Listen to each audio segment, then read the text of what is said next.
Welcome to Chinese Novel Audio Wave. Chapter 101, Ephemera's Wind, Archenemy. You. Zhong Ying's eyes widened, his voice trembling. He couldn't believe what he was feeling. He had exerted all his strength, yet he still couldn't break free from Gu An's grasp. It wasn't just about not being able to break free, he couldn't even vent his power. Normally, as soon as the power of the unification realm exploded, the entire Medicine Valley would instantly collapse.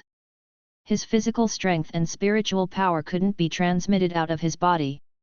An unimaginable force was suppressing him all around, and he experienced a suffocation he had never felt before. He was, after all, a cultivator of the unification realm.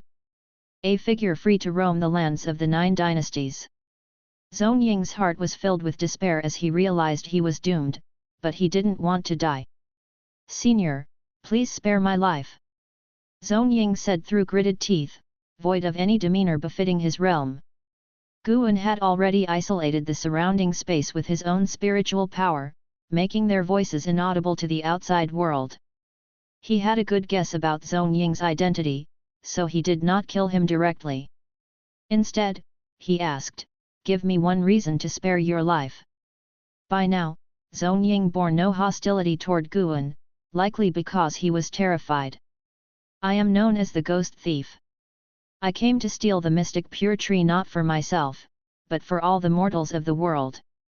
Senior, as a high being of the Supreme Sect, you must understand the disparities in the resources of the immortal cultivation world. The Supreme Sect holds too many immortal cultivation resources. The spiritual energy in the common areas is weak, those without illustrious family backgrounds simply cannot make their way. If this continues, only families of noble lineage will exist in the immortal cultivation world." Zhong Ying spoke hurriedly, his eyes even reddening as he spoke. Gu An felt a pang in his heart, such impressive acting skills. He acknowledged the ideology of the Ghost Thief, protecting the common people was indeed a heroic deed, but you shouldn't be stealing from me. You are now aware of my strength. I have no choice but to kill you to avoid any leaks, Gu An said expressionlessly. Vlempir original content. At these words, Zhong Ying almost lost his soul in fright. His eyes darted, and suddenly, he blurted out, "I have a sorcery that can make me utterly obedient to you. I cannot defy you, or else I will suffer misfortune and die a violent death. There's a chance. I can deceive him." The fear in Zhong Ying's heart receded, replaced by excitement. "Zhong Ying harbors hostility toward you, hatred to the bone. Do you wish to perform a lifespan detection on him? Just about to let you off, and you harbored hostility toward me? Interesting.n/o/vel/b/jn.c//om." Upon hearing this, Gu An grew interested and asked, "What sorcery?" Zhong Ying explained, "This is the heavenly judgment curse. Once we form a skill-style pact, and I swear allegiance to you, it will be established." "All right, then follow me. Let's find a secluded place to form the curse," Gu An said, pulling Zhong Ying toward a distant transmission array platform. Zhong Ying was still suppressed by his spiritual power and couldn't move, but he relaxed inside, believing the other party had truly fallen for his story. While Gu An pulled him along, Zhong Ying pondered in his mind. Who exactly is this person? To suppress him, a cultivator of the unification realm, so effortlessly, could he have reached the mystic heart realm? Could this person be a retired supreme elder of the Supreme Sect? The more he thought, the more frightened he became. He must report this to the sect. Thus, the two of them were transported to Mystic Valley and left there. They drew curious glances from disciples along the way, but upon seeing them chatting and laughing, the onlookers quickly diverted their gaze. Dozens of miles from Mystic Valley, Gu An made sure no one was following them before finally stopping. The two of them remained in a forest, Zhong Ying unable to escape Gu An's suppression of spiritual power the entire time. Zhong Ying's face carried a forced smile as he asked, "Senior, shall we begin?" Gu An nodded, a smile appearing on his face as well. Seeing Guan's smile, Zhong Ying's complexion changed drastically, instinctively sensing danger. Before he could contemplate further, a strong divine sense surged into his mind. Soul-capturing skill. In a dim grand hall, Zhong Ying knelt on the floor, his gaze directed toward a mysterious shadow atop the steps, enveloped in dark mist, its true form indiscernible. You have the most potent energy concealing skill. You will probe the depths of the Supreme Sect. A cold male voice came from the shadow, devoid of any emotions. Zhong Ying hesitated. LV Badian has returned to his position as sect leader of the Supreme Sect, his cultivation level reaching the 9th layer of the unification realm. Are we really going head to head? The mysterious shadow replied, this is the mandate from the main branch, to assimilate the Taixuan dynasty before the great demon calamity arrives. The Taixuan dynasty, being coastal, plays a crucial role in our future plans. Hearing this, Zhong Ying asked excitedly, the mandate from the main branch? Is the main branch finally free to help us? The failure 200 years ago left the main branch unsatisfied with us.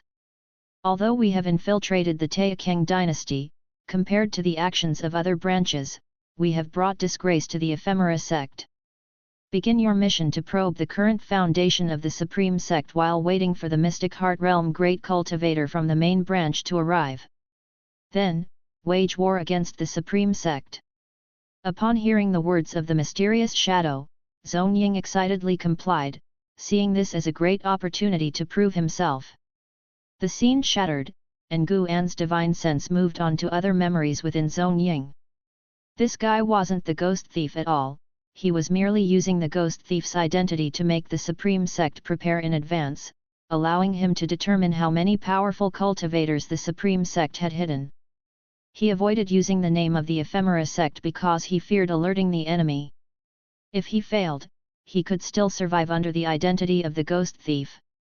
The ghost thief acted in the name of chivalry, and the Supreme Sect was a part of the righteous path, so they might not kill the ghost thief. Had it not been for the lifespan detection, Guan might have indeed been deceived by him. After a long time, an hour had passed in the real world, within the forest. Zhong Ying fell to the ground with a thud before Guan, his eyes rolled back, his body rigid, completely dead. His primordial spirit was shattered by the powerful spiritual power of Guan, his soul perishing before his body. Guan expressionlessly snatched Zhong Ying's storage bag and then incinerated Zhong Ying's body with spirit power fire. Killing Zhong Ying granted him 240 years of lifespan, but this did nothing to improve his mood. In Zhong Ying's memories, there was no trace of the heavenly judgment curse. Guan did see his acts of murder, treasure theft, annihilating entire families, humiliating female cultivators, and crafting ghostly devices with soul refining. He was indeed utterly wicked. This gave Guan an extremely poor impression of the ephemera sect.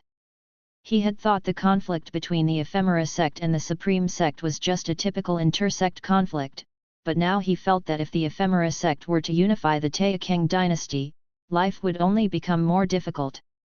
There were darknesses within the Supreme Sect too, but the unification realm cultivators within it were not so despicable. Mystic Heart Realm, hey!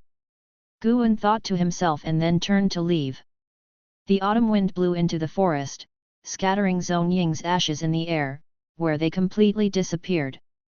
Guan first went to the 8 scenic caves, checking Zhong Ying's storage bag, destroying any suspicious items to avoid exposing the location of the 8 scenic caves, keeping only the immortal cultivation resources. The storage bag of a unification realm great cultivator was indeed exceptional, filled with countless magic artifacts of all sorts and many elixirs, some of which were quite nefarious. After toiling for an hour, Guan finally left the 8 scenic caves. Upon returning to Mystic Valley, Guan went to find Yang Ni, wanting to see how the ephemera was growing. He saw Yang Ni meditating within the ephemera garden. Previously, she was busy with cultivation and hadn't been distracted by Guan and Zhong Ying. She had grown accustomed to frequent visits from the people of Elixir Hall, Law Enforcement Hall, and the Ji family. Of course, the main reason was that Zhong Ying's energy concealing skill was too strong. "Why are you cultivating here?" Guan asked, noticing Yang Ni absorbing the spiritual energy of the ephemera, which was not good for the growth of the ephemera. Yang Ni opened her eyes and said, "I'm cultivating in the valley to avoid exposing my cultivation level." Guan directly pulled her up and headed towards his loft, saying, "Come practice in my room. I just set up restrictions there recently, so the disciples cannot see inside." Yang Ni frowned but could not outright refuse Guan, so she followed him back to the valley. Winter came, and thick snow covered the third medicine valley. Guan was reading in his room when Ji Xiao suddenly came to visit. He quickly hid the supreme secret records and then stood up to welcome Ji Xiao. Ji Xiao closed the door, set up a restriction, and then asked, "Is the Shenzhou scripture something you comprehended in your dreams?" Having studied the Shenzhou scripture for half a year, she had many insights. Guan seriously said, "This is not a technique for cultivation but principles for life that can stabilize your mentality. A calm mind will allow you to cultivate better. Not something comprehended in dreams." "Certainly not. I met an old senior outside the outer sect before, who gave me the Shenzhou scripture and spoke of grand simplicity among other confusing things. But over the years, I have studied the Shenzhou scripture intensively. Although my cultivation level has not increased, my mindset has become more tranquil and open-minded, nothing worries me, and I don't obsess over things." Guan shook his head, and upon hearing this, Ji Xiao looked at him deeply. Ji Xiao said, "This book is indeed useful. My mind is much calmer now than before I came here, and I no longer think about things that can't be achieved at the moment. I would like to take this book back to the Ji family. If you agree, I will try to obtain a 7th grade spirit tree for you. The foundation of the Ji family is no less than that of the Supreme Sect. Of course, if you don't agree, I won't insist, and I promise not to reveal the Shenzhou scripture." "A 7th grade spirit tree? Is the Ji family that powerful?"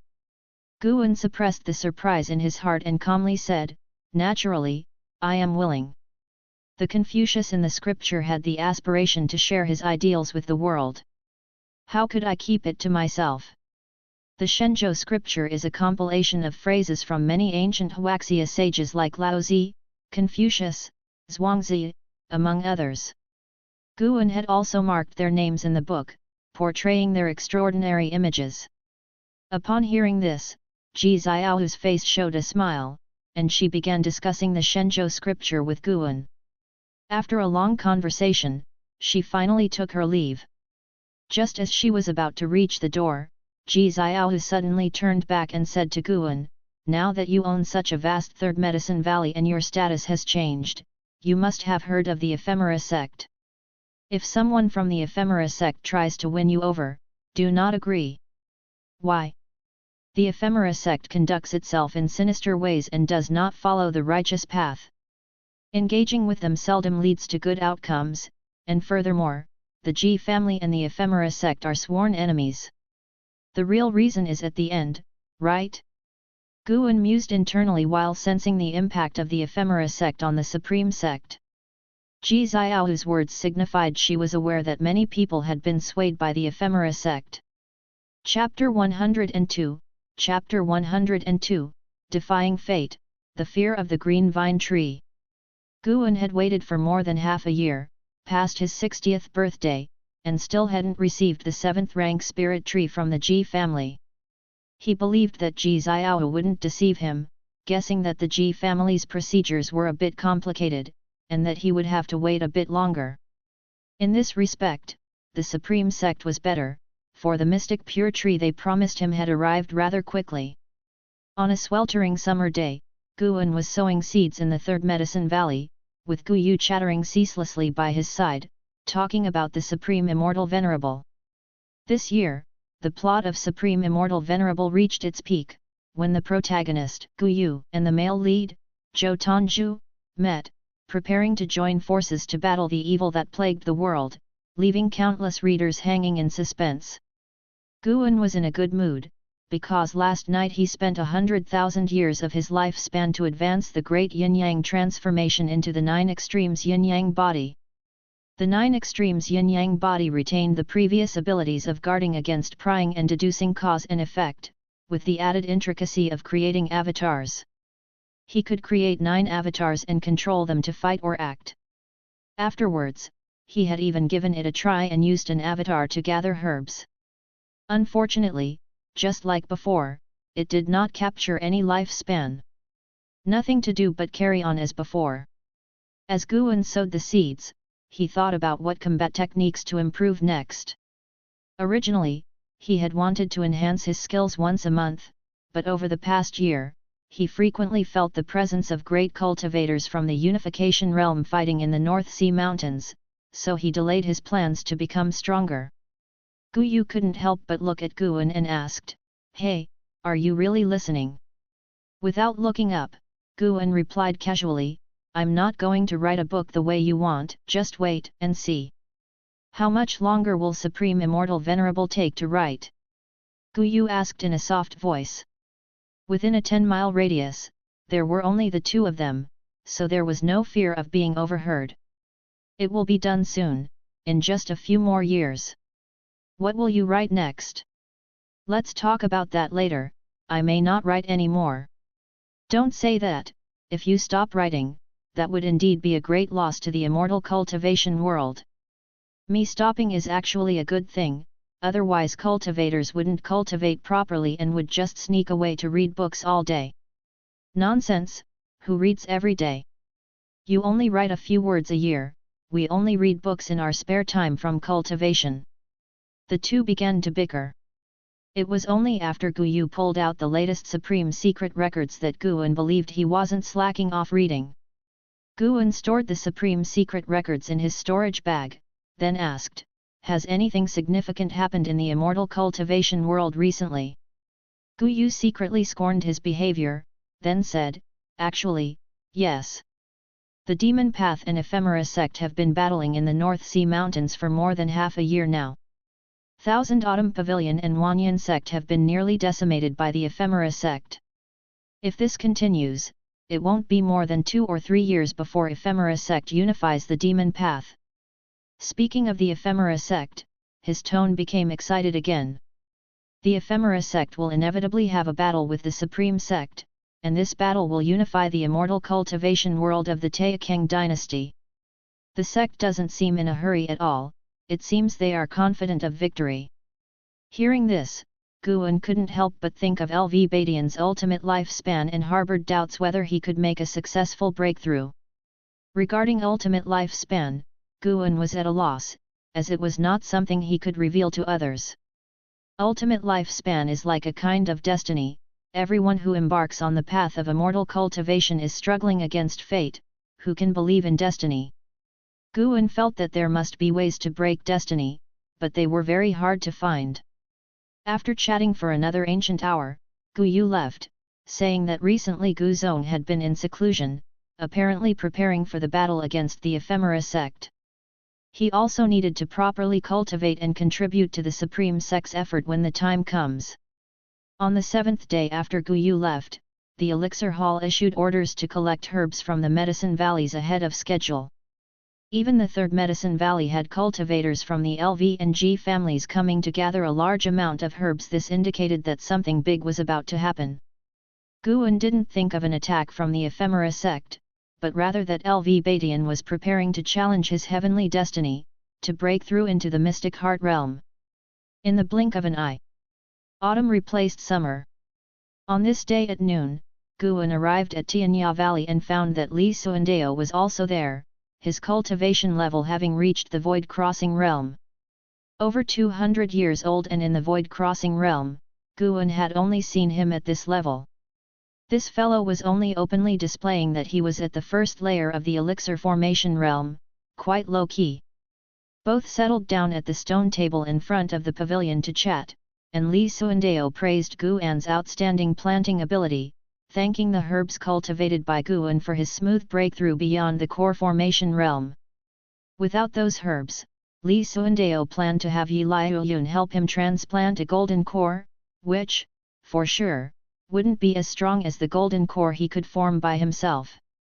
To this, Guan could only smile and say it was all thanks to his uncle's talent. Seeing Li Xuandeo's smile, Guan could guess that he must be very pleased, thinking that no one knew of his void-crossing realm cultivation level. Guan, how is Yang Ni doing on your end? Li Xuandeo picked up the tea bowl and smiled as he asked. She's doing well. She has now started planting medicinal herbs, becoming a fellow cultivator in my field. Guan replied. Planting medicinal herbs. Li Xuandeo's expression turned intriguing. Suddenly, Guan remembered something LV Badian had said about how, 200 years ago, the Ephemera sect had controlled the imperial family. Could it be that Li Xuandeo's cultivation technique came from the Ephemera sect? Zhonying was the best proof of this, capable of concealing his own cultivation levels so that even those of higher realms would find it hard to detect. And then there was the ephemera that Yang Ni planted. Well, well. Do I have an ephemera sect undercover agent by my side? The more Guan thought about it, the more he felt it was possible. Li Xuandeo continued, recently, the immortal cultivation world has been rather unsettled, you should be careful. Following his lead, Guan asked, is uncle referring to the ephemera sect? That's right. Uncle, as the emperor, what do you think of the ephemera sect? Li Xuandeo's face remained calm as he said, ambitious wolves, they bring disaster upon the common people. Hearing this, Guan was stunned, these words didn't sound like something a member of the ephemera sect would say. Li Xuandeo began to recount the past. It turned out that his father, the former emperor, had been controlled by the ephemera sect, which turned the imperial court into a tool for their profiteering until their deeds were exposed. Subsequently, his father was murdered by the ephemera sect. He had no choice but to request the help of the supreme sect. His own position as emperor was a result of his provision of intelligence to the supreme sect, which then supported his ascent to the throne, as he was not the crown prince.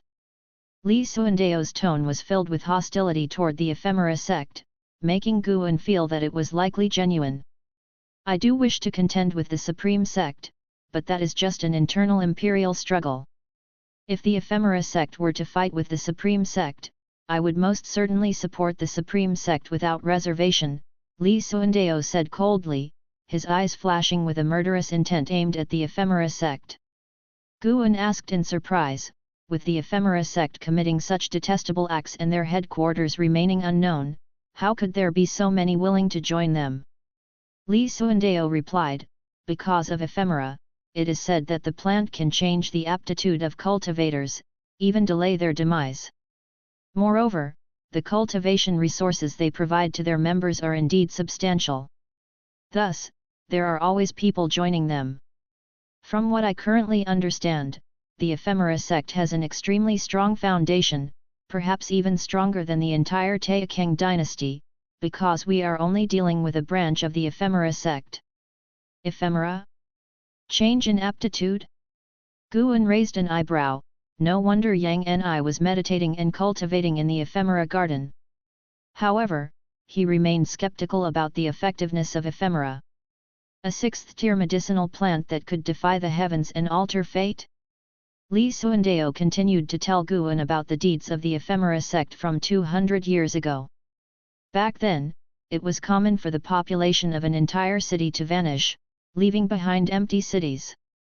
To this day, Li Xuandeo still hadn't discovered where those people had gone, but it was certain that their fates were more grim than not. Listening to all this, Guan felt as though he was hearing various ghost stories, completely engrossed. This ephemera sect was indeed sinister, n/o/vel/b/jn.c//om. It was said that the members of the ephemera sect were not only cultivators but also included demons and ghosts. This reminded Guan of the ghost mother of ephemera still remaining at the heavenly repair platform. Your chapter source. After talking for an entire ancient hour, Li Xuandeo still had not finished, and Guan was not yet tired of listening. Suddenly, a notification appeared before Guan's eyes. Zhongliang harbors hostility towards you, holding murderous intentions. Would you like to conduct a lifespan detection on him? Zhongliang? Who is this person? He didn't recognize him at all. Guan was momentarily stunned. He was typically benevolent in his interactions and rarely made enemies. The name sounded challenging, and silently, Guan chose yes. It will cost 100 years of lifespan, do you wish to proceed? That expensive? Guan couldn't help asking aloud, Uncle, have you ever heard of Zhongliang? Upon hearing this, Li Suandao frowned deeply and said, has the Ephemera Sect already started to make contact with you? Is this person from the Ephemera Sect? Upon hearing that, Guan became tense immediately and made his selection internally. Zhongliang, Unification Realm 3rd Layer 1462/2900/3000. 3rd Layer of the Unification Realm.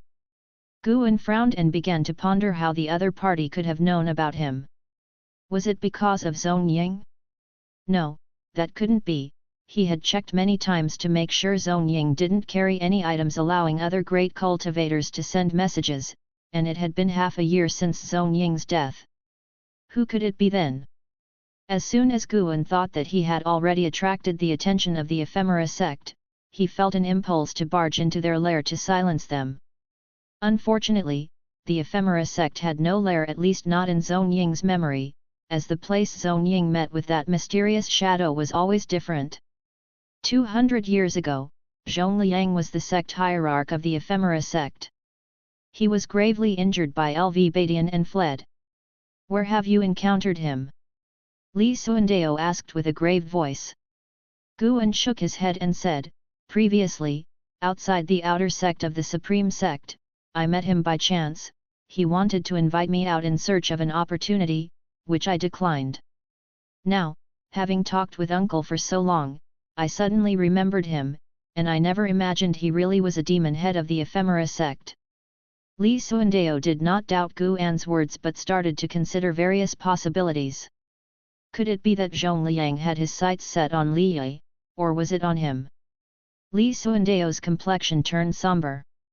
The name Zhongliang dampened the mood for both men, and no longer in the mood to chat, Guan conducted a brief check on Tianya Valley before hurrying away. After returning to Mystic Valley, Guan went into the tunnel of the 8 scenic caves. He wanted to look through Zhongying's storage bag again, just to be safe.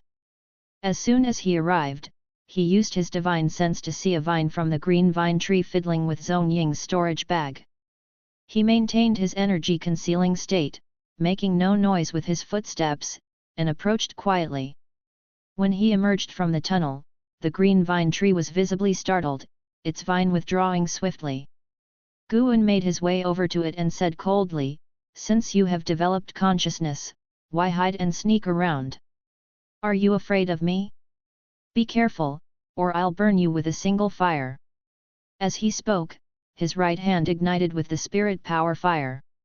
Due to Zhongliang's hostility, he was in a foul mood. Upon hearing this, the green vine tree shuddered violently, with leaves falling all around.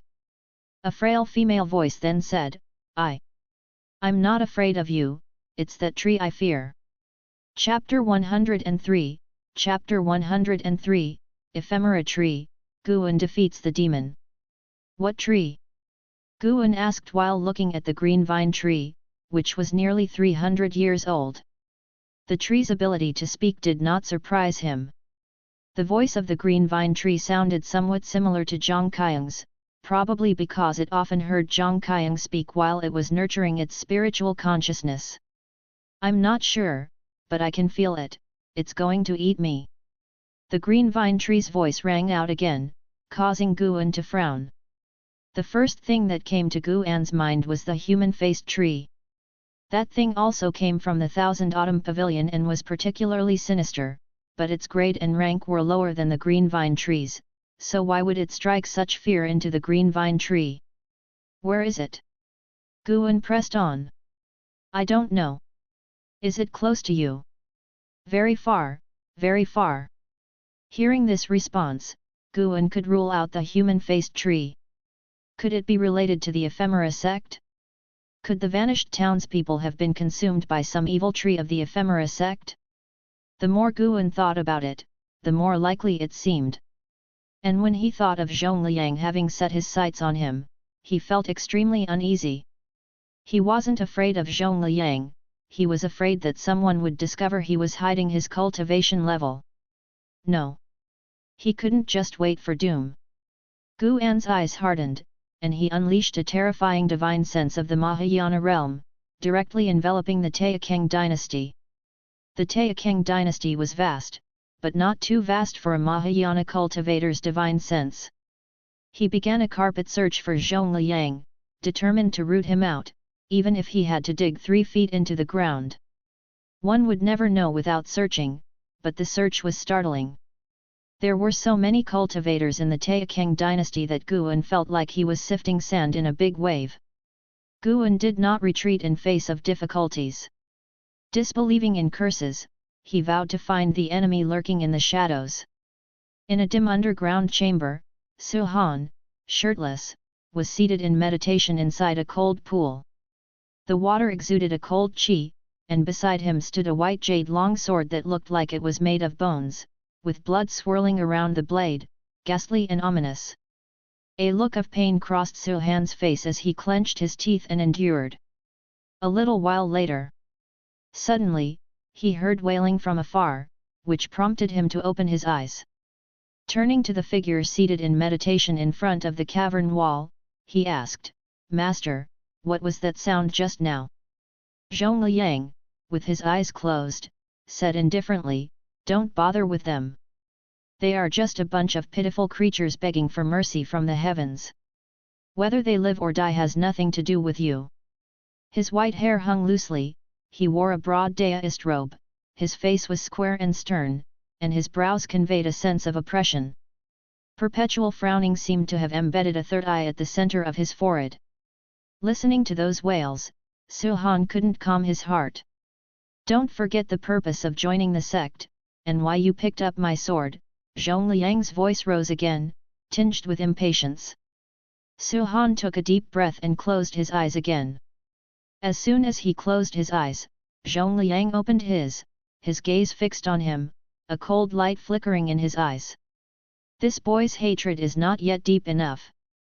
I'll have to think of a way to capture his master and use him to provoke the boy," Zhong Liang thought. Suddenly, Zhong Liang's heart trembled, and for a moment, he experienced a terrifying sensation that made him frown.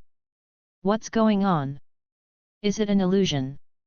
Filled with unease, Zhong Liang spread his divine sense but did not detect any enemies. Elsewhere, within the 8 scenic caves, Guan's eyes suddenly shifted. Found it! Guan had combed through the Taixuan dynasty without finding the Ephemera Sect's base. Then it occurred to him to check underground, so he searched again for areas with unusual spiritual energy, and then he found Su Han. Next to Su Han sat a Unification Realm cultivator, and a few miles away, in a vast underground space, there was a huge spirit tree. Upon first laying eyes on that tree, Guan was certain it was the being the green vine tree feared. This must be the Ephemera Sect's base. It didn't look like anything good was happening here. Kill them all, then chase down Zhong Liang. He wouldn't be able to rest easy until Zhong Liang was dead.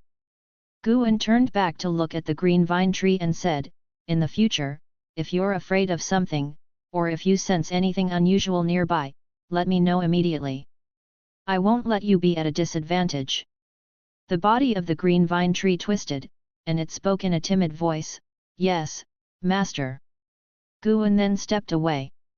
Even in the presence of the green vine tree, he did not reveal his true strength. It was always good to keep an ace up his sleeve. After leaving the 8 scenic caves, Guan entered the woods and, with his feet performing the limitless freedom step, he vanished into thin air.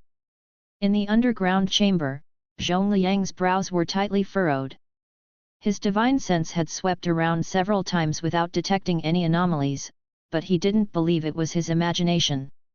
At that moment, a hand suddenly landed on his shoulder.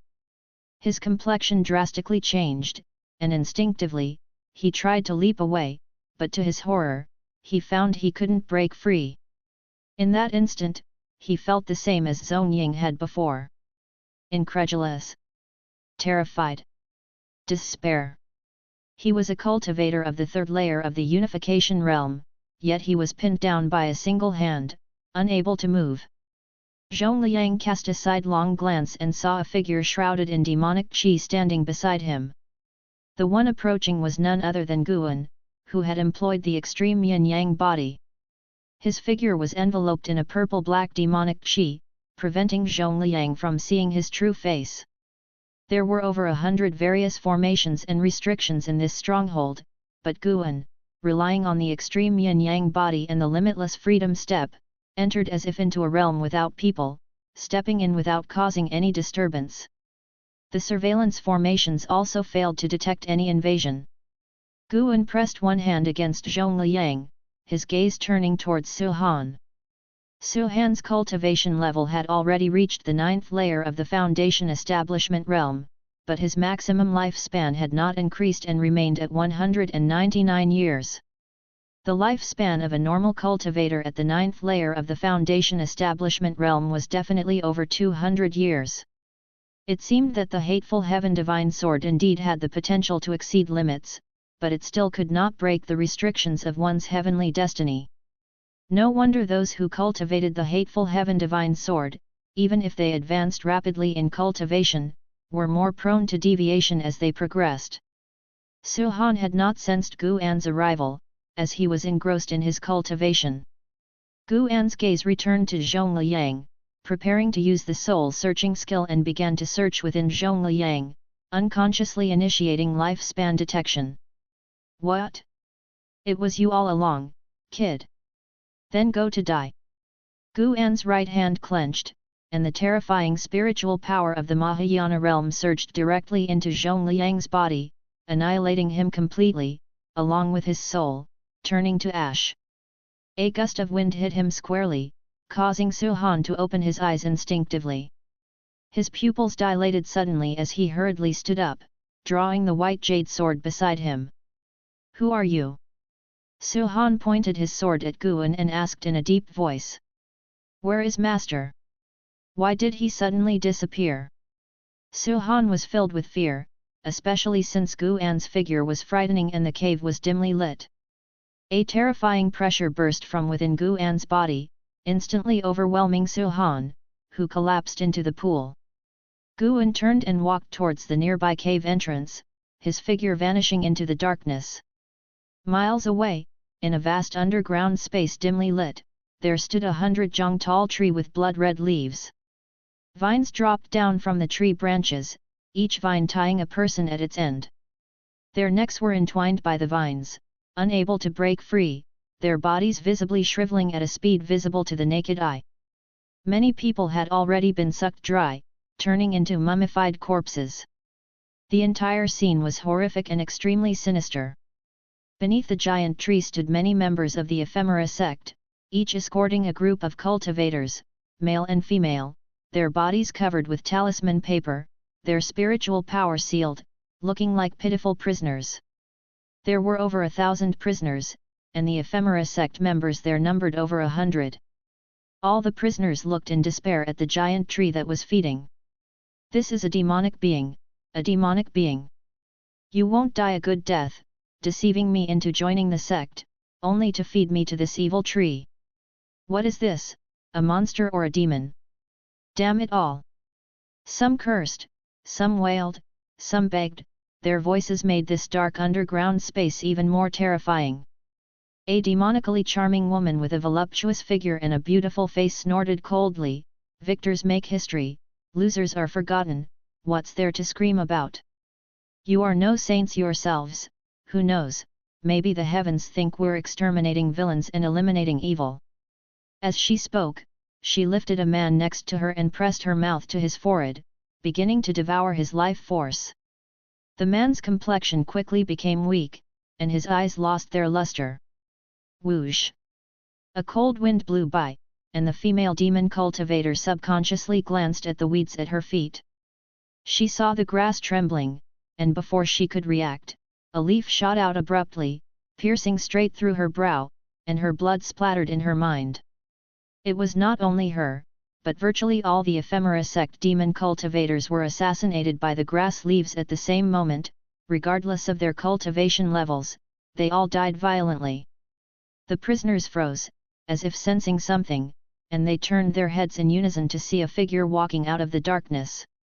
Demon Shadow Divine Skill. People from the Thousand Autumn Pavilion. Someone exclaimed with delight. No sooner had the voice faded than Guan suddenly accelerated, transforming into a series of afterimages as he swept past all the prisoners to arrive under the giant tree. The prisoners stood as if rooted to the spot, frozen in place, and within a breath's time, all of them turned to ash simultaneously. Guan looked up and a line of prompts appeared in front of him. Ephemera Tree, Grade 8 340/42000/230000. Grade 8, Nov, L, B //JNN. No wonder the green vine tree was afraid. On the main trunk of the ephemera tree, a piece of bark began to split, and soon after, a huge human face emerged, showing only the features without a distinguishable gender. However, its expression was one of greed and malice. Vines loosened and then all at once, struck towards Guan. Clang! The sound of a sword being drawn echoed through the cavern, harsh to the ears. The ephemera tree was cleaved in two, its countless vines falling like heavy rain. The greedy face on it was also split in half, its expression seeming to freeze. The halves of the tree trunk suddenly began to shatter, with sword energies bursting out, creating a spectacular sight. Guan sheathed the heavenly resident's sword back into its scabbard, then tossed it into his storage bag, and finally used his own spiritual fire to burn the ephemera tree. Rows of lifespan extraction prompts crazily popped up in front of him. A Grade 8 spirit tree is very strong, its presence nearly on par with a cultivator of the unification realm. Alas, it faced a Mahayana cultivator. At noon. Inside the Third Medicine Valley, Guan walked down from the transmission array platform. His mood was very good. Last night, he had reaped more than 40,000 years of lifespan, with the ephemera tree alone contributing 5,000 years. Only Suhan from that ephemera sect outpost remained alive. Once he knew those prisoners were also demon cultivators, Guan showed no mercy and took the opportunity to completely silence them, leaving no future trouble. No sooner had he stepped off the array platform than he felt the presence of LV Badian, Gu Zong, and Ji Hantian. The three were waiting in his pavilion. Guan immediately went up, and as he ascended the stairs, the door of the room opened. As he stepped over the threshold and was about to pay his respects, Gu Zong waved his sleeve, closing the room door and reapplying the restriction. Guan noticed their strange expressions and thought that the ephemera sect might be about to attack. He wasn't panicked. Once the ephemera sect realized their ephemera tree had been destroyed, they probably wouldn't have the capacity to deal with the supreme sect. LV Badian's face looked extremely bad, the whole person was very weak, pale, and as he looked at Guan, he said through gritted teeth, "There's a cruel piece of bad news I have to tell you." Chapter 104, Chapter 104, Attack of the Ascenders. What's the bad news? Guan asked, sensing that LV Badian's aura was very weak, so he performed a lifespan detection on him. LV Badian, Unification Realm 9 Layers 764/2050/3200. It didn't look like there was much of a change. Wait a minute. His lifespan had dropped by 1100 years. Guan remembered that his previous lifespan was 3150 years. Could it be a failed tribulation crossing? Guan was secretly alarmed. No wonder in the cultivation simulations, every time he failed, many years had to pass before he could attempt to cross the tribulation again. Reality was the same, and in reality, one might even die, and even if not dead, one could not continuously attempt the tribulation. LV Badian took a deep breath and said, "I failed the tribulation crossing, unable to break through to a higher realm. I even need many years to recuperate before I can recover my peak cultivation level. Upon hearing this, Guan's face changed drastically, and he immediately became excited, stepping forward 2 steps and anxiously asking, "Sect leader, are you okay? You must take care of yourself, the Supreme Sect can't be without you." Hearing this, a smile appeared on LV Badian's gloomy face, and Gu Zong also felt reassured. Ji Hantian, however, was displeased and said, "What do you mean it can't be without him? If he dies, there's still me. Which vice sect leader doesn't want to be the sect leader? But is it really good to be so blunt?" Guan thought to himself, his face still full of worry. "Don't worry, I won't die, but wanting to attempt a higher realm again in this life will be difficult. If I fail next time, then I will truly die," LV Badian said somberly, recalling his tribulation experience, his face showing a look of lingering fear. Guan couldn't help but ask further, "Is the heavenly tribulation that difficult? Even a great cultivator like you can't handle it?" Ji Hantian snorted, "He has surpassed countless beings of the 9 dynasties in crossing the tribulation. Many people and demons spend their entire lives without even reaching the unification realm." Gu Zong nodded and self-mockingly said, "I'm one of those who can't reach the unification realm." Guan took a deep breath and bitterly said, "Don't talk about the unification realm, I can't even reach the core formation realm." His current outward cultivation level was still at the foundation establishment realm. "Don't worry, even if I have to spend elixirs and precious treasures, I can get you to the core formation realm. However, reaching the nascent soul realm depends on your personal fate and opportunities, even the sect can't help with that. Of course, you have one other option, and that is to become my disciple. I can directly transfer my cultivation to you," LV Badian said with a wave of his sleeve, assertively. "Here we go again." Just as Guan was about to refuse, Ji Hantian couldn't help but interject, "Don't think about transferring cultivation now, the ephemera sect is looking at us like a tiger watching its prey, they might attack tomorrow. Even if he inherits your cultivation, he won't have your strength. Right now, the Supreme Sect truly can't be without you." Gu Zong nodded, saying, "I have already contacted the Supreme Elders, though I don't know how many can return." The conversation turned to the Supreme Elders, and LV Badian's attention was diverted as he began to reflect. It turned out that the reason the Supreme Elders left the Supreme Sect was all to seek opportunities to reach above the unification realm. Historically, only 1/10 of those Supreme Elders ever returned, and within that 1/10, only 1/10 managed a successful breakthrough, the rest came back to live out the rest of their lives. Ji Hantian brought up the true inheritor, believing that person was the Supreme Sect disciple most likely to surpass the unification realm, even more likely than the Supreme Elders. This made Guan curious about the true inheritor, wondering what sort of talent it was that made everyone in the Supreme Sect mention him with respect and anticipation. Guan stood to the side, quietly listening, learning more about the past of the Supreme Sect. A full half an hour passed before the three ended their conversation. "The most important thing I came here for today is that we'll be sending more high-rank seeds soon. You must carefully cultivate them, it concerns the future battle between the Supreme Sect and the Ephemera Sect," Ji Hantian said seriously to Guan. "Sending seeds? The more, the merrier." Guan quickly promised, "No matter how many you send, I will do my best to cultivate them, I absolutely won't be negligent."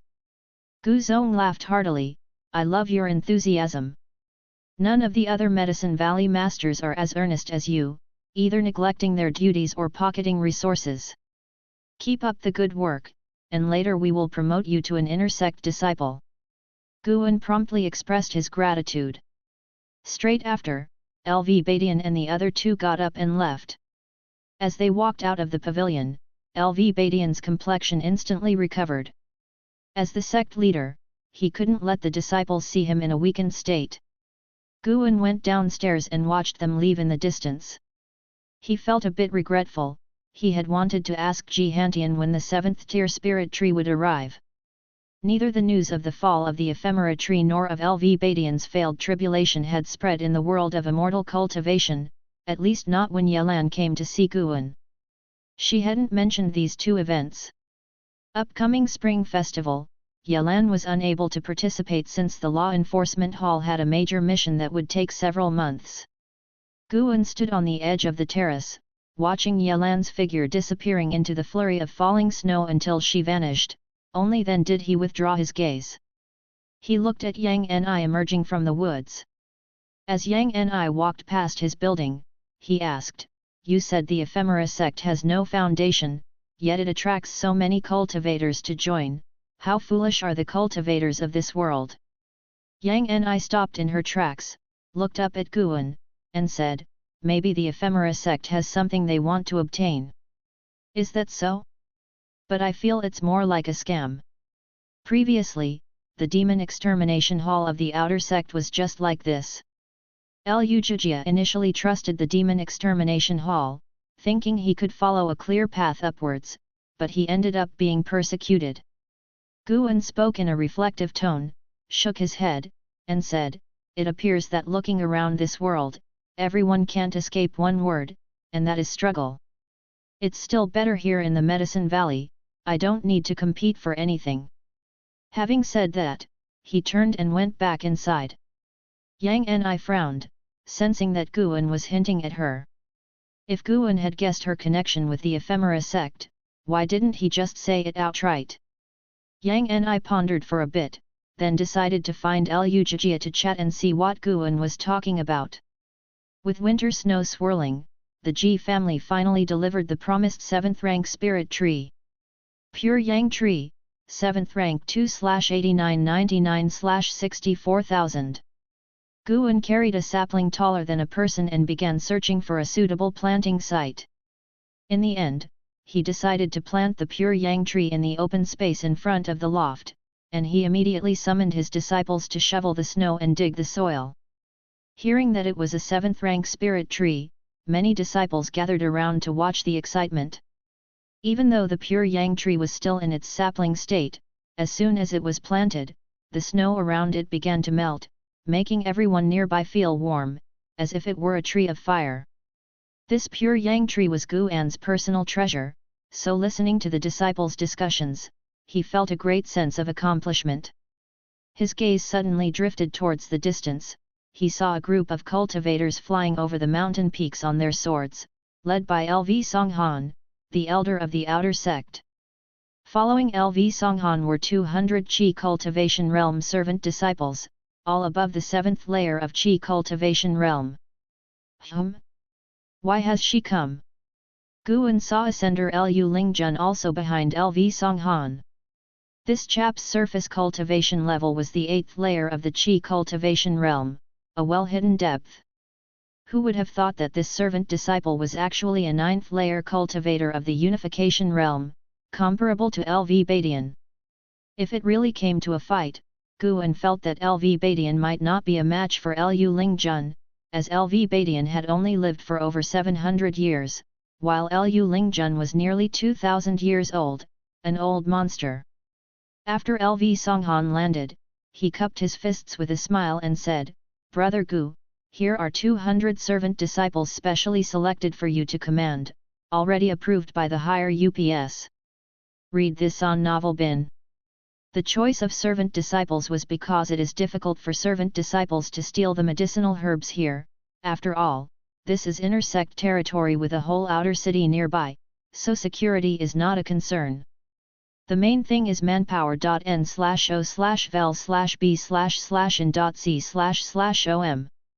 Guan went forward and exchanged pleasantries with LV Songhan. In the midst of the crowd, Lu Lingjun sized up Guan, curiously pondering how a foundation establishment realm cultivator could be brothers with a nascent soul realm cultivator.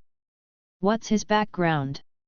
The other servant disciples were thrilled, as this Medicine Valley in the inner sect's territory represented a great opportunity for them. After LV Songhan left, Guan called Xiao Chuan over, instructing him to arrange accommodations for these servant disciples. He did not take another look at Lu Lingjun, not wanting to entangle closely with an ascender. That day, the new servant disciples were all constructing the loft and then exploring the third medicine valley on their own. Seeing 2 7th-rank spirit trees hidden within the third medicine valley, Lu Lingjun was quite surprised. Before ascending, she had seen a 7th-rank spirit tree, over 20,000 years old and larger than mountains. The foundation of the supreme sect was terrifying indeed. She must take root here.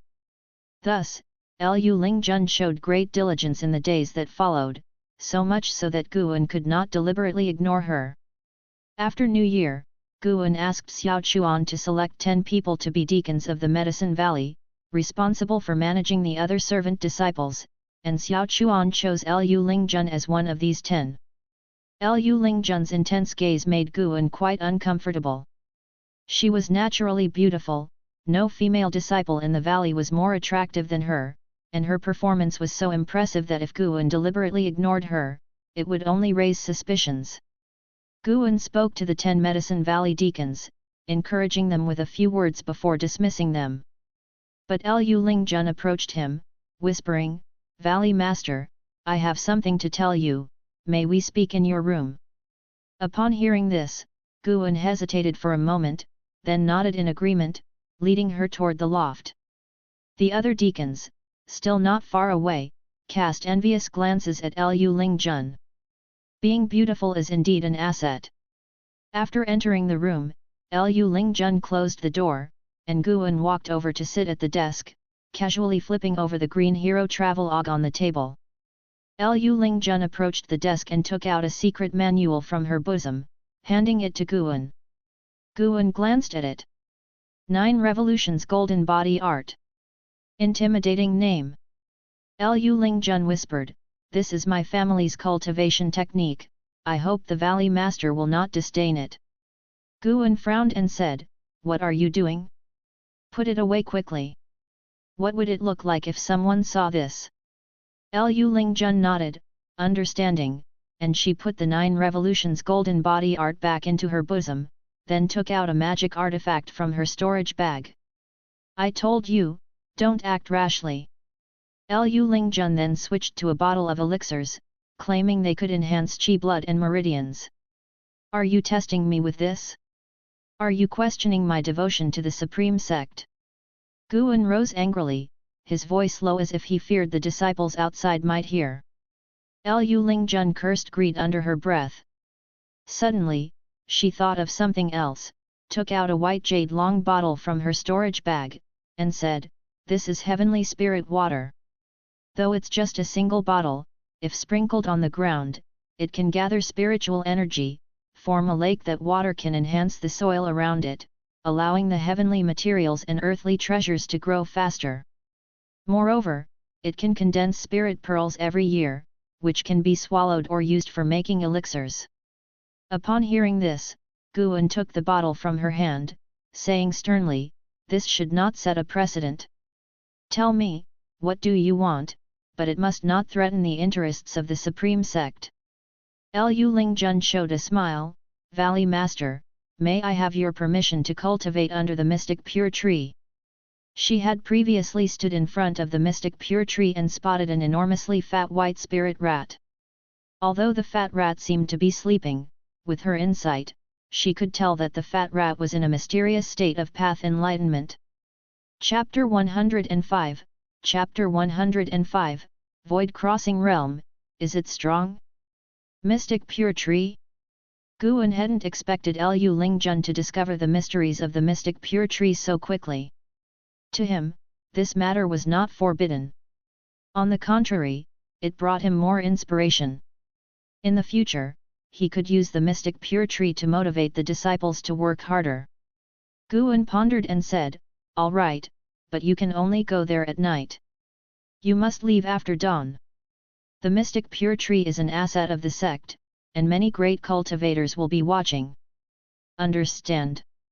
As soon as Lu Lingjun heard this, she quickly thanked Guan.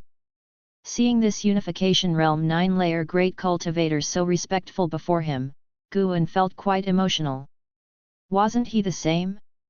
Despite possessing great cultivation, he still had to act cautiously because they were all dissatisfied with their current situations and believed they could ascend further. After a brief conversation, Lu Lingjun bid her farewell and left. Upon closing the door, Lu Lingjun descended the stairs, wondering to herself, what book is Green Hero Travelogue? It even surpasses the 9 Revolutions Golden Body art. Although Guan moved quickly, she had still managed to see the book's title in a flash.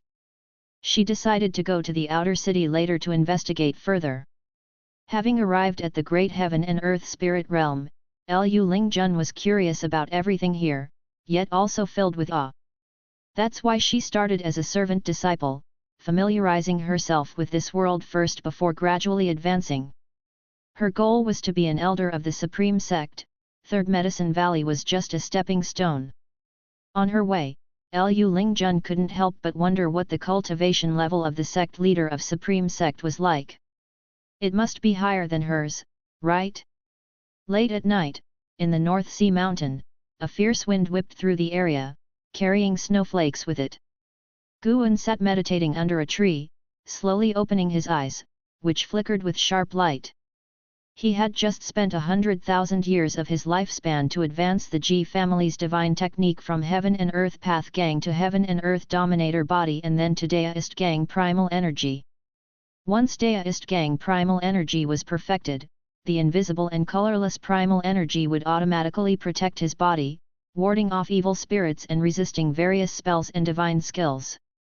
Moreover, he could manipulate the Deist Gang primal energy to attack enemies, both offensive and defensive. Guan began refining the Deist Gang primal energy, having inherited the evolving memory. He simply needed to run the technique according to the sorcery to master it. An hour later, the Deist Gang primal energy was perfected. He could store the Deist Gang primal energy on the surface of his skin, allowing others to touch him but not harm him. Guan still had 430,000 years of lifespan left and hesitated whether to continue enhancing the Taixuan Divine Shocking Sword. The Taixuan Divine Shocking Sword was already very powerful, and it seemed that enhancing it further might not be very meaningful. His intuition told him that enhancing the Wood Spirit Sword technique might be stronger than the Taixuan Divine Shocking Sword because his cultivation technique had a wood attribute, and he temporarily did not obtain the sorcery of 5 elements. But since he already had a sword technique, practicing another seemed pointless. It would be better to focus on one completely. Perhaps in 100 years, 100,000 years of lifespan might not mean much to him. It would still be timely to practice the Wood Spirit Sword technique. Forget it. He decided to focus on other spells and divine skills first. Actually, with Guan's 8-layer Mahayana realm cultivation, any spell in his hands could exhibit overwhelming power against those in the Mystic Heart realm. He wouldn't challenge stronger foes across realms, so enhancing these spells and divine skills was done in preparation for future breakthroughs. After much consideration, Guan decided to enhance the Gathering Spirit Divine Finger taught by L.V. Badian. The Gathering Spirit Divine Finger was particularly unique. Not only did it gather the caster's spiritual power, but it also gathered the surrounding spiritual energy, meaning this technique could borrow the power of heaven and earth. Guan had a bold idea. During his evolution, could he possibly use the power of heaven and earth to disperse a heavenly tribulation with just one finger? The thought alone was quite thrilling to him. Hopefully, his evolving self would be smart. Guan immediately invested 100,000 years of lifespan into the Gathering Spirit Divine Finger. The Gathering Spirit Divine Finger advanced to Sky-Reaching Finger, then upgraded to Breaking Path Divine Light. A torrent of memories flooded into Guan's mind, immersing him completely. The finger technique underwent transformation, evolving from being limited to the fingers to being able to be executed from any part of the body. As the spiritual energy in the North Sea Mountain continued to sink, all creatures discussed it widely. They had grown accustomed to the sinking spiritual energy, so they were not afraid, only curious about what exactly was happening. Another hour went by. Guan opened his eyes and inwardly exclaimed. Such a dominant breaking path divine light! This spell specialized in breaking all kinds of formations, restrictions, and defensive spells and divine skills.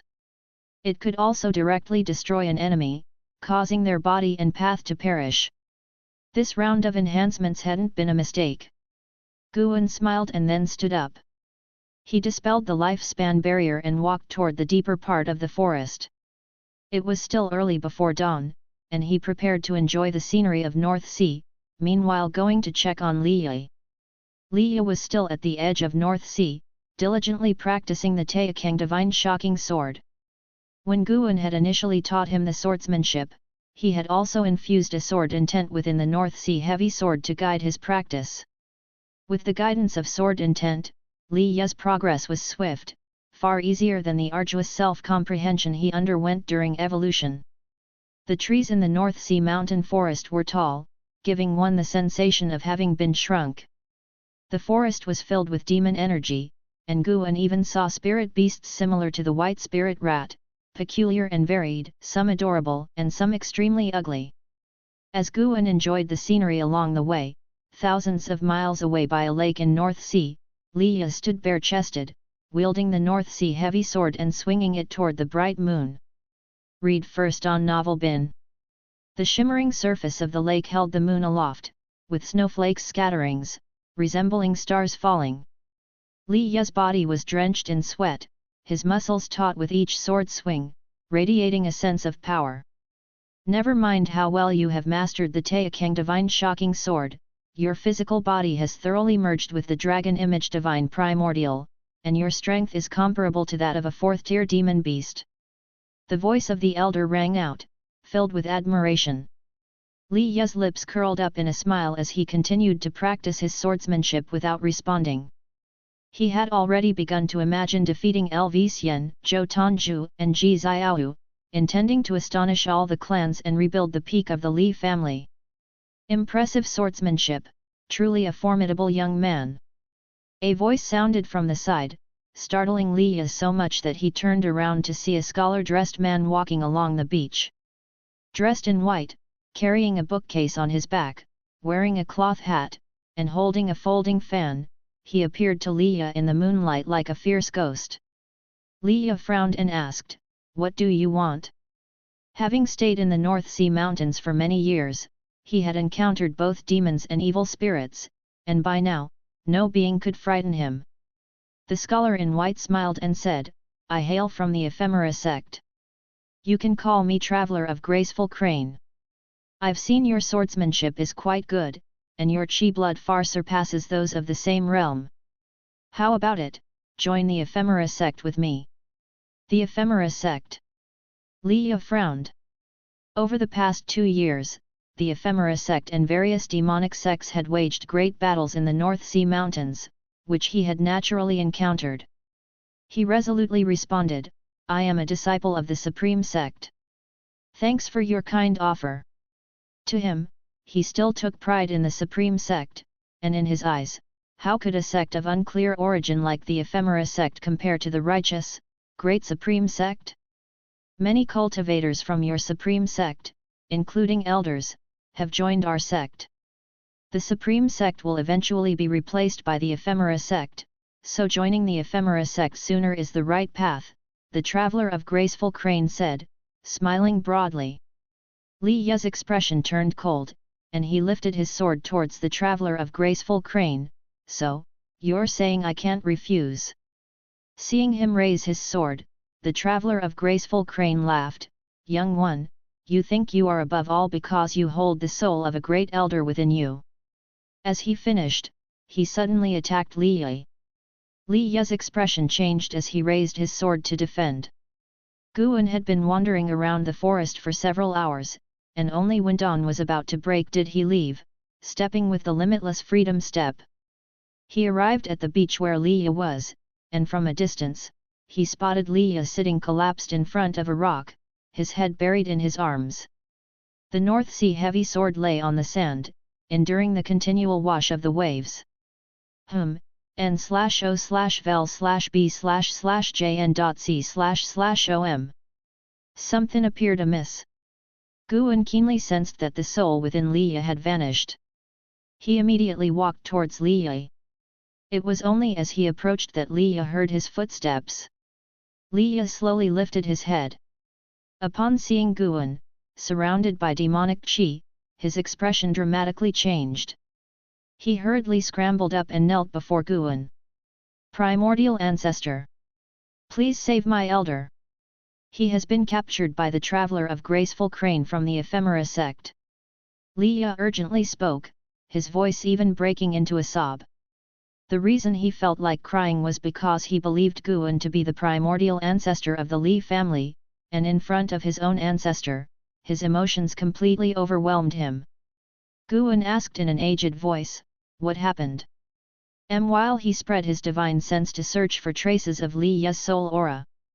He had never met the traveler of graceful crane, so instead of looking for him directly, he searched for the soul aura. Li Yi began to recount his earlier encounter. After being defeated by the traveler of graceful crane and suffering humiliation, the traveler of graceful crane took his soul, claiming that if he wanted to save that soul, he should join the Ephemera Sect and find him. The Li Yi who had diligently cultivated for years felt he had completely changed, but against the traveler of graceful crane, he was utterly powerless, and his confidence was shattered. Guan did not find the soul's traces, guessing it was hidden by the traveler of graceful crane. He was not panicked, believing that if he seriously searched, he would eventually find the traveler of graceful crane. Why didn't you choose a safe place to practice your swordsmanship, and instead practiced here without even a formation? Guan suddenly asked. He felt Li Yi was commendable in every aspect, except for one bad habit: he was too reckless. Relying on having his grandfather inside him, he was reckless in his actions and always ended up injured. This incident would be a good lesson for him. Li Yi wanted to respond, but he was so ashamed he couldn't rationalize his actions. The reason he chose this place was precisely to attract attacks from demons and ghosts, enabling him to improve during combat. Of course, his confidence stemmed from the elder's soul within him. You always escape from death, but have you ever thought, does it not burden him? Guan asked. Thinking of how often the elder reprimanded him for his recklessness, Li Yi felt even more embarrassed and wished he could hide in a hole. Seeing his distressed demeanor, Guan felt a pang of sympathy and couldn't bear to be too harsh. You should join the Ephemera Sect, Guan suddenly said. Li Yi looked up in shock, unable to believe what his revered ancestor was suggesting. The Ephemera Sect harms people. You infiltrate the Ephemera Sect, and at the end of each month, find a mountain peak and release your aura. I will be able to locate you. When the Ephemera Sect gathers, I will make my move, Guan said indifferently. Li Yi hurriedly responded, but isn't that very dangerous? The entire demon path is no match for the Ephemera Sect. It is said that the Ephemera Sect has members beyond the void-crossing realm, and not just one. Guan retorted, the void-crossing realm, is it strong? Li Yi was silenced. Chapter 106, Chapter 106, 9 Nether Road. Li Yi finally agreed to join the Ephemera Sect, and Guan did not comfort him much, maintaining his image as a mysterious senior. After leaving the North Sea Mountains, Guan returned to Mystic Valley. Next, he planned to start a long-term life-prolonging project, aiming straight for the grand goal of 10 million years of lifespan. The cold winter had eventually passed, and the spring festival had arrived. The entire Taixuan dynasty was celebrating, with lanterns and streamers everywhere. Even the Supreme Sect began to hold the spring festival. That day, Guan took Xiao Chuan and Lu Lingjun to roam the outer sect. Lu Lingjun was very interested in the spring festival.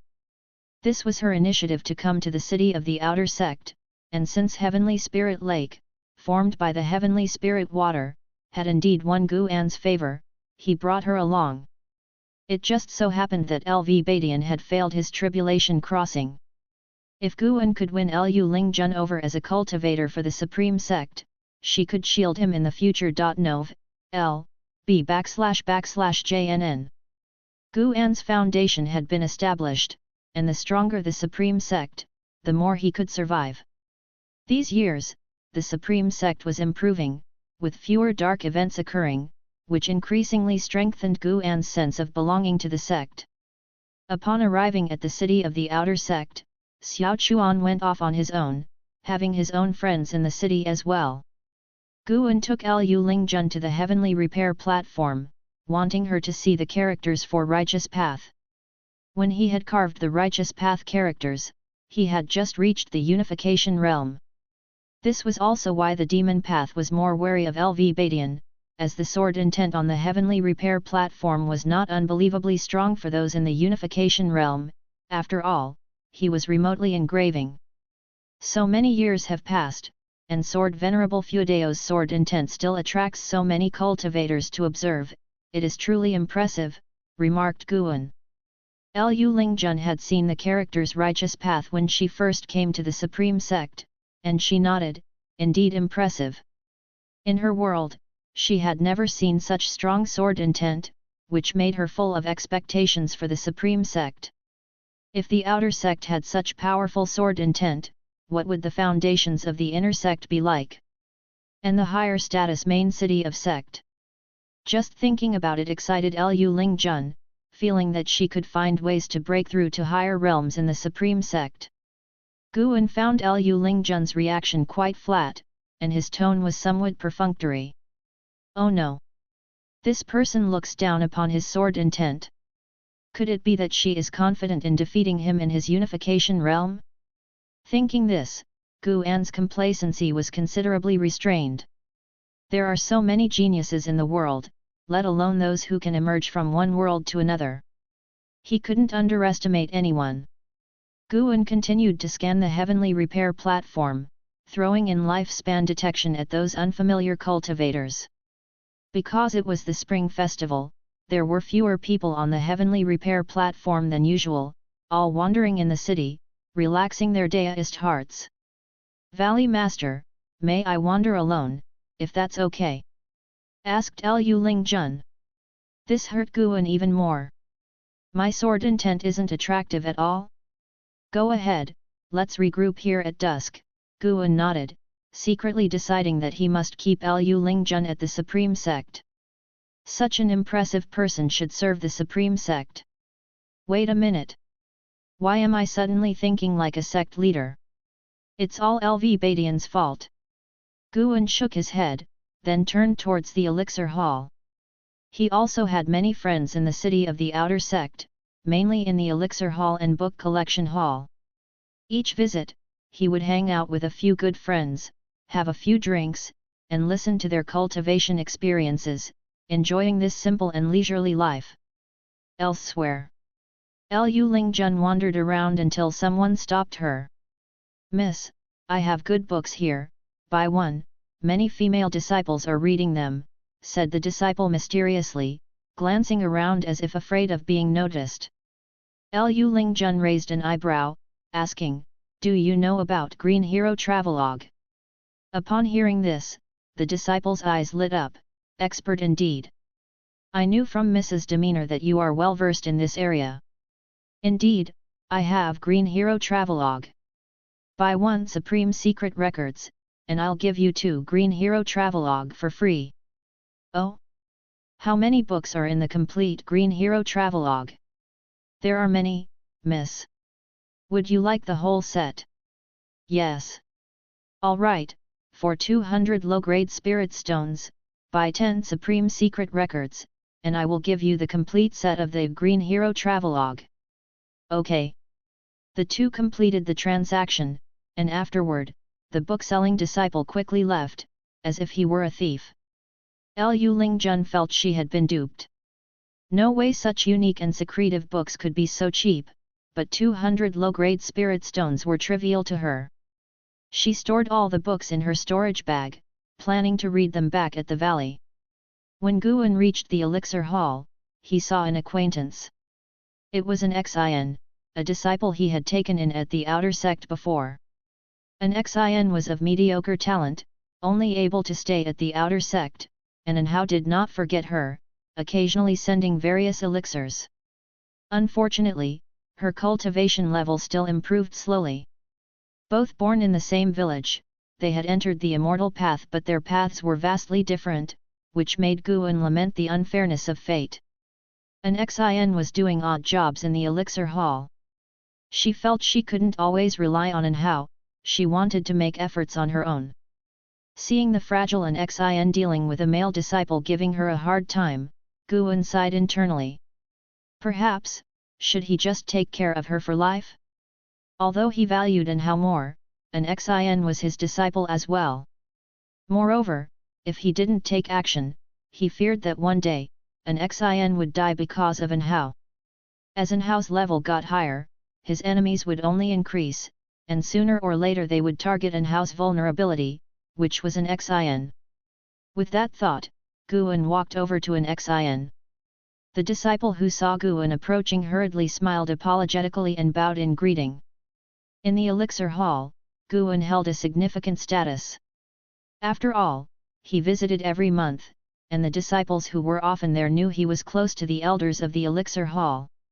After dismissing the disciple, Guan turned to An Xin. "Valley Master Gu, what do you need?" An Xin asked nervously. She understood Guan's identity better than any of the outer disciples here. He was someone who could converse and laugh freely with the sect leader.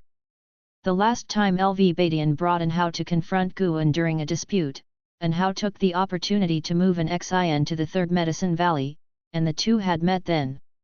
Although Guan had not spoken to An Xin at that time, she remembered him distinctly. "Exclusive. You're An Xin, right? Why not come with me to the Third Medicine Valley? You're just doing chores anyway. Work for me, and the treatment will be better, plus, it'll be easier for you to see An Hao." "I'm quite familiar with your senior brother," Guan said with a smile. An Xin, upon hearing this, hesitated slightly. Seeing through her thoughts, Guan spoke earnestly, "It's good to be independent and strong, but there's no need to deliberately make yourself suffer. What's good for you is good for An Hao too, so why hesitate?" An Xin was silent. This was the first time Guan found the girl to be so stubborn. He said in a low voice, "I have a cultivation technique here that might change your natural talent. As long as you perform well in Medicine Valley, I'll pass it on to you." He was referring to the deduced expansion skill, a technique passed to him by Wuxin, which accumulated spiritual energy to suppress cultivation levels, allowing for a breakthrough that could alter one's destiny when unleashed. Wuxin described it very mystically, but the skill had yet to be verified. Upon hearing this, An Xin finally felt tempted. She bit her lip and said, "Thank you, Valley Master Gu. Shall I go back and pack up now? No need to explain anything to the people at the elixir hall. I'll handle it. Just go back directly, I'll wait here for you." "Don't rush, returning before evening will be fine," Guan said with a smile, unconsciously wanting to pat An Xin's head, but he restrained himself. The child had grown up, such gestures were not suitable, and since they had not yet recognized each other, it would be somewhat presumptuous. An Xin smiled broadly, bowed to him, and then left. Guan watched her leaving figure, feeling a deep emotion in his heart. The An Xin of the past was like a little bean, thin and weak. Now, she had grown up tall and beautiful, which pleased him greatly. After stepping out the threshold, An Xin breathed a sigh of relief. Why did he look at me with such a smiling face? He doesn't have any ill intentions towards me, right?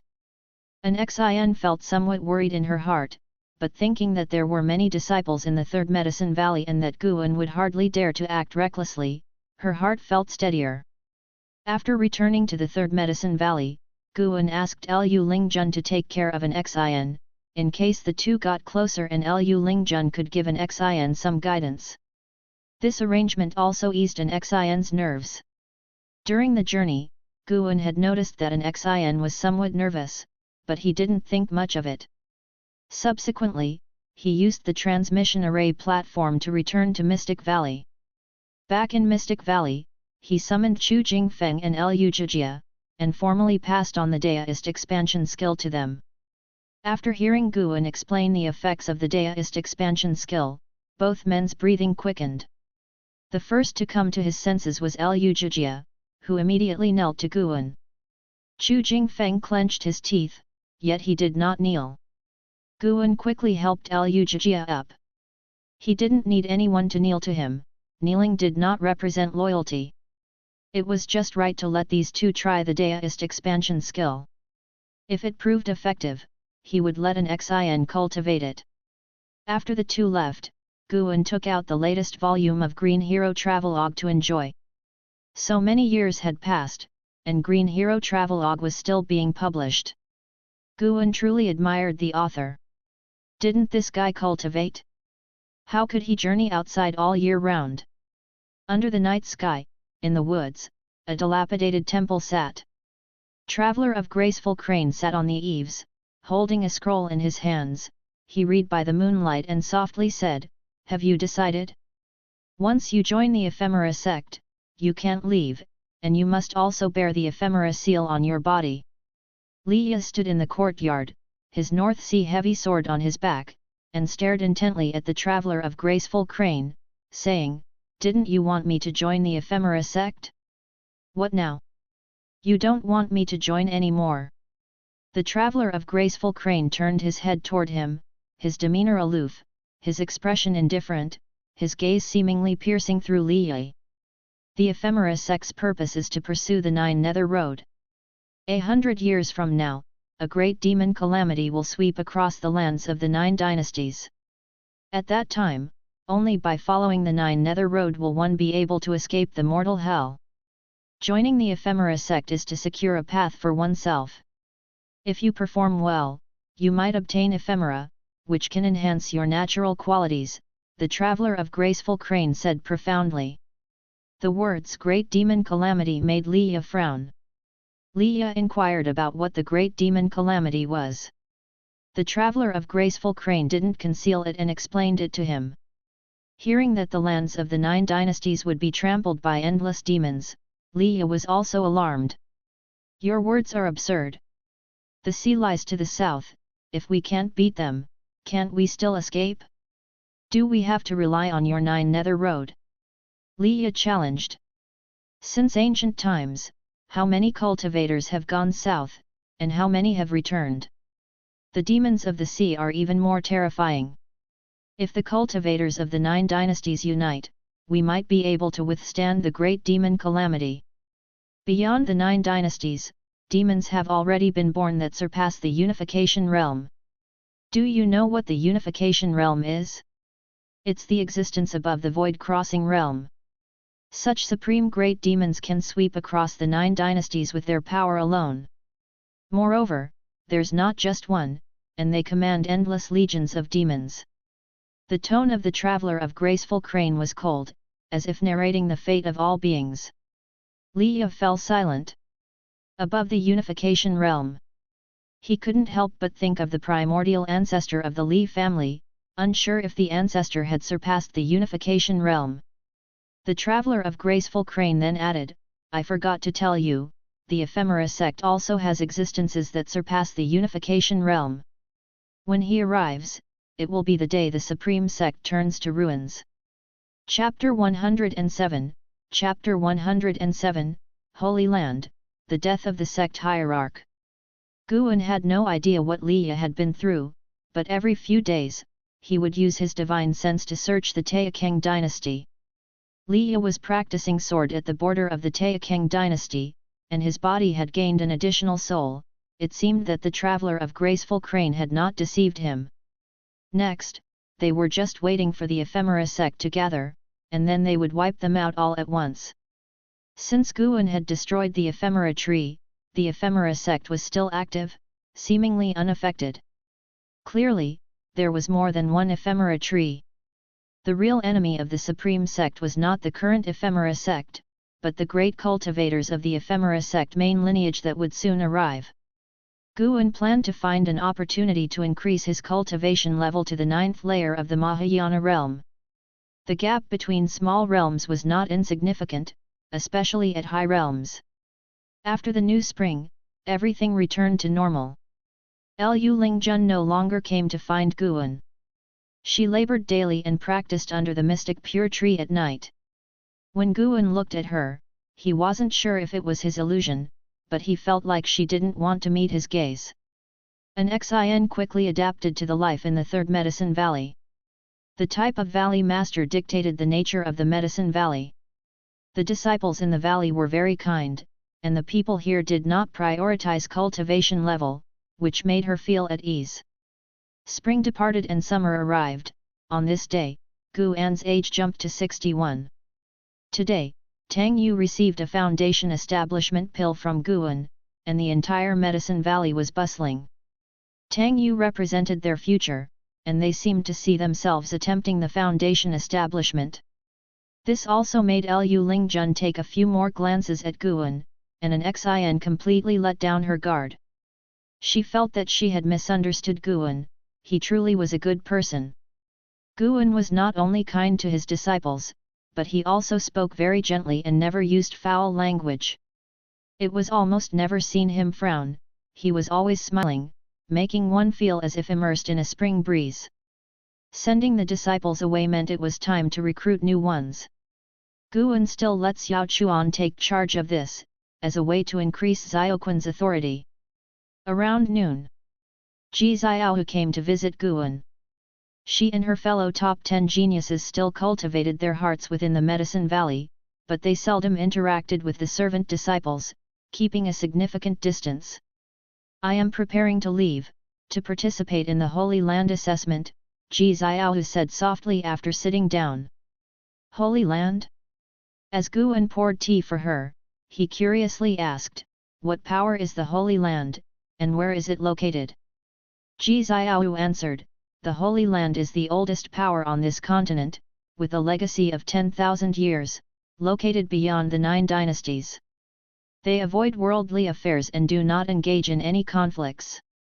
Every 100 years, they recruit disciples. After entering the Holy Land to cultivate, one must leave within 100 years at most. How long one can stay entirely depends on one's own fate. The Ji family rose to prominence with the legacy from the Holy Land. After hearing this, Guan became even more curious and said, what does the Holy Land aim for, to not retain people? Ji Xiaohu shook her head and said, no one knows, even the elder relatives from our clan who have been to the Holy Land did not talk much about it upon their return. They only mentioned that it is possible to inquire about the immortal path only while in the Holy Land. That sounds quite mysterious. I've heard that there will be a great demon calamity in 100 years. Why doesn't the Holy Land intervene? Guan asked further. Ji Xiaohu picked up a tea bowl and said, actually, before the 9 dynasties, there have been great demon calamities that led this continent to be dominated by demons, and the human race barely survived, being penned like livestock by ghosts and monsters. At that time, the Holy Land did not intervene. Even without the Holy Land's intervention, the human race later rose and established the 9 dynasties. My clan's elders say that the Holy Land has seen through the mundane world. They care not for the safety of a single lifetime's people, but for the long-standing existence of the immortal cultivation deist tradition. After hearing this, Guan looked at the Holy Land in a new light. It seemed that this Holy Land truly transcended worldly concerns. Afterward, he no longer asked further but wished Ji Xiaohu success in passing the Holy Land assessment and to have smooth sailing. Ji Xiaohu did not stay long, she had to leave today. Guan saw her off down the stairs, watching as she departed. Lu Lingjun, who was passing by, came over and curiously asked, Valley Master, who is this woman? She seems quite extraordinary. She had noticed the 10 geniuses cultivating their hearts within the Medicine Valley and learned that these people were arranged by the sect leader and personally taught by Guan, which made her regard Guan highly. Among the 10, the one she was most curious about was Ji Xiaohu. She could sense the aura of the primordial deist talisman, and she even felt an impulse to snatch it, but she restrained herself. A true disciple of the sect, and the young miss of the Ji family, named Ji Xiaohu, one of the top talents of the sect, Guan introduced. Truly one of the top. Among the cultivators, only Anhao had a longer lifespan than Ji Xiaoyu. Anhao had already succeeded in core formation and was said to have become a legend in the inner sect with no one able to rival him. Gu Yu even compared him to the true inheritor who was out gaining experience. There are many paths in this world, not all talents need to participate in the 100 Clans Conference or enter the Holy Land. Lu Lingjun nodded and then asked, Valley Master, have you read the Supreme Secret Records? The smile on Gu An's face suddenly stiffened, and he frowned, saying, Why are you reading such books? Good gracious! When will the ways of the Supreme Sect be rectified? Even the Ascenders who just arrived are deeply affected. Gu An couldn't help but curse Shen Zhen a few times in his heart. Someone from the outer sect recommended it to me, could it be that it's not written by you, Valley Master? I saw the protagonist's name is also Gu An. Lu Lingjun truthfully said. Gu An angrily said, Do I look like that kind of person to you? Indeed, you don't seem like it, so I had to ask. Lu Lingjun's face then broke into a smile, the knot in her heart dissolving, making Gu An suddenly appear more pleasant to her. She had been holding back for a long time and couldn't resist inquiring about this matter today. Next time, I still need to check the book collection hall. The supervision is not strict enough, there are still people selling this book. You better destroy the book, Gu An said seriously. Lu Lingjun rarely saw him so serious, and she felt inexplicably happy. She asked with a smile, Valley Master, do you think the Supreme Secret Records is well written, or is the Green Hero Travelogue better? Upon hearing this, Gu An was dumbfounded. Lu Lingjun did not wait for his reply and turned to leave. Gu An watched her departing figure, wanting to say something but eventually just sighed. His reputation was ruined. He shook his head, turned, and walked toward the attic while taking out the Green Hero Travelogue from his pocket. Since his reputation was already ruined, he might as well not hide it anymore. The moon was bright, and the stars were sparse over Mystic Valley. Nov. L.B//JNN. Gu An was in the attic, reading a cultivation technique manual. It was a fire attribute basic skill. Previously, when he had gone to the inner sect, he had bought other attributes basic skills because it seemed there were no 5 elements skills in this world, so he planned to figure it out by himself. After all, he didn't cultivate ordinarily, but what if he figured it out? Although his comprehension was poor, he had plenty of time to grind it out. Deep into the night, Gu An suddenly sensed a presence entering within 100 miles of Mystic Valley. A void-crossing realm cultivator. Novel Bin Chapter. Such cultivators stealthily approaching Mystic Valley were definitely not a good sign. Gu An did not act immediately because he suspected a person in his mind. Sure enough, after a while, Yang Ni left her separate courtyard, quietly departed Mystic Valley, and hurried toward the direction of that void-crossing realm great cultivator. Eventually, the two met in a forest more than 30 miles away. In the dim woodland, Yang Ni stopped and looked toward a figure under the trees ahead. By the moonlight, one could see it was a female cultivator. You're a bit slow, Yang Ni. Why have you been staying in the outer sect all this time? Didn't Li Suandao arrange for you to go to the inner sect? The female cultivator asked, her voice cold. This female cultivator wore a purple gown, her long hair pinned up in a bun, interspersed with several jade hairpins. She held a dignified pose with beautiful features, and even though her eyes were full of coldness, they had a charm that enchanted the living. Yang Ni replied, No, Li Suandao asked me to protect an outer disciple who has a close connection with his son, Li Yi. Has Li Suandao detected your real identity? He shouldn't have, otherwise he wouldn't have sent me to protect Li Yi. The ephemera tree was exterminated by a mysterious cultivator, and even the sect hierarch died. It could only be a great cultivator from the Supreme Sect. You must find a way to investigate if there are other Unification Realm cultivators above the 5th level within the sect, excluding the sect leader. Unification Realm above the 5th level. Yang Ni was visibly moved and quickly said, with my cultivation level, how could I possibly make contact with Unification Realm cultivators? According to the news from our people in the Hall of Elders, LV Badian has already failed in his tribulation crossing. It's unlikely he's the killer of the sect hierarch. Given the mystery, it's highly probable it was Sword Venerable Feudeo. Ever since Sword Venerable Feudeo became famous, our sect has been investigating him. Having ruled out all other possibilities, we can only speculate that Sword Venerable Feudeo is a cultivator who hides his cultivation level, possibly even lurking within the outer sect, where the heavenly repair platform is. Yang Ni frowned tightly at the words of the woman in the purple gown. Of course, Sword Venerable Feudeo is merely a guess, but in any case, you'll need to find a way to investigate the outer sect. Upon hearing this, Yang Ni couldn't resist saying, I've been cultivating ephemera lately, I can't leave. Can't leave. The woman in purple hesitated, then spread out her divine sense to probe the distant mystic valley. A few breaths later, she snorted coldly, that kid does have a good skin. Yang Ni's expression changed, and she hurriedly said, don't you dare harm him. What's your relationship with him? He's not only the person Li Suandeo wants to protect but also my newly accepted disciple. Your disciple? How about offering him to me? Shut up. Yang Ni was furious and actually drew her sword. The woman in purple looked at her with scorn and said, I'll come again next year. If you haven't provided information that satisfies me by then, that kid will be mine.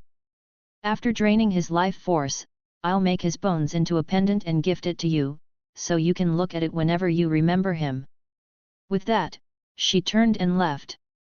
Yang Ni watched the back of the woman in purple, eyes full of rage, but her hand holding the sword hilt could not draw the weapon.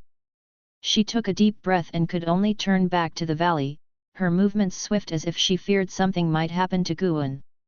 As she hurried back to Mystic Valley, the woman in purple walked through the woods, thinking about Yang Ni's reaction just now, and a sneering smile crossed her face.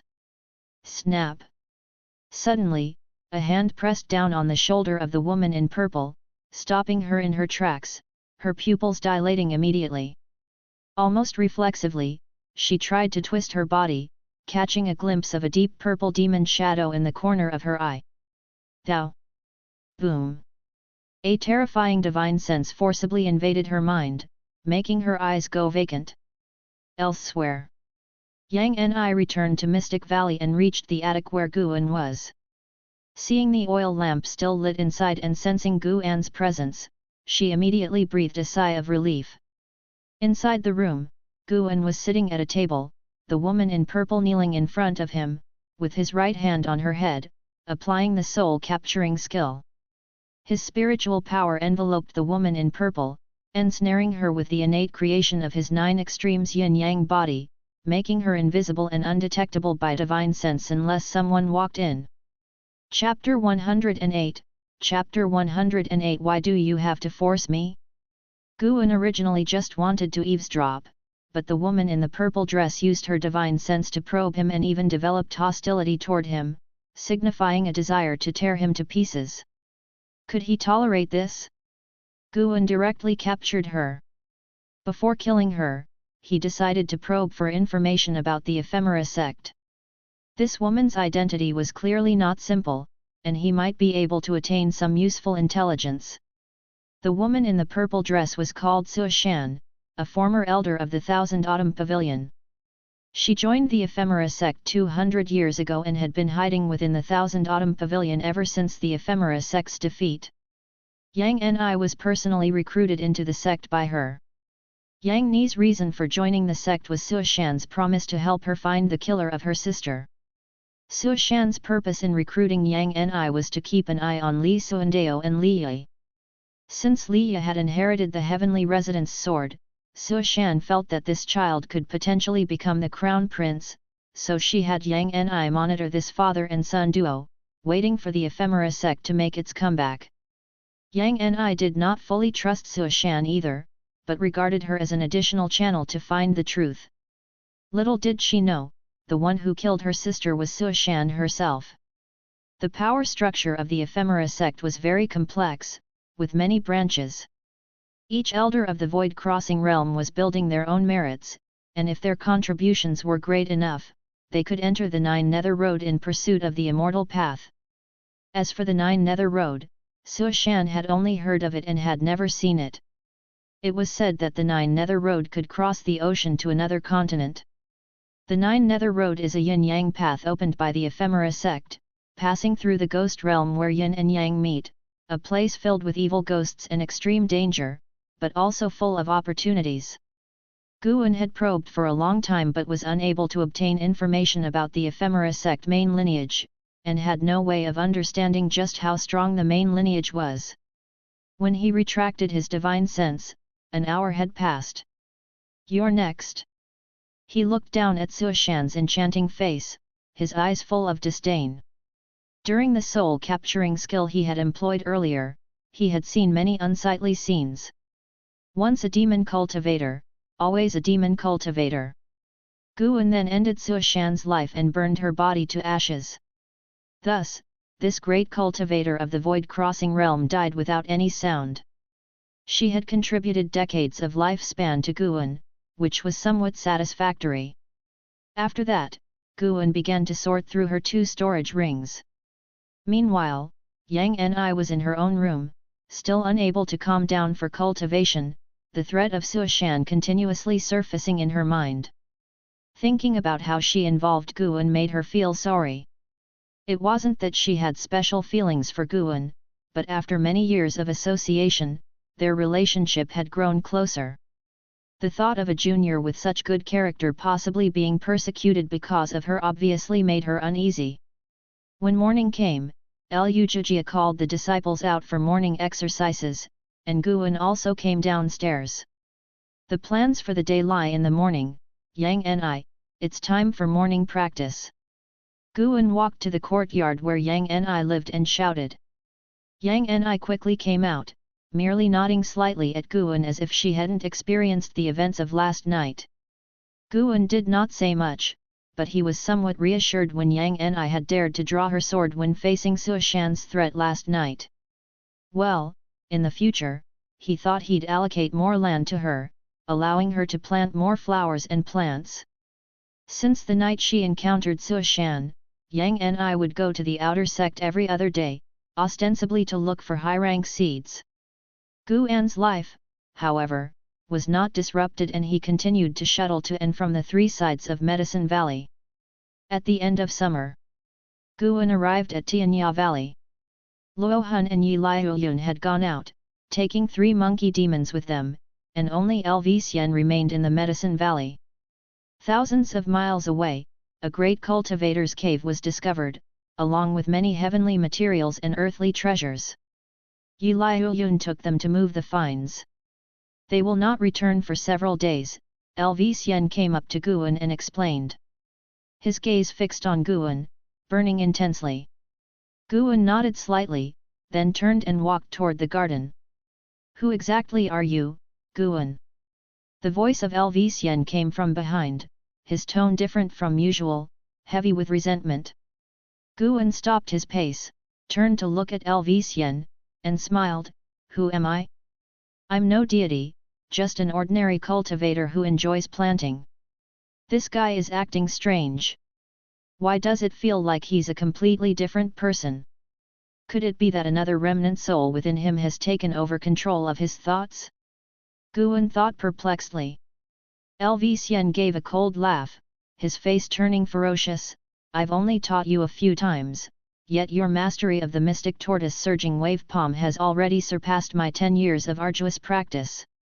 Guan raised an eyebrow, not expecting that his deliberate control had still given hints to Lvxian. This could be troublesome. Lvxian took a step forward, his aura as a 9th-layer core formation realm cultivator suddenly erupting, lifting the fallen leaves on the ground like a tornado taking off, grand and imposing. Though his cultivation level was at the 9th layer of the core formation realm, it was comparable to the aura of a lower-tier nascent soul realm cultivator. Deserving of his reputation as the once #1 talent of the Supreme Sect. I had discovered that cave long ago, calculating the day you would come and deliberately sent them away. Today, let us determine who is superior, Lv said with a cold smirk. His right palm began to accumulate spiritual power, with the space beneath his palm churning fiercely, as if a surge was about to come. Guan raised his hand. Don't be irrational, I'm really not any genius. Why fixate on me? I pose no threat to you. If you act rashly, I'll have no choice but to kill you. Lv licked his lips. Don't worry, I won't kill you. I just want to test your depth. If you continue to hide your strength, be careful not to end up like Li. Upon hearing these words, Guan's eyes turned cold. Subscribe to Chinese novel audio wave. Try my mystic tortoise surging wave palm. Lv let out a thunderous shout as he struck with his palm. The palm wind swept out, shaking heaven and earth, a sudden whirlwind starting from the ground as the overwhelming pressure headed straight for Guan, grass along the way getting uprooted as dust filled the air. Boom! The palm wind of the mystic tortoise surging wave palm shot up to the sky, forming a wave of air nearly 100 feet high, a magnificent sight.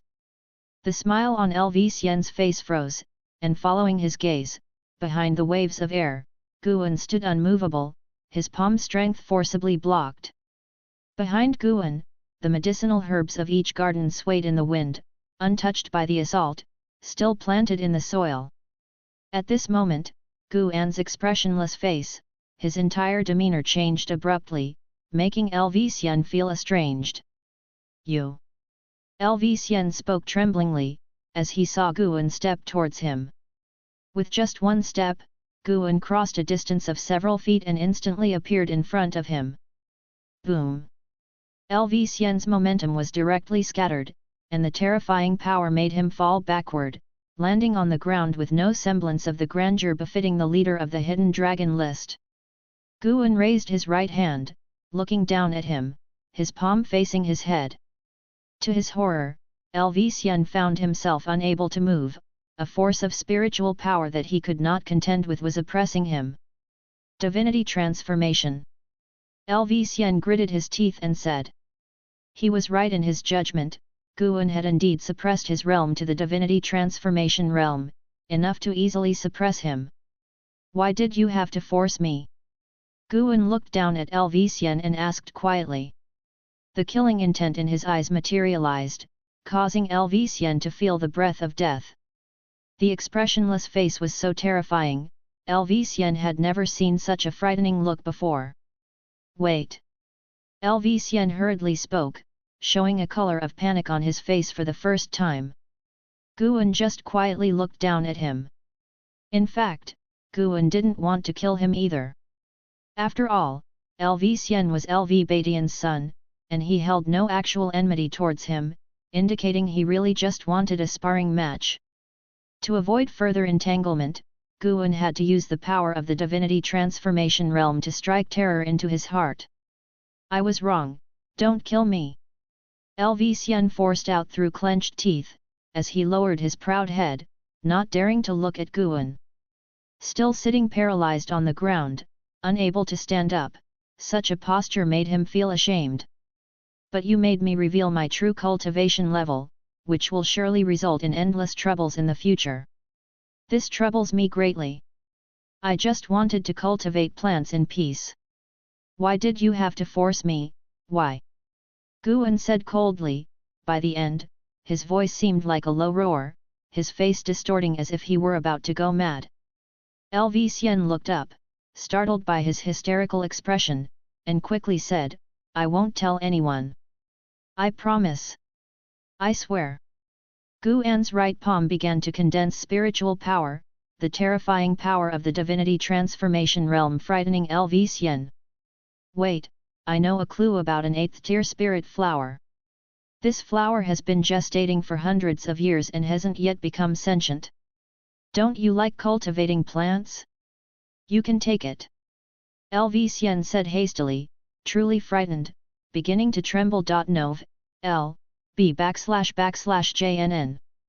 Guan was moved and narrowed his eyes to ask, where is it? Feeling the oppressive force on him weaken, LV Xian quickly took out a scroll of a map from his storage bag and said, "This is the map, I got it when I participated in the Great 100 Tribes meeting from an old senior who gave it to me." Guan took the map, gave it a quick glance, then tossed it into his storage bag. He looked back at LV Xian, frowning and said, "You truly won't speak of it. If I speak of your cultivation, this life's tribulation crossing will surely be plagued by demons of the heart, leading to death and the vanishing of my Dao." LV Xian immediately swore an oath. After hearing this, Guan retracted his aura, and his cultivation level returned to the Foundation Establishment realm. The swaying flowers and grass in Medicine Valley also came to a halt. LV Xian instantly sighed in relief, sweating profusely, catching his breath deeply. Guan resumed his usual gentle demeanor, pulled LV Xian to his feet, and dusted him off, saying, "Brother LV, apologies for the offense. Promise me you won't make such jokes again, they're not funny." Hearing these words, LV Xian gave a forced smile. After that, Guan turned and walked away, heading back to his original spot. Watching his retreating figure, LV Xian remained silent for a long time. An hour later, Guan bade farewell to LV Xian and left. LV Xian sat on the grass, watching the sun in the sky, remaining lost in thought. As the day gave way to night and then 2 days and nights passed, he didn't get up. It wasn't until Luo Hun, Yi Liuyun and the 3 monkey demons returned, all talking and laughing with evident good gains, that he stirred. Seeing LV Xian sitting still on the ground, Yi Liuyun asked with a laugh, "LV Xian, why aren't you cultivating?" LV Xian's body shivered slightly, he turned his head to look at Yi Liuyun and asked, "Do you think I can achieve divinity transformation by the age of 100? He knew about Guan's age because Guan was about the same age as Li Yi. If you hadn't wasted time before, you would have definitely reached the divinity transformation realm by the age of 100, but alas, you are now 90, and it's difficult to go from the 9th layer of the core formation realm to the 1st layer of the divinity transformation realm in 10 years. Yi Liuyun shook his head and said. Luo Hun suggested, "His Majesty values you so much, if you ask, he will definitely provide you with a great number of elixirs." LV Xian remained silent. He fell into self-doubt, wondering if he was truly not a genius at all. Chapter 109, Chapter 109, Ancestor Xian Tian, Heaven-Cutting Divine Axe. Since LV Xian was taken care of by Guan, he completely straightened up. When Guan went to Tianya Valley again, he was in seclusion, cultivating. Luo Hun said he wanted to attempt to break through to the divinity transformation realm as soon as possible. Guan asked why, Luo Hun said he didn't know either, which put Guan at ease. Although LV Xian was crazy and rash, his mouth was tight-lipped. That matter was considered past. Guan had studied the map given by LV Xian. It was too far from the Taixuan dynasty, so he had to put it aside for the time being. What if there were Mahayana cultivators in that place? He couldn't take the risk. Now, the lifespan revenue from the 3 medicine valleys was considerable. Even without further enhancement, his lifespan could rapidly increase. In the blink of an eye, 2 months had passed. The withered yellow scenery of autumn covered Mystic Valley. That day, nearing noon, Yelan came to visit him. Having not seen Guan for almost a year, Yelan missed him a lot. As soon as she entered the room, she embraced him. "Junior sister," Guan said sternly, his tone carrying a hint of reproach. Yelan let go of him and giggled, saying, "What's wrong with a hug? It's the courtesy of a brother and sister reuniting after a long time." "Brother, don't think too much about it. I'm not interested in romantic affairs now, I just want to pursue immortal cultivation." Guan gave her a look, then turned to make her some tea. He had subconsciously performed a lifespan detection on Yelan just now, which weighed heavily on his heart. Yelan, Foundation Establishment Realm 5th Layer 56/130/130. The normal lifespan of a Foundation Establishment Realm cultivator is over 200, but Yelan had reached her peak early on due to the elixirs accumulated by Guan. What will happen when Yelan turns 130? Will it be the 5 decays of heaven and man, dying suddenly, or encountering inner demons, with chi blood attacking her heart? Guan sighed inwardly and decided to teach the deist expansion skill to Yelan. With 74 years remaining, perhaps it would be effective. Deist expansion skill was a process of accumulating spiritual power. Guan had a bold idea. What would happen if one consumed spirit energy elixirs frenziedly while cultivating deist expansion skill?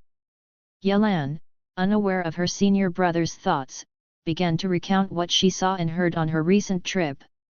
The disciples of Law Enforcement Hall went out to protect Crown Prince Li Dai. Their enemy was the Ephemera Sect, and in over half a year, she went through 7 or 8 battles and survived some close calls. Guan already knew about this because he occasionally used his divine sense to check on her. The disciples of the Law Enforcement Hall were basically used as informants. The real fighters were several nascent soul cultivators. Brother, we were able to return because a void-crossing realm great cultivator came to protect the Crown Prince. Above the nascent soul is divinity transformation, and only above divinity transformation is the void-crossing realm. That senior was so powerful, he killed a divinity transformation realm demon cultivator from the Ephemera Sect with a single palm. At that time, we all thought we were doomed. We didn't expect the Crown Prince to have such a powerful figure behind him, who, I heard, is not a cultivator from the Supreme Sect. Yelan excitedly spoke of the void-crossing realm great cultivator. Guan raised an eyebrow, pretending to be shocked. That powerful? How old must he be? It is said he's already 900 years old, Yelan said, carefully observing Guan's expression. She had once suspected that Guan was Sword Venerable Feudeo. During the turmoil in the outer sect, her white spirit sword had sensed the Qinghong sword. The sword that carved the word righteous path on the heavenly repair platform was the Qinghong sword. However, after her investigation, Sword Venerable Feudeo was at least a being who had transcended the divinity transformation realm, which made her hesitant again. She had grown up with Guan and knew his age. A few decades old and in the void-crossing realm? This was unheard of in the immortal cultivation world. Add to that, Guan never acknowledged that he was Sword Venerable Feudeo, so she wondered if Guan might be a disciple of Sword Venerable Feudeo. Whether it was one case or the other, Yelan felt she didn't match up to him, so lately she rarely expressed her feelings and focused more on cultivation. If she could raise her cultivation level, and her senior brother wanted a deist friend, then that would be her chance. Guan exclaimed, "Junior sister, you're encountering cultivators of higher and higher realms now, but it seems difficult for your cultivation level to improve. Why not practice the cultivation technique of your senior brother?" "What cultivation technique?" Yelan asked curiously. The Gale Shadowless leg given by Guan was already her strongest combat method, so she would not underestimate Guan's cultivation technique. Perhaps this technique was passed down by Sword Venerable Feudeo. Guan began to introduce the deist expansion skill, and Yelan listened attentively. After Guan finished explaining, Yelan couldn't help asking, "Brother, you possess so many herbs, but your cultivation doesn't seem to progress much. Could it be because of the deist expansion skill?"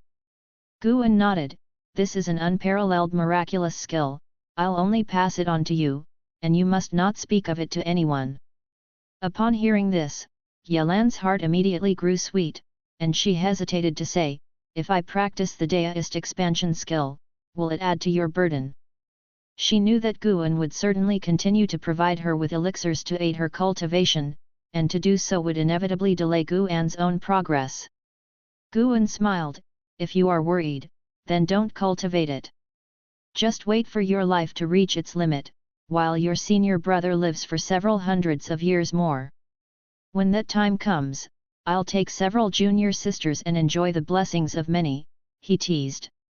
"No way, I want to practice," Yelan declared with a glare.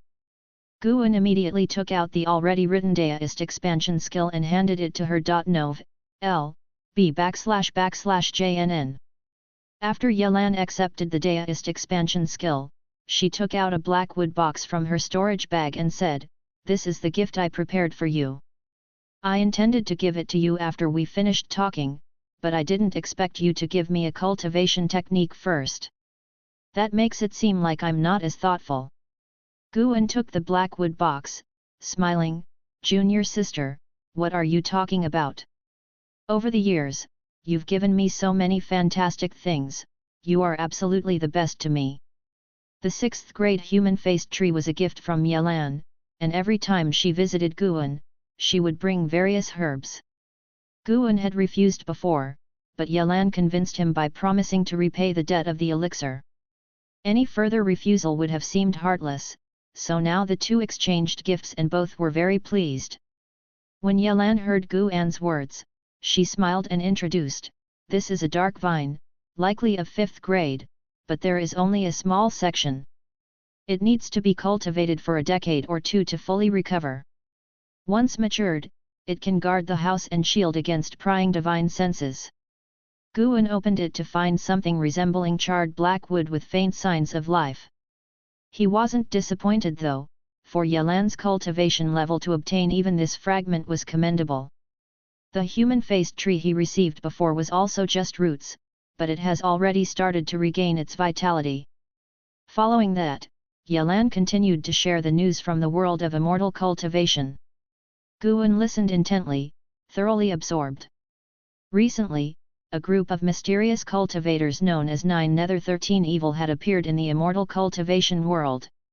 They forcibly entered Taixuan Sect, seized its greatest treasure, and left victoriously, their strength sending shockwaves through the cultivation world.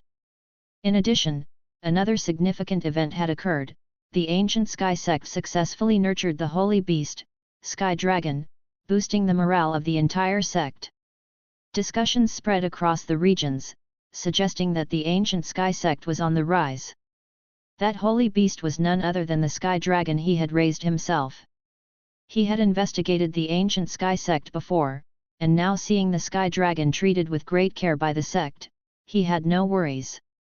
From Yelan's words, the immortal cultivation world seemed peaceful, and the ephemera sect had calmed down, no longer clashing fiercely with the demon path, but he knew this was just the calm before the storm.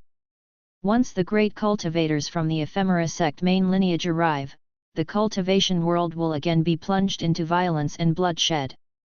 Deep in the night, amidst the North Sea mountains, the spiritual energy began to sink, once again startling all beings.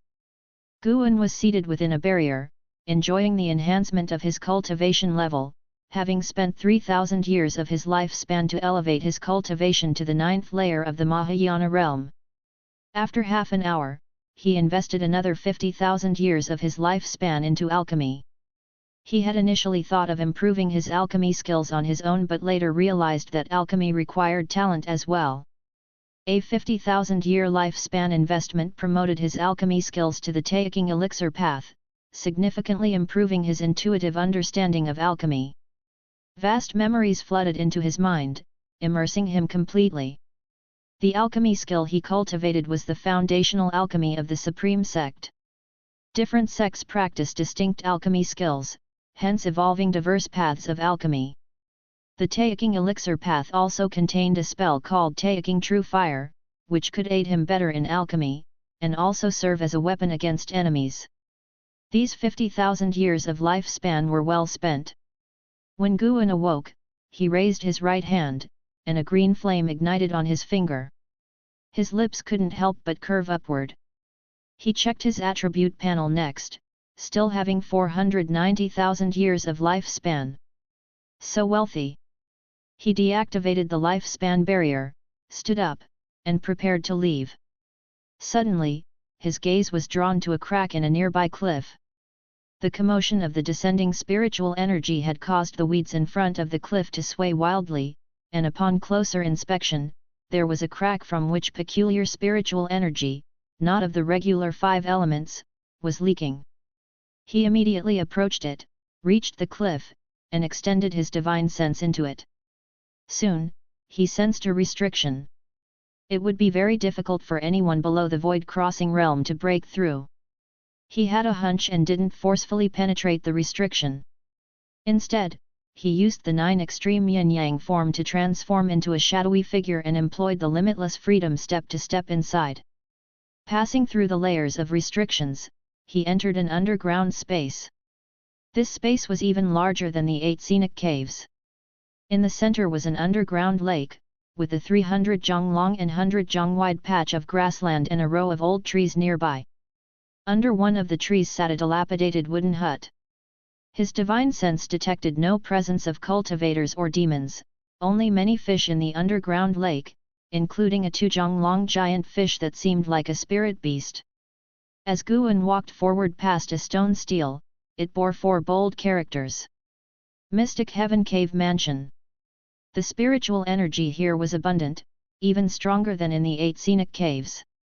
He threw a lifespan detection at the row of trees. All were 6-grade spirit trees called heart-clearing trees. Excellent! Guan was suddenly overjoyed. If no one was residing here, it could serve as his 4th Medicine Valley. Mystic Valley, 3rd Medicine Valley, and Tianya Valley were all under others' watch, whereas his treasures were in 8 scenic caves, but there was only so much space there. Guan approached the wooden hut with the stone table, overgrown with moss, and 2 books on the table. One was a nameless book, and the other a secret manual. Heaven-Cutting Divine Axe. What an imposing name! Guan picked up the nameless book and began to read. It was a will, left by the owner of Mystic Heaven Cave Mansion. The owner's name was Ancestor Xian Tian, a Mystic Heart Realm cultivator. Guan furrowed his brow as he continued reading. Ancestor Xian Tian turned out to be a supreme elder from the Supreme Sect. After leaving the sect, he carved out this Mystic Heaven Cave Mansion here, intending to seek enlightenment. However, he succumbed to deviation and chose to leave the cave mansion for the demon land beyond the 9 dynasties before his death. The Heaven-Cutting Divine Axe was Ancestor Xian Tian's most powerful ultimate technique, inherited from a holy land, one of the 9 major legacies of that land. Chapter 110, Chapter 110, The 9 Styles of Heaven Cutting, the Aura from Afar.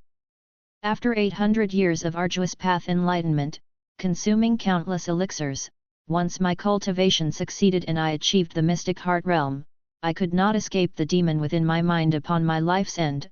I resent. Guan read this passage from the nameless book, his brow furrowing. The resentment of Ancestor Xian Tian leaped off the page, a resentment directed at the heavens. He resented that the heavens had allowed him to achieve the mystic heart realm, but before he could enjoy his accomplishment, a demon of the mind was born. After reading, Guan's first thought was of the ultimate lifespan. It seemed that there was a kind of destiny trapping all beings. Perhaps Ancestor Xian Tian's ultimate lifespan was only enough to reach the unification realm, but he forced his way into the mystic heart realm with an immense amount of resources. Yet, his lifespan did not extend and he ultimately faced upheaval from inner demons, confronting death. The more Guan thought about it, the more possible it seemed. All cultivators striving for immortality are not just battling the heavens, but perhaps even fate itself. Guan believed destiny could be broken, and he himself was the prime example. The ultimate lifespans he saw might just be a reminder of the existence of fate. Besides his ability to seize lifespans, there certainly were opportunities in this world that could help others break through their ultimate lifespans, though he hadn't seen them yet. Precisely because immortality was so difficult to achieve, so many pursued it relentlessly, risking their lives. Let's see if the deist expansion skill is effective. If it is, he could afford to sacrifice some of his lifespan to enhance it. Guan felt hopeful, as those with Wuxin tended to have lifespans far beyond those of their peers in the same realm. He continued reading. The subsequent sections chronicled the life deeds of Ancestor Xian Tian, from joining the Supreme Sect to competing for the position of sect leader. It was like a novel, even brief descriptions could make one's thoughts wander. After finishing the testament, he tossed the book into his storage bag and then picked up the manual for the heaven-cutting divine axe to check. The more he read, the more engrossed he became, his pupils seemingly reflecting a figure wielding a huge axe. The heaven-cutting divine axe consisted of 9 forms, severing life, demons, ghosts, mountains, seas, laws, immortals, gods, and heaven. It sounded very domineering, but it remained to be seen whether it could truly sever immortals and heaven. The 9 forms were not 9 levels but 9 techniques. Ancestor Xian Tian had mastered all 9 before he succumbed to deviation. He encountered no match during his rampage across the 9 immortal sects, securing the Supreme Sect's reputation as the legitimate leader of the Taixuan world. However, he did not leave the heaven-cutting divine axe in the Supreme Sect because it was a legacy of the Holy Land and could not be passed on to others. Being discovered by the Holy Land would lead to the removal of his cultivation level, a special note in his testament. After skimming through it, Guan tossed the manual into his storage bag as well.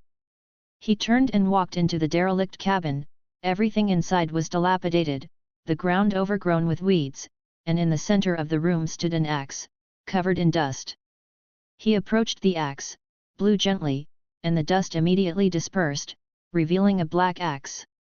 The heaven-cutting axe, a supreme-grade magic artifact, also forged from North Sea nether iron, and it was million-year-old North Sea nether iron at that, heavier than Li Ya's North Sea heavy sword and able to withstand more spiritual power. Guan, gripping the heaven-cutting axe, raised an eyebrow. It's quite heavy. Despite being a Mahayana cultivator and having cultivated the primordial Ruyi skill, which gave him tremendous strength, even he could feel its weight, which showed just how heavy the heaven-cutting axe was. Forget using the techniques of the heaven-cutting divine axe, it seemed like just smashing it directly could kill someone. Guan lifted the heaven-cutting axe and got serious, making it seem very light in his hands, easy to wave around. He attempted to place the treasure into his storage bag, but it was repelled by the space restriction. It won't fit. Interesting. Guan immediately set the heaven-cutting axe down and then checked around. There were no other valuable items in the cabin. Immediately after, he stepped out of Mystic Heaven Cave Mansion and sealed the fissures on the rock wall. Now that he possessed the 5 elements treasure body with perfect earth attribute qualities, he could gather spiritual energy into earth. After completely sealing the fissures, Guan finally felt at ease. From now on, this would be his cave mansion. Guan, his mood uplifted, the corners of his mouth turning up, stepped into the Mystic Heaven Cave Mansion again. Time to reclaim the wild. At the end of autumn, in the Third Medicine Valley, disciples were busy sweeping up fallen leaves.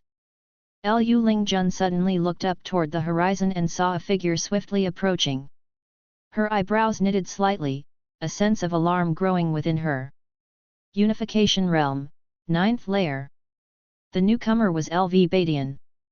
LV Badian quickly flew to the loft where Guan resided and then stepped on the stairs to go up. Lu Lingjun withdrew her gaze, curious about the identity of the man.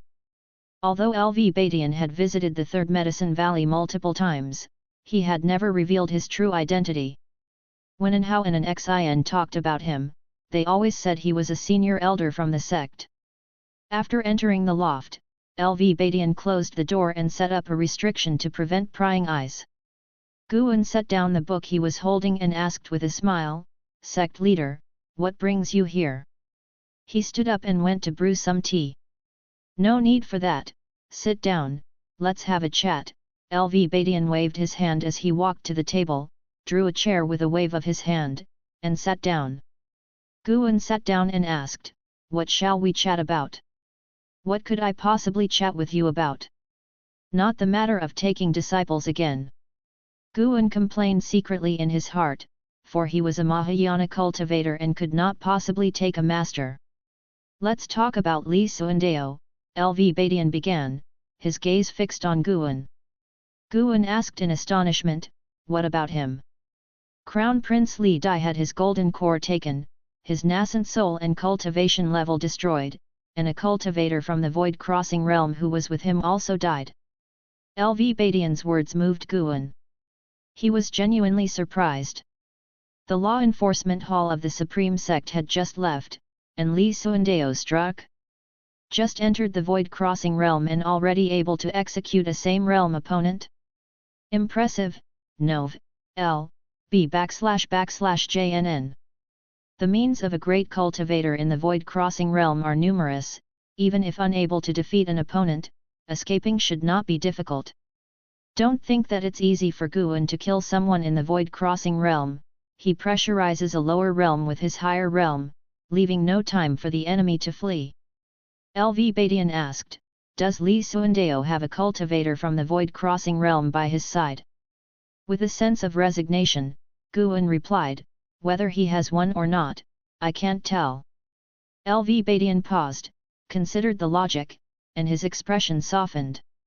With the Crown Prince dead, the Supreme Sect can only support Li Yi. The imperial throne must be held by a prince of the Supreme Sect, but unfortunately, Li Yi has been away and hasn't returned for many years, LV Badian sighed. If it weren't for the imminent attack of the Ephemera Sect, I would really like to depose Li Suandeo. Guan asked in astonishment, why would you depose him? LV Badian explained, he has been emperor for nearly 200 years, the world below is rife with turmoil and evil spirits, and public grievances are soaring. Changing the emperor to offer a sacrifice to the heavens might reverse the fortunes. Unfortunately, he has won over several elders from the Hall of Elders, which prevented me from forcing him to abdicate before. Just as I was regaining my cultivation level, the Ephemera Sect arrived, bringing endless troubles. Thank you for using MV_L_E_MPY_R. Speaking of the Ephemera Sect, he showed a vexed expression. Guan couldn't tell whether he truly cared for the welfare of the common people or just disliked Li Suandeo. Both of them provided him with high-rank medical herbs, so it was difficult for him to take sides and could only watch their struggle.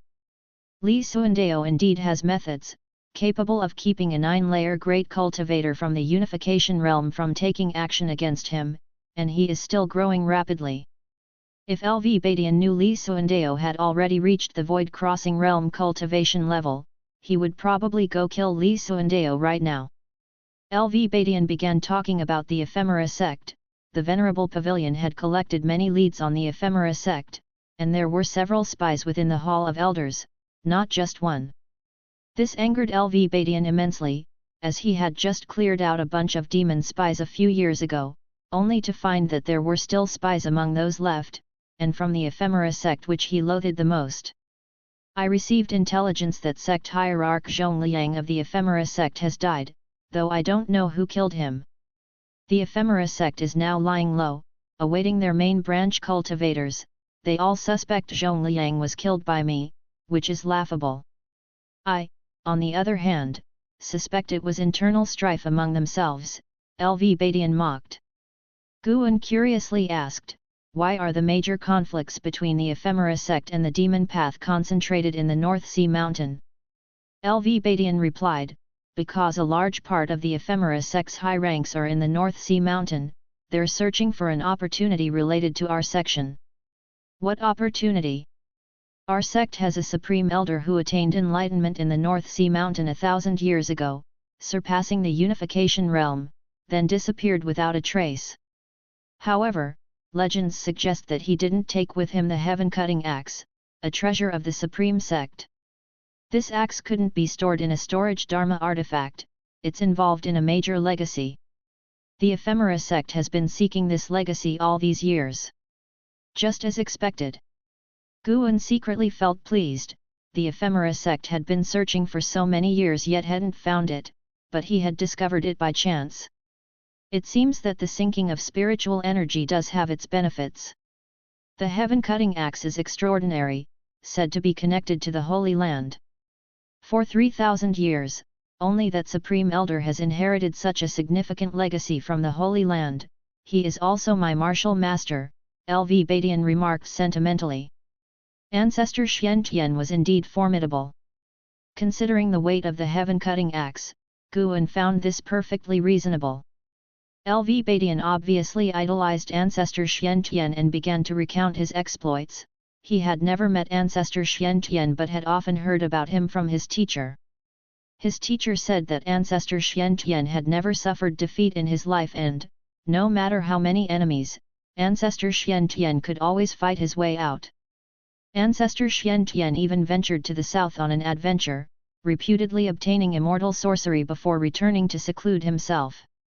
However, Guan knew that Ancestor Xiantian had never obtained any immortal sorcery. He had roamed the seas for many years, nearly killed by the Demon King, which forced him to flee back home, intending to venture out again once he reached the Mystic Heart Realm. Unfortunately, he never achieved his wish until his death. Suddenly, Guan thought about the true inheritor who had gone out to gain experience, possibly heading to the sea as well. It was said that this true inheritor was even more powerful than LV Badian, likely having reached the Mystic Heart Realm already. However, when Guan mentioned the true inheritor, LV Badian looked annoyed and unwilling to talk more. Clearly, their relationship was not good. Just as LV Badian was speaking, he suddenly stopped. Guan also felt a powerful aura coming from the north, but he pretended not to know, especially since LV Badian was right in front of him. LV Badian turned his head, looking toward the sky outside the window, and murmured, "Has it finally come then?" Guan asked in confusion, "What has come?" LV Badian stood up and said, "Nothing much, I have to go now." He left quickly, and Guan quickly stood up to see him out, walking him to the entrance hall. Guan saw that Lu Lingjun had also sensed the powerful aura from afar and was frowning deeply. It seemed that Lu Lingjun noticed Guan's gaze, glanced back at him, and then continued sweeping leaves. Guan looked in the direction LV Badian had gone, curiously wondering about the origin of that aura. It didn't feel like the aura of a cultivator, but had an indescribably strange sensation. Chapter 111, Chapter 111, Mystic Heart Attacks. The sky was cloudless for thousands of miles, and below lay an endless wasteland, crisscrossed by fissures on the surface of the earth that revealed themselves as canyons upon closer inspection. On a flat expanse of barren land, a massive black chi was hovering, resembling a crack. At the bottom end of the black chi was an array platform, circular in shape and over 30 feet in diameter, carved with mysterious and complex runes. Spiritual energy surged, causing them to reflect a faint luster. In front of the array platform, a group of Ephemera Sect cultivators stood waiting, numbering over 1,000, among whom Zhang Qiang and Su Han were also present. The person standing at the forefront was an elder in a grey robe, clutching a wooden staff with his back hunched, gazing at the black chi above with eyes filled with anticipation. Ephemera Sect main lineage. Zhang Qiang looked at the spatial fluctuations within the black chi, very nervous. She had joined the Ephemera Sect for some time and had a deep understanding of it. The Ephemera Sect in the mortal world was just a branch and could not be compared with the main lineage at all. Suddenly, thunder erupted from within the black chi, followed by an expansion of the black chi, revealing a dark red sky within, where thick clouds could be faintly seen swirling. The grey-robed elder at the forefront knelt down and shouted loudly, "We welcome the descent of the main lineage's hierarch." At his kneeling, the other Ephemera Sect cultivators knelt one after another, echoing his words in unison, their voices resonating loudly and clearly. Under everyone's gaze, a figure appeared within the black chi, with his back to the dark red sky, stepping out gradually. This was a man wearing a tight purple robe with a gold-rimmed red sash around his waist. The robe was imprinted with blossoms of the ephemera flower, and even stitched onto the back was a tree of the ephemera. He had a handsome face with a proud expression, snow-white hair coiled below a purple jade crown pointing to the sky, and a red gem inlaid on the crown which at first glance resembled a terrifying and dreadful eye. With his hands clasped behind him, he looked down upon the followers below, slowly saying, "Who is Elder Chi Han?" The grey-robed elder quickly answered, reporting to the hierarch, "I am." The purple-robed man, high above, did not show any intention of descending. He calmly stated, "Find someone to lead me to the Supreme Sect, the rest stay here and wait for the descent of the main lineage." Upon hearing this, Elder Chi-Han asked excitedly, "Are there more seniors from the main lineage coming?" It's time for the ephemera to bloom." The mysterious aura was too far from the Supreme Sect, even beyond the detection range of the divine sense of someone in the Mahayana realm. Guan made no rash moves, as his intuition told him that the aura was connected to the ephemera sect main lineage. Without a clear understanding of the strength of the ephemera sect main lineage, he wouldn't act recklessly. Although, from Zhongliang and Suishan's memories, the ephemera sect was waiting for a great cultivator in the mystic heart realm from the main lineage, Guan was worried that things might have changed since he had eradicated the ephemera tree. What if more than one mystic heart realm great cultivator came? Moreover, the Supreme Sect had profound resources and might not need his intervention. Perhaps a Supreme Elder would return. Setting aside the Supreme Elders, the Ji family and the Gu family also had immeasurable depths. When Guan used his divine sense to search the Taixuan dynasty, he couldn't find the main residences of these two families and estimated they were hidden in a minor heaven and earth. This world contained many minor heavens and earths, equivalent to innate spatial restrictions, which could also be described using Earth's terminology as alternate dimensions. The day after LV Badian left, the atmosphere at the Supreme Sect became tense. Large numbers of cultivators in the core formation and nascent soul realms flew over from above the Third Medicine Valley heading towards the outer sect direction, and even the 9 talented disciples who were cultivating in the valley were summoned, bidding farewell to Guan. Each disciple had their own identity token, through which the Supreme Sect could pass orders to everyone, including those disciples who were training outside. Xiao Chuan came to Guan's side, asking nervously, "Senior brother, what's the big issue this time? It's not an attack by the ephemera sect, is it?" Each time he went to the outer city, he could hear other disciples discussing the ephemera sect. With its unbroken string of victories over the demon path and the great trouble it once caused the Supreme Sect 200 years ago, all the disciples of the Supreme Sect felt threatened.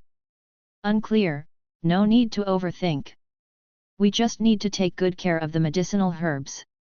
If a real battle starts, you and I won't make much of a difference. Trust in the sect," Guan reassured him. Xiao Chuan found this sensible, but his thoughts still drifted towards the outer sect. Guan turned and left, heading to harvest mature medicinal herbs. This chapter is MVLEMPYR. Let the Supreme Sect take care of a falling sky. Collecting herbs and flowers was of utmost importance. An ancient hour later, Guan returned in front of the pavilion, pulling out the Qinghong sword and began practicing his swordplay. He rarely practiced swordplay, attracting the attention of many disciples. They thought he had sensed the crisis and began to imitate him, starting to cultivate their own spells. Lu Lingjun also looked towards Guan, unable to help shaking her head. Guan's sword moves were very peculiar, in her opinion. They didn't constitute swordsmanship but rather resembled axemanship. Perhaps the Valley Master was merely trying to calm her nerves. Lu Lingjun watched for a while before withdrawing her gaze. She walked towards the distant mountains, preparing to observe the outer sect from the mountaintop to see what was happening. What Guan was practicing was indeed not swordsmanship, but the heaven-cutting divine axe.n/o/vel/b/jn.c//om. He purposefully used a sword to deceive onlookers. In fact, the heaven-cutting divine axe had no legacy left in the Supreme Sect, and nobody used it. In the blink of an eye, 3 days passed. On this day, having settled matters of Mystic Valley, Guan proceeded to the Third Medicine Valley to continue harvesting medicinal herbs. The Third Medicine Valley spanned 100 miles, filled with too many herbs. Every day, there were herbs ripening. Each time Guan harvested, he would leave a portion behind, ensuring a significant lifespan income each time. The herbs would not be affected if left to grow for several months after maturation. After successfully harvesting 5,000 years of lifespan, Guan had a servant disciple send the herbs to the storage tower while he looked for Lu Lingjun. "I'm planning to take a trip to the outer sect. Are you coming?" Guan asked. Lu Lingjun had previously mentioned to remember to bring her along the next time he went to the outer sect. Of course, a deeper reason for Guan was to add another fighting force to the Supreme Sect. Upon hearing this, Lu Lingjun nodded immediately. She had been observing for 3 days and was eager to see the action in the outer sect. And so, Guan led Lu Lingjun to the outer sect. Upon arriving at the outer sect, Guan made an appointment to meet Lu Lingjun in front of the heavenly repair platform at dusk before setting off alone. Such a sensible person. Lu Lingjun watched Guan's fading figure and thought to herself in silence. She then turned around and saw that in the sky above the South City Gate, there were numerous great cultivators suspended in the air, each with a large flag behind them. Spanning as far as the eye could see, there were around 1,000 people, perfectly encircling the entire outer city. These people were at the very least at the nascent soul realm. A single outer city housed so many high realm cultivators. Lu Lingjun had previously probed with her divine sense and found that the other outer cities were in a similar state, which made her marvel at the profound depth of the Supreme Sect's foundation. With the strength the Supreme Sect had shown so far, she felt it could easily sweep through the mortal world she came from. On the other side, Guan found Zhenqin of the Law Enforcement Hall. The Law Enforcement Hall hadn't been tasked with combat, but instead patrolled the city to prevent ephemera sect cultivators from sneaking in. Zhenqin was pulled aside to the streets by Guan, who took out a copy of the Deist expansion skill from his storage bag and handed it to her, saying, "Keep it safe. Once you return, cultivate diligently and tell no one, including your martial uncle yet." Zhenqin glanced at it, saw that it was a cultivation technique, and was instantly thrilled. She nodded repeatedly. She was aware of the fact that Guan had a medicine valley within the inner sect. His status was certainly beyond her comparison, and the cultivation technique Guan gave her must be extraordinary. Although she had been cultivating Zhang Qiang's cultivation technique, her cultivation level had troubled her with its difficulty to improve over the recent years. After a brief chat, the master and disciple parted ways. Guan did not go to look for Yelan, because she was partaking in the outer sect meetings at the Great Elder's residence. The entire Supreme Sect had already entered a state of combat readiness. The reason Guan chose to come to the outer city today was because he had sensed an aura surpassing the unification realm entering the Taixuan dynasty and moving closer to the Supreme Sect. Mystic Heart Realm. The person was not flying fast, for someone was leading the way. Of course, it might also have been an attempt to pressure the Supreme Sect. The careless display of powerful aura, not only detectable by great cultivators of the unification realm but also by those of the divinity transformation and void crossing realms, was the reason for the intensely tense atmosphere in the Supreme Sect. Guan had no intention of taking action in haste. He wanted to see the full extent of the Supreme Sect's capabilities. It would be unacceptable if he had to deal with every enemy himself. Killing cultivators could grant lifespan, but the amount added wasn't much, not much different from that of medicinal herbs, so he wasn't eager to kill enemies. Of course, if there were many enemies, he wouldn't mind taking actions to snatch some kills.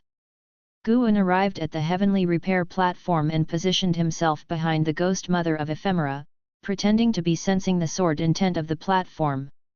"Gu Jr., what brings you here?" A laughing voice came from the side as the mad swordsman of Great Yu, Han Ming, approached with a smile. He stood behind the ghost mother of ephemera, exchanging pleasantries with Guan. The ghost mother of ephemera, on the other hand, did not react and kept her eyes closed. Despite the imminent battle, hundreds of disciples were still engaging in path enlightenment on the platform. Han Ming, at the 5th layer of the void crossing realm, did not realize that the female disciple meditating beside was an old monster at the 2nd layer of the unification realm. After a few formalities, Guan curiously asked, "The ephemera sect is attacking, why haven't you left, senior? Aren't you afraid of being affected? What is the ephemera sect to worry about? They have been defeated by the Supreme Sect in the past, and it will probably be the same this time." The Supreme Sect is harboring too many great cultivators and old monsters. You should also take the opportunity to watch and gain a deeper understanding of the Supreme Sect, Han Ming chuckled. Upon hearing this, Guan grew even more curious and began to ask him about the powerful great cultivators of the Supreme Sect. Han Ming shared what he knew about the Supreme Sect while nearby disciples couldn't help but eavesdrop. 90% of the Supreme Sect's disciples were not clear on how strong exactly their sect was, for the Supreme Sect was simply too vast. The ghost mother of Ephemera seemed disturbed, so she stood up, intending to move away. Guan deliberately turned his back to her and pretended to step back naturally, bumping into her. Upon realizing he bumped into someone, Guan quickly turned around and said, "Miss, I'm sorry." The ghost mother of Ephemera frowned but merely shook her head without saying much. She passed by Guan. "Stop!" Han Ming's voice suddenly rang out, his gaze fixed on the ghost mother of Ephemera. The ghost mother of Ephemera couldn't help but halt in her steps. The surrounding disciples cast puzzled glances, as Han Ming was a prominent figure on the heavenly repair platform, and his actions easily drew attention. Guan quickly spoke up, "It was my fault, I accidentally bumped into her." Han Ming ignored Guan, still staring at the ghost mother of Ephemera's figure, and said coldly, "Who exactly are you, Your Excellency? You've hidden yourself well, but you revealed a flash of your aura just now. You're not a person, are you? You're a ghost." "A ghost?" As soon as he spoke, the surrounding disciples all rose to their feet, with some even drawing out their magic artifacts. Upon hearing this, Guan was taken aback and looked at the ghost mother of Ephemera incredulously before retreating to the side. The ghost mother of Ephemera turned around. She did not look at Guan, but instead eyed Han Ming indifferently and said, "You are not of the Supreme Sect, why trouble yourself with needless affairs?" Chapter 112, Chapter 112, Unrivaled Battle, Enlightenment in the Painting.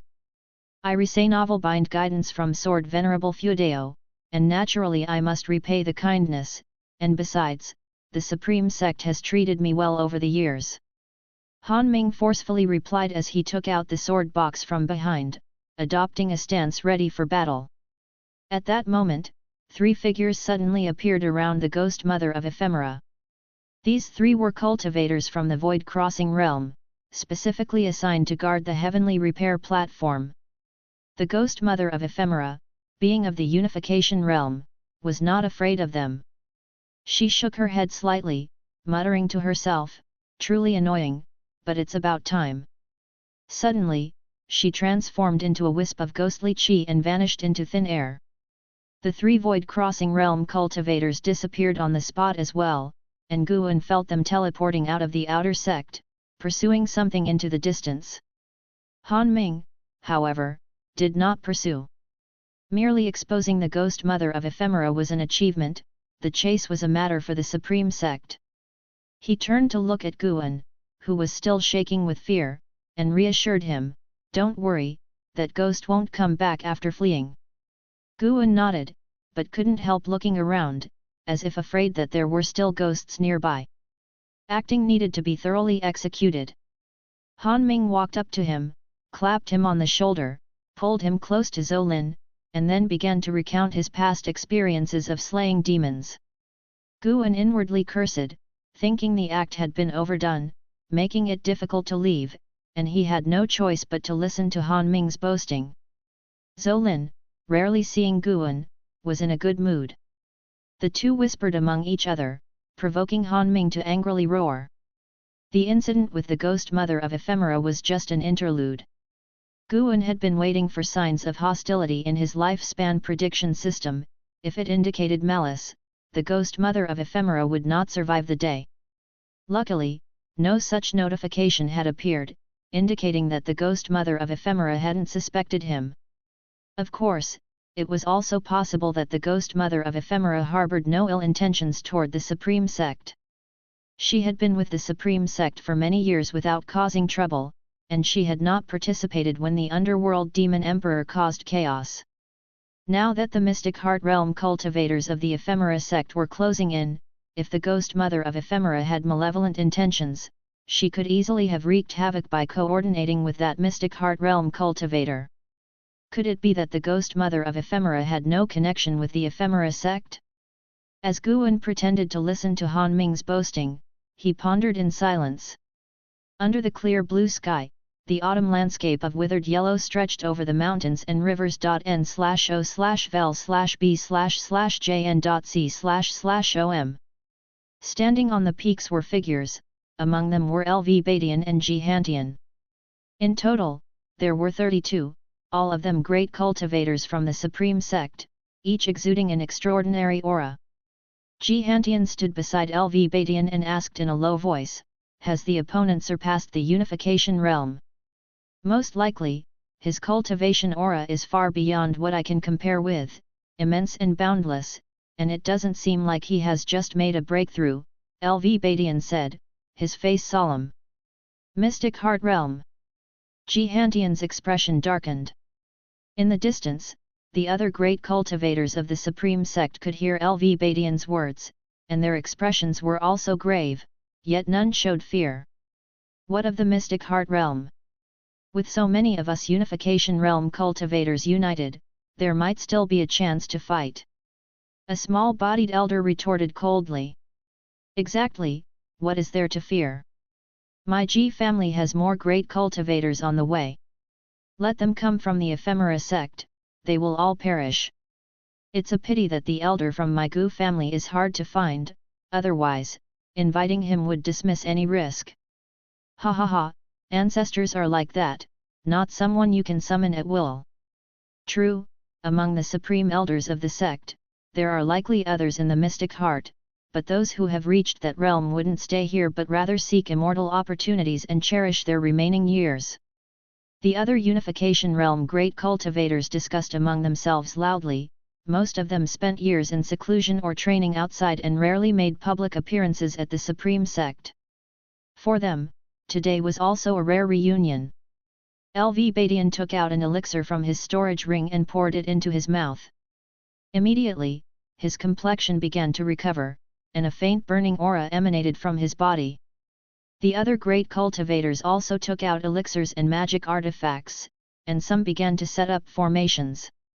The environment returned to calm, nervously anticipating the outbreak of a great battle. So many Unification Realm cultivators, worthy of an ancient great sect standing for thousands of years. A light laughter echoed through the heavens and earth, causing everyone's expression to change. That voice belonged to the purple-robed man from the Ephemera sect main lineage. Before the man arrived, his laughter was already oppressing the Unification Realm great cultivators. Inside the outer city, Guan descended from the heavenly repair platform, exhaling deeply. Han Ming could really boast. If it weren't for Guan claiming urgency, Han Ming would have continued narrating his legendary exploits. Even Guan, who usually enjoyed conversation, was struggling mainly because interacting with Han Ming meant listening to his endless, uninteresting monologues. After leaving the heavenly repair platform, Guan decided to head to the inn within the city to enjoy some drinks and watch the battle unfold. Barely taking a few steps, a deafening rumble came from the sky. 5 breaths later, a wild wind swept through, revealing the sect's protective formations. Guan quickened his pace, not wanting to miss the fight. He sprinted to his usual inn, requesting the waiter to serve wine and meat. As the Supreme Sect was preparing for battle, there were only a couple of patrons in the inn, all seated separately. Guan sat by the window, looking toward the horizon, his divine sense spanning vast distances, locking onto the battlefield. 32 Unification Realm cultivators besieging one Mystic Heart Realm cultivator. The scene was stunning, earth-shattering, with thousands of miles of forest devastated, swiftly reduced to rubble. Guan began to enjoy this visual feast, a grand battle rarely seen in centuries. Even if he decided to intervene, he rarely saw such a scene, as he would not act unless he could easily overpower his opponent. The Mystic Heart Realm was indeed formidable, far surpassing those in the Unification Realm. The purple-robed man suppressed the 32 unification realm cultivators of the Supreme Sect with his absolute dominance. Guan noticed a familiar face on a mountaintop thousands of miles from the battlefield. Su Han. It was indeed Su Han who led the man in the purple robe. Guan had noticed before, but now he only felt dissatisfied with Su Han's attitude of not fleeing. This kid isn't afraid of being shaken to death. Guan had already saved Su Han once, and he wouldn't save him again in the future. As a master, he had done his best. Even if today Su Han were to be executed, he would not intervene. Afterward, Guan paid no more attention to Su Han and concentrated on the battle. Soon, the waiter began to serve the wine and dishes. Guan had just taken a few sips when a voice came, "You are actually here drinking wine." Shen Zhen. Guan ignored her, considering her recent absurd writings in the Supreme Secret Records which made him often unable to resist pulling it out to read. A stain on the name of Guan. There must be other people in the Supreme Sect named Guan, who all probably detest Shen Zhen thoroughly. Shen Zhen directly took a seat opposite him. She wore a veil which, ironically, made her even more conspicuous, causing the inn's patrons to involuntarily glance at her. The great battle is about to begin, and this one might even be fiercer than the previous righteous-evil grand battle. I plan to render the process of the battle, why don't you join me? I was recently meditating on my past paintings and gained many insights, perhaps I could attain enlightenment through my art. Shen Zhen spoke, her tone proud when she mentioned enlightenment. She had specifically come in search of Guan, having followed him all the way from the Third Medicine Valley. Guan replied, "Forget it, I won't join. It's too dangerous. With my cultivation level, getting close to the battlefield could easily end with me annihilated." "It's fine, I'll protect you. With your cultivation level, you can protect me. At least I'm in the core formation realm." Core formation realm on such a battlefield is still cannon fodder. If caught in the aftershocks of the fight, you would probably just twitch a bit more than me. Well, you have a point.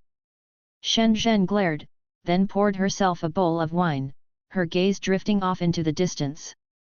She felt the oppressive presence of the distant battle growing increasingly intense, making her heart pound with trepidation. What kind of battle could cause such an uproar? Guan watched with great interest using his divine sense. LV Badian was indeed very powerful, clearly on a different level from other Unification Realm great cultivators.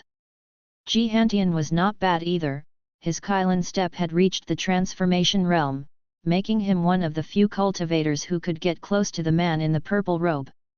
But the fight had only begun for a moment, and almost everyone on the Supreme Sect side had been injured to varying degrees, some even had their physical bodies destroyed, leaving only their primordial spirits arrayed in the distance. The man in the purple robe was surrounded by several magic artifacts, and he also held a long spear infused with powerful force, fighting with ease. Guan felt that this man had not yet used his full strength. If the fight continued like this, the entire Supreme Sect side would be annihilated. Alas! No use, I'll have to make a move myself. In order to better farm the land, Guan definitely could not allow the Supreme Sect to lose so many great cultivators, unless an enemy appeared that even he could not handle. In that case, he would have no choice but to flee. Guan stood up and said, "Ms. Shen, I'm going out for a bit, I will come back to find you later. You wait here for me, don't go." Without waiting for Shen Zhen's response, Guan quickly left the inn. Shen Zhen was unperturbed, she was more curious about the distant battle than about Guan. Guan rapidly departed, traversing several streets, making sure no divine sense had locked onto him. Then, he stepped out of the outer sect using the limitless freedom step. After 5 steps, he entered the mystic heaven cave mansion. He walked into a wooden hut, picked up the heaven-cutting axe, and immediately, a dark purple demonic chi flowed from his body. 9 Extremes Yin-Yang Transformation. He lifted his right foot and vanished within the cave mansion. A second later, he appeared on a mountaintop thousands of miles away from the mystic Heaven Cave mansion. Guan swung the heaven-cutting axe in his hand, recalling the techniques of the heaven-cutting divine axe. Forget it. Did he need techniques to kill? Guan immediately rushed towards the battlefield, carrying the heaven-cutting axe. He planned to use the guise of ancestor Xian Tian to kill the enemy. This way, news of the old ancestors' return to the Supreme Sect would surely spread throughout the immortal cultivation world. By then, any power wishing to oppose the Supreme Sect would have to weigh their odds carefully. Elsewhere, within the Taixuan dynasty, boom! The mountains shattered, and dust billowed. Another unification realm great cultivator fell, his fate unknown. In the sky, Ji Hantian and two other Ji family great cultivators employed the heavenly dragon demon-suppressing form to restrain the man in the purple robe. All three were gasping for breath, their spiritual power nearly depleted. Golden dragon shadows attacked from all directions, but the man in the purple robe stood proudly in the air, with a golden ring floating behind his head emitting dazzling light. These dragon shadows were shattered by an invisible force as soon as they approached within 10 yards of him. Heavenly dragon demon-suppressing form, truly an effective divine skill. Considering you are from the Ji family, I could spare your lives. However, if you continue in your obstinacy, do not blame me for disregarding the reputation of the Ji family. The man in the purple robe said coldly, his words carrying a chilling intent to kill, losing the earlier scornful and mocking demeanor.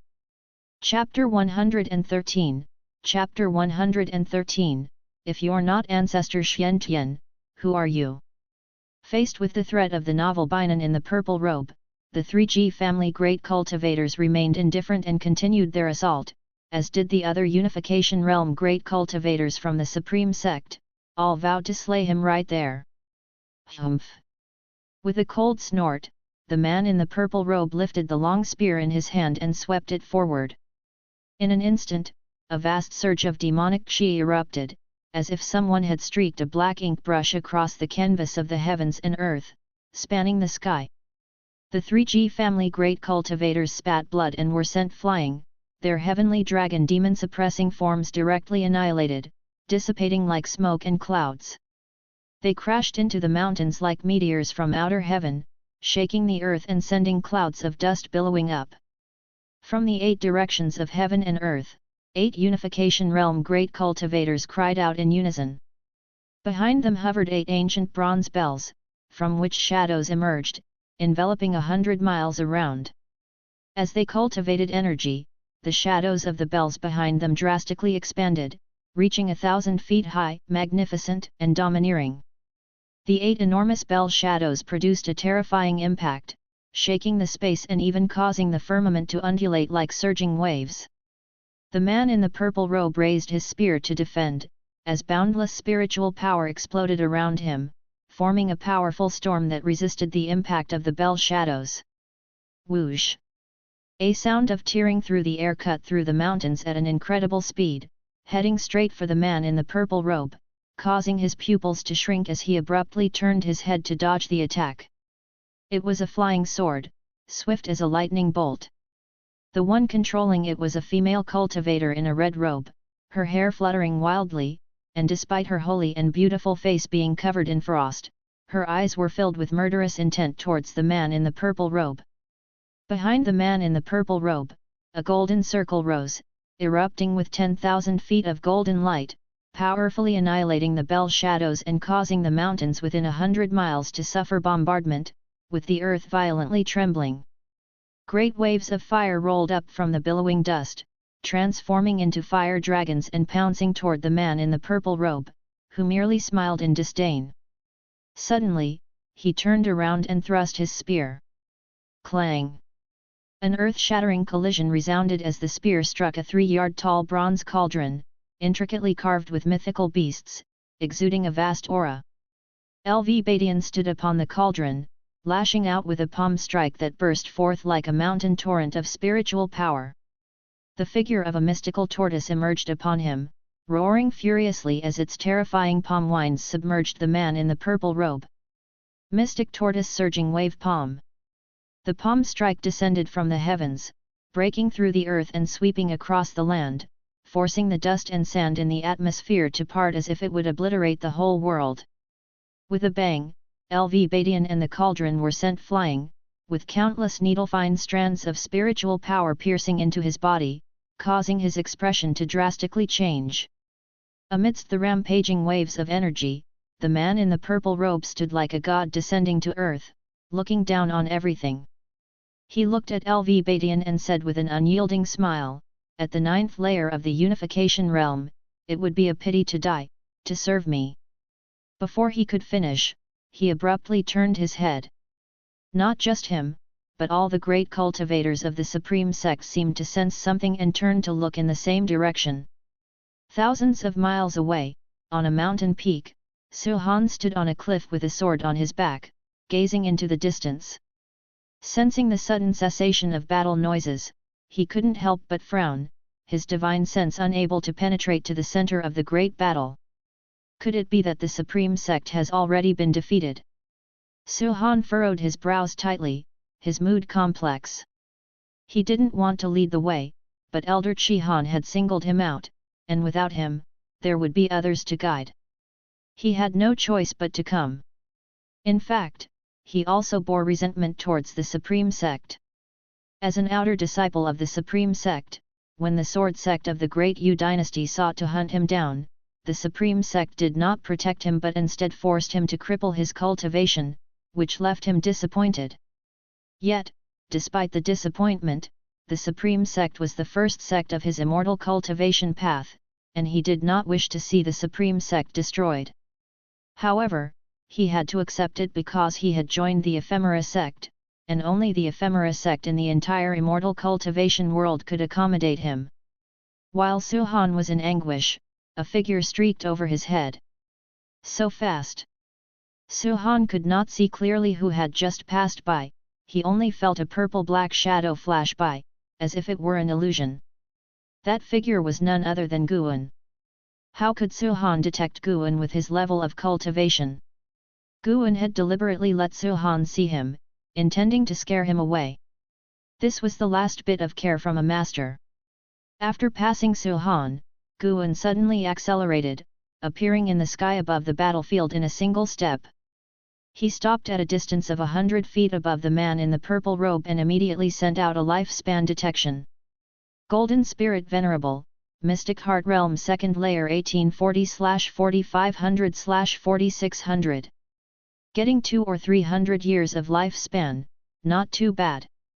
Guan did not immediately act, but allowed the man in the purple robe and the great cultivators of the Supreme Sect to take a good look at him. Heaven-cutting axe, who are you?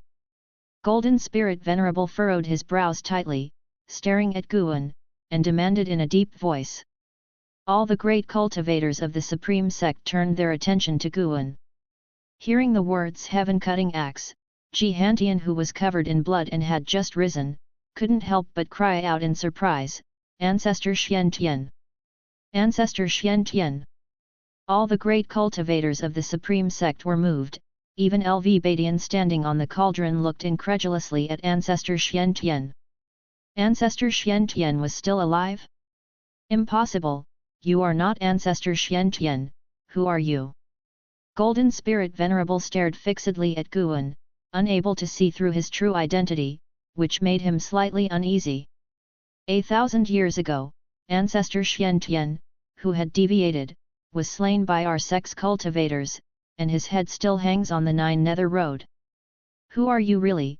Could it be you have obtained the inheritance of the heaven-cutting divine axe? Golden Spirit Venerable pressed, gripping the long spear in his hand tightly, with golden strands of strength energy coiling around the spear. Upon hearing the fate of Ancestor Xian Tian, the great cultivators of the Supreme Sect were enraged, all starting to curse the Ephemera Sect, while Golden Spirit Venerable was unmoved, his gaze fixed intently on Guan. Guan remained silent. Can't pretend to be Ancestor Xian Tian anymore? Suddenly, Golden Spirit Venerable thrust his spear out, and golden light burst forth, making the whole world lose its color. A terrifying pressure followed, unleashing a wild wind that forced the Supreme Sect's great cultivators to retreat, and the ruins below collapsed once again, as if the apocalypse had arrived. The scorching golden light caused LV Badian's skin to start to decompose, startling him into quickly cultivating energy. Not just him, but others did the same. Fortunately, the golden light came quickly and disappeared just as fast. When the golden light abruptly vanished, everyone fixed their gaze and couldn't help but widen their eyes. Golden Spirit Venerable still maintained his spear-thrusting posture, while the mysterious demon shadow appeared beside him, with the heaven-cutting axe already suspended at his neck. Golden Spirit Venerable's body was stiff, his face full of disbelief. How is this possible? That was fast. He was at the Mystic Heart Realm, yet he couldn't catch the opponent's speed at all. Most crucially, a suppression force beyond imagination enveloped him, preventing his spiritual power from emanating from his body. This was Guan's divine skill, Mystic Yellow Dragon Might. Mystic Yellow Dragon Might was a divine skill realized during the evolution of the Mystic Yellow Dragon Energy skill, combined with the suppression of the Mahayana realm's 9 layers. Even Golden Spirit Venerable, who was at the 2nd layer of the Mystic Heart Realm, couldn't resist at all. Everyone from the Supreme Sect was suppressed by Guan, fear enveloping all present. Those who regained their senses realized that the opponent had deployed the Demon Shadow divine skill. Could Thousand Autumn Pavilion possess such a great power? Guan's right hand held the axe, suspended over Golden Spirit Venerable's neck, while his left hand slowly lifted and slapped away the crown on his head, then grabbed his long hair. Now, Golden Spirit Venerable looked extremely disheveled, lacking his previous air of untouchability. You. The Ephemera Sect main lineage will arrive soon, do you really want to stain? Said Golden Spirit Venerable with a trembling voice, his eyes full of fear. But before he could finish his words, with a whoosh, Guan directly chopped off his head. Blood splattered, and Golden Spirit Venerable's eyes bulged. With a swing of the heaven-cutting axe in Guan's hand, a horrific gust of wind was raised, sweeping across dozens of miles, causing the dust along the way to explode into the air. Golden Spirit Venerable's neck began to burn with blue flames, igniting from the base of the head, creeping up and down his body and neck. Golden Spirit Venerable let out a deep, hoarse voice as his primordial spirit desperately tried to jump out, but couldn't leave the body. With a swoosh, Guan let go, taking the storage bracelet from the other party, then watched as taking true fire burned Golden Spirit Venerable. In less than the time of 5 breaths, Golden Spirit Venerable, with his spiritual power scattered, was burned to ashes, leaving only his heart suspended in the air, still beating. Mystic Heart. Guan grabbed the Mystic Heart and tossed it into his storage bag. He turned around, ready to leave. Wait, who exactly are you? Are you helping us, or do you have a grudge against the Ephemera Sect? If it's the latter, why not join forces? The 9 Nether Road has already opened, and the real calamity is just beginning, we need to unite. Jihantian hastily shouted, the others too looked towards Guan, uneasy, their eyes filled with hope. Guan did not make a sound but instead released his vast sword intent. Content hosted on m_vlm_pern/o/b/in.c/om. With sword intent unleashed, the world changed colors. The trembling flowers and trees in the distance all went still. Fu, Deo. An elder said with a trembling voice, his face showing surprise and joy. Before he could finish, Guan disappeared into the world with a single step. Jihantian stood still in a daze, lost in a stupor. That sword Venerable Fudeo could kill Golden Spirit Venerable so easily, he thought back to how he had once pursued sword Venerable Fudeo relentlessly. He was filled with shame and fear. Lucky that he was one of their own, otherwise he would have been dead by now. At the same time, an unprecedented curiosity welled up in his heart. Who exactly was sword Venerable Fudeo? What was his status in the Supreme Sect? Outer City. Inside the inn, Shen Zhen was drinking, with Guan having just left not long ago. Suddenly, a series of powerful auras burst forth in the city, shaking the entire city.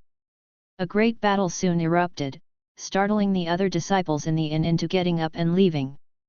Shen Zhen looked up, his gaze flicked to the window, and he saw two cultivators fighting fiercely over the heavenly repair platform, their momentum staggering. More and more Supreme Sect disciples landed on various rooftops, forming formations to protect the buildings within the city. The chaos has begun, interesting. Shen Zhen, seeing the outer sect in disarray, was not at all panicked, but rather interested in watching the battle. After a while, Guan ran in hurriedly, saying, "The fight has broken out, why aren't you hiding?" Ephemera Sect spies hidden in the Supreme Sect started to cause trouble, thinking Golden Spirit Venerable had already ended the battle, not knowing that Golden Spirit Venerable was dead. The following matters could entirely be left to the Supreme Sect, so Guan was merely pretending to be panicked. Shen Zhen took out a pen, ink, and paper, and said with a laugh, "Let's draw together, see who can do better. If you can satisfy me, I will fulfill any of your desires for herbs." Chapter 114, Chapter 114 Ephemera Gather, Path Enlightenment. Shen Zhen's words failed to move Guan. Sketching someone else's battle was far too offensive, and besides, he wasn't short of high-rank medical herbs right now, unless Shen Zhen could produce a 7th-rank herb to tempt him. Shen Zhen came from the Taixuan Sect of the Great Yu Dynasty, which was far away. It was hard to tell how long it would take just to convey a message there. Guan spoke up, "The whole city is in chaos. How can I be in the mood to draw? Ms. Shen, let's find somewhere to hide to avoid." His words were cut off by a sudden loud boom. The whole inn shook violently, and a rolling cloud of dust attacked from outside the window, burying the two of them. Shen Zhen, holding on to Guan's waist, quickly rushed out of the inn into its backyard. Guan tried to free himself from her hold, but she gripped him tightly. Her eyes were solemn as she looked behind the inn and whispered, "Don't move." Guan had no choice. "Do you still think you can protect me, a great cultivator of the 9th layer of the Mahayana realm?" Shen Zhen frowned, and took a long flute out of her storage bag with her left hand.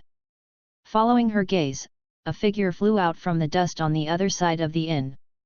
Guan remembered him, Zhang Hong, an inner sect disciple who contemplated the sword at the heavenly repair platform. Guan saw him every time he went there, never expecting him to be a spy for the Ephemera Sect. Zhang Hong wiped the blood from the corner of his mouth, turned his head, and saw the two of them. He immediately brandished his sword and slashed at them. A sword chi pierced through the eaves, aiming straight for Shen Zhen and him. The sword chi was so fast that all Shen Zhen could do was raise her flute defensively on instinct. Boom! The sword chi exploded, bringing the entire inn down with it, and dust roared into the sky. Zhang Hong leaped into the air, fleeing swiftly, followed by a number of figures from behind, in hot pursuit. Looking around, the entire outer city fell into a battle frenzy, with even Elder Chi Han fighting. The city protection array above was twisting violently, possibly breaking at any moment. As the sword chi dissipated, Shen Zhen pulled Guan out, both were in a sorry state. "Ms. Shen, are you all right?" Guan asked with concern, though he could tell that Shen Zhen's injuries were not life-threatening. Zhang Hong was a cultivator of the 1st layer of the nascent soul realm, and even though Shen Zhen had blocked the earlier sword chi, she had been internally injured. For Shen Zhen to block a nascent soul cultivator's sword with only a core formation cultivation level meant she had some skill. Her jaw beneath the veil was dripping blood, and she feigned calmness saying, "As the holy daughter of the Taixuan Sect, how could I be injured by a nobody? Let's find somewhere to hide first." She relaxed her right hand, then quickly walked forward, with Guan following closely. The whole city was fighting, so they couldn't fly and had to walk through the streets on foot. Fortunately, they encountered a disciple of the law enforcement hall who led them to an underground palace for refuge. This underground palace was extensive, and many disciples were taking shelter there, mostly servant disciples. Shen Zhen found a spot and sat down cross-legged. She took out a bottle of elixir from her storage bag, swallowed it, and began cultivating energy for healing. Guan didn't disturb her. Instead, he scanned the underground palace to make sure everything was normal before sitting down himself and closing his eyes to observe the battles through his divine sense. Not only this outer city, but the entire Supreme Sect was in chaos, and battles raged in every city. LV Badian and others felt the disturbances of the Supreme Sect and were rushing back. Without the support of Golden Spirit Venerable, the Supreme Sect would certainly get through this internal strife, but some casualties would be inevitable during the process. Guan was mainly concerned with the safety of Third Medicine Valley and Mystic Valley. Mystic Valley was outside the outer sect and had not encountered any threats because, for now, it was the spies of the Ephemera sect causing chaos within the sect. Third Medicine Valley had protectors. Gu Yu was leading a group of cultivators to guard it, and a battle had already erupted there. As long as the medical herbs weren't damaged, Guan couldn't be bothered to get involved. The Supreme Sect needed tempering as well. Time ticked away, second by second. As great cultivators of the Unification Realm returned, the conflicts in the cities ended rapidly. In less than 30 minutes, the outer city where Guan was located became silent of battle. A figure ran out from the underground corridor, exclaiming with joy, "The battle is over, everyone can go out now." Upon hearing this, the disciples all showed smiles, stood up, and helped each other walk out. Shen Zhen also stood up. She looked at Guan and said, "Why don't you spontaneously offer to help me? Look at the others." Guan laughed, "I feel that your injuries aren't to such an extent. When we return to Medicine Valley, you can pick a batch of medical herbs as thanks for your protection earlier." Shen Zhen smiled but did not continue the conversation and walked towards the crowd with Guan. After leaving the underground palace, Guan went to the streets. Looking up, he saw dark clouds rolling in the sky, several dragons made of spiritual power tumbling non-stop, a magnificent sight, as if celestial beings were protecting the city. Guan spotted a figure of a great cultivator of the Unification Realm suspended thousands of feet high in the sky. This person had been in a sorry state during the earlier battle with Golden Spirit Venerable, but now he appeared invincible and unparalleled. Shen Zhen followed his gaze, ensuring the chaotic battle was thoroughly over, and then said to Guan, "I need to go back. You should head back soon as well." With that, she turned and left. She pretended to be at ease, speeding up as soon as she left Guan's field of vision. Shen Zhen's injuries would likely take several months to fully recover. Guan began to wander around the city. As he passed through, many buildings had suffered damage and the disciples passing by bore various injuries, while they were inspecting the whole city. Guan could sense the presence of Zhenqin and Yelan. Both women were unharmed, so he did not feel the need to go find them. The mysterious presence he had sensed a few days ago was still there, and due to the distance from the Taixuan dynasty, Guan was unclear about the origin of this aura. He speculated that it had something to do with 9 netherroad.n/o/vel/b/jn.c//om. Before Golden Spirit Venerable's death, he had said that the Ephemera sect main lineage was about to arrive, which meant that this disaster had only just begun, and more great cultivators of the mystic heart realm might appear in the future. What a time of troubles! Guan was reflecting on this when his gaze was suddenly drawn to a figure in the distance. Among the crowd walked a disciple who appeared very ordinary.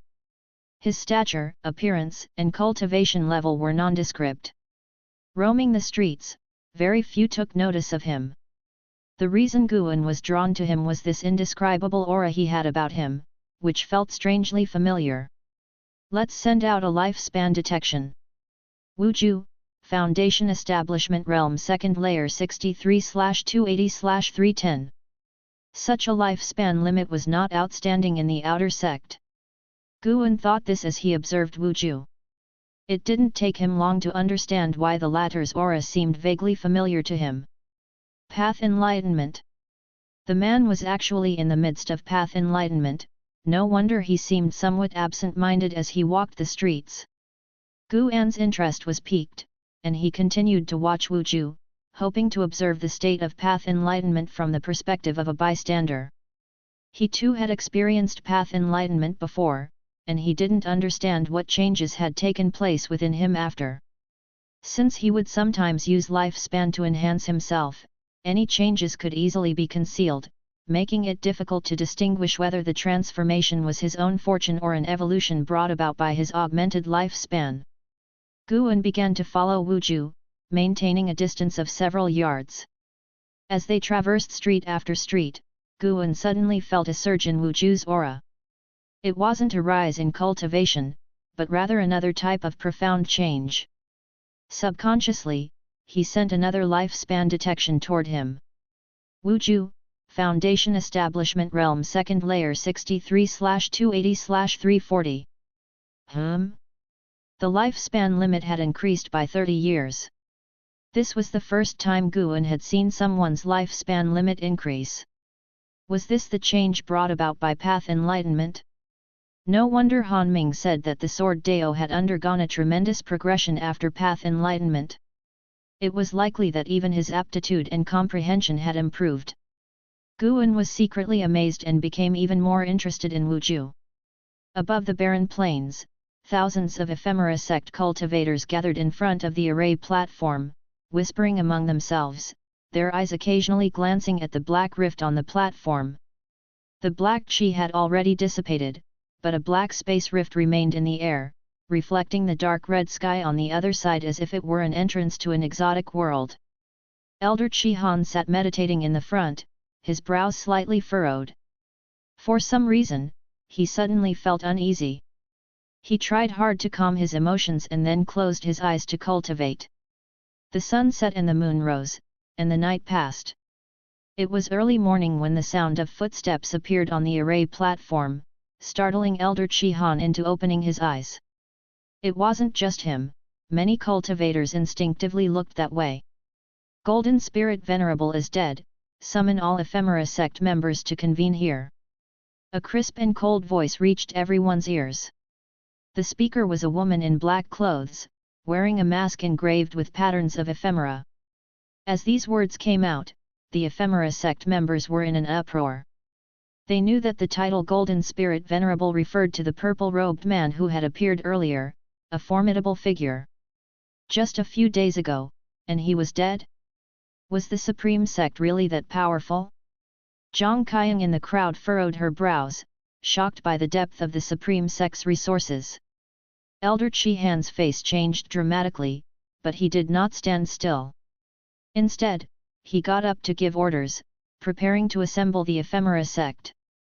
Meanwhile, far away at the Supreme Sect, Lu Lingjun was also shocked. News of Sword Venerable Feudao slaying the ephemera sect demon had spread within the sect. Disciples everywhere were discussing it. Some inner sect disciples had even gone to the Third Medicine Valley and loudly announced this deed, causing the disciples in the valley to be exhilarated and spark new discussions about the power of Sword Venerable Feudao. And Guan took the chance to leave, flying towards the outer city. After entering the city, he moved swiftly through the streets and came upon a road. The disciple Wu Ju, who was previously in the midst of path enlightenment, had stopped under an aged tree, facing the trunk as if lost in thought. Guan could sense that he had woken from his path enlightenment and was probably sorting through his thoughts now. Wu Ju, Foundation Establishment Realm 2nd Layer 63/280/540 Enjoy on MVLEMPYR. His lifespan limit had jumped from 310 to 540 years, almost doubling. Guan was very curious about what exactly he had comprehended. Thinking this, Guan pretended to pass by, came behind him, and asked with concern, "Brother, are you all right?" Upon hearing this, Wu Ju turned around, his expression somewhat frantic as he waved his hand. "Nothing's wrong, I was just contemplating a cultivation technique, I got distracted." After saying that and giving an awkward smile, he clasped his fist in a salute to Guan and walked away. Guan watched his retreating figure. He didn't follow but decided in secret to observe this man more in the future. A lifespan limit of 540 years was not enough to stand out from the outer sect, let alone see if he would continue on the path of enlightenment. Chapter 115, Chapter 115, Calamity of the Nine Dynasties, Harvesting Lifespan. It had been half a month since the attack by Golden Spirit Venerable. Ever since that day, the Supreme Sect remained on alert, recalling many disciples, who daily swept over Mystic Valley and the Third Medicine Valley. Inside a pavilion in Mystic Valley, Guan was listening to Yelan talk about matters of the immortal cultivation world. She mentioned the Nine Nether Road. It's said that there's a path leading directly to the underworld's Nine Nether, known as the Nine Nether Road. The Ephemera Sect has opened the entrance to it, located in the dustless wasteland of the Great Zhao Dynasty.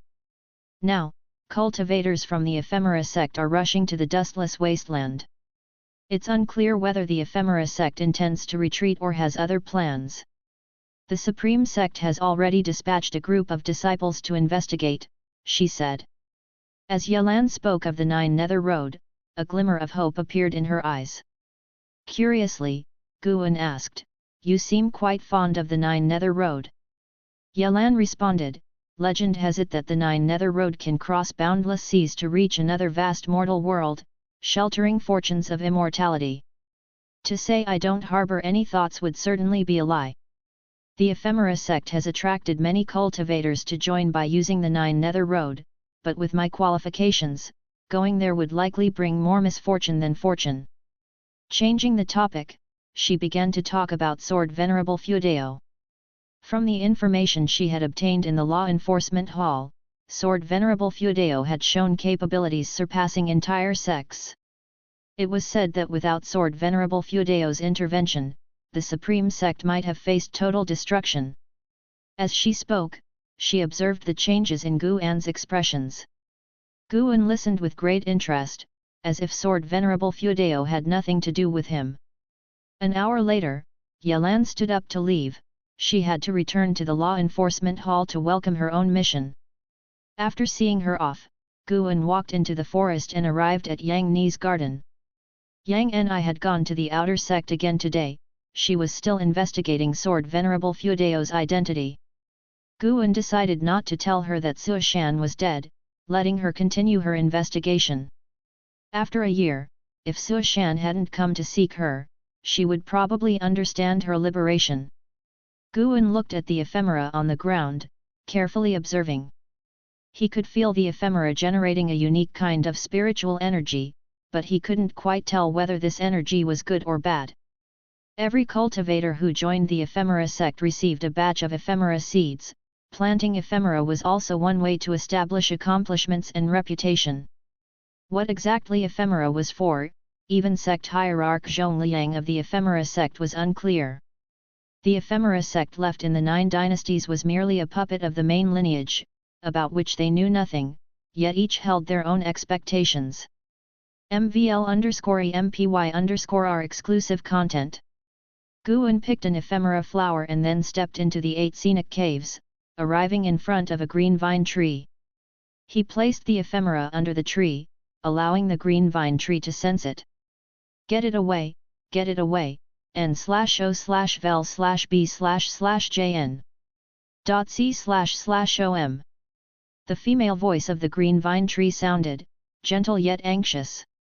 Surprised, Guan asked, "You're a 7th rank spirit tree, still afraid of a 6th rank flower? Its scent is very annoying. I don't like it." The green vine tree faintly answered. Hearing this, Guan raised his hand and put the ephemera into his storage bag. He then sat down and pulled a storage bracelet from nearby, starting to check the legacy of the Golden Spirit Venerable. In the 8 scenic caves, there were many storage bags and storage rings, all spoils Guan had collected from slain enemies. Only here, his own territory, was suitable for storing secret objects. However, after searching thoroughly, Guan found no intelligence regarding the ephemera. He had no choice but to give up. But he did find an elixir record. He took it out and started flipping through carefully. He had already mastered the Taixuan elixir path, and his alchemy skills had reached the master level. Given an elixir recipe, he could easily concoct elixirs. Halfway through, his hand stopped. Ephemera Demon Elixir. Eventually, the harsh winter arrived, and snow drifted toward the mortal world, continuously erasing its colors. In Tianya Valley. Having just harvested a batch of herbs and gained nearly 10,000 years of lifespan, Guan felt pleased. Tianya Valley had a special formation, preventing snow from entering, which spared a lot of trouble.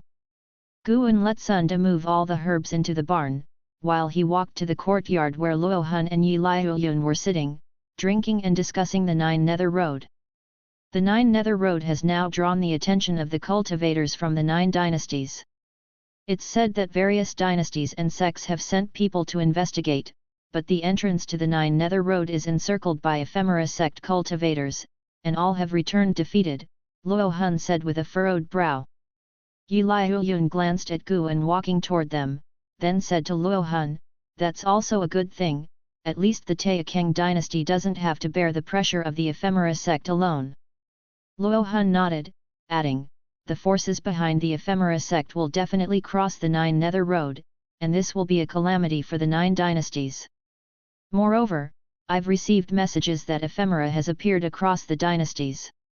Once the ephemera ripens, it attracts demons and ghosts. It's unclear what the ephemera sect's purpose truly is."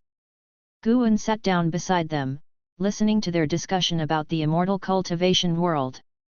Curious, he asked, "Does the ephemera have any sinister legends associated with it?" Previously, he had thought that the ephemera sect was merely competing with the supreme sect for power and profit, but now he realized that their ambitions ran deeper. Without understanding the strength of the ephemera sect main lineage, Guan dared not venture into the Nine Nether Road. Yi Liuyun frowned and said, "I have indeed heard of a legend. The ephemera is a flower from the underworld, symbolizing death and reincarnation. When the ephemera appears in the mortal world, it signifies that a great disaster is coming, and many lives will be lost." Luo Hun added, "Now, the Nine Dynasties have issued an order to eradicate the ephemera, regardless of the ephemera sect's intentions. The widespread emergence of the ephemera must be curbed." Hearing this, Guan immediately felt relieved. The troubles of the world should be borne by all under heaven, he did not wish to worry alone. With the entire world working to eradicate the ephemera, he would join in the effort. From now on, he would go out at night to eradicate the ephemera, earning lifespan and also saving lives, an endeavor beneficial in every way. As Luo Hun and Yi Liuyun continued discussing the ephemera sect, Guan listened from the side, hearing many names mentioned. Nine Nether Road had reappeared in the mortal world, leading to tremendous upheaval in the immortal cultivation world of the dynasties as many great cultivators who had been in seclusion began to emerge. The ephemera sect had become a scourge of the Nine Dynasties. Even ancient beings who had lived for thousands of years declared their intention to eradicate the ephemera sect.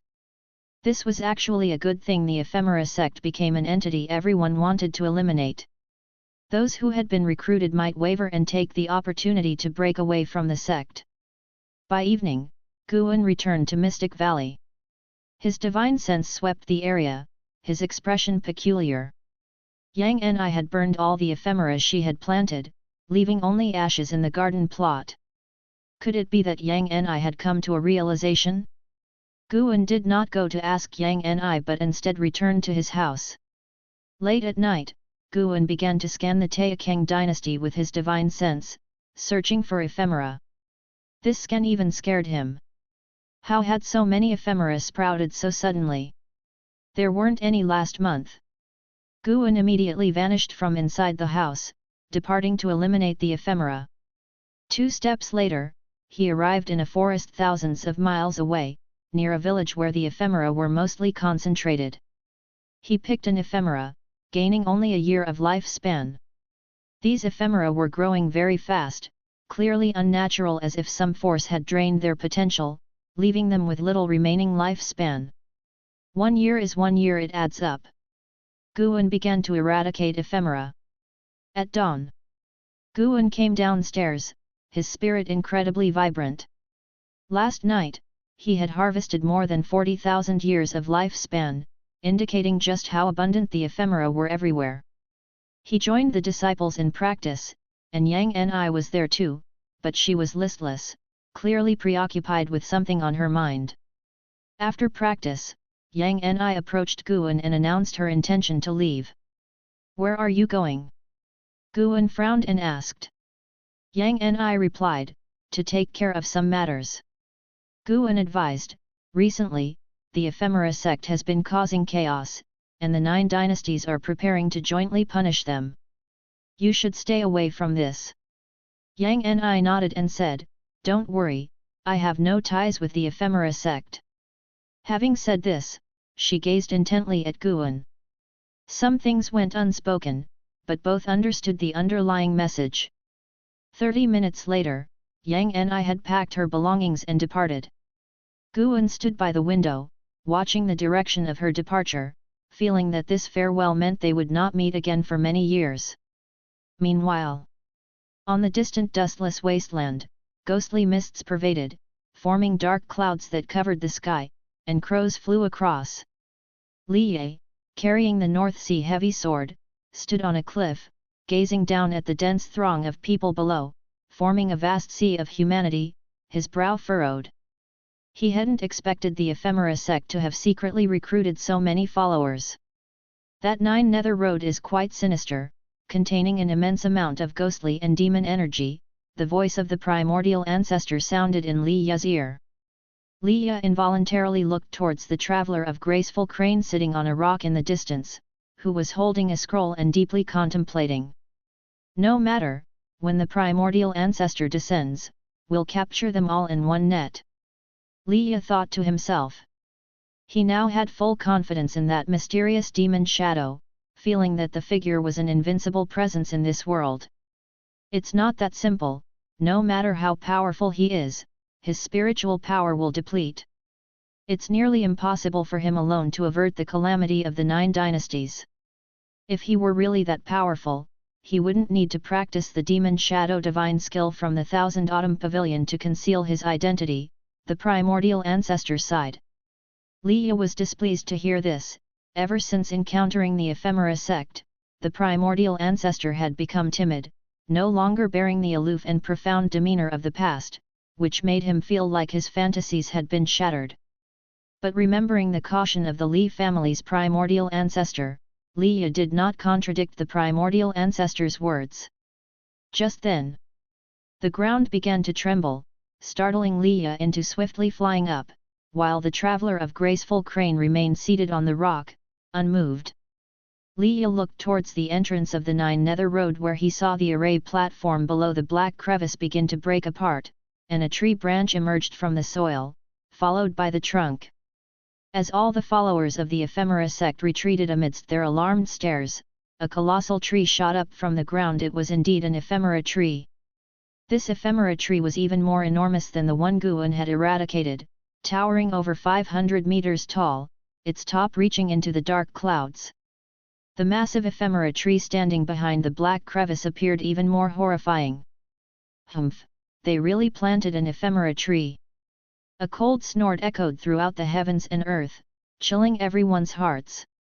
Zhang Qian turned his head to look and saw a dazzling sword light approaching from the horizon, cutting through the sea of clouds, unstoppable as it headed straight for the ephemera tree. A figure appeared out of nowhere in front of the ephemera tree, a black-clothed woman wearing a mask, holding a golden mallet in her hand. With a forward push, immense spiritual power burst forth, forcibly blocking the sword light miles away, causing the space around the sword light to twist. Subscribe to Chinese Novel Audio Wave. Chapter 116, Chapter 116 Fellow Travelers. Beneath a snowy night, deep within the mountains, Guan crouched down and plucked the last ephemera flower from the snow, then tossed it into his storage bag. He still harvested only 1 year of lifespan, but he was not dissatisfied, as he had harvested nearly 500,000 years of lifespan this month, pushing his total lifespan past 1 million years once again. How exhilarating! After tonight, there would be no ephemera flowers left in plain sight within the Taixuan dynasty. In a single month, he had picked over 1 million ephemera flowers, half of which did not even have a year's lifespan, having sprouted not long ago. If Guan didn't pick them, the cultivators of the Taixuan dynasty would have cleared them away, so he had no choice but to pick them whenever he saw them, chancing his luck. He couldn't very well ignore the safety of the world's populace and not allow others to clear ephemera flowers, and he likewise feared the ephemera sect. Life could be accumulated slowly, but if the ephemera sect's plan succeeded and he couldn't resist, things would have gone terribly wrong.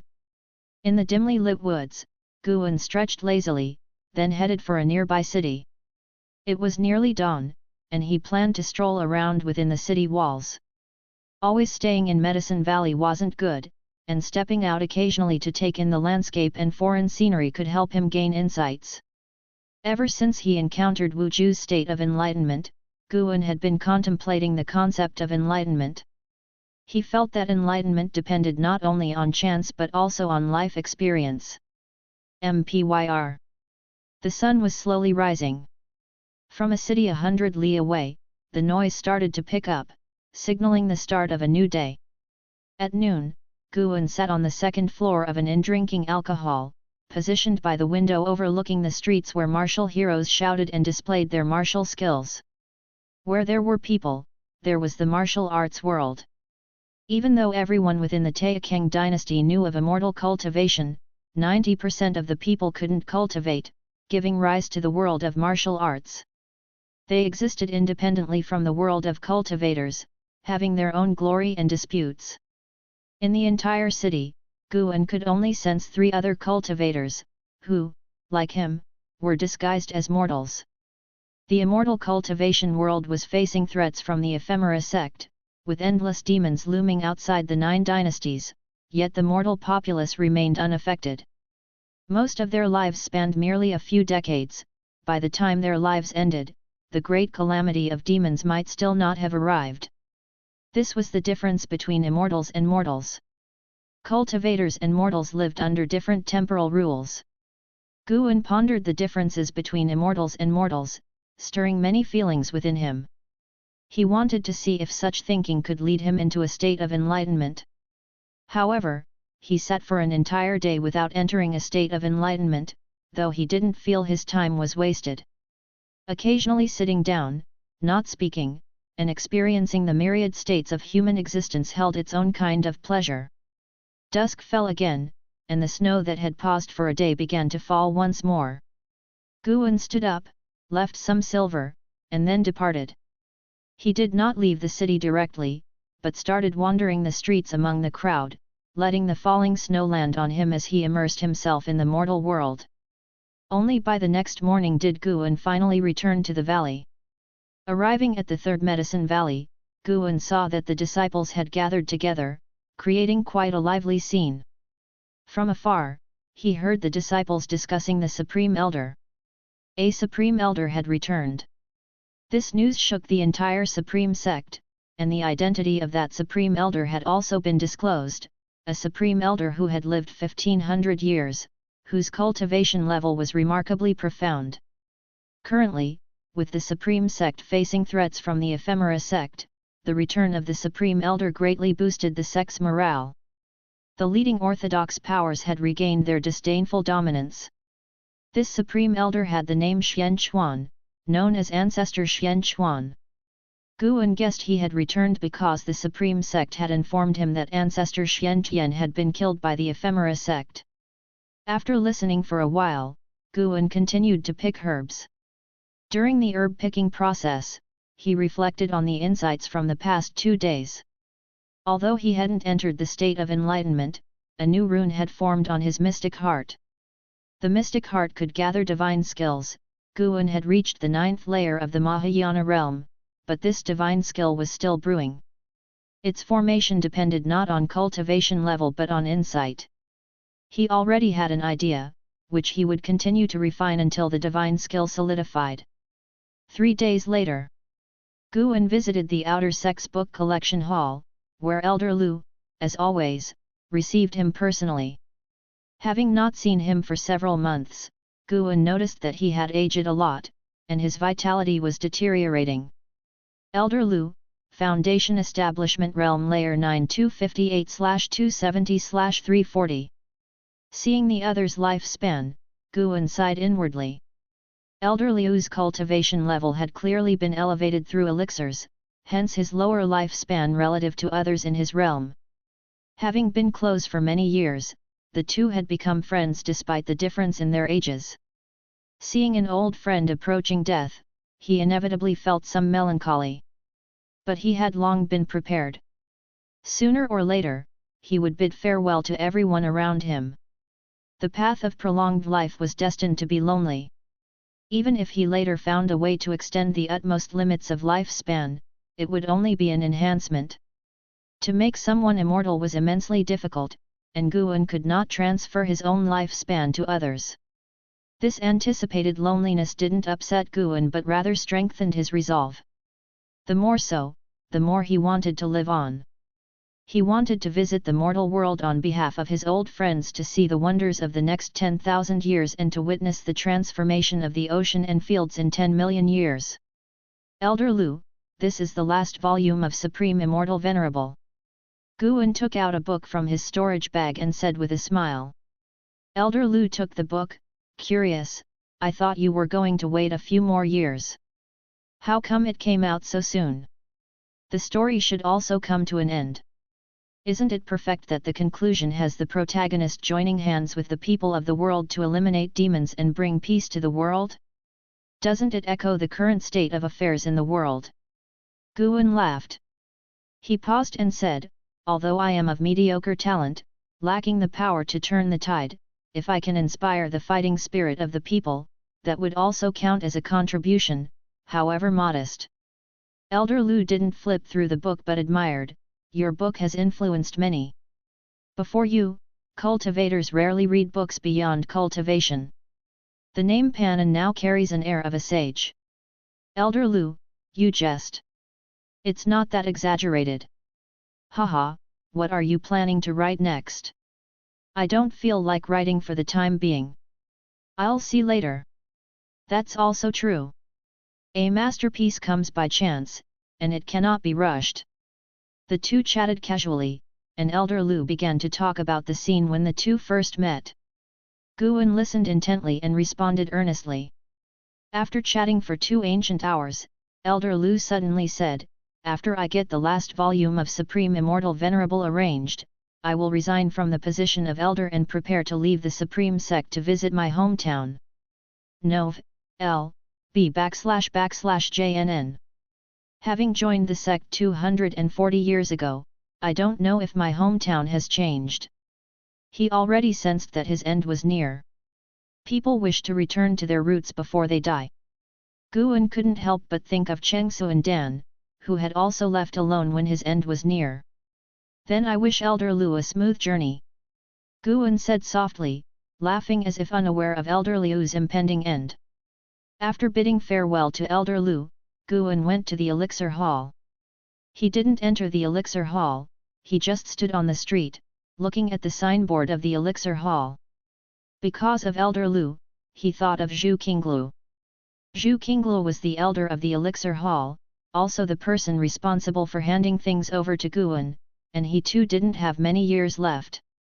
It foreshadowed that, in the years to come, Guan would continue to say goodbye to old friends. At this moment, Guan entered a forgetful state. Time passed unknowingly. Guan suddenly awoke, his vision clearing, and a disciple was standing in front of him. It was Wu Ju who had previously achieved path enlightenment. Brother, are you all right? Wu Ju asked carefully. He was passing by and was attracted by Guan's state.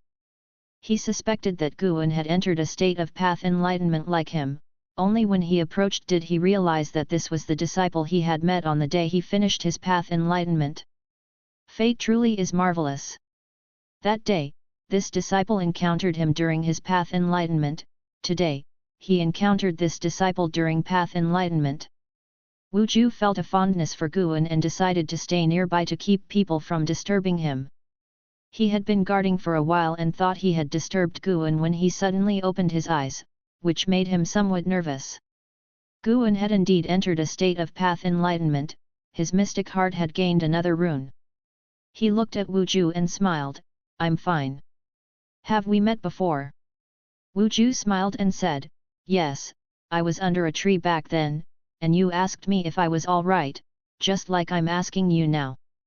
Guan cast a lifespan detection on him. Wu Ju, Foundation Establishment Realm 2nd Layer 63/280/1040. How did he gain another 500 years? Did this guy achieve path enlightenment again recently? What is his background? This is too exaggerated. Han Ming achieved path enlightenment only once in his life, Wu Ju has achieved it twice in 2 months. Did you just enter a state of path enlightenment? Shall we find a place to talk? Wu Ju suggested. Guan agreed, which suited his intentions. Later, he went to the private residence of Wu Ju, and after they both entered and closed the room door, they sat down to talk. Wu Ju became very enthusiastic, voluntarily sharing his experiences. He had been an orphan since childhood and was raised by his master at the Supreme Sect. His master, an outer disciple, found him hanging on a tree while out on a mission. He was still a baby, abandoned by his parents who apparently feared he would be eaten by wild beasts. In the Supreme Sect, Wu Ju's spirit root qualification was mediocre, but he lived well under his master's protection, until recently when his master was killed by a disciple of the Ephemera sect while on a mission. He learned of this from his master's traveling companion, and it felt as if the sky had collapsed on him.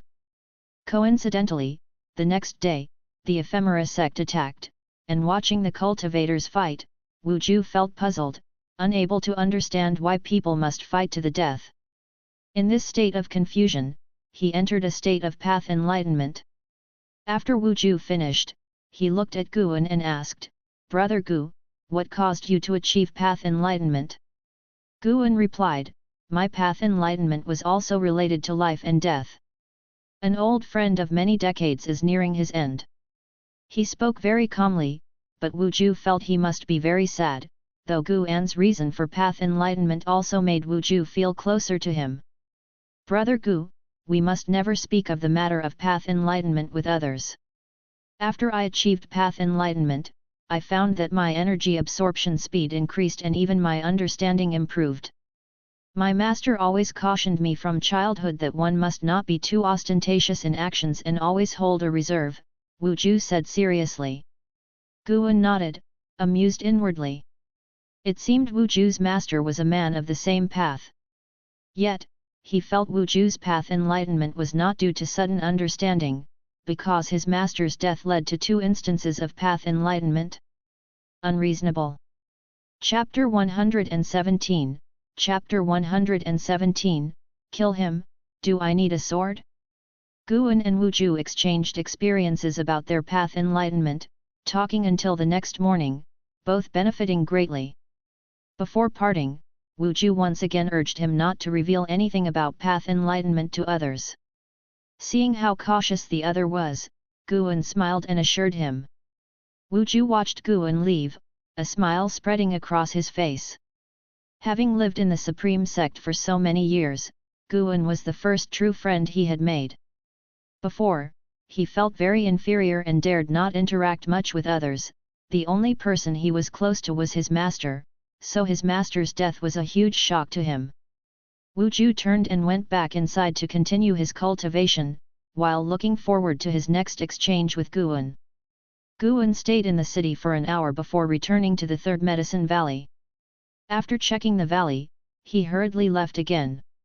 He first spent a short half-hour in Mystic Valley before heading to Mystic Heaven Cave Mansion. There were already many herbs planted in Mystic Heaven Cave Mansion, but it was still far from full. Guan planned to plant herbs of the 5th level or higher here, as this was his private territory, a place truly unknown to anyone else. Zhang Qiang and Sky Dragon knew about the 8 scenic caves, but only he knew about Mystic Heaven Cave Mansion. During the planting process, he felt the aura of battle coming from the north. The aura of the 9 Nether Road persisted, Having lasted for several months, the dynasties continually dispatched cultivators to fight, temporarily containing the chaos caused by the ephemera sect. This was normal. If the ephemera sect were far stronger than the power of the 9 dynasties, they would have already swept over them. Guan paid no attention to the distant battle, his focus solely on planting. He could stay the night in Mystic Heaven Cave Mansion tonight since it was the end of the month, and in case Liya wanted to contact him, he could not afford to miss it. Since agreeing with Liya had not revealed his aura at the end of the month on any mountaintop. Perhaps it was beyond his control, but Guan was not worried. He would come to Mystic Heaven Cave Mansion every end of the month to use his divine sense to search the north for Liya's aura. In this way, Guan planted all the seeds he had brought with him and took the opportunity to set up another formation. When night fell, he executed the 9 extremes yin-yang body, turning into a demon shadow and hastening towards the north. Under the cover of night, Liya with the North Sea heavy sword on his back arrived at the mountain top. He looked up to see mountains stretching endlessly ahead, their ends out of sight. The night sky was shrouded in clouds, hiding the stars and moon. How far away the North Sea mountains are from here, I wonder if the primordial ancestor can find me, Liya thought anxiously. The primordial ancestor's voice sounded in his mind. Great cultivators of the 9 dynasties appear one after another, yet they cannot shake that female cultivator. Once the ephemera sect main lineage descends, it will be even more dangerous. Even if the primordial ancestor arrives, he will not be able to turn the tide. He had resolved that Guan was the primordial ancestor of the Li family, but he did not have confidence in the primordial ancestor. The primordial ancestor had a higher realm than he did in life, but within the ephemera sect main lineage, there were also people like that, and not just one. After hearing this, Liya fell silent. He turned his head to look around, dispersing his divine sense, fearing that ephemera sect cultivators were trailing him. After confirming that no one was following him, Liya took down the heavy sword and sat down to meditate on the spot. He placed the heavy sword on his legs and carefully felt the sword blade. He had mastered a sliver of the Taixuan Divine Shocking Sword intent. The longer he studied the Taixuan Divine Shocking Sword, the more he realized its immeasurable depths. Once he achieved great proficiency in this sword Dao, he would be unrivaled within his realm and could even fight across realms. The cold wind blew through. Though there was no snow, it was still bone-chillingly cold. Who knows how long passed? A figure appeared behind Liya, quietly watching him. It was Guan, who was observing Liya's swordsmanship achievement using the 9 extremes yin-yang body. Not bad, he hasn't wasted the swordsmanship achievement I left him. He's here. The primordial ancestor's voice resounded next to Liya's ear, his tone complex. At that, Liya opened his eyes, turned his head, and upon seeing Guan, he immediately scrambled up, holding the North Sea heavy sword and bowed to Guan. He could now hold the North Sea heavy sword in one hand. I pay my respects to the primordial ancestor. Guan was too lazy to explain Liya's form of address. As long as he didn't guess his true identity, it was all right. Tell me about the situation with the ephemera sect, Guan spoke up, his voice altered as usual. Liya began reporting the situation. The devotees of the ephemera sect were all gathered at the entrance to the 9 Nether Road, numbering over 1 million. Each ephemera sect cultivator had been branded with the ephemera seal, preventing those who were hesitant from escaping. He mentioned the ephemera tree, which nearly every day saw cultivators confronting the ephemera sect, ultimately dying and becoming nourishment for the tree. Upon mentioning the tree, Liya, who was usually fearless, also showed a look of fear on his face. Guan was not concerned about these matters, he was curious about how powerful the strongest person in the ephemera sect main lineage was. Unfortunately, Liya was not clear about that either. After talking for a while, their conversation was centered around the battles around the ephemera tree, with no mention of the situation inside the 9 Nether Road. Why have you come out secretly? It seems you want to pass on information, which looks like your supporter is also helpless and unable to respond to you." A scornful laugh sounded, startling Leah and causing his face to change dramatically as he looked past Guan. Traveler of graceful crane, dressed like a scholar, emerged from the woods behind Guan, who did not turn around. "Demon Shadow Divine Skill, may I ask which esteemed member of the Thousand Autumn Pavilion you are?" Traveler of graceful crane asked with a smiling face. He proceeded to take a bookcase from his back, placed it in front of him, and began to rummage through it. Before Guan could answer, Leah urgently said, "Primordial Ancestor, his name is Traveler of Graceful Crane, he is the one who captured my ancestor's soul before, he is very strong, you must not take him lightly." Guan turned his head slightly, glancing at Traveler of Graceful Crane with his peripheral vision. Unification Realm 9 layers, no wonder he speaks with such presumption. Such a cultivation level would already allow one to dominate over the Taixuan dynasty. Guan slowly turned around, looking at Traveler of Graceful Crane, who was searching for something.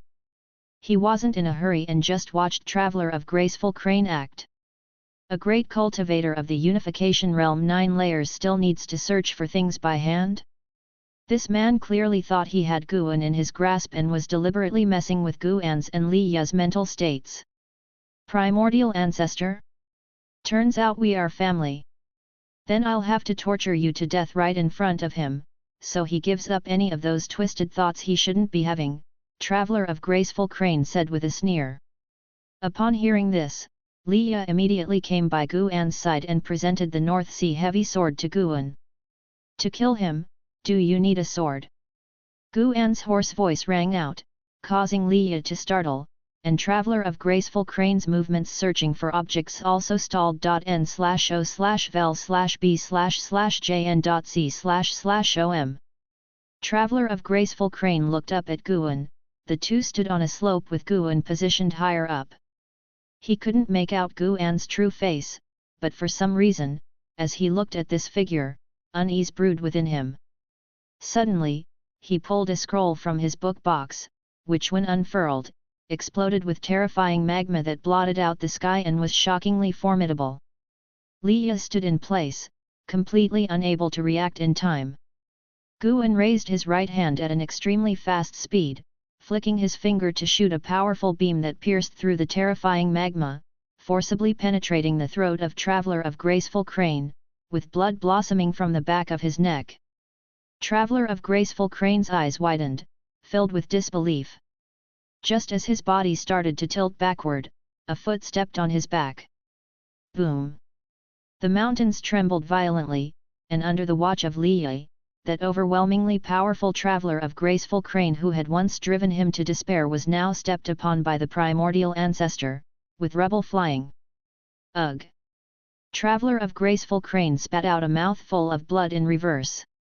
He despaired as he found his spiritual power suppressed within his body, completely incapable of being released, he couldn't even use spells to escape. He had never felt such a suppressive force before. Even a great cultivator of the mystic heart realm couldn't have imposed such suppression on him. Could it be that he had already reached above the 5th layer of the mystic heart realm? Traveler of Graceful Crane felt this was absurd. Boom! Boom! Boom! Guan began to stomp his foot, relentlessly crushing Traveler of Graceful Crane's back with each step, the blood stain beneath Traveler of Graceful Crane growing ever larger, the mountain itself cracking.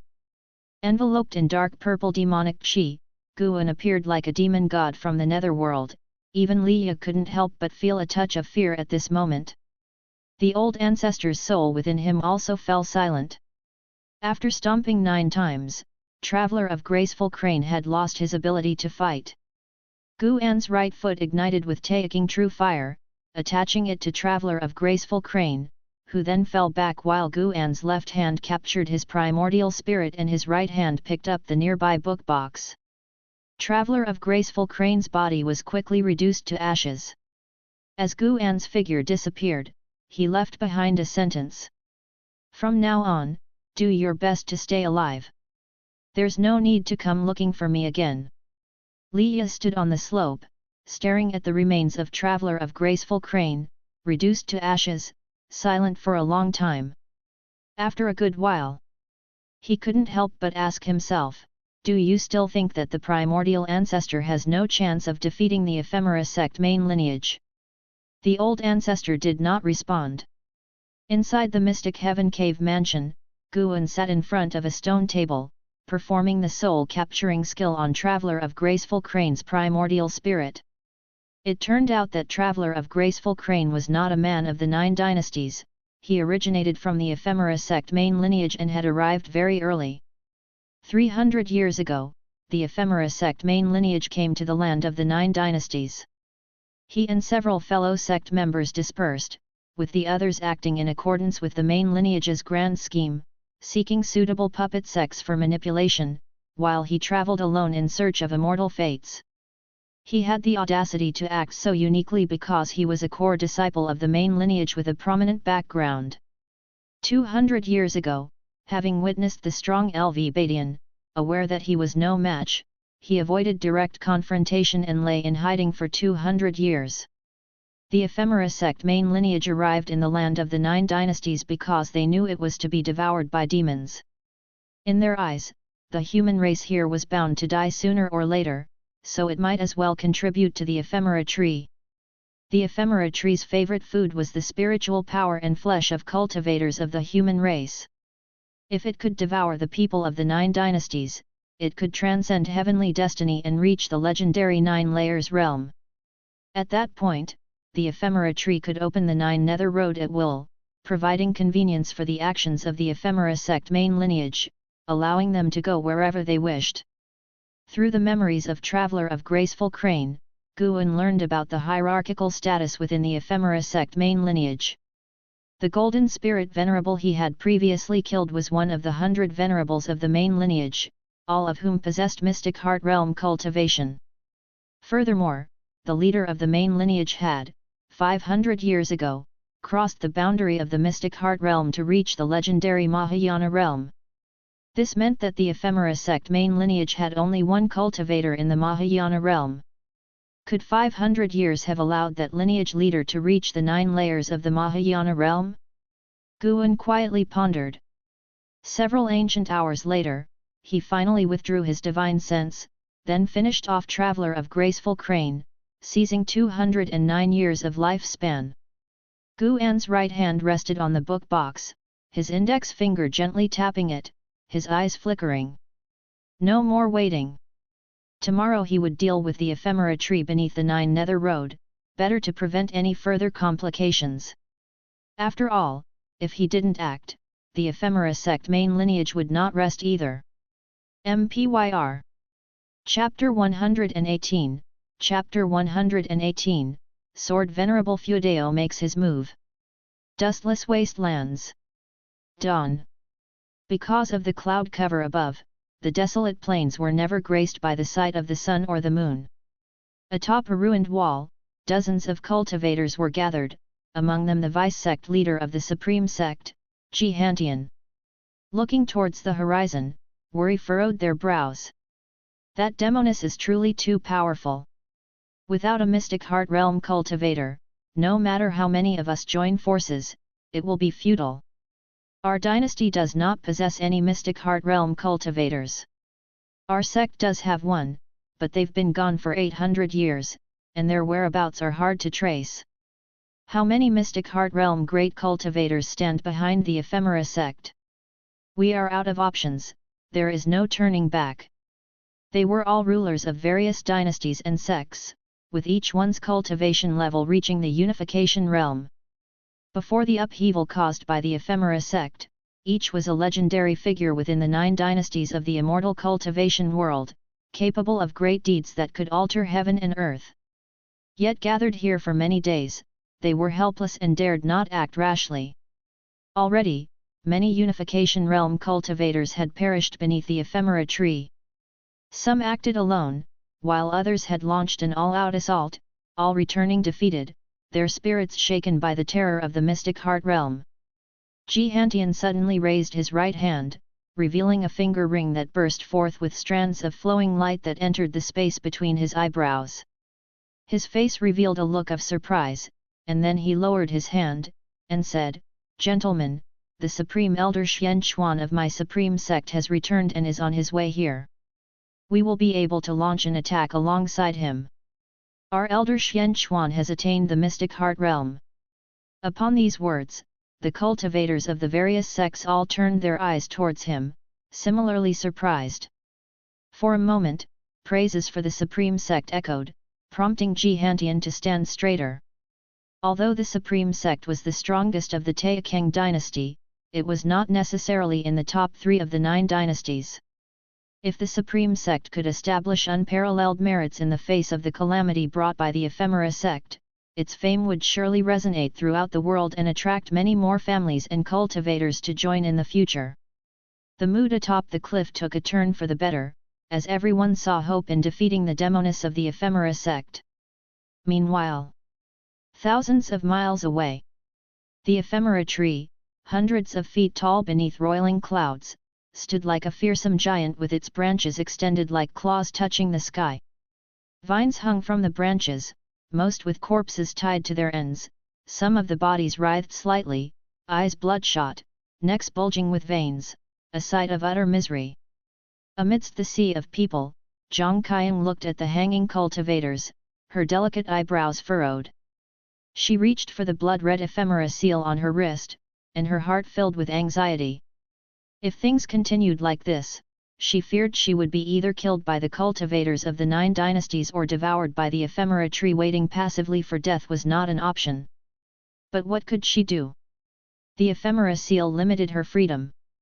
Zhang Qiang glanced at the middle-aged man beside her and sent him a telepathic message, "Father, do you still trust the Ephemera Sect?" Seated next to her, the man was her father, one of the pavilion masters of the Thousand Autumn Pavilion, named Zhang Lang. Not only had he brought Zhang Qiang, but other disciples as well, to join the Ephemera Sect. Zhang Lang's expression was dark, and he did not respond. He was well aware that he had been deceived, but what could he do now? The ephemera tree was decorated with numerous bodies of unification and void-crossing cultivators. With his capabilities, how could he possibly escape? He turned to look in another direction. On the outskirts of the million-strong followers of the Ephemera Sect, 4 cultivators were meditating. Their presence alone deterred any of the devout from acting recklessly. At the moment, the only people who could leave were those with close ties to the higher UPS of the Ephemera Sect or those deemed trustworthy. Yet Zhang Lang belonged to neither category. He was a man of sect hierarch Zhongliang and should have enjoyed privileges, but with Zhongliang's fall, his subordinates were scattered, treated like prisoners, barely trusted even though they were accepted. Zhang Qiang, seeing her father's demeanor, knew she could not rely on him. After all, from the very beginning, the only person she could truly rely on was herself. Zhang Qiang looked towards the ephemera tree once more, her gaze turning resolute. She must not fall here. No sooner had her thoughts settled than a ray of light shone upon her face, causing her eyes to widen. Not just her, all present were illuminated. Looking up, they saw the dark clouds above the ephemera tree parting, revealing a gaping hole nearly 1,000 miles in diameter, with sunlight streaming through, interspersed with flecks of snow. The woman in black seated on the array platform raised her head to see, her eyes behind the mask flashing fiercely. N/O/vel/b//in.c//om.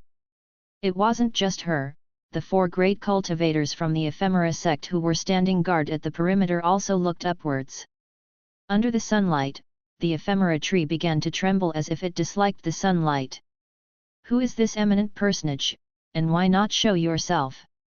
The woman in black stood up, her voice cold as she called out loudly, her voice echoing across the entire land. A figure appeared out of nowhere in the sky above the ephemera tree. It was Guan, who had used the 9 extremes yin-yang body. Guan looked down upon everyone below, his eyes capturing the figure of Zhang Qiang. From his high vantage point, the million followers of the Ephemera Sect looked like captives, relegated to sitting on the ground, while a few cultivators stood at the periphery, clearly tasked with guarding those who were seated. To trust the ephemera sect and end up like this, truly a tragedy. Guan quickly cast several lifespan detection spells. 1 second layer Mystic Heart Realm, 4 ninth layer Unification Realms. The ephemera tree beneath him possessed the same maximal lifespan as the previous tree he saw, and it was just over 500 years old. Growing so quickly, on how many bodies had it fed? Guan raised his right hand, within the palm a green sword shadow began to condense. Impudence! The woman in black let out an angry shout. In one stride, she reached Guan's side, a blood-red sword appearing in her hand which she swung at him. This sword strike unfurled as if 10,000 evil ghosts pounced towards Guan, and the entire firmament plunged into a momentary blood-red light. But it was merely a moment. Boom!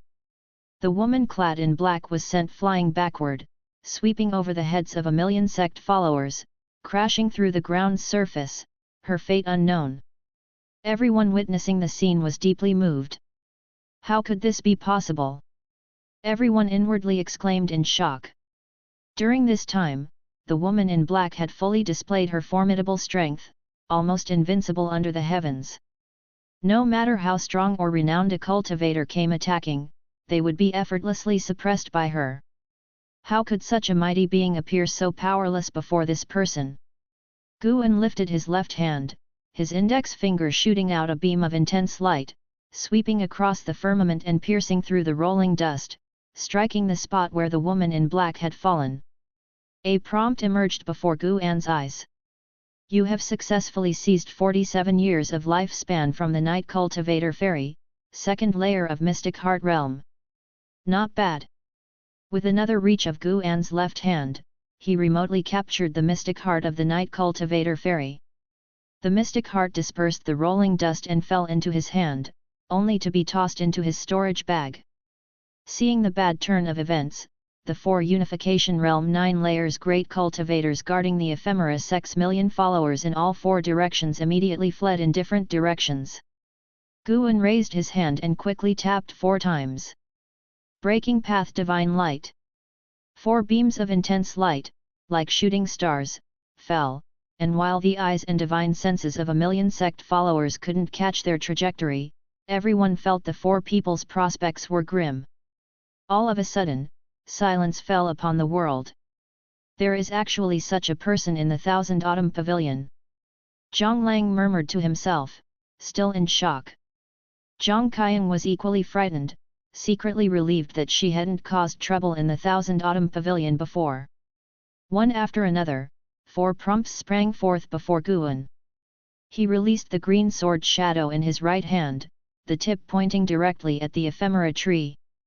Feeling the crisis, the ephemera tree trembled violently, its vines releasing corpses as they drifted upwards in unison. In the watchful eyes of 1,000,000 ephemera sect followers, a ferocious, twisted face emerged from the main trunk of the ephemera tree. What is that? A demon tree. It really is a demon tree. That face. We've been deceived.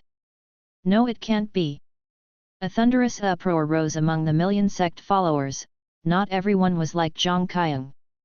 Many of them, having reached this point, still harbored illusions, or could only cling to illusions. Rumbling. The ground trembled, giant vines burst through the surface, lashing towards Guan, scaring 1,000,000 sect followers into frantic flight, some seizing the chance to flee the area. Yet, there were those who desperately rushed into the 9 Nether Road, including Zhang Qiang. The terrifying sword intent burst from the green sword shadow in Guan's palm as if a divine weapon had descended from the heavens, arriving with a brilliant sword light. This sword intent. Sword Venerable Feudeo.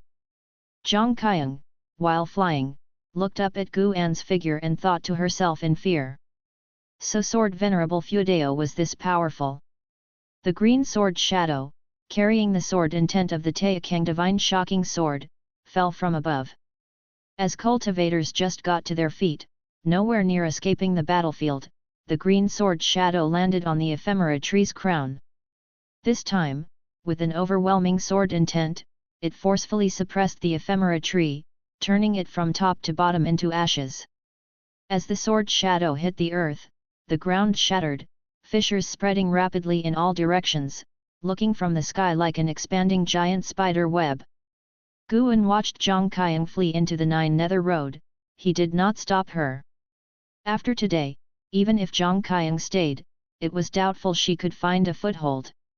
He sensed dozens of Unification Realm presences swiftly approaching from afar, and immediately vanished from the spot.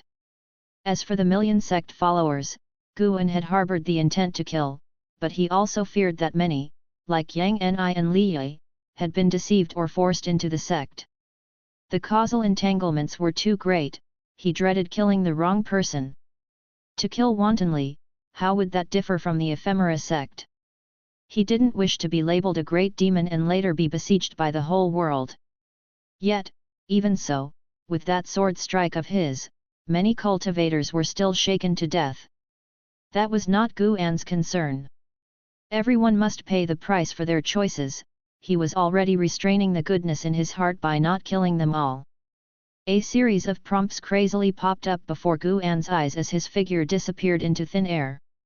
The earth continued to split open, the rolling dust rising, grand and vast. Jihantian and others rushed from afar, the wind carrying the dust hitting their faces, and their divine senses had already previewed the scene where the ephemera tree was destroyed.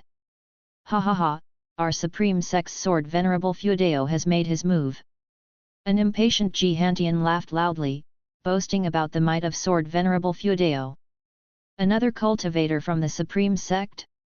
The leaders of the sects were deeply stirred. That surge of sword intent had left them terrified, feeling that no matter how they cultivated in this life, they would never reach such heights. After the destruction of the ephemera sect, they would need to re-evaluate the depth of the Supreme Sect's foundations. Chapter 119, Chapter 119, The Prestige of Sword Venerable, Lu Lingjun's Speculation. Guan entered Mystic Valley and observed the practicing disciples along the way. He saw Chu Jingfeng meditating under a tree, with a wooden sword erect in front of him.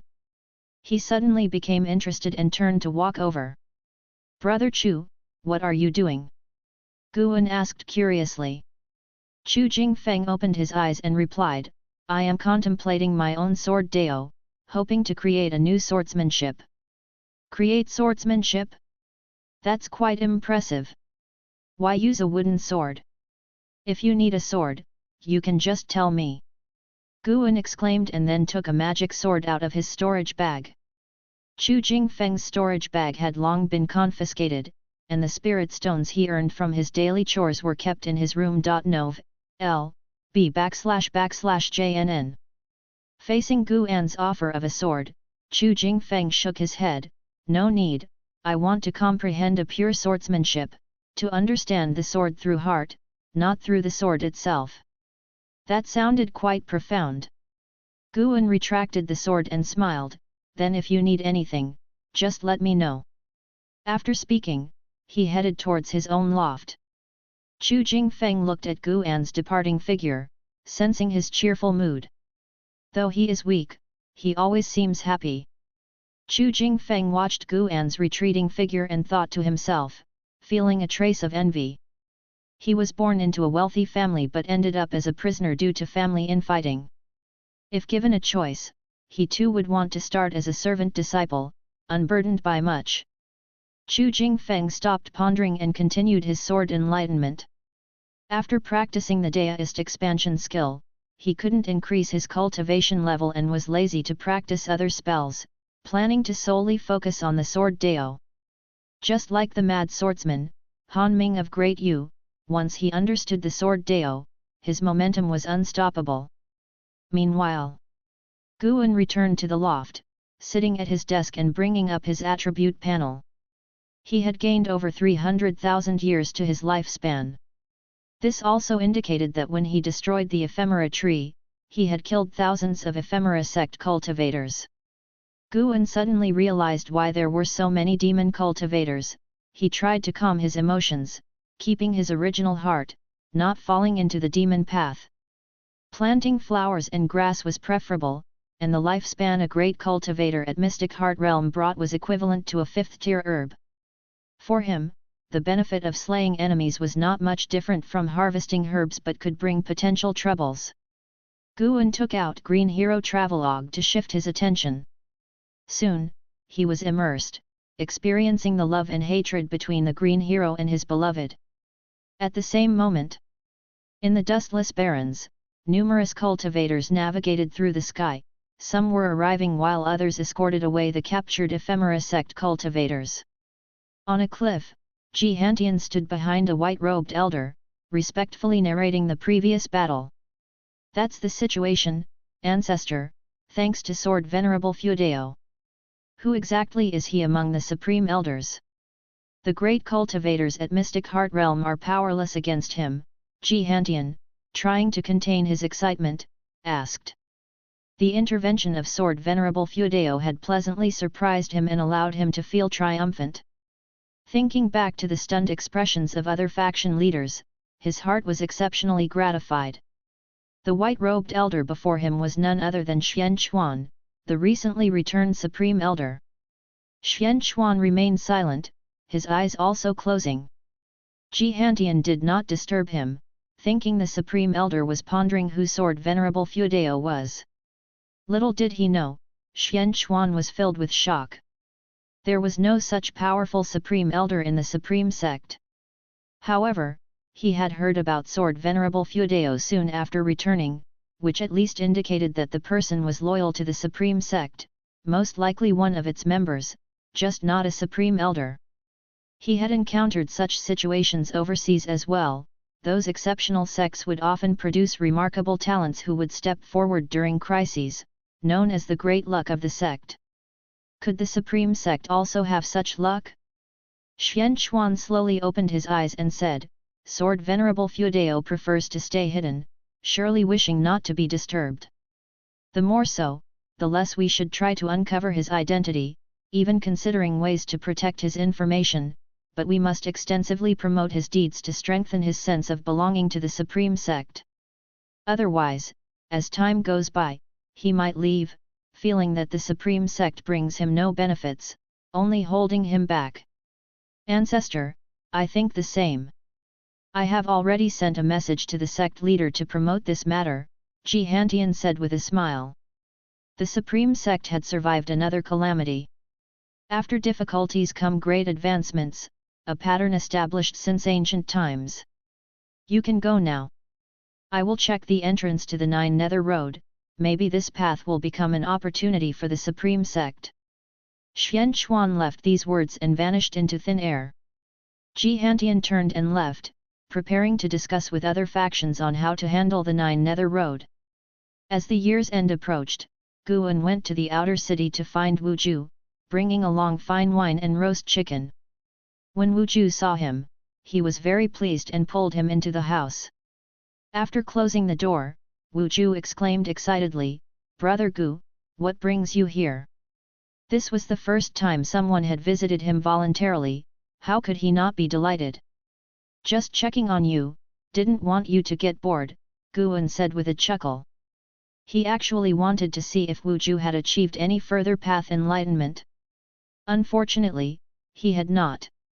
Guan still hoped to witness Wu Ju continuously gain path enlightenment and surpass the talents of the Supreme Sect. For himself, path enlightenment was more of a luxury, he could always increase his lifespan.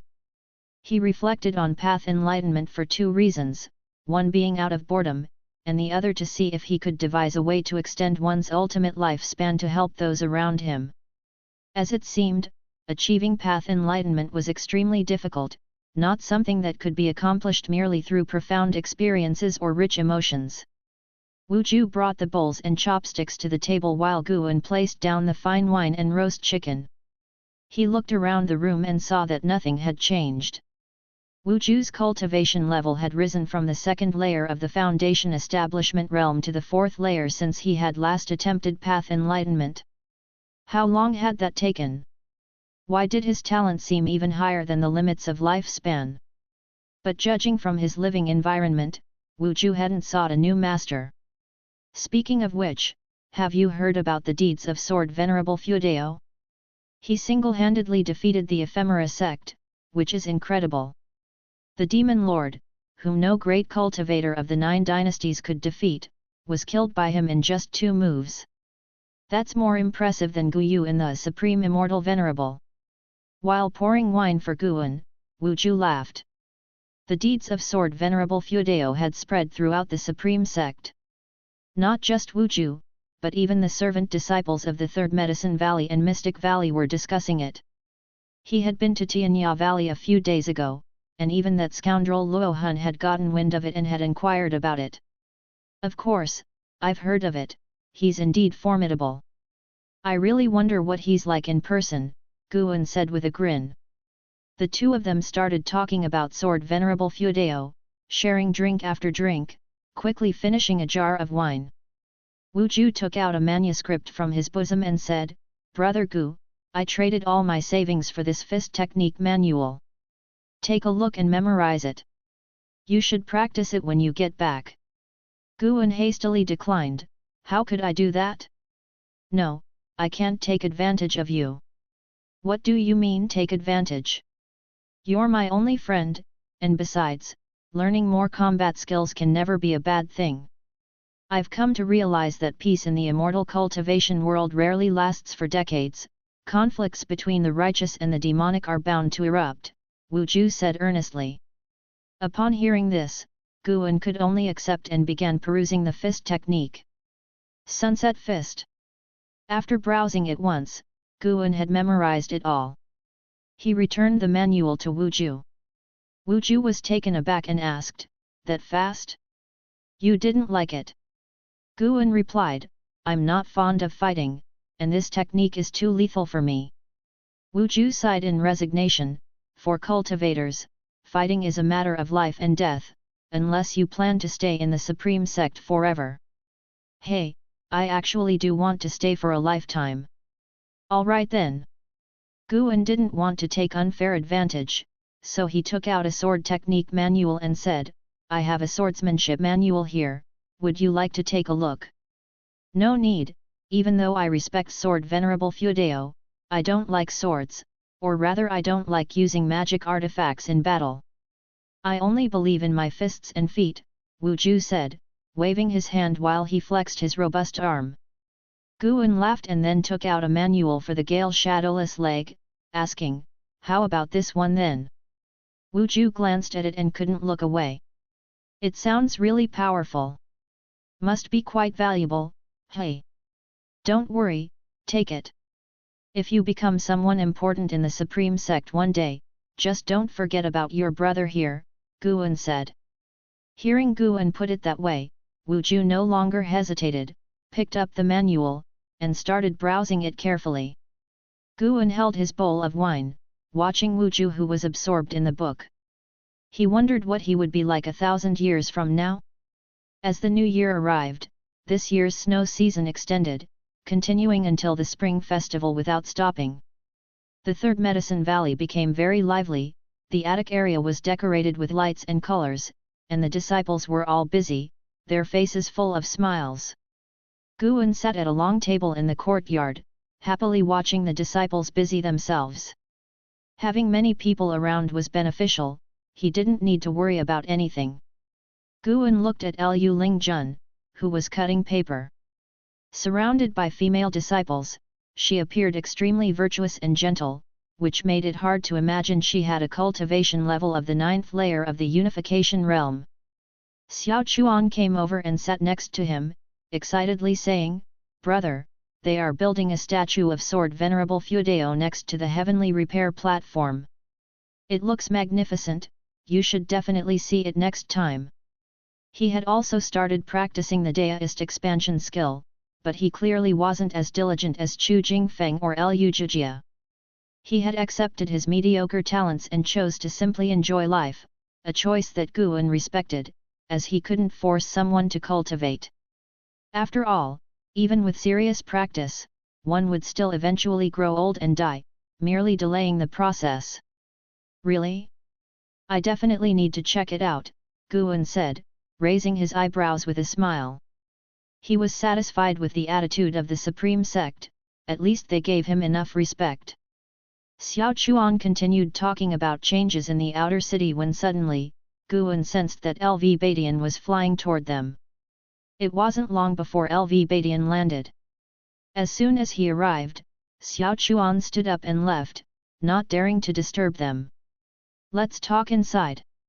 LV Badian dropped this remark and went toward the attic on his own. Lu Lingjun sent a curious look their way. What exactly was Guan's identity? Why did this great cultivator of the 9th layer of the unification realm always come to find him? Could it be that Guan was hiding his true cultivation level? And was not as weak as he appeared? With this thought, Lu Lingjun decided she would find a time to talk with Xiao Chuan. Meanwhile, once inside, Guan closed the door, and LV Badian promptly activated a restriction and sat down, saying, "I have a great opportunity, are you interested?" Chapter 120, Chapter 120, Sword Intent Shocks the Sect. No, Guan flatly refused. How could there be any opportunities when the Supreme Sect was just recovering from a catastrophe? LV Badian was taken aback, not expecting such an outright refusal, and immediately retorted in annoyance, "Brat, I haven't even said what the opportunity is." Guan sat down and said, "I won't be the sect leader, I won't write books, and I won't accept any further disturbances from the holy sons and daughters." After hearing this, LV Badian burst into an irritated laugh. "In your eyes, is that the kind of person I am? I just don't want to invite trouble. If I've wronged you, then I apologize," Guan spoke earnestly. LV Badian's face stiffened, and with a forced cough, he said, "Of course you've wronged me. I came to find you for other matters." "What matters?" "You must have heard of the 9 Nether Road. The dynasties have joined forces to seal off the 9 Nether Road, and every sect has dispatched cultivators to guard it. Even the main lineage of the Ephemera sect would have a hard time causing a stir. Now, each dynasty is leading disciples into the 9 Nether Road for training. The place is rampant with demons and monsters where one can hunt for treasures, and the spiritual energy is very rich, suitable for cultivation," LV Badian slowly explained, which took Guan by surprise. He hadn't expected the 9 Nether Road to become a place like a secret training realm. "Isn't the 9 Nether Road supposed to be very dangerous?" Guan asked. "Indeed, it's dangerous. That's why great cultivators lead disciples into training. I intended to give you a spot. Once inside, you'll be protected, able to cultivate, slay demons, and seek treasures. Whatever you do, there will be others to cover for you. Isn't that a grand opportunity? Later on, the Supreme Sect is planning to establish a city within the 9 Nether Road for disciples to rest and cultivate." LV Badian continued enthusiastically. He believed that developing the 9 Nether Road would lead to the rise of the Supreme Sect, perhaps ushering in the most prosperous era in its history, raising his own status within the sect's annals. Guan listened attentively, thinking it was indeed feasible. LV Badian seemed intent on reversing a trend. Historically, cultivators who reached the unification realm would leave the lands of the dynasties in search of opportunities. LV Badian wanted to enhance the foundation of the Supreme Sect, make it stronger, and eliminate the need for future disciples to venture out in search of their fortunes. The 9 Nether Road was his first step. He also planned to open up a sea route, led by the recently returned elder Xian Chuan. As he spoke more and more excitedly, he was almost ready to declare dominance over the entire continent. Guan, however, found it fascinating and appreciated LV Badian's ideals. The stronger the Supreme Sect, the better shade he could enjoy. After a long while, LV Badian, seemingly never running out of things to say, looked at Guan and asked, "What do you think? Will you go or not?" Guan shook his head and replied, "I won't go. I need to stay and look after Medicine Valley. Someone else can look after it just as well. No, I can't be at ease. Fine, to be honest, I'm afraid. I always feel that the 9 Nether Road is very dangerous, and my combat capabilities are weak, so I won't go. How about this, can I give my spot to someone else?" You won't go and still want to share the spot. At the very least, I have contributed to the Supreme Sect. I haven't taken any bribes with such a large medicine valley in my charge. Shouldn't you reward me? Watching Gu An's earnestness, LV Badian shook his head in amusement. He thought about it and agreed to Gu An's request. Giving the spot to someone close to Gu An worked just as well, as it could foster a greater sense of identification with the Supreme Sect in Gu An. LV Badian didn't believe that the position of sect leader could not be relinquished. He was determined to bestow it upon Gu An. Sooner or later, a day would come when Gu An would accept. With that thought, a smile appeared on LV Badian's face, full of expectation. Nov. L. B //JNN. How do you think the Supreme Sect can become the number one sect of the dynasties? LV Badian suddenly asked. He wanted to test Gu An's perception and guide him into thinking from the perspective of a sect leader. Gu An answered directly, ruling with an iron fist won't work, it tends to accrue hatred. Instead, cultural infiltration could be the way, much like the previous outer city gathering. The Supreme Sect could host various conventions in the future, such as formation, alchemy, sword competitions, talisman making, etc. We should aim for the Supreme Sect to host a major event every few years that captivates the attention of the dynasties. The initial investment might be substantial, but once people grow accustomed, they will gradually see the Supreme Sect as the righteous pinnacle of the world. Just imagine, when you've just stepped onto the path of a sword cultivator, and you hear that the Supreme Sect's sword competition is an event that every sword cultivator must attend and an opportunity to gain fame, you would subconsciously acknowledge the Supreme Sect's high standing in the sword dao. When the Supreme Sect becomes the most frequently mentioned sect in the world, or rather, when they become the most talked about sect among all people, the Supreme Sect isn't far from being the number one great sect in the world. Of course, the sect's own strength is most important. Gu An elaborated confidently, inspired by LV Badian's enthusiasm. He even began to discuss the details. The events shouldn't be solely about strength, there should also be competitions in other crafts and skills, held in different cities of the outer and inner sects, to boost the economy of each city. He even suggested creating various societies among the disciples, such as the Elixir Society and the Swordsman Society, to facilitate exchanges among them and allow those with leadership potential to hone their skills. LV Badian was astounded. It was no fluke that this young man could write Investiture of the Gods, he truly had great talent. After Gu An finished, LV Badian picked up a bowl of tea, drained it in one gulp, and felt a profound satisfaction. LV Badian looked at him with shining eyes and said, "And you say you're not fit to be a sect leader?" Gu An waved his hand, "I lack the qualifications to be a sect leader. I have no illustrious background, no courage, and no daring to implement such grand development strategies.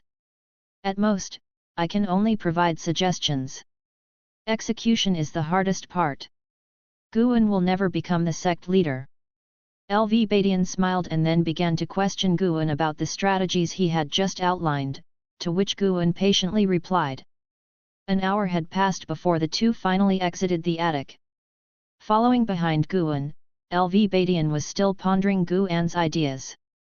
As soon as they descended the stairs, he took his leave, claiming to have lost the mood for celebration.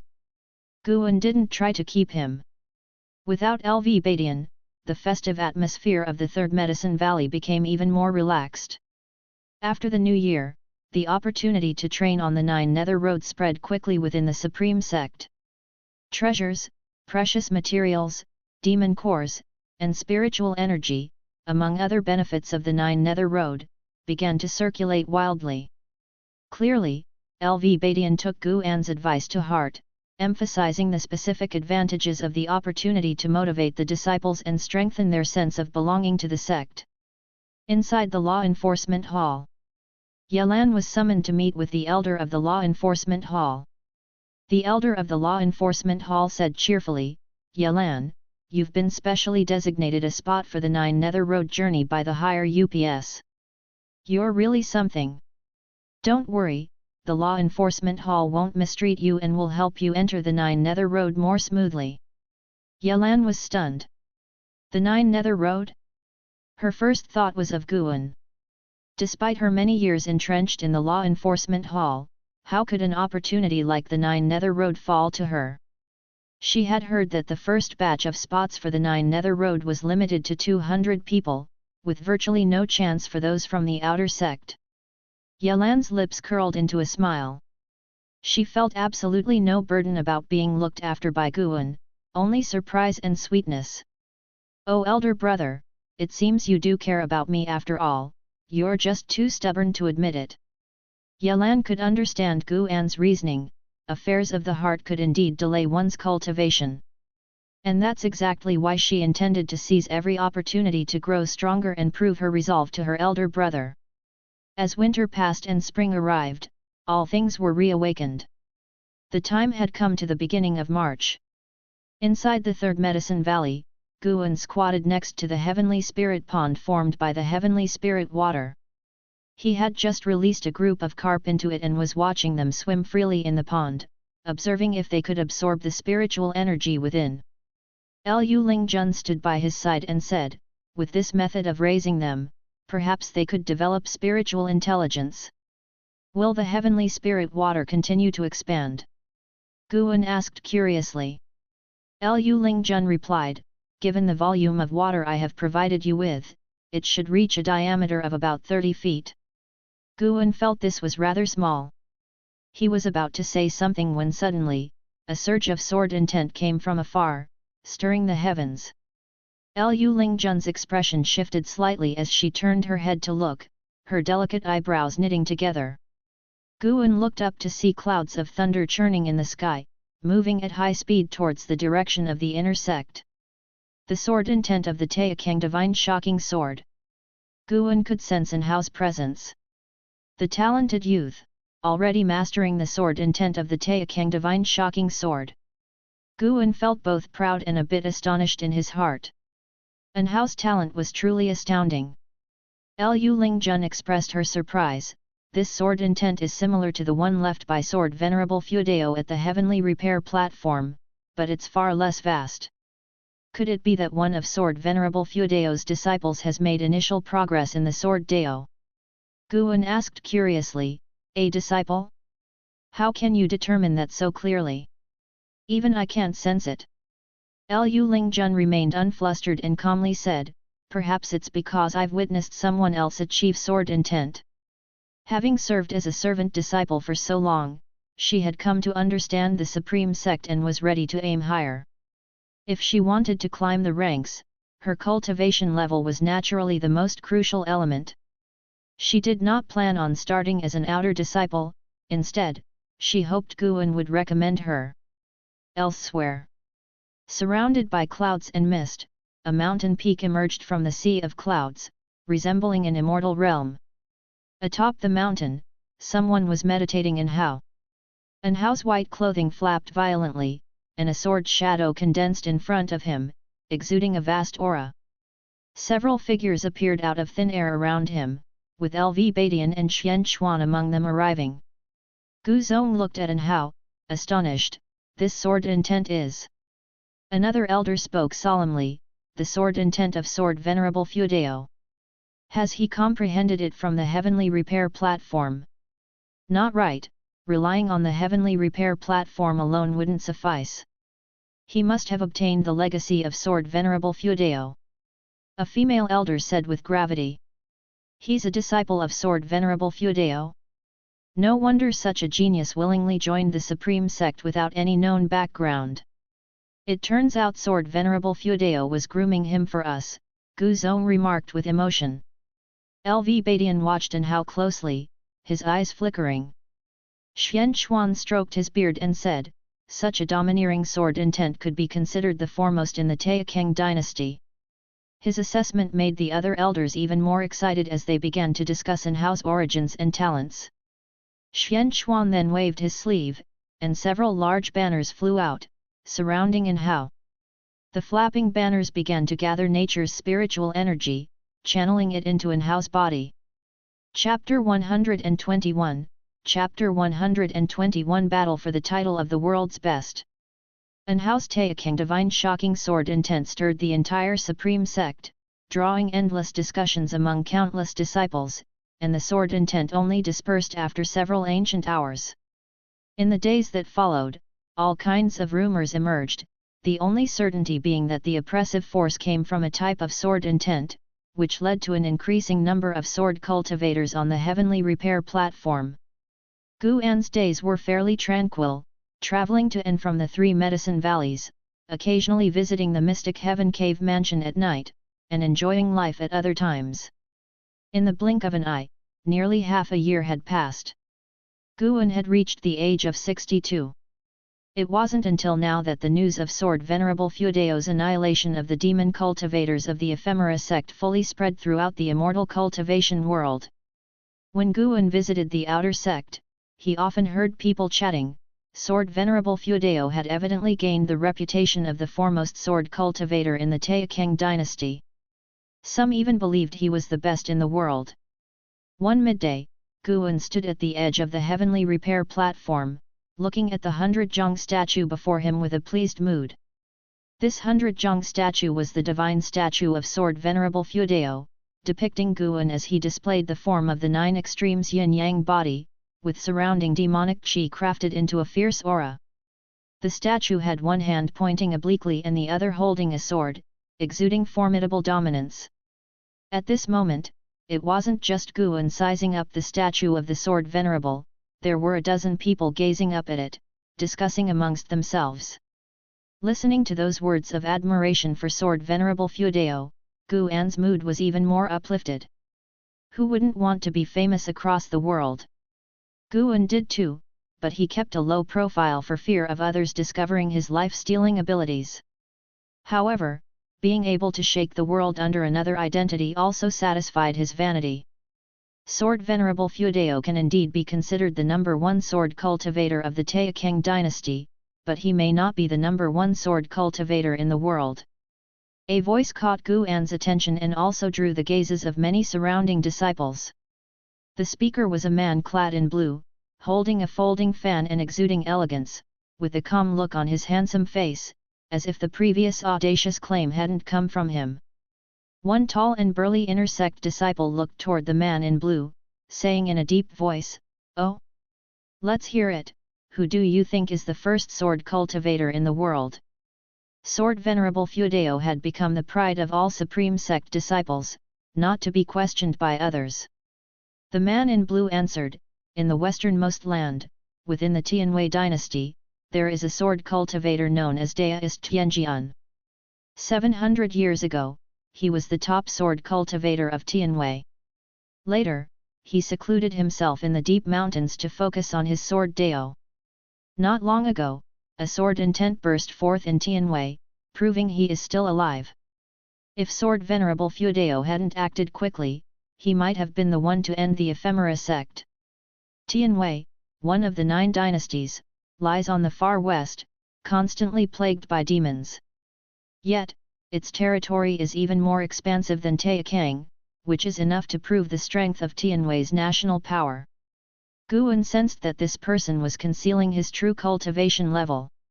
On the surface, it appeared he was only at the core formation realm, but in reality, he had already reached the divinity transformation realm. He sent out a lifespan detection. SIJet, Divinity Transformation Realm 2nd Layer 289/800/1300. Concealing his cultivation level and boasting about a Tianwei cultivator, this fellow likely wasn't a Supreme Sect disciple. Guan remained silent, watching the surrounding disciples verbally assault SIJet. SIJet remained nonchalant, facing the slander and insults from the crowd with composure. Deduced Tianjian is indeed powerful and once shook the world, but that's old history. As a prince of the Tianwei imperial family with the fire god blood lineage, speaking so wildly in the Supreme Sect, are you inviting war? A voice came through, and everyone turned their heads to see Mad Swordsman of Great Yu Hanming stepping forward.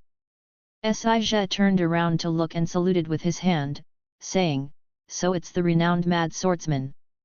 I've heard that you've stayed in the Supreme Sect for many years, are you planning to join? He smiled and spoke gently, but his words were quite uncomfortable to hear. Humph, kid, if it weren't for the favor your father received from me, you'd be dead by now. Do you really think your divinity transformation realm cultivation can block my sword?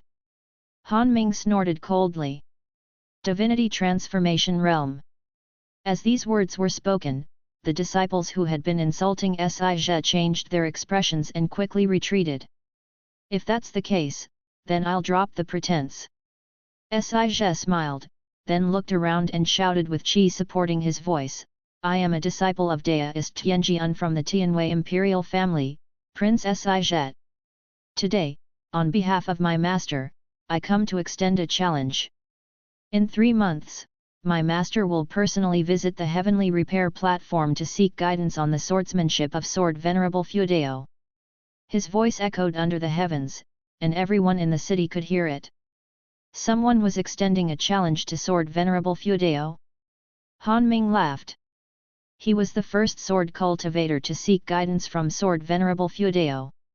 He reminded Sij, the Ephemera sect had great cultivators that surpassed the unification realm.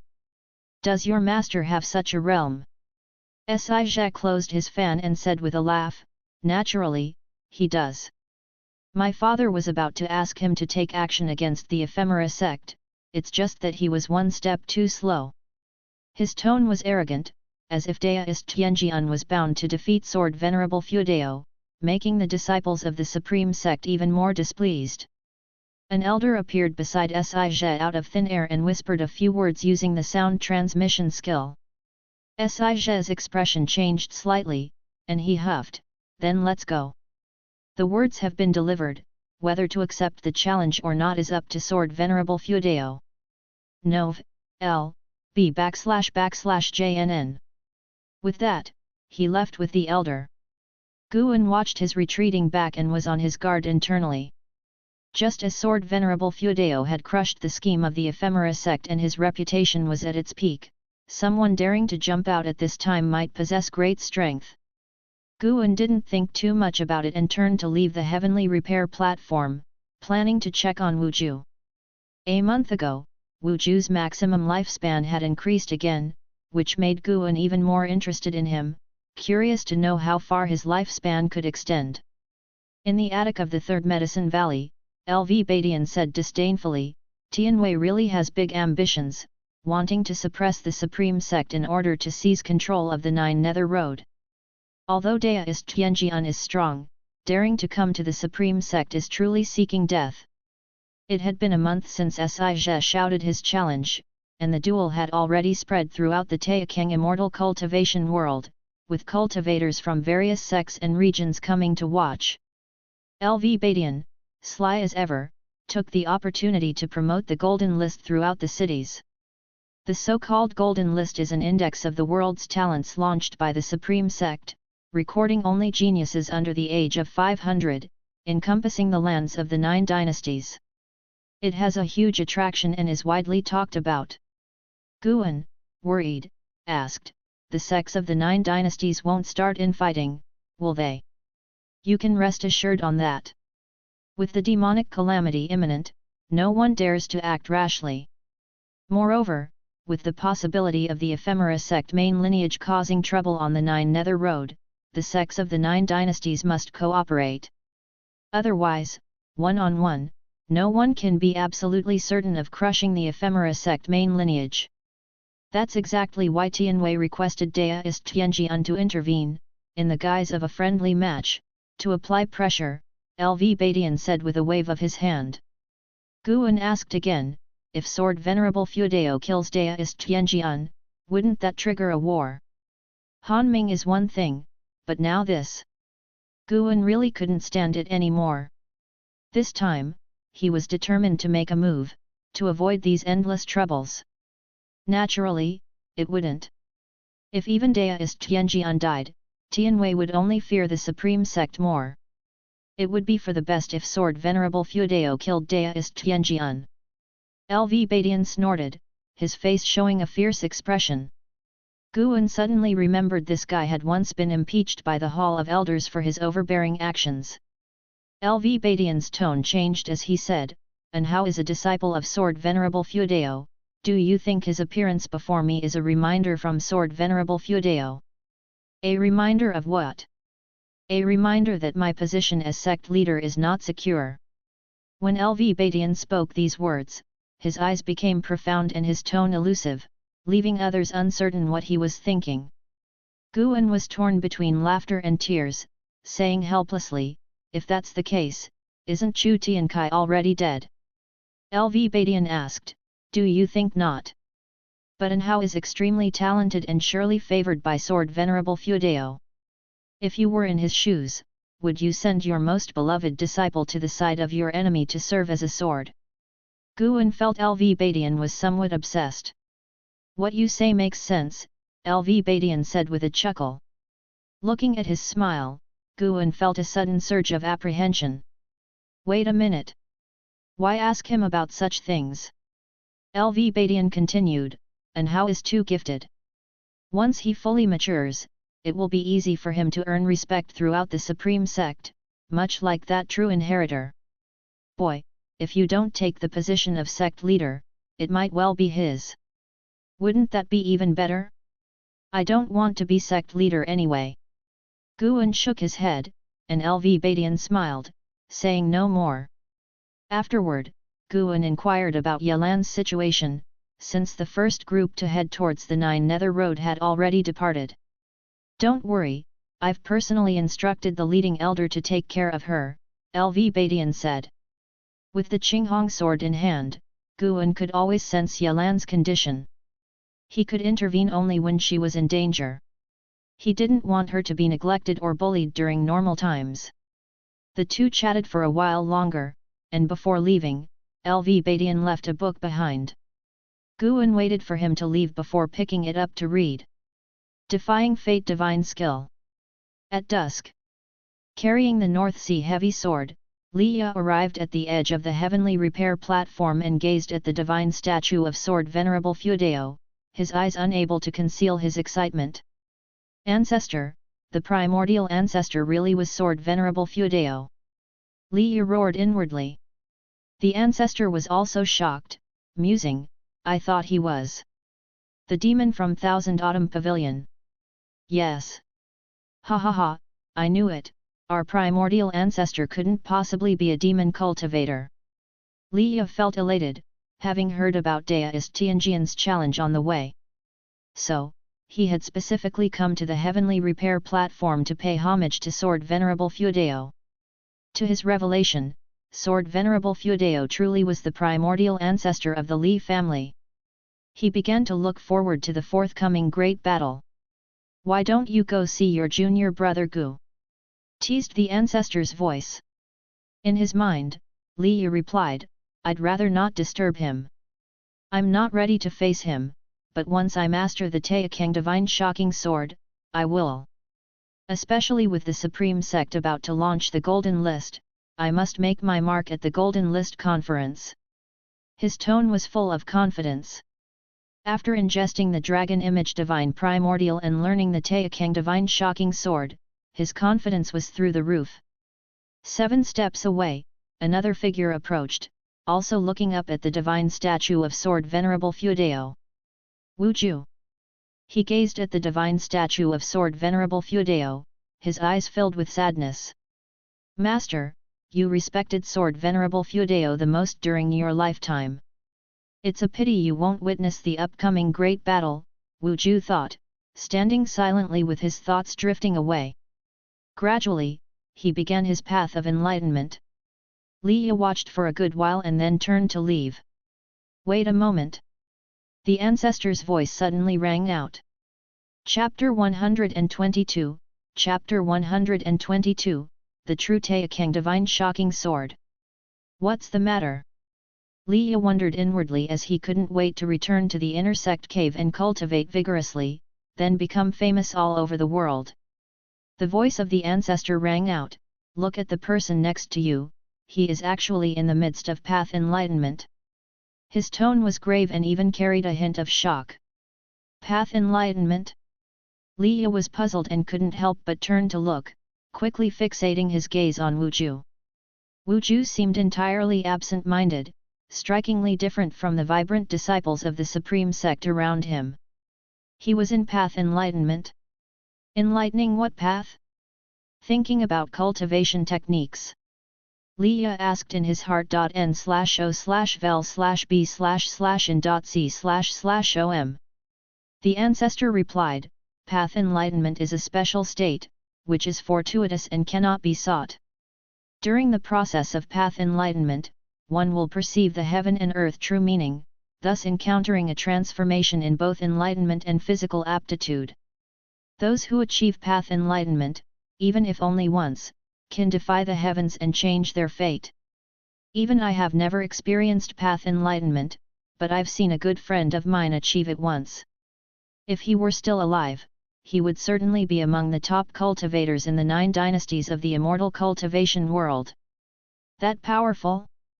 Liya carefully observed Wu Ju, noticing nothing unusual about him. He looked quite ordinary, not even comparable to his junior brother Gu. At least junior brother Gu was handsome, which made him quite likable.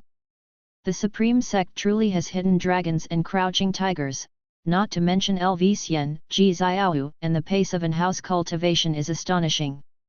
I've never heard of such monstrous talent before, and now you've encountered someone in path enlightenment. The younger the age during path enlightenment, the greater the potential. This lad looks about your age, he might rise to prominence someday. The fortune of the Supreme Sect is unstoppable. The ancestor's tone was filled with emotion. He, too, felt the pressure. Remembering his promise to Liya, he was consumed by shame.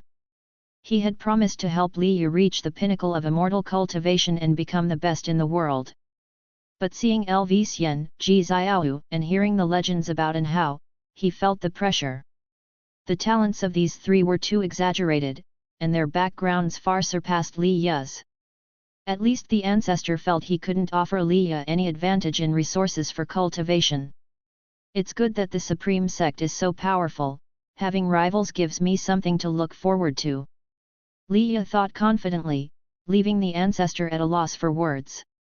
After a long while. Finally, the ancestor said, just wait nearby, and when he wakes up, ask him if he has a master. If not, take him on for me. Ah! I take him as my disciple. How could that be? Of course, he would be my disciple. What do you mean? If he becomes your disciple, wouldn't that make me your elder? Be content. Without my help, you wouldn't even qualify to compete with such a genius. The ancestor said bluntly, and although Liya was upset, he didn't retort. He began waiting, while also contemplating the sword intent of the Taixuan divine shocking sword. He waited all night. The next morning, Wu Ju finally awoke. He had experienced path enlightenment more than once, so he appeared calm. He turned around to leave, but Liya stopped him. Brother, do you have a master? Liya asked directly. Upon hearing this, Wu Ju's eyes flickered with a cold light. He simply bypassed Liya and started walking down the platform. Liya stopped him again, which greatly angered Wu Ju, who then pushed his hand towards Liya. Liya's physical body was strong, he was unafraid of this foundation establishment realm cultivator. Wu Ju's right hand pressed on Liya's shoulder, sensing the other's strength, he immediately clenched his fist and pushed hard. Taken by surprise, Liya was pushed back 2 steps. Before he could react, Wu Ju left on his sword, making it difficult for Liya to chase after him since it was inappropriate to cause disturbances in the city. How is that possible, such great strength? Liya was shocked, his expression bewildered. The ancestor sighed in his heart, what a pity. Don't chase him, lest it leads to enmity. Liya's smile faded, as a core formation realm cultivator, to be pushed away by a foundation establishment realm cultivator was humiliating, especially since he had consumed the treasured dragon image divine primordial sought after by the demon clan. Too embarrassing. Not possible. I'm still not strong enough. Liya clenched his fists, his self-pride dissolving. In the autumn, the outer city became very lively. Guan and Wuju met in an inn, where they drank and chatted while waiting for their decisive battle to come. Wuju was complaining to Guan about Liya he had encountered last month. Every time he mentioned Liya, he became angry, feeling that Liya was insulting him. After hearing this, Guan nodded and said, "Indeed, that's problematic. He just came up and asked that, never mind, don't think about him. He's just a passerby in your life. You will one day become a genius, so why bother with such minor characters?" Although the man Wuju mentioned was somewhat despicable, Guan felt he didn't deserve death, and Wuju need not be petty about it. If Wuju was petty about such minor frictions, what would become of him if he grew in power later? Would he just strike down those he disliked on sight? Guan did not want Wuju to become such a character. Wuju nodded and said, "I naturally will not hold grudges. I am just speaking my mind to you. You know, you are my only friend." Guan asked, "When will you reveal your talents?" The inn was crowded, with most people discussing sword Venerable Fudeo and deist Tianjian. No one paid attention to them. Hearing Guan's words, Wuju shook his head and said, "It's quite good this way." He did not trust others, especially since the Supreme Sect had experienced internal strife before. The former sect leader had even sacrificed disciples in blood rituals, making him wary of the Supreme Sect. Guan took a storage bag from his waist and handed it to him. Wuju looked skeptical, accepted the storage bag, and probed it with his divine sense. His face changed dramatically, and he quickly pushed it back, saying, "Brother Gu, this really shouldn't be done. How do you have so many?" He had always thought Guan was a mediocre disciple like himself at the bottom layer. He did not expect Guan could produce so many elixirs. Guan smiled and said, "I am the Valley Master in charge of Medicine Valley. These are elixirs I usually refine. Take them. I don't have a strong desire to become stronger. I fear fighting the most. Planting flowers and gardening are my pleasures. So, the elixirs are better off with you. Once you become stronger, you must protect me in the future." "But, this is too much." Wuju hesitated. "You said I am your only friend. So keep it. If you really feel embarrassed, call me your brother from now on. The elder brother acts as a father, as a teacher. I'll take good care of you for your master. The thing I lack the least is elixirs." Guan said with a playful wink, making Wuju laugh and give him a glare. "I am 2 years older than you, I should be the elder brother. Forget it, you are not as mature as I am." The two began to bicker, and the smile on Wuju's face grew thicker. In the end, Wuju still took the storage bag, secretly vowing in his heart that he would never let anyone bully Guan in the future. The two continued exchanging cups.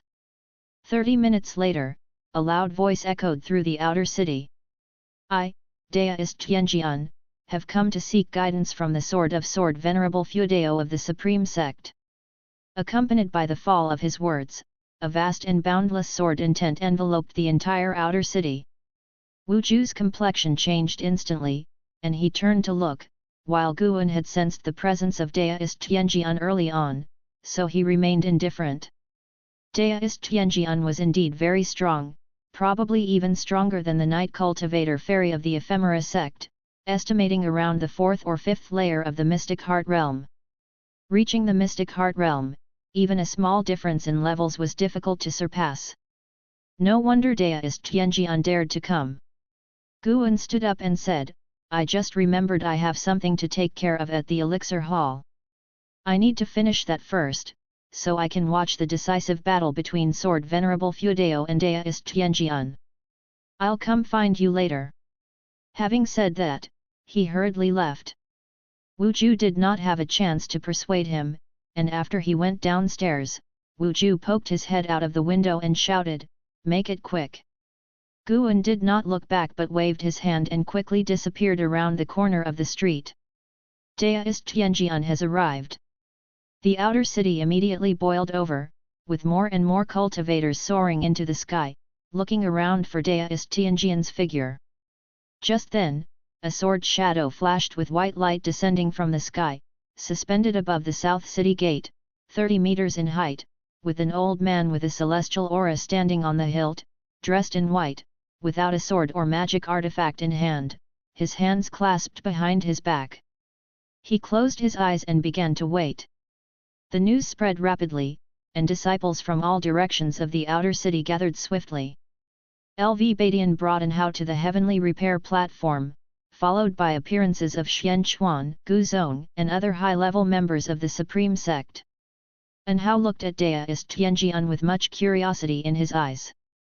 He now knew that his master was the sword venerable Feudao of the Supreme Sect, so he specifically came to watch the fight.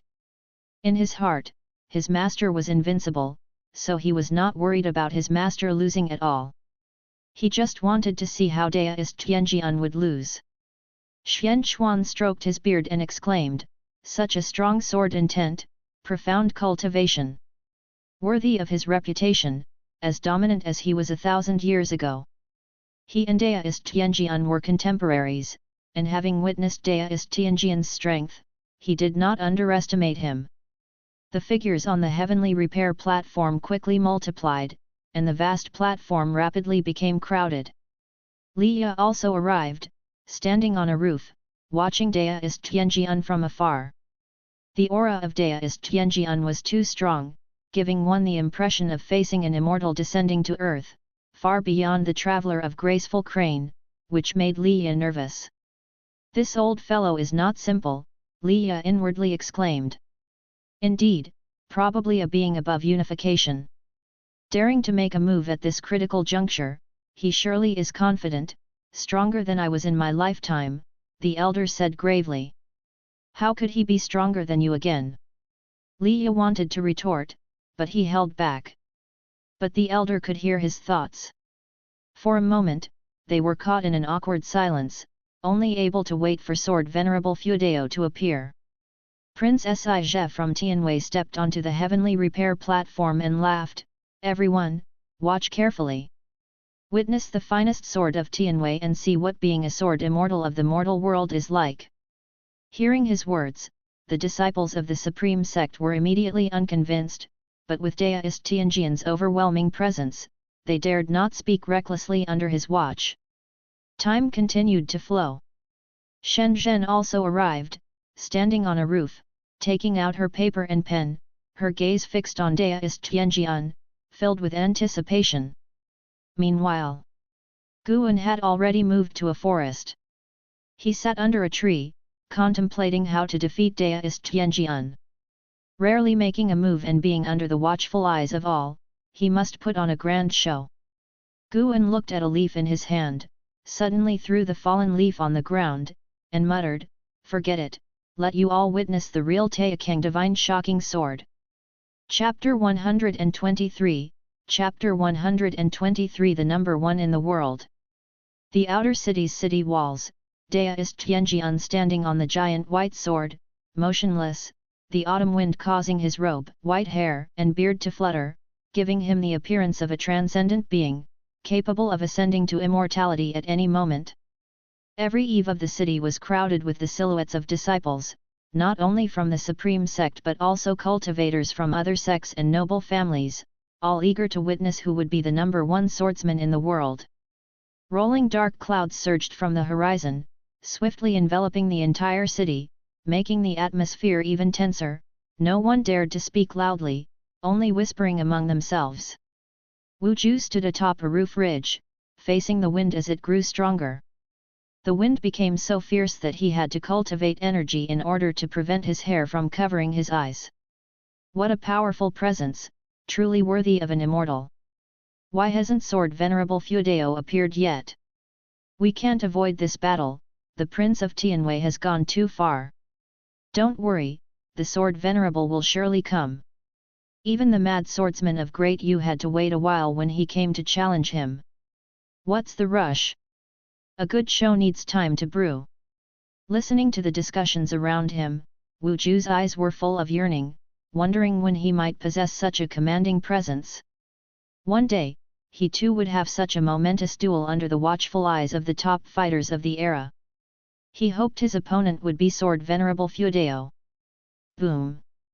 The thunderclouds changed abruptly, with the sound of thunder erupting, and a vast heavenly might descended, shrouding the outer city. "He's here!" Xian Chuan the elder said softly, prompting those around him to look up, with An Hao in particular becoming excited, his fists clenched tightly. The deist Tianjian on the giant white sword also opened his eyes and looked up at the boundless thunderclouds.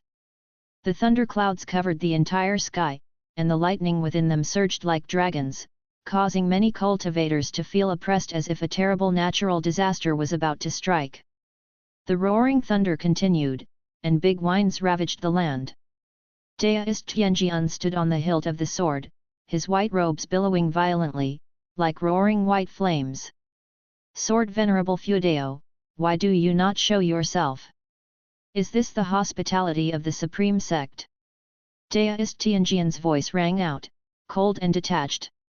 Han Ming on the heavenly repair platform scoffed. "I didn't get to see Sword Venerable Feudeo myself, so what makes you think you can? Just wait for your defeat." Shen Zhen had captured the figure of Deist Tianjian in her sketch and now took out a new sheet of paper to continue her drawing. She first depicted the oppressive scene of the thunderclouds in the sky. "Welcome your downfall with your strongest sword Dao." A vast and hoarse voice sounded, stirring up immense excitement in both Liya and An Hao. It was the voice of the primordial ancestor. It was their master's voice. All the cultivators in the city held their breath and listened, hearing the voice of Sword Venerable Feudeo for the first time, shockingly overwhelmed by his commanding presence. Absolute confidence, absolute dominance, this was the Supreme Sect's Sword Venerable Feudeo. Deist Tianjian's eyes sharpened, and a tremendous sword intent burst forth from within him, sweeping across the sky above the outer city, forming a vast sea of swords. The sword light was brilliant, with countless star-like sword specks floating within, illuminating the faces of all present. At first glance, it was as if a galaxy stretched across the sky above the outer city, leaving everyone in awe. What kind of sword intent was this? Was this a state that cultivation could achieve? Within the galaxy formed by sword intent, numerous sword shadows began to coalesce, all with their tips pointing upwards, displaying their sharpness. Meanwhile, the thunderclouds in the sky began to surge more violently, rapidly forming a huge face amidst the clouds, showing only the features without a clear visage, as if an immortal was manifesting, looking down upon the entire outer city. In front of this immense face, everyone seemed insignificant, including Deist Tianjian's galaxy of sword intent. Everyone's heartbeat quickened, as they gazed upon this face occupying much of the sky, an inexplicable sense of awe arising in their hearts. Deist Tianjian frowned, lifting his right hand to his mouth and started to cultivate energy. Sword intent condensed around him into a white blaze, winds encircling his body.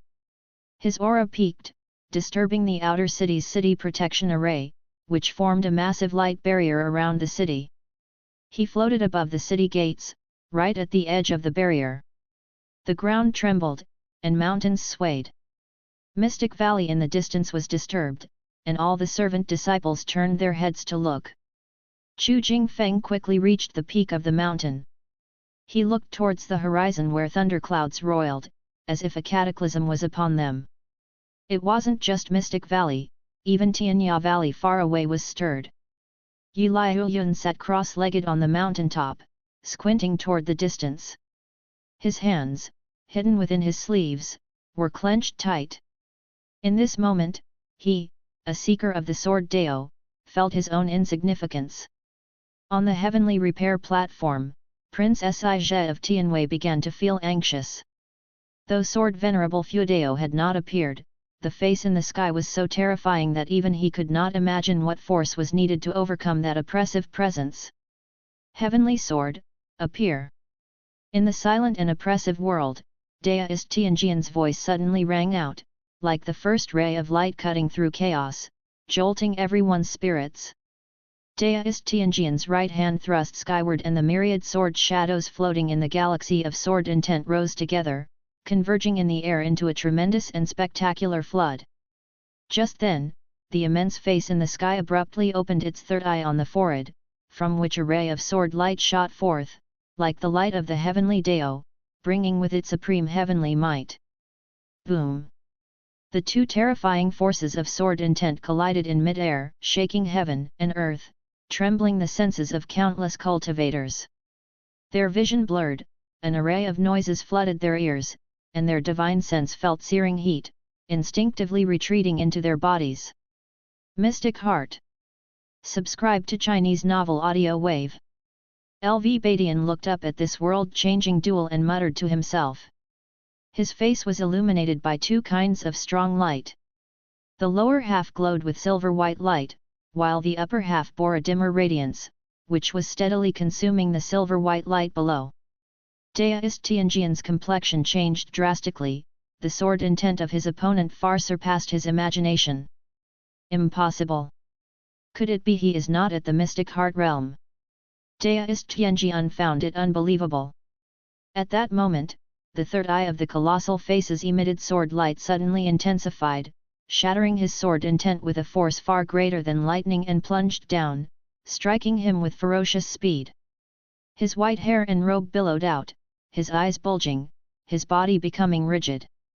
In his pupils, one could vaguely make out a figure, looking down upon him from high above, like an immortal gazing down at an ant on the ground. And in the eyes of all the spectators, Deist Tianjian's sword intent lasted but 2 breaths before it was instantly crushed.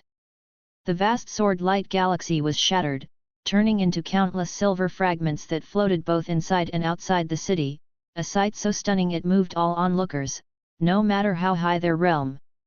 Xian Chuan was wide-eyed, his heart too was swept by a storm of shock. His realm was the highest, so he saw the clearest.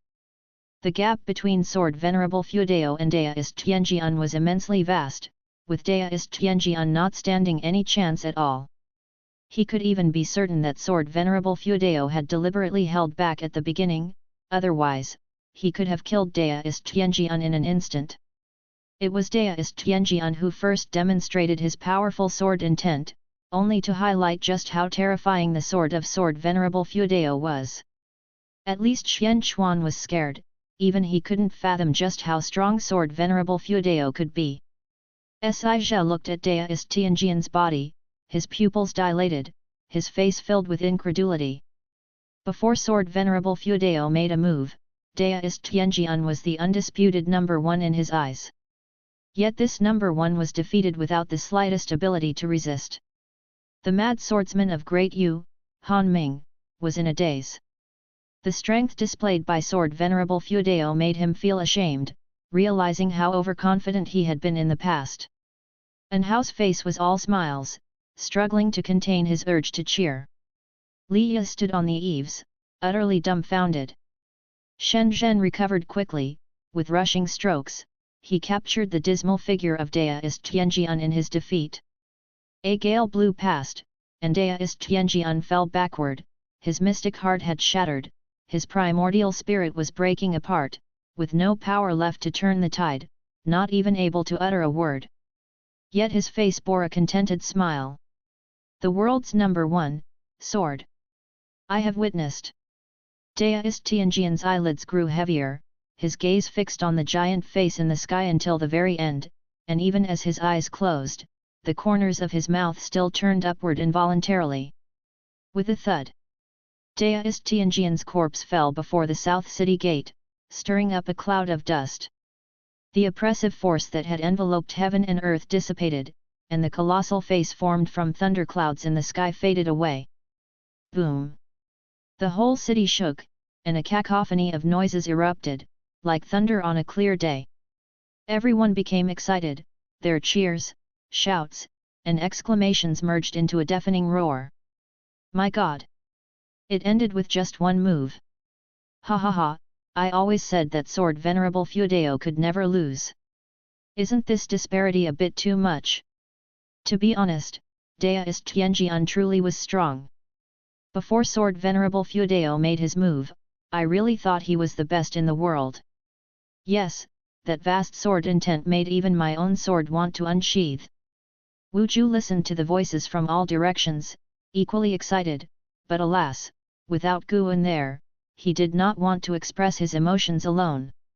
Just then, he saw Guan leaping up from the street, rushing towards him. Seeing this, an excited smile immediately bloomed on his face.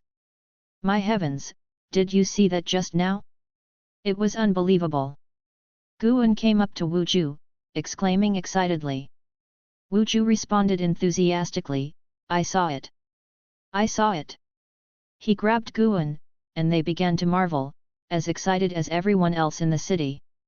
Upon the heavenly repair platform, LV Badian looked towards Gu Zong, instructing, intensify the promotion for the Golden List tournament, the champion will receive a divine skills scroll from the Supreme Sect. Gu Zong nodded, his smile hardly containable.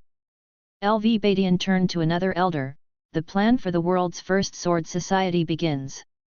Release the news first, the top 10 of the world may glimpse sword Venerable Fudeo's sword intent and even inherit his sword Deo legacy. The elder nodded but suddenly seemed to remember something and hesitated to speak. There were too many people around to ask certain questions openly.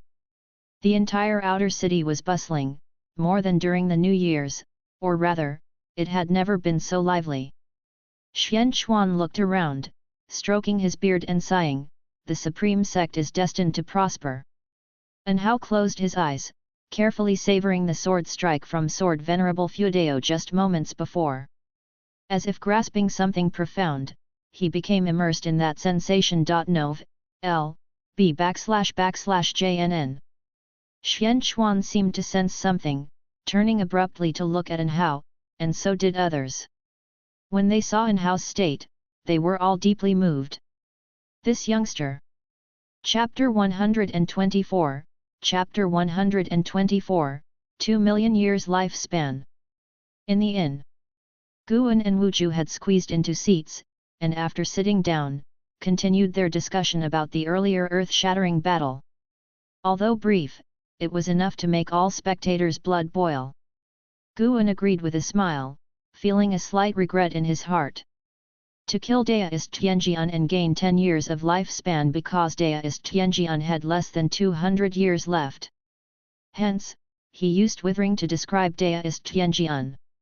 Deist Tianjian must have reached the mystic heart realm long ago, and probably realized he had no hope of improving his cultivation level about 700 years prior, which led him to seclude himself in the deep mountains.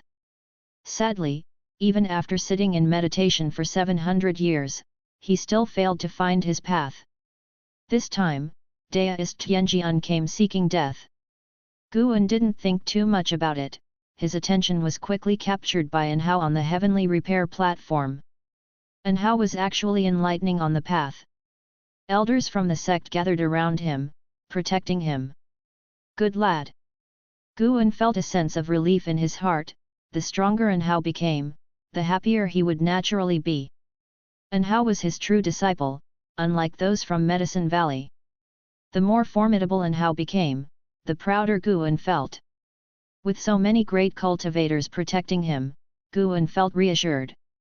He withdrew his thoughts, focusing on drinking and chatting with Wu Ju. Before long, a figure approached and sat next to Guan, casually showing him a piece of paper she was holding. How is it? How well did I draw? Shen Zhen asked with a smile. Guan looked carefully. The drawing of deist Tianjian showed him with his arms spread wide, enduring the sword light descending from the sky. The style was dark and sharp, possessing a kind of tragic beauty. Not bad at all, worthy of you, Guan casually praised. Shen Zhen pouted, sensing his perfunctory compliment. Wu Ju hesitated and asked, Brother Gu, who is this? Although Shen Zhen wore a veil, her dress and the look of her eyes suggested she was a beauty with a not insignificant status.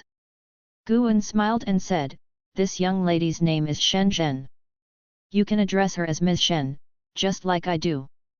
Then, he introduced Wu Ju to Shen Zhen. Seeing Shen Zhen's indifferent attitude, Guan reminded her, This brother of mine is no ordinary person, he is bound to become famous throughout the Supreme Sect. Don't talk nonsense. Wu Ju quickly interjected, his face flushing red instantly. Is that so? Shen Zhen couldn't help but take another look at Wu Ju, making him even more uncomfortable. Guan laughed, come, let's drink, and chat while we drink. In his view, Wu Ju would certainly showcase his talent, and Shen Zhen, as the holy daughter of a great sect, would inevitably meet him sooner or later. Getting acquainted earlier would aid them in looking out for each other in the future. Shen Zhen brought up the earlier battle and was also talkative. She led the conversation mostly, with Guan continuing to play along while Wu Ju became increasingly uncomfortable, only managing to offer awkward smiles. After 30 minutes, Shen Zhen stood up to leave, planning to draw a few more scenes of the earlier battle. After she left, Wu Ju finally relaxed. Guan teased, why so nervous, you're not thinking of her, are you? Don't speak nonsense, that lady obviously has her heart set on you. As a brother, how could I harbor inappropriate thoughts? I'm just not good at talking to women, you know that, I have only you as a friend, Wu Ju retorted seriously, his eyes wide. Here we go again. I have only you as a friend. Guan shook his head and chuckled, having one more friend opens another path, it's tiring to walk the path of immortal cultivation alone. I know, I'm just not good at making friends. Then what's going on with me? You and I hit it off at first sight, that's not making friends, that's fate. Hey, you little rascal, you sure know how to talk when it comes to me. Guan was amused, facing him, Wu Ju was assertive and not tense at all. The two of them chatted until dusk before parting ways. Guan then returned to Mystic Valley to see his disciples. He noticed Chu Jingfeng sitting motionless on the mountain peak and decided not to disturb him. If Chu Jingfeng could enlighten on the path, that would be a good thing. However, enlightenment was not so easy to achieve. And Hao and Wu Ju were rare talents seen once in 1,000 years, not everyone could be compared to them. N/O/vel/b//in.c//om. After staying in Mystic Valley for an hour, Guan then went to Third Medicine Valley. Third Medicine Valley was much livelier than Mystic Valley, as it had 10 times the number of disciples. Guan chatted with the disciples for a while before returning to the loft to read a book to calm his mind. Late at night, footsteps sounded from outside the door, and soon, a voice came through. Valley Master, I have something to say to you. Lu Ling Jun. Using the sound transmission skill, Guan put down the supreme secret records in his hands and covered them with investiture of the gods, then he said, come in. Lu Ling Jun pushed the door open, entered, and after closing the door, she cast a spell on the door, laying down a restriction. Guan was startled and looked at Lu Ling Jun in astonishment. Lu Ling Jun turned around, walked up to the table, and greeted Guan with a salute, saying, Valley Master, I'm truly sorry, I had been hiding something from you. Your cultivation level? Guan asked anxiously. Lu Ling Jun said, to be honest, I am of the Void Crossing Realm. Void Crossing Realm? Guan immediately stood up. Lu Ling Jun hurriedly said, Valley Master, I mean no harm, please hear me out. Upon hearing this, Guan's expression changed, but he eventually sat down slowly. Seeing Guan sit down, Lu Ling Jun smiled and said, I concealed my cultivation level because I don't have a good understanding of the Taixuan dynasty. I come from a far place. During an adventure in a great power's cave, I encountered a mysterious formation that transported me here. Unable to find my way back, I planned to settle in the Supreme Sect and hoped the Valley Master could help introduce me. Guan, surprised, said, with your cultivation level, if you want to join the Supreme Sect, you can do so openly. Why do you need my recommendation? The rules of the Supreme Sect are strict. With my cultivation level, I can only become a guest elder and would have to wait many years. I have observed that you have connections, would it not save decades of waiting if you could help? Lu Lingjun earnestly replied. While speaking, she took out 3 bottles from her sleeve and said, "These are bottles of heavenly spirit water, and I hope the Valley Master likes them." Seeing this, Guan frowned and said, "This is ridiculous. By doing this, you make it seem like I am accepting your gifts to help you. What would people think of me if word got out?" He gathered the 3 bottles in front of him. Lu Lingjun laughed and said, "How could that be? These matters are separate. This heavenly spirit water is to thank the Valley Master for your care during this time." You are thoughtful." Guan smiled in satisfaction and then motioned for Lu Lingjun to sit. He began to advise her about several things, mainly describing the structure of the Supreme Sect and highlighting the role of noble families to prevent Lu Lingjun from making enemies. Initially, Lu Lingjun was indifferent, but as she listened, she realized that Guan was indeed considering her well-being, and she became serious. As autumn turned to winter, a great snow covered the Third Medicine Valley. One day, Lv Badian came to visit Guan. Seeing his figure, Lu Lingjun knew her opportunity had arrived. Guan did not disappoint her. An hour later, Guan and Lv Badian came downstairs, and Guan waved to Lu Lingjun from afar.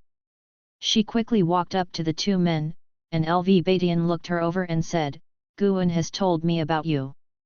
Follow me, I'll get your disciple token changed." Lu Lingjun immediately thanked Lv Badian and also bowed to Guan. Guan smiled and nodded, then watched as the 2 flew away. Xiao Chuan came over, astonished, and asked, "Why did Lu Lingjun leave? Didn't you notice how fast she flew?" Guan asked back, then turned and left. Xiao Chuan paused, then caught up to his pace and asked, "What do you mean? Wasn't it the senior flying with her?" Xiao Chuan. "What is it, brother? Being bold is sometimes a good thing, keep it up." "Hey!" Guan no longer paid attention to Xiao Chuan and walked towards the heavenly spirit pond.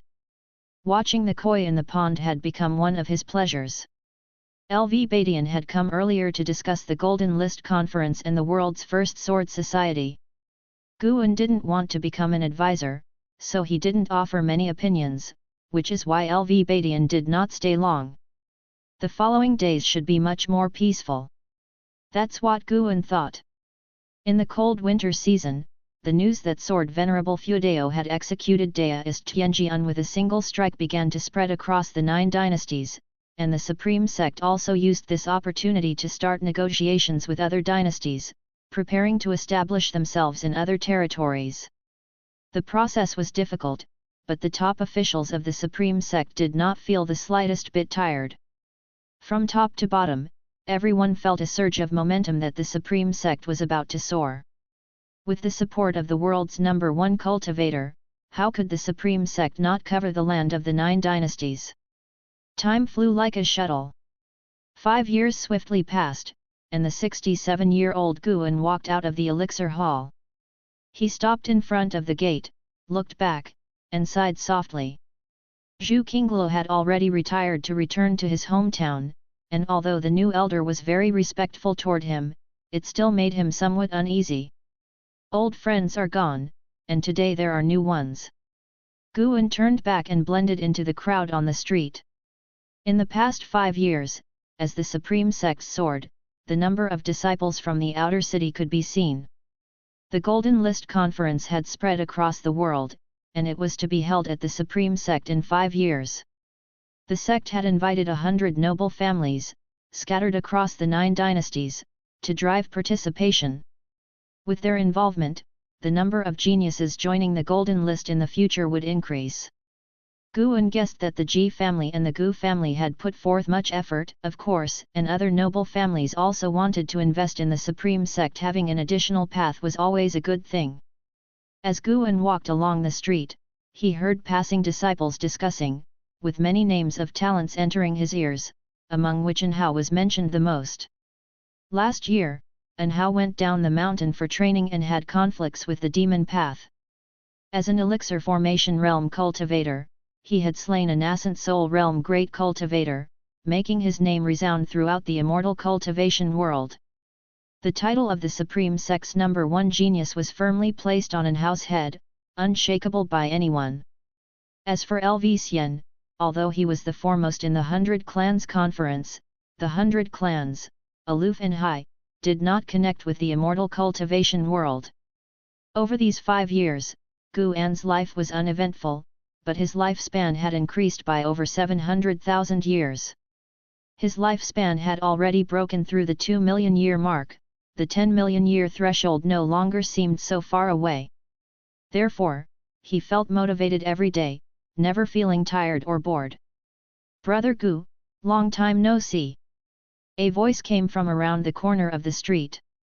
Guan turned his head and saw Zhou Tongji from the Taixuan Sect approaching.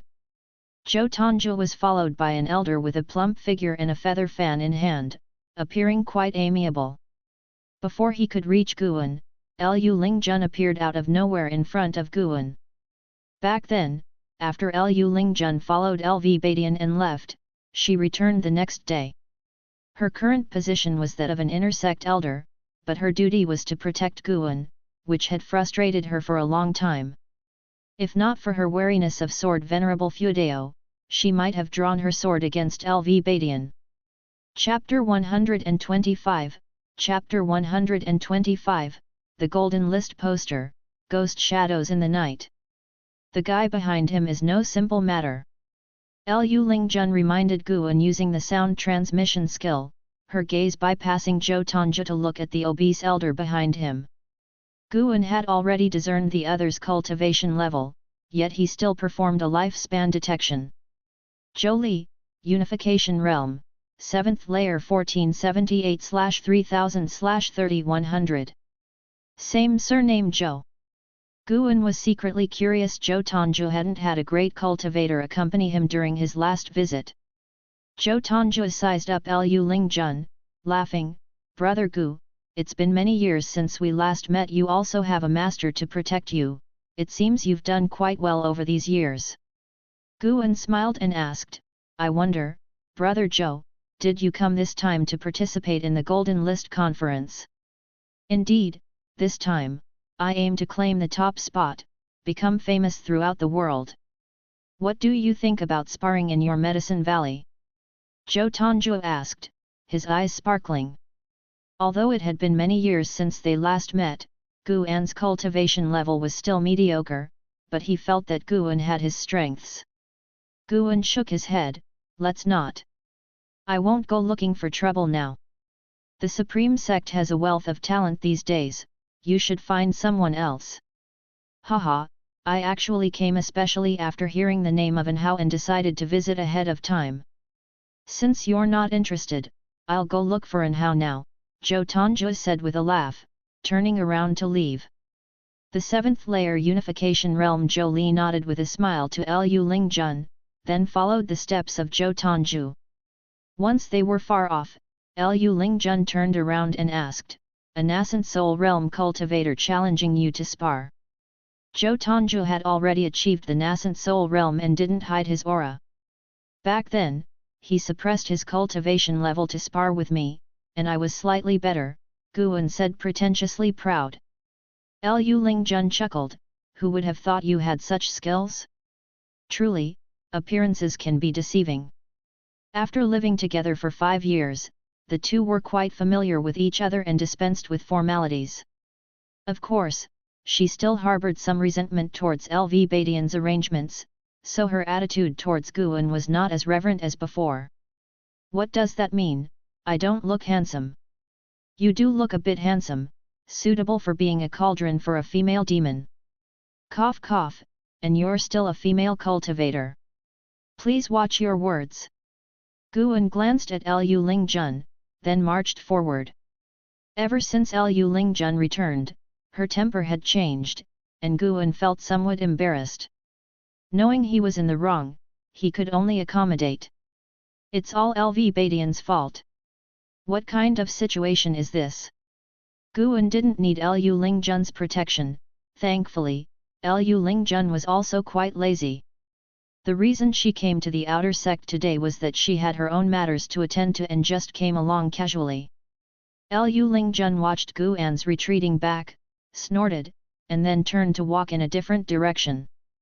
Gu An was preparing to visit Wuju.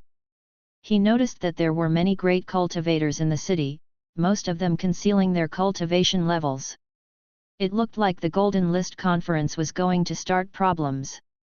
Naturally, if the Supreme Sect succeeded, it would be easier to hold such conferences in the future, and other sects certainly couldn't sit by and watch. Gu An wasn't worried at all. Besides the mystic heart realm old ancestor Xian Chuan, the Supreme Sect had recently welcomed back a Supreme Elder. His cultivation level was slightly weaker than Xian Quan's, but he was also of the mystic heart realm. With two mystic heart realm figures stationed, those sects were going to have a hard time shaking the Supreme Sect. 30 minutes later, Gu An arrived at Wuju's separate residence.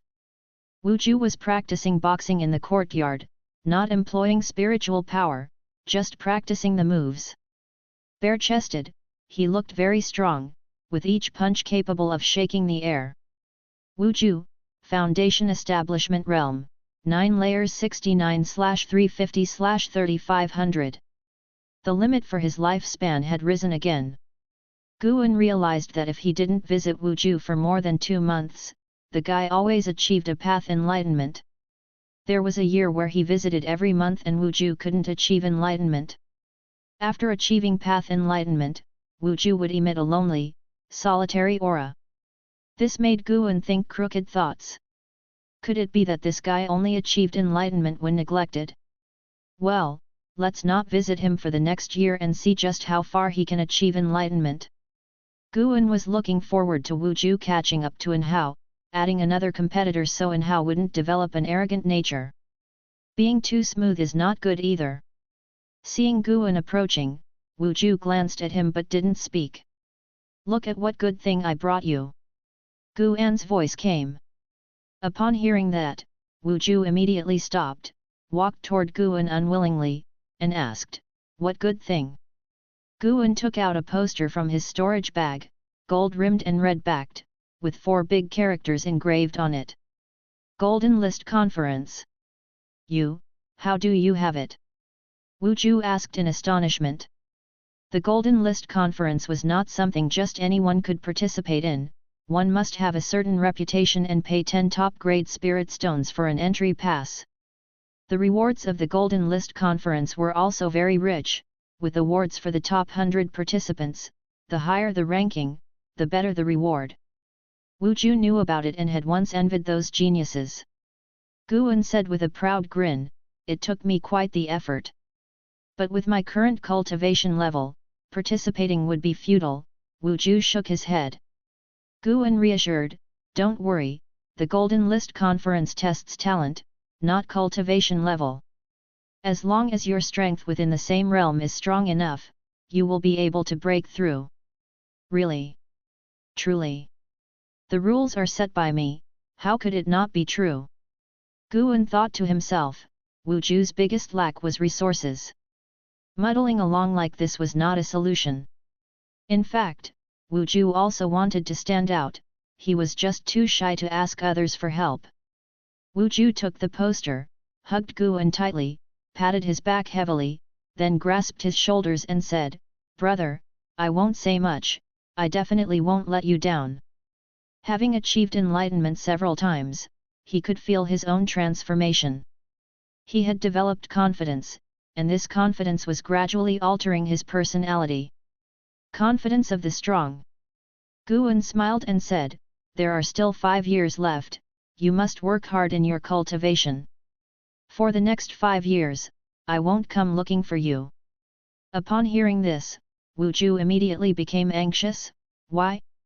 What is so important that it will occupy you for 5 years? It's naturally a major affair of the sect. It's not convenient to tell you. Gu An shook his head. Could it be because of this invitation? Suddenly, Wuju felt that the invitation for the Golden List meeting he held in his hands was very heavy, and he hesitated to speak. Gu An reminded him, in addition to the Sunset Fist, don't forget to practice the Gale Shadowless leg. It will make you faster. Wu Ju nodded heavily. This time at the Golden List meeting, he vowed to make a name for himself. At the end of summer, within the Mystic Valley, Guan lay under a tree, one hand propping his head and the other holding a book, thoroughly engrossed. A shadow approached him and looked down. It was none other than Li Yi. Li Yi still carried his heavy sword on his back, wore tight black clothing, and his long hair was tied back with a blue scarf, revealing a resolute and handsome face. Cough cough, junior brother Gu. Li Yi coughed deliberately. Supreme Secret Records. Unexpectedly, junior brother Gu was also reading it. Well, sharing the same name, he must feel a strong connection to it. Li Yi thought silently. Guan quickly stood up and tucked the Supreme Secret Records into his robes. He had noticed Li Yi's arrival earlier, but since Li Yi had practiced a type of energy-concealing sorcery, he had to pretend ignorance. Senior brother Li, what brings you here? Guan asked with feigned surprise. Li Yi replied, I've been back for several years and am preparing to return to Kangzhou for a visit before coming back for the Golden List meeting. Guan remarked, You're really busy, senior brother Li. You must be very powerful by now, right? Li Yi lifted his chin with a spirited expression, not very powerful, but making it into the top 10 of the Golden List meeting wouldn't be difficult. Just as expected of senior brother Li, the pride of Mystic Valley n/o/vel/b/in.c//om. Indeed. You haven't suffered any injuries over the years, have you? How could that be? Since the last time we parted, I haven't shed any blood. I'm not the same person I was back then. Li Yi said earnestly. What an act! Guan really wanted to hear Li Yi address him as a great-grandfather. Li Yi pulled out 2 items from his storage bag, an invitation and a long wooden box. This is an invitation to the Golden List meeting. You should also participate. This box contains the 10,000-year wood spirit ginseng. Digest it over 5 years, and it will definitely transform your spiritual power significantly, helping you achieve a decent ranking. Li Yi explained. Guan was stunned. Li Yi pushed the items into his arms, saying, Don't refuse, or I'll be upset. After saying this, he let go, and Guan swiftly caught them. Li Yi turned and walked away. Leaving just like that? Guan quickly asked. Li Yi raised his hand and said, Pursuing the path of immortal cultivation leaves no time for reminiscing. If you want to see me again, perform well at the Golden List meeting. He then leaped into the air, turning into a beam of sword light that flew over the mountains and disappeared without a trace. Guan looked at the invitation in his hands, silent for a long time. At the mountain peak, Chu Jingfeng turned his head towards the direction Li Yi had left, his brows tightly furrowed. He remembered Li Yi. Back when Li Yi was a prince, he had spoken with him a few times, encouraging him to cultivate diligently.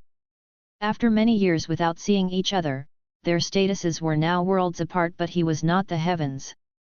Guan shook his head with a wry smile, then put the items into his storage bag. This guy, every time he saw Guan, he had to give something, seemingly knowing his nature, always giving things that increased cultivation level and talents. Another year, and the spring festival arrived. After nightfall, the Mystic Valley was very lively. Guan had just come from the Third Medicine Valley, and he sat around a long table with his disciples. Zhen Qin sat to his right, continuously pouring him wine and talking about matters of the immortal cultivation world. The hateful Heaven Divine Sword has appeared in the neighboring Great Zhang dynasty, causing an uproar in the immortal cultivation world. It's said that the sword has reached the transformation realm and is accompanied by demons, very terrifying. I wonder if it's senior brother Su Han. Zhen Qin said, sighing towards the end. Mentioning Su Han made her sad. After all, they had been so close, but now they followed paths of virtue and vice. Guan spoke, he's no longer your senior brother. Don't refer to him like that in the future. It could bring trouble to you and to us. Zhen Qin wanted to argue, but seeing so many disciples of the Medicine Valley, she remained silent. Guan began serving her food while watching other disciples play drinking games. After drinking a bowl of wine, Zhen Qin's spirits lifted, and she began to talk about and how, looking up to him with admiration and speaking without stopping. Guan listened intently. Suddenly, he sensed something, and his expression subtly changed. Once Zhen Qin finished speaking, he then said, "I'll return to my room briefly. Continue later, I want to know about the specific grievance between An Hao and the demon heads of the Wanyan sect." After speaking, he stood up and went back to his room. Zhen Qin didn't seem puzzled and began clinking cups with Liu Jijia. Back in his room, Guan activated the room's restrictions, then in one step, he arrived 100 miles away. In the dark forest, 13 figures resembling fierce ghosts were moving forward, 4 of whom were carrying a large coffin. They did not notice Guan's presence nearby, spying on them in the shadows. A group of Unification Realm cultivators. Chapter 126, Chapter 126, The Immortal King Crown, the Evil Emperor. Guan cast several lifespan detection spells towards the 13 figures in the forest and found that their cultivation levels were uniform, all at the 3rd layer of the Unification Realm, and their ages were the same as well. All with the surname Li. Guan couldn't help thinking of the 9 Nether 13 Li that had previously disturbed the immortal cultivation world. What were these people doing at the Supreme Sect? There were still several years until the Golden List conference. Seeing they were not moving quickly, Guan was not in a hurry to stop them, wanting to see what these fellows intended to do. The large coffin caught Guan's attention. His divine sense penetrated the coffin and found a skeleton inside exuding a strange aura, and it even wore a dark golden crown on its head. The jewels had vanished, leaving behind each empty socket, yet it still appeared extraordinary. About half an incense stick's time had passed. The 13 figures stopped simultaneously, with Li Shaoya at the forefront turning around and gesturing. The 4 carrying the large coffin followed by placing it down, then started to unveil the coffin. The moment the coffin lid was lifted, a hand suddenly pressed on it. The 13 looked towards the end of the coffin to see Guan standing there, wrapped in dark purple demonic qi, with his right hand pressing on the coffin lid. The forest fell into silence. These 13 did not flee nor attack, the other 12 all looked towards Li Shaoya. Their bodies were pitch black like ghostly shadows, their true faces obscured, making it impossible to read their emotions.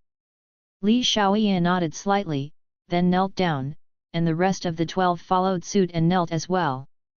9 Nether 13 Li pay respects to Sword Venerable Feudao. Li Shaoya said in a deep voice, not particularly loud, but his enunciation was clear. Guan was taken aback. Were these people specifically here to find him? No wonder their behavior was odd, it didn't resemble an invasion posture. Guan spoke, "Give me a reason not to annihilate you all."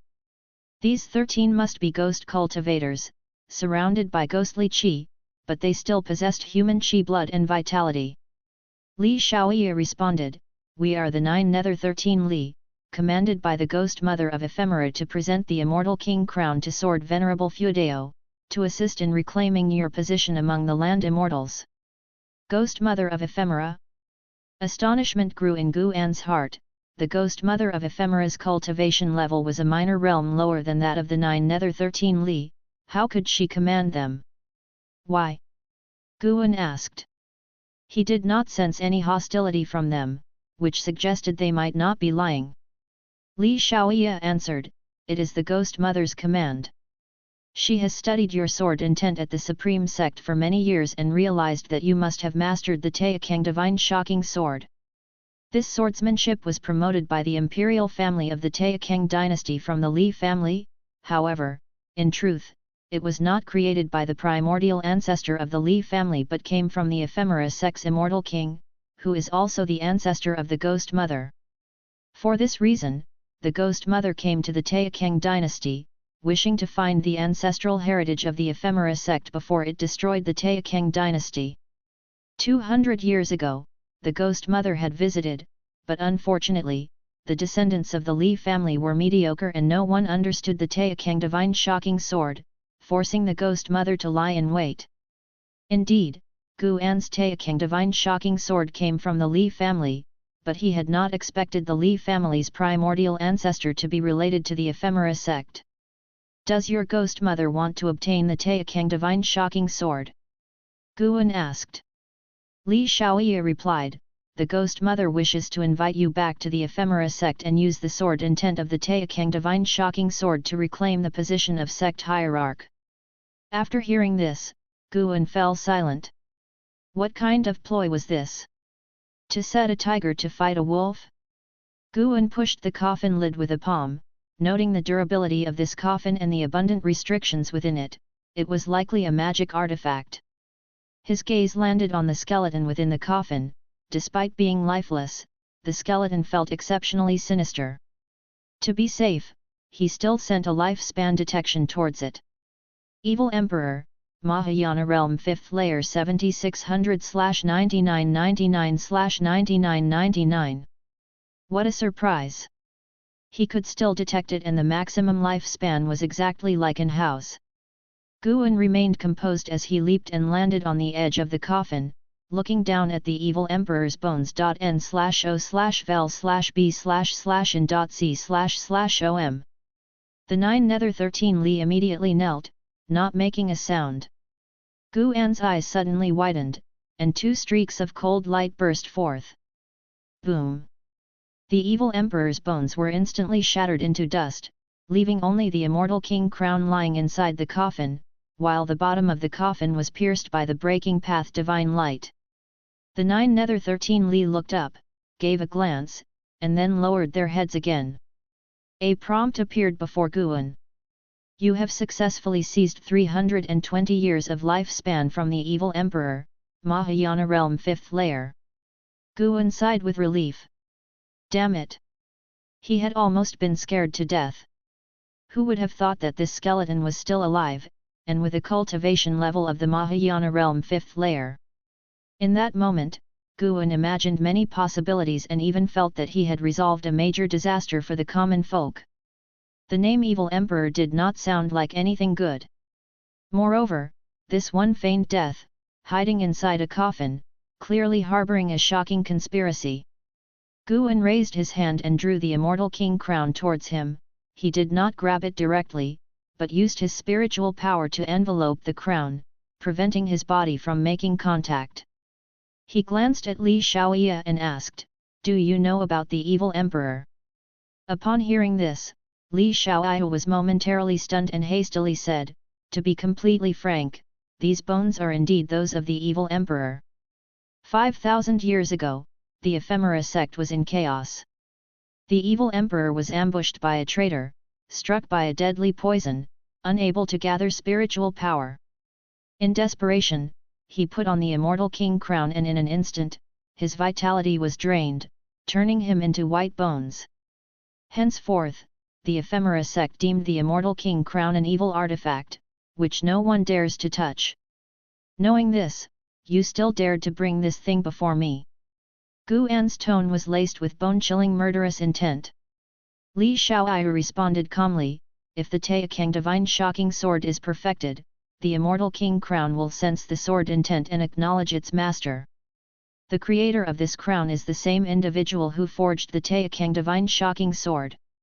Guan continued to inquire, "What connection does the Ghost Mother of Ephemera have with the evil emperor?" "The Ghost Mother is a descendant of the evil emperor. Why would she bring her ancestors' remains to me? Is she not afraid of causing offense? The Ghost Mother detests her own bloodline. As a child, she was turned into an evil ghost by her own father's machinations. Thus, she sought out the descendants of the Li family, who are unrelated to her by blood.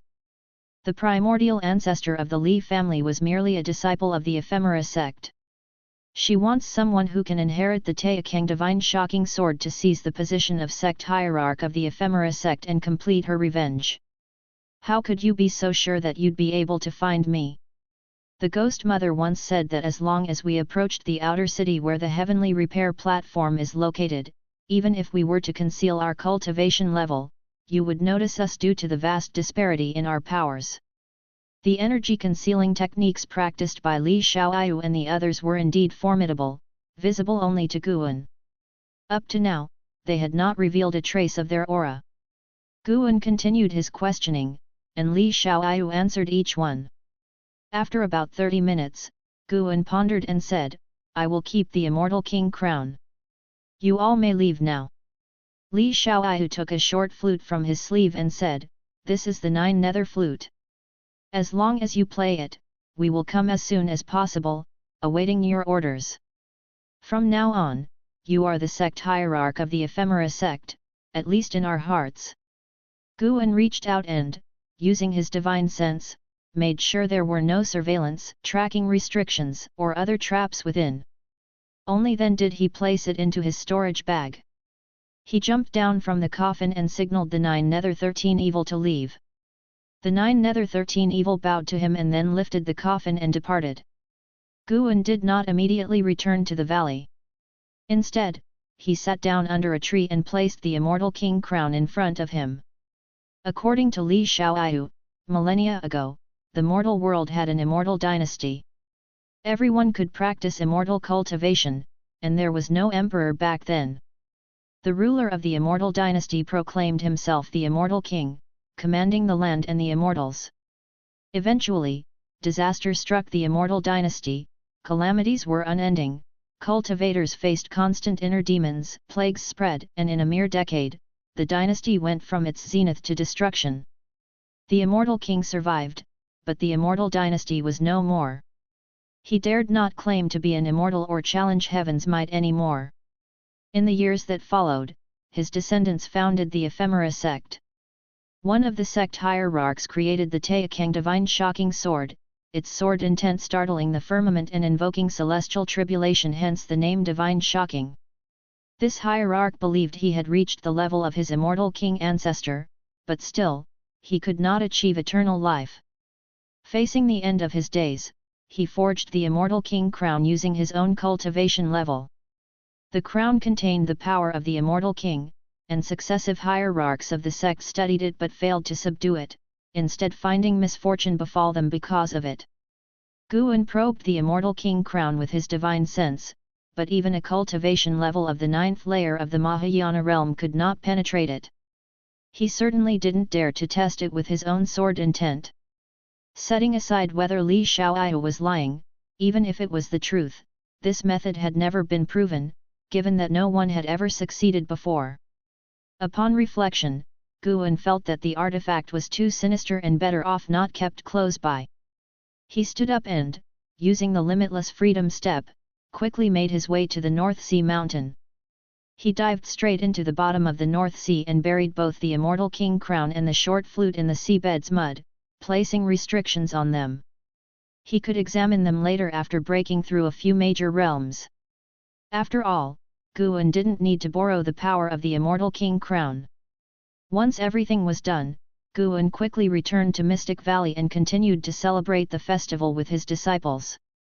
Life returned to normal for Guan after the 9 Nether 13 Evil had departed, free from further disturbances. 3 years swiftly passed by. Guan turned 70 years old. On this day, in Tianya Valley, Guan had just finished picking herbs. In good spirits, he personally delivered the herbs to the storeroom. As he stepped outside, he saw Lv approaching. Upon seeing him, Lv expression turned awkward. Ever since being defeated by Guan, he dedicated himself to relentless training, his cultivation level dramatically increasing, now having reached the 6th level of the nascent soul realm. A nascent soul realm level 6 at 99 years old. Quite astounding. Yet, Lv felt defeated. Despite consuming numerous elixirs, he still had not managed to break through to the divinity transformation realm before reaching 100. Are you competing in the Golden List Grand Tournament? Lv approached and asked. Guan laughed, why would I? With my talents, I would only embarrass myself. LV Xian's mouth twitched. He took a deep breath and said, I'm planning to participate. 3 years ago, one night, I suddenly felt a great deal of pressure lifted off me. These past 3 years, I haven't been affected by inner demons or dreams. It's a good opportunity to join the Golden List tournament, to relax. Relax? Others would probably suffer for it. Guan mentally critiqued as he felt the residual spirit within LV Xian's body. Hey? 1 spirit less, it was 7 spirits before, now only 6 remain. That night 3 years ago. Guan suddenly thought of something. Could it be that the evil emperor also left a remnant spirit in LV Xian's body? That didn't make sense. What possible connection could the evil emperor have with LV Xian? The evil emperor was a long-dead hierarch of the Ephemera sect, while LV Xian was the biological son of LV Badian. Wait a second. Could it be that LV Badian had a connection with the Ephemera sect? Chapter 127, Chapter 127, Path of Returning Primordial Spirit, Thoroughly Becoming a Dragon. Guan was merely puzzled in his mind and did not investigate the thoughts of LV Badian and LV Xian. No matter what these people's identities were or what schemes they harbored, as long as they did not affect him, he was too lazy to bother. The human heart is unfathomable, and to investigate each one would be utterly exhausting. Guan began to make idle conversation with LV Xian, who now treated him with great respect, daring not to show the slightest frivolity. After chatting for quite a while, Guan finally departed. Everyone in the valley had grown accustomed to him not spending the night in Tianya Valley. After Guan left, LV Xian found Yi Liuyun and began to spar to prepare for the Golden List tournament. Only 2 years remained until the Golden List tournament. As the years gently passed by, the lands of the 9 dynasties entered a period of peace, and the Supreme Sect's Golden List tournament attracted the attention of people from all over, becoming a grand event seen once in a century. 2 years later, as the Golden List tournament approached, cultivators crossed over Mystic Valley each day. Unlike before, the Supreme Sect deployed many disciples to patrol, protecting all the servant disciples of the outer sect and maintaining its image as the orthodox authority under heaven. 72-year-old Guan was in the attic receiving Yelan. The first batch of disciples who had gone to train on the 9 Nether Road had all returned, ready to participate in the Golden List tournament and bring glory to the Supreme Sect. Having not seen her for many years, Yelan's disposition had matured, now possessing the elegance of a talented female cultivator. She remembered Guan's words and continued to practice the deist expansion skill, hence her cultivation level had not increased.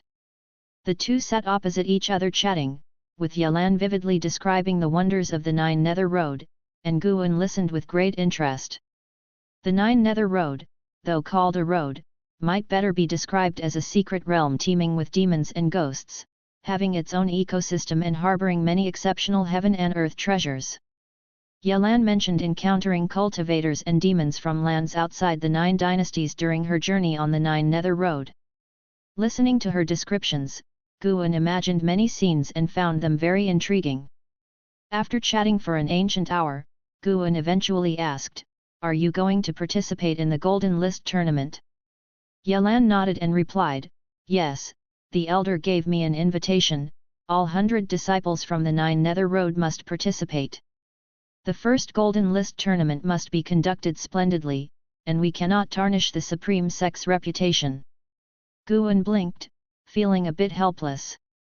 Could he not even give out the invitations he held? Shenzhen, Guyu, and Zolin all had invitations, but the disciples in the valley, being of mediocre aptitude, would only labor in vain and likely suffer if they participated. "Brother, why don't you participate too? Although your cultivation level might not be up to par, your strength is no small matter," Yelan said with a gentle laugh, always remembering that Guan's leg technique was very strong. Guan's cultivation level had not increased, and he likely spent most of his time practicing his leg techniques, so his strength must indeed be formidable. Guan said exasperatedly, "I can't even defeat you, so participating in the Golden List tournament would just be asking for trouble, wouldn't it? After hearing this, Yelan did not persuade him further and began to discuss the major events of the immortal cultivation world. It wasn't until evening that Yelan finally left Mystic Valley. Guan stood on the terrace with a smile on his face. Yelan's maximum lifespan had increased by 1 year. Though trivial, it proved that the deist expansion skill was indeed somewhat effective. The maximum lifespans of Chu Jingfeng, Liu Jijia, and Xiao Chuan did not increase, likely related to their level of dedication. Moreover, the spiritual energy of the Nine Nether Road was much denser than that of Medicine Valley. Guan turned and went back inside to continue studying the Zaiwei Array Chronicles. This book deepened Guan's mastery of formations, and he was moving closer to becoming a true Mahayana cultivator. A Mahayana cultivator is not just about the cultivation level but also encompasses rich life experiences and research into various auxiliary paths. Guan did not need to cultivate and could use his time to accumulate knowledge in other areas. That night, Guan secretly went to the North Sea mountain ridge, where he hid under a tree, activated the lifespan barrier, and then invested 50,000 years of lifespan into the deist expansion skill. Since the deist expansion skill was effective, he decided to enhance it and see what would happen. Alerts crazily appeared before Guan's eyes, and eventually, the deist expansion skill advanced to the deist mystic skill. With just 20,000 years of lifespan, the deist expansion skill advanced to the deist mystic skill, and the remaining 30,000 years were just to enhance mastery. Guan then invested another 50,000 years of lifespan. This time, during the cultivation evolution that lasted 20,000 years, the deist mystic skill advanced to the primordial reincarnation skill. The quick addition of the word primordial indicated that the deist expansion skill was not of a low grade to begin with, which is why currently only Yelan and Wuxin had mastered it.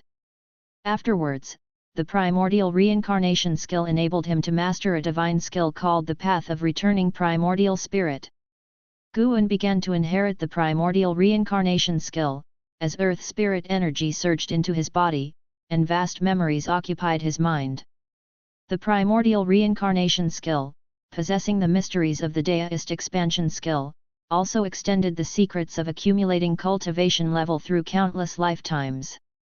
After cultivating the primordial reincarnation skill, one's cultivation level would no longer increase, but by accumulating spiritual power, it could transform one's aptitude. Unlike the deist expansion skill, which could remove restrictions only once per lifetime, this could be done repeatedly. The more cultivation level accumulated each time, the greater the transformation of aptitude. Furthermore, the primordial reincarnation skill would also create a soul imprint. After a cultivator's death and subsequent reincarnation, the memory of this skill would awaken once the person reached adulthood in the next life, accumulating life after life, until becoming an immortal or until their soul perishes and the path of reincarnation ends. The path of returning primordial spirit, a type of sealing divine skill, is extremely dominant. It could suppress a living being's cultivation level to a certain realm, or even completely seal it, turning someone into a mortal spirit without cultivation. Those subjected to this seal could only be freed using the path of returning primordial spirit. Even if a being of great power far surpassing Guan's cultivation level tried to help, it would cause spiritual power to run wild, leading the sealed person's cultivation to become chaotic and die instantly. After understanding this divine skill, Guan quite liked it. He just lacked such methods. As for the primordial reincarnation skill, he considered it mastered and was too lazy to spend more time on it. He was not concerned about myriad lifetimes, just this lifetime. However, this skill could indeed be used by those he cared about. Through the memories of the primordial reincarnation skill, Guan came to a harsh realization. 9 layers of immortal path, each layer harder than the last. The first layer is nirvana, but what is nirvana? It's the state where mortal spirits shed their mortality.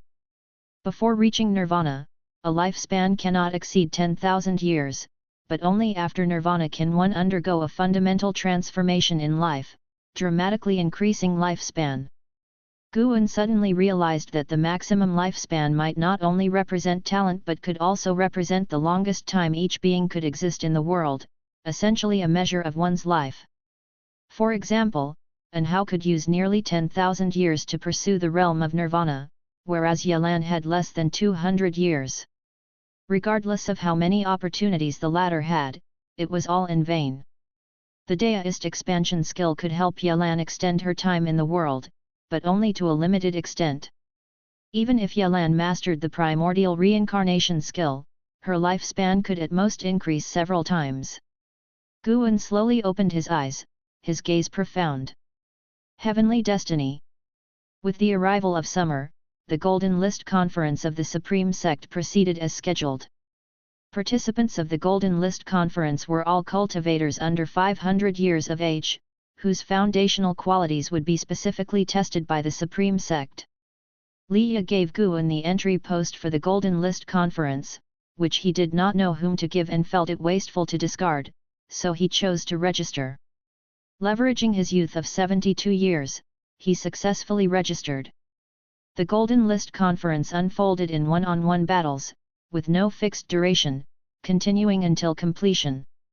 The Supreme Sect would heal the injured to maintain participants' condition as much as possible. The Supreme Sect would set up a special formation that allowed the more advanced cultivator to suppress their tendency to dominate by matching their opponent's level, ensuring a level of fairness. When the Golden List Conference began, Guan was watching from the eaves of an outer sect building with Yalan. They were sitting opposite each other, a small table between them, accompanied by spirit melons, spirit fruits, and fine wine. Following their gaze upwards, a massive light screen hovered above the outer sect, reflecting scenes of combat.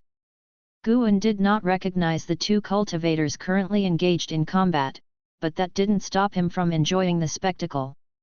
Yalan, peeling fruits for Guan, said, "Brother, the cultivation technique you passed on to me is too difficult, even more so than the previous one.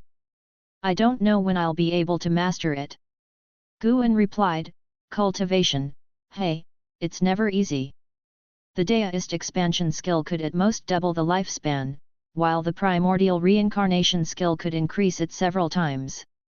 If Yalan managed to master it, living up to 800 years in this life could not be considered impossible. For someone with Yalan's talent, this was already a tremendous blessing." Yalan smiled and said, "I will definitely master it, don't worry." At that moment, a thunderous roar of excitement surged through the city. It turned out that the first battle had concluded. The winner is Duan Su from the Flame Sect of the Great Zhao Dynasty. Gu Zong's voice emanated from within the large light screen, stirring discussions throughout the city. Yalan looked at the light screen and laughed, "That's truly impressive." Guan nodded, then raised his cup to drink. "Brother Gu." A voice came from the side, and Guan and Yalan turned to see Wu Ju appearing on a nearby rooftop, looking at them with a very unpleasant expression. Having not seen him in 5 years, Wu Ju's cultivation was still at the 9th level of foundation establishment, but his qi blood was entirely different from before. After neglecting him for 5 years, his lifespan must have skyrocketed, right? Guan had the feeling of opening a blind box as he cautiously launched a lifespan detection towards him. Wu Ju, 9th level of foundation establishment 74/350/7600. 7600 years. Goodness! The guy had completely become a dragon now. Wu Ju suddenly appeared on the rooftop where Guan and Yalan were, standing 7 steps away. He frowned and asked, "And who is this lady? Are you being fair to Ms. Shen?" With that said, Yalan narrowed her eyes and looked at Guan, asking, "Who is Ms. Shen?" Guan, feeling pressured, immediately said, "This is my junior, Yalan. What does Ms. Shen count for compared to her? My relationship with Ms. Shen is merely social." Upon hearing this, Yalan's expression softened. Wu Ju said angrily, "Never mind Ms. Shen, why didn't you look for me after you were done with your tasks?" Yalan was stunned. She had thought that Wu Ju had some connection with Ms. Shen and had come to defend her honor, but his tone changed so suddenly. Guan shook his head and said, "Why are you speaking so loudly? I didn't want to disturb your cultivation." "What, do you want to fight me now?" Wu Ju, with his face flushed with anger, muttered, "How could I possibly fight you, n/o/vel/b/jn. .c//om." Yelan could sense that Wu Ju was not simple. Observing his embarrassed appearance made her even more curious about his relationship with Guan. Then, Guan gestured for Wu Ju to sit down. Although reluctant, Wu Ju still sat beside Guan. "Junior sister, this is a friend I made, Wu Ju. He is also participating in the Golden List conference," Guan introduced. Yelan nodded at Wu Ju. Wu Ju scratched his head and said, "I'm able to participate in the Golden List conference thanks to a pass from Brother Gu." Yelan looked at Guan, her gaze skeptical. Brother's methods are quite impressive. He registered himself and still managed to get a pass for someone else. Chapter 128, Chapter 128, 3 Pure One's Mountain Divine Skills, the so-called fairness. Guan, Yelan, and Wu Ju enjoyed drinking wine and eating fruit while watching the battles of the Golden List conference. They hadn't been scheduled to compete in the past few days, so they were just watching the excitement. Yelan and Wu Ju had become familiar with each other, and Wu Ju was no longer so constrained. It wasn't until the 5th day that it was Wu Ju's turn to compete. Taking advantage of his absence, Yelan asked with curiosity, "Senior brother, who is his mentor? He seems quite remarkable." She had seen much of the world and could discern that Wu Ju was no ordinary individual. Wu Ju's temperament had transformed after multiple moments of path enlightenment, and even with his ordinary appearance and dress, he exuded an unforgettable aura. His mentor has passed away, and he has been an orphan since childhood. I saw eye to eye with him and am considered his only friend.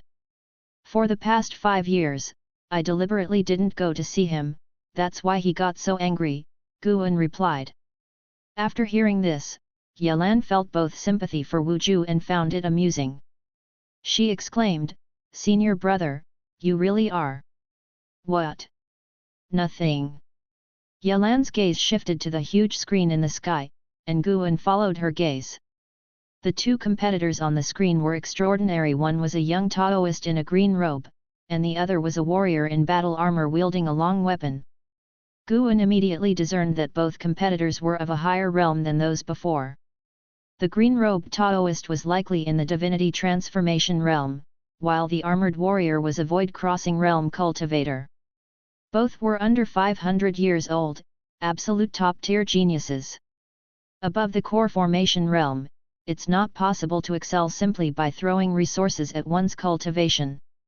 The battle was expected to be thrilling, but the green-robed Taoist quickly raised his hand to form a seal and cast a deist character shining with green light. The character was 100 zhang high and wide, resembling a mountain, and collided with the warrior at breakneck speed. The warrior spat blood and was sent flying out of the fight, unable to continue. Although the armored warrior was constrained to fight in the divinity transformation realm, his rapid defeat took Guan by surprise. With his keen eye, Guan could tell that the green-robed Taoist's deist seal held the mystery of divine skills. The single move that defeated the enemy caused a stir throughout the city. The victor is Sage Xian Miao from 3 Pure One's Mountain of the Chentang dynasty. The voice of an elder rang out from the screen, ensuring everyone would remember the name of the green-robed Taoist. Yelan marveled, 3 Pure One's Mountain is indeed formidable. I've witnessed it on the Nine Nether Road before. 3 Pure One's Mountain is the Chentang dynasty's #1 sect, with few disciples, but each one is formidable. It's said that there was once an immortal from 3 Pure One's Mountain, though I'm not sure if it's true. Guan silently noted the name of this sect. Sage Xian Miao's deist seal was indeed powerful, enough to showcase the deep foundation of 3 Pure One's Mountain's deist tradition. An ancient hour later, it was finally Wu Ju's turn to make a move.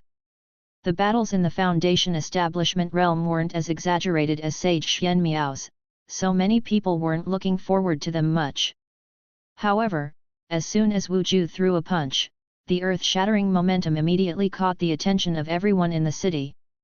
With each punch thrown, like the blazing sun erupting forth, the fiery wind of his fist made it difficult for his opponent to defend. Each of Wu Ju's punches was filled with a sense of power and was incredibly domineering. After 8 punches, his opponent was forced to kneel on the ground, continuously spitting blood. The victor is Wu Ju from the Supreme Sect of the Taixuan dynasty. Discussion buzzed throughout the city as people began to talk about Wu Ju. Yelan was stunned. She knew Wu Ju was no ordinary fighter, but she hadn't expected him to be this formidable. Gu An's mouth curved upward. He knew that Wu Ju's legendary life was about to begin.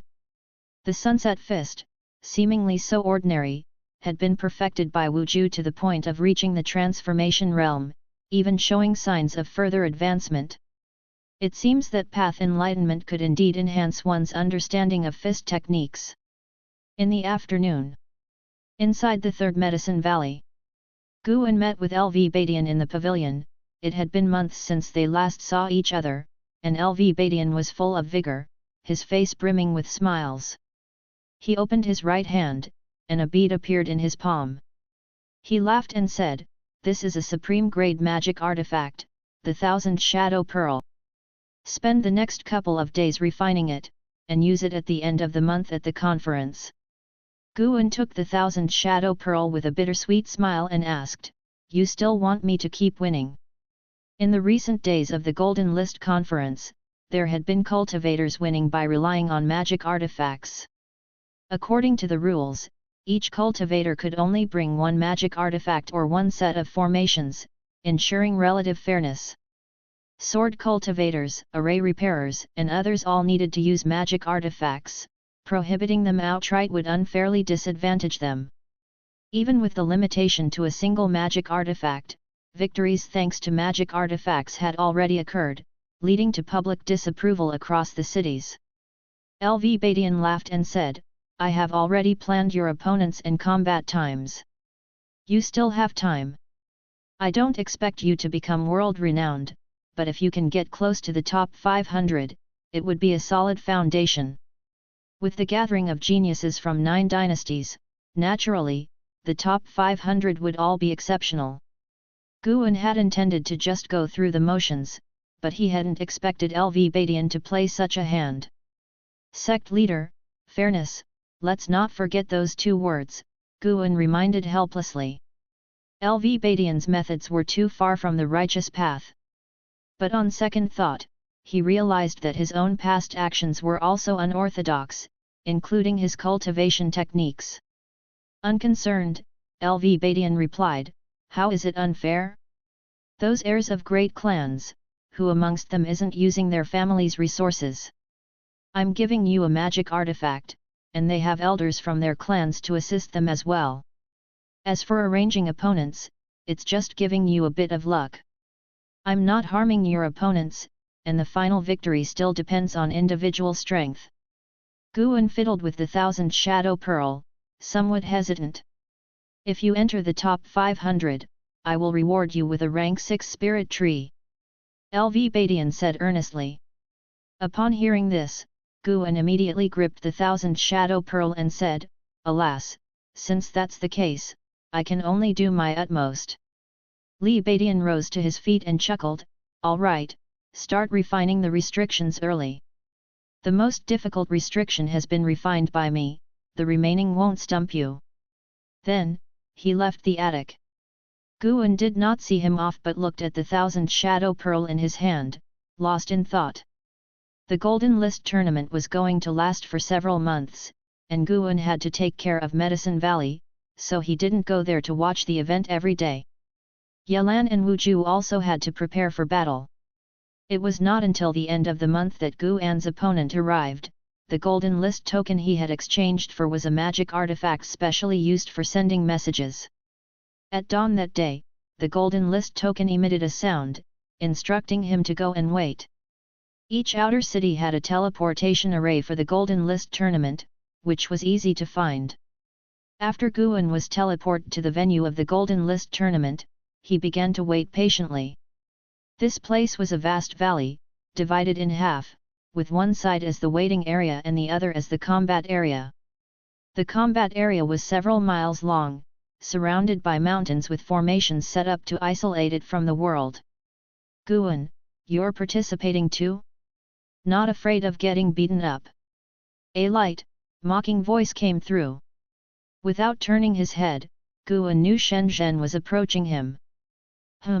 I'll give it a try, Guan said calmly. The recent plot of Supreme Secret Records displeased him. In the book, the character Guan bullied a fragile girl. Even though it was a misunderstanding, his behavior was somewhat overbearing, which made him view Shen Zhen less favorably as well. Seeming to understand this, Shen Zhen didn't mind his attitude at all, instead smiling and saying, "If you encounter me, I won't show any mercy, but if you speak nicely to me, I might just let you win. A man of dignity shouldn't be humiliated by you." Guan glanced at her and snorted coldly. Shen Zhen burst into laughter, bumping Guan with her shoulder. "Don't be angry, that book is ending soon, and I'm tired of it. Once the Golden List tournament is over, I will go into seclusion for cultivation, and you might not see me for decades." On hearing this, Guan's expression softened and he asked, "Could it be you have gained some enlightenment from the paintings?" "Exactly, perhaps I'm on the verge of achieving the Dao," Shen Zhen chuckled proudly. "Big talk." Guan began to chat with Shen Zhen, waiting for his turn. Suddenly, a woman teleported in, her presence catching Guan's attention. "Ghost Mother of Ephemera. How has she come again? Thinks Supreme Sect is unmanned? To come and go as she pleases?" Guan thought to himself, though his gaze did not shift to the Ghost Mother of Ephemera. Even though the Ghost Mother of Ephemera intended to make him the sect hierarch, he remained resistant to her. It couldn't be helped, this person had actually sent a fifth-layer Mahayana realm evil being right in front of him. If he didn't possess lifespan detection, he really wouldn't have noticed the evil emperor was not dead. Too dangerous. The Ghost Mother of Ephemera now took the form of another woman, seemingly using a soul transposition technique. She also did not pay attention to Guan, as she probably didn't remember him at all. Half an hour later, Shen Zhen won her match and was teleported out of the valley. After another hour, it was finally Guan's turn. His opponent was weak, merely an elixir formation realm cultivator. Suppressing his own level to the Foundation Establishment realm, Guan fought for dozens of moves before finally defeating his opponent with the 1000th Shadow Pearl. For the spectators, this battle was rather dull, with only a few remembering Guan. Just like that, summer passed and autumn came, and Guan had been through 3 combats, all evenly matched and narrowly victorious. Even now, there were still 1,000 participants in the tournament. Supreme Sect didn't mind the lengthy event. During this time, the income from spirit stones in each city doubled. It was an insane profit. After 3 months of combat, a batch of talents had emerged, with An Hao being the most prominent, unbeatable by anyone. He hadn't even used the Taixuan Divine Shocking Sword, he was using spells learned from the Supreme Sect to crush all opponents effortlessly. Following him were Lv Xian, Sage Xian Miao, and other geniuses from the dynasties. Each of the 9 dynasties had someone who made a name for themselves at the Golden List tournament. Although Ji Xiaohu didn't participate, other descendants from the Ji family showed considerable strength. The Golden List tournament had spread throughout the domains of the 9 dynasties, capturing the attention of cultivators everywhere, making the name of Supreme Sect known across the other 8 dynasties, ever rising in reputation. In the Taixuan dynasty, the names of organizations from the other 8 dynasties were also making their presence known. Perhaps that was one reason the other sects were responding. The Golden List tournament was just a pastime for Guan, he didn't care about the ranking at all. At first, he found it exciting, but as his interest waned, he shifted his focus to cultivation. That day, word about an upcoming battle at the Golden List tournament spread in advance. And Hao versus Li Yi. Li Yi had also shown his strength, proving himself to be within the top 100 contenders. Meeting An Hao, who was firmly locked in as the top contender, naturally garnered much attention. Guan was in the Third Medicine Valley when he heard disciples flying overhead on their swords, shouting as they passed, arousing his interest to go watch the battle at the outer city. He noticed disciples from various directions heading towards the outer city, which made him marvel. Li Baidian has finally mastered the art of marketing. Guan was looking forward to it as well. Li Yi versus An Hao, who was stronger, n/o/vel/b//in.c//om. The lives of both seemed like those of lead characters destined by heaven, just that their life trajectories were different.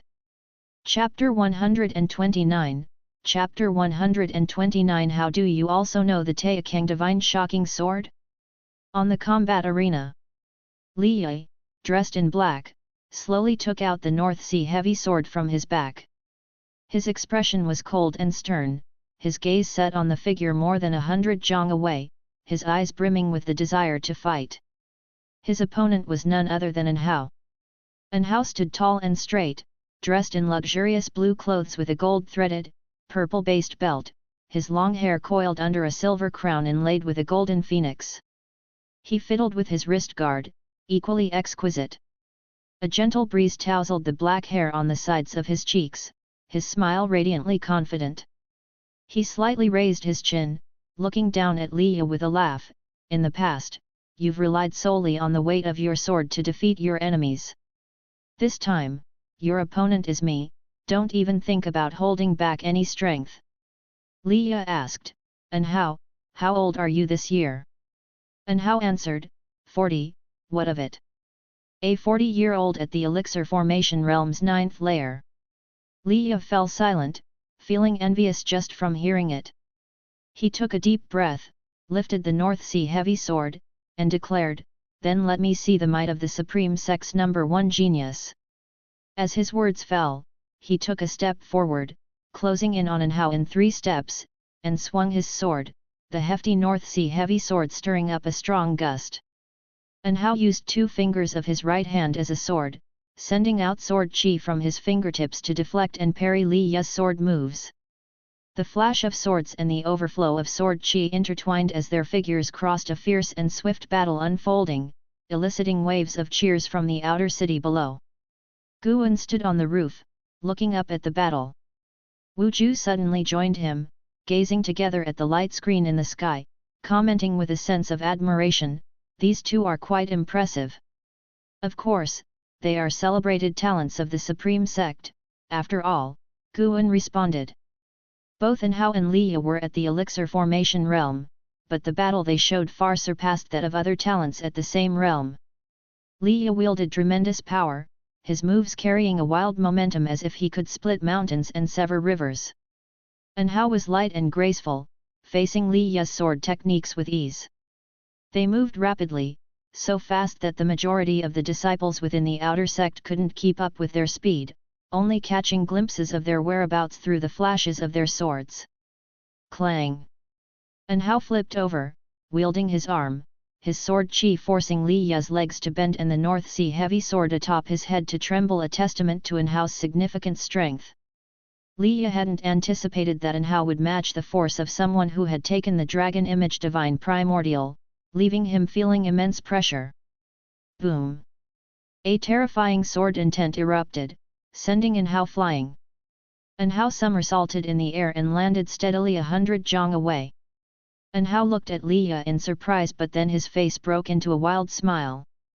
The watching light screen was capable of transmitting part of the combat's oppressive force, enabling the audience to realize the battle was genuine.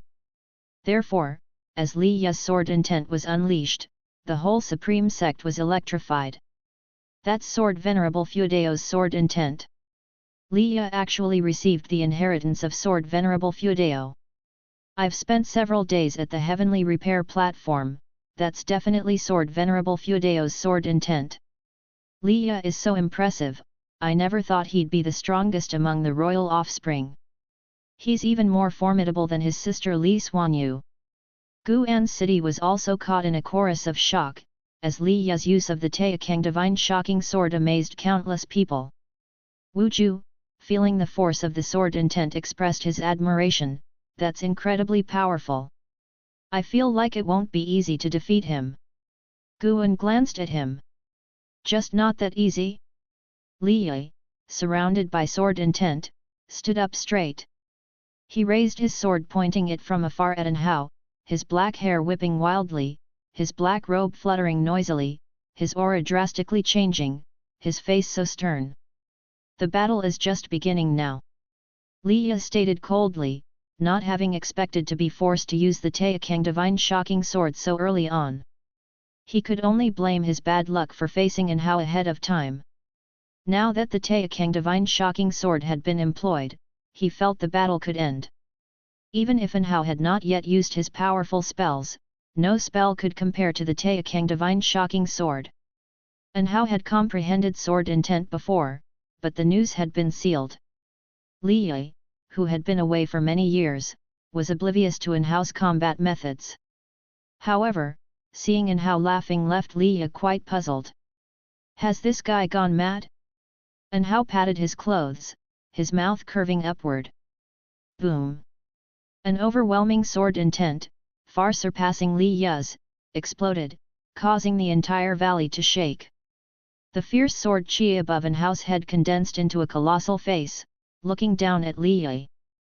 Before this giant face of sword chi, Li Ye seemed so insignificant, his own sword chi practically inconsequential. How is this possible? How do you also know the Taixuan divine shocking sword? Li Ye exclaimed, his face showing disbelief. The inner sect was also filled with countless exclamations, Anhao had also received the inheritance of sword venerable Feudeo. Ghost Mother of Ephemera stood on the heavenly repair platform, her eyes fixed on the screen above, her brows tightly knitted, revealing a look of shock. The Taixuan divine shocking sword, hidden from the mortal world for thousands of years, had re-emerged, and suddenly 3 inheritors appeared? The Ghost Mother of Ephemera, well aware of the Taixuan divine shocking sword's origins, was startled and her reverence for sword venerable Feudeo deepened. She could tell that these 2 were able to wield the Taixuan divine shocking sword surely because of their connection with sword venerable Feudeo. Within the light screen, Anhao soared, gazing down at Li Ye from on high, with a laugh saying, "Since we're both students of the same mentor, let's see whose sword intent is stronger." He raised his right hand, with the palm facing Li Ye, and the smile on his face disappeared. When Li Ye executed the Taixuan divine shocking sword, he felt a kinship with Li Ye and identified him as a fellow disciple of their master. But even between brothers, he would not show mercy. He, Anhao, was born to be the strongest. All his opponents must submit at his feet. Anhao's gaze intensified, the giant sword chi visage widened its eyes, and countless shadows of swords swept out like a galaxy, with an overwhelming momentum that was unstoppable. Li Ye's hands clutched his sword as he lifted it to strike, showcasing the strongest sword move he knew. He clenched his teeth, his face contorted, roaring in his heart, "I cannot lose." The 2 waves of sword intent collided, with sword light enveloping the entire city. Wu Ju's face was illuminated by the sword light, and he was momentarily spellbound. "Anhao is so strong, I'm no match for him," Wu Ju muttered to himself. If his opponent were Li Ye, he would still have some confidence, but Anhao's strength left him utterly disheartened. Guan watched the battle expressionlessly.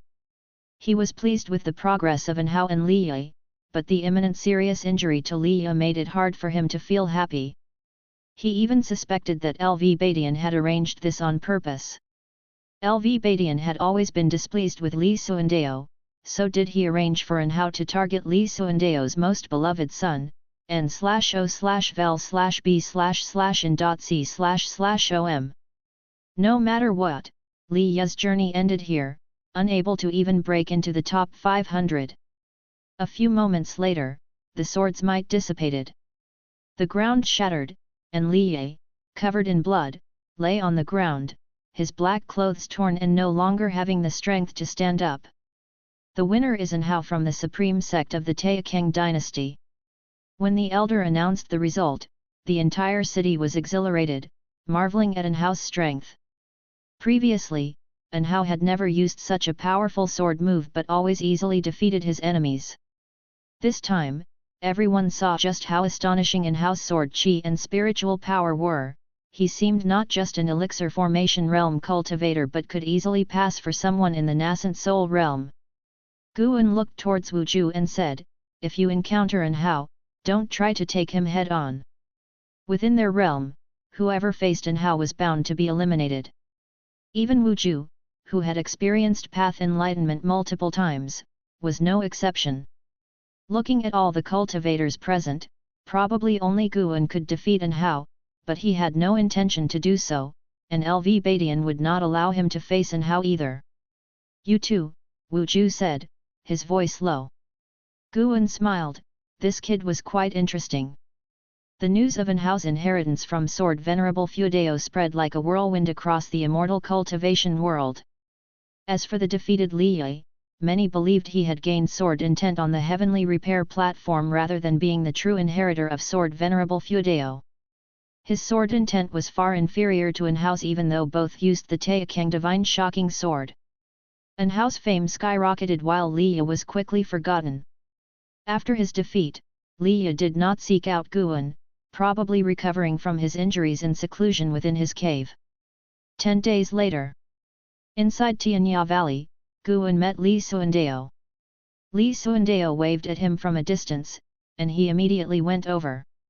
Lv Xian, Yi Liuyun and Luo Hun were also seated around a table. Seeing Guan coming over, Luo Hun considerately got up to offer his seat. "How is Li Yi doing?" Li Suandeo asked with a chuckle, seemingly not distressed by Li Yi's defeat. Guan noticed that his cultivation level had risen again, already at the third layer of the Void Crossing realm. To be honest, Guan was quite curious to see Li Suandeo competing in the Golden List. He felt that Li Suandeo could make it into the top 10. Li Suandeo was not yet 300 years old and eligible to compete in the Golden List. Being at the third layer of the Void Crossing realm before 300, he was definitely one of the top geniuses in the world. "I'm not sure, he hasn't come to me," Guan replied. Li Suandeo mused, "Losing to An Hao is not a disgrace. An Hao's reputation has spread to the other 8 dynasties, and everyone acknowledges his talent. Not to mention his strength, An Hao's rapid breakthroughs alone left him unparalleled." Zhang Qian reached core formation at 40 and considered herself extraordinarily gifted. At 40, An Hao was already at the threshold of nascent soul formation. He delayed only because of the Golden List. An Hao at nascent soul realm level 1, facing a nascent soul realm level 9 genius, would likely have a huge expenditure even if he could win. But if the opponent were brought down to his level, core formation realm level 9, there would be no doubt about the outcome. Guan nodded and said, "An Hao is indeed powerful, senior brother Li just had bad luck." Lv Xian snorted, "No matter, I will avenge Li Yi." He had participated in 3 combat events, and no one had lasted more than 10 moves against him. Li Suandeo looked at Guan and said, "I have sent your disciple Ye Yan to the 3 Pure Ones mountain of the Chentang dynasty for training. When he comes back, he will surely be transformed." "Ye Yan?" Guan remembered that disciple who always held a spear and was surprised he had such a fortune. Of course, he also understood that Li Suandeo was hinting at something. Without his arrangements, Ye Yan would certainly not have had this opportunity. "Thank you, uncle," Guan immediately said. Li Suandeo then said, "Tell me, if I can win over Sword Venerable Feudeo, could I firmly secure my throne?" Guan replied, "Even without him, you could hold it firmly." Hearing this, Li Suandeo laughed out loud. Yi Liuyun and Lv Xian didn't laugh, they shared the same opinion. Li Suandeo's expression turned serious and said, "I already know who Sword Venerable Feudeo is." Chapter 130, Chapter 130, Breakthrough in Battle in the Dead of Night. "Who is it?" The one who asked these 2 words was not Guan, but Lv Xian and Yi Liuyun also looked curiously towards Li Suandao. The reputation of Sword Venerable Fuedao was truly immense, to the extent that some people already regarded him as the foremost cultivator in the Taixuan dynasty. Li Suandao's mouth curved into a smile as he said, "He has a close relationship with Li Yi." Upon hearing this, Gu An's heart trembled. How did he guess this step? Lv Xian furrowed his brows and asked, "Li Yi? What kind of relationship?"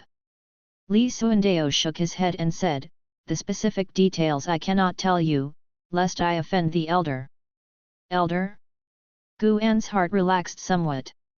Afterward, Li Suandao talked about other prodigies named in the Golden List gathering, expressing high admiration for the Supreme Sect's organization of the event and noting that Lv Badian seemed to have become enlightened, no longer as foolish and domineering as before. After discussing for an ancient hour, only then did Li Suandao let Gu An go to work. This time, he had brought a batch of high-rank saplings, which had piqued Gu An's intrigue. The grade and rank of the herbs in Tianya Valley were also continuously improving, indirectly proving that Li Suandao's power was increasing. Nov. L. B //JNN. Although all the herbs in Tianya Valley belonged to Li Suandao, Gu An was able to harvest a continuous supply of lifespan from them, so he hoped that Li Suandao would continue to thrive. And he hoped that Lv Badian would thrive as well, so that everyone could get along harmoniously. After all, in immortal cultivation, the temporary wins and losses are not important. Whoever lives the longest is the true winner. At the end of autumn, relying on the 1000th Shadow Pearl, Gu An narrowly made it into the top 500 of the Golden List gathering. In the upcoming matches, he planned to lose. Although he had won repeatedly, Gu An had not established a reputation because his victories were too difficult, the battles were unimpressive, and his opponents lacked renown.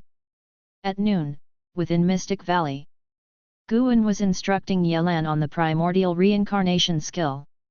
Yelan had already been eliminated, but rather than being discouraged, she felt more determined. After chatting for several ancient hours, Yelan's many confusions about the primordial reincarnation skill had been resolved. "Senior brother, your achievement in this technique is truly high.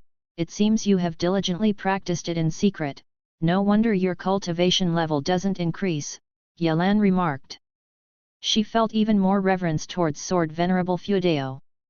It wasn't only his mastery of the Sword Dao, but he also possessed such a miraculous technique. She was now convinced that Sword Venerable Fuedao was Gu An's master. Initially, it was with the Qinghong sword that Gu An had sought out Sword Venerable Fuedao, allowing him to save her. Once, she had suspected that Gu An was Sword Venerable Fuedao, but the cultivation realm displayed by Sword Venerable Fuedao was so high, it simply didn't match Gu An's age. Gu An did not refute, and this explanation suited him just fine. He raised his right hand, pulled a storage bag through the air, and handed it to Yelan, saying, "Take this back with you and cultivate well." Subscribe to Chinese Novel Audio Wave. Yelan did not check it. She clipped the storage bag to her belt and then stood up, saying, "By the way, senior brother, it's best to keep your distance from brother Li for the time being. The higher UPS are investigating all members of the Li family within the sect. The intentions aren't clear, but they're definitely not good." Upon hearing this, Gu An's face showed a puzzled expression, but he nodded his head and stood up to send his junior sister off. The investigation of the Li family members by the Supreme Sect did not cause Gu An to worry, as this was not the first time such an event had occurred. The Supreme Sect, though the foremost sect of the righteous path in Taixuan, had never ceased its internal strife. As for whether it would harm Li Yi, that was not Gu An's concern. He couldn't always be watching over Li Yi. Everyone has their life journey. No matter whether it is good or bad, as long as one perseveres, that experience belongs to them. Several days later, Gu An went to participate in the Golden List gathering. Facing his opponent, he conceded directly, leaving his opponent astounded. A month later, the top 100 were announced. Only Wuju was at the foundation establishment realm, while the other cultivators were at least at the elixir formation realm. This news quickly spread, causing Wuju's fame to soar. When LV Badian brought a 6th grade spirit tree, Guan couldn't help but mention Wuju, hoping that LV Badian could find a good master for him. This made LV Badian regard Guan with greater respect. Such a fine talent was spotted by you in advance, and yet you say you're not suited to be the sect leader. LV Badian said with a chuckle. Guan laughed and said, "It's all destiny. There are so many prodigies within the Supreme Sect, it doesn't reflect my discernment, only that the Supreme Sect has a profound foundation and great fortune." LV Badian was very satisfied with Guan's rhetoric. Regardless of whether it was sincere, it was very suitable for a sect leader. About Wuju, I can't promise you anything. He has already taken Zhou Yu as his master. You must understand, taking in Hao as a disciple, I've already confronted much opposition. I can't take any other talented disciples as my own Supreme Sect isn't governed by just one person's word, LV Badian said meaningfully. Zhou Yu, one of the venerable pavilion in the Supreme Sect, held power even greater than the Hall of Elders. Having such a person as his master, Wuju's future was boundless. Guan thought of that true inheritor-disciple who had no teacher-student relationship with LV Badian, which precisely constrained him. It seems that within the Supreme Sect, taking disciples also involved weighing benefits and consequences. Of course, the main reason was still that LV Badian was not strong enough, at least unable to suppress the 3 major families with his own power alone. I'm preparing to take action against the Li family, but rest assured, I won't harm Li Yi, LV Badian continued to say. Upon hearing this, Guan immediately raised his hand and saluted him. LV Badian waved his hand and said, "After the Golden List conference is over, the Supreme Sect will soar, but there are still potential crises.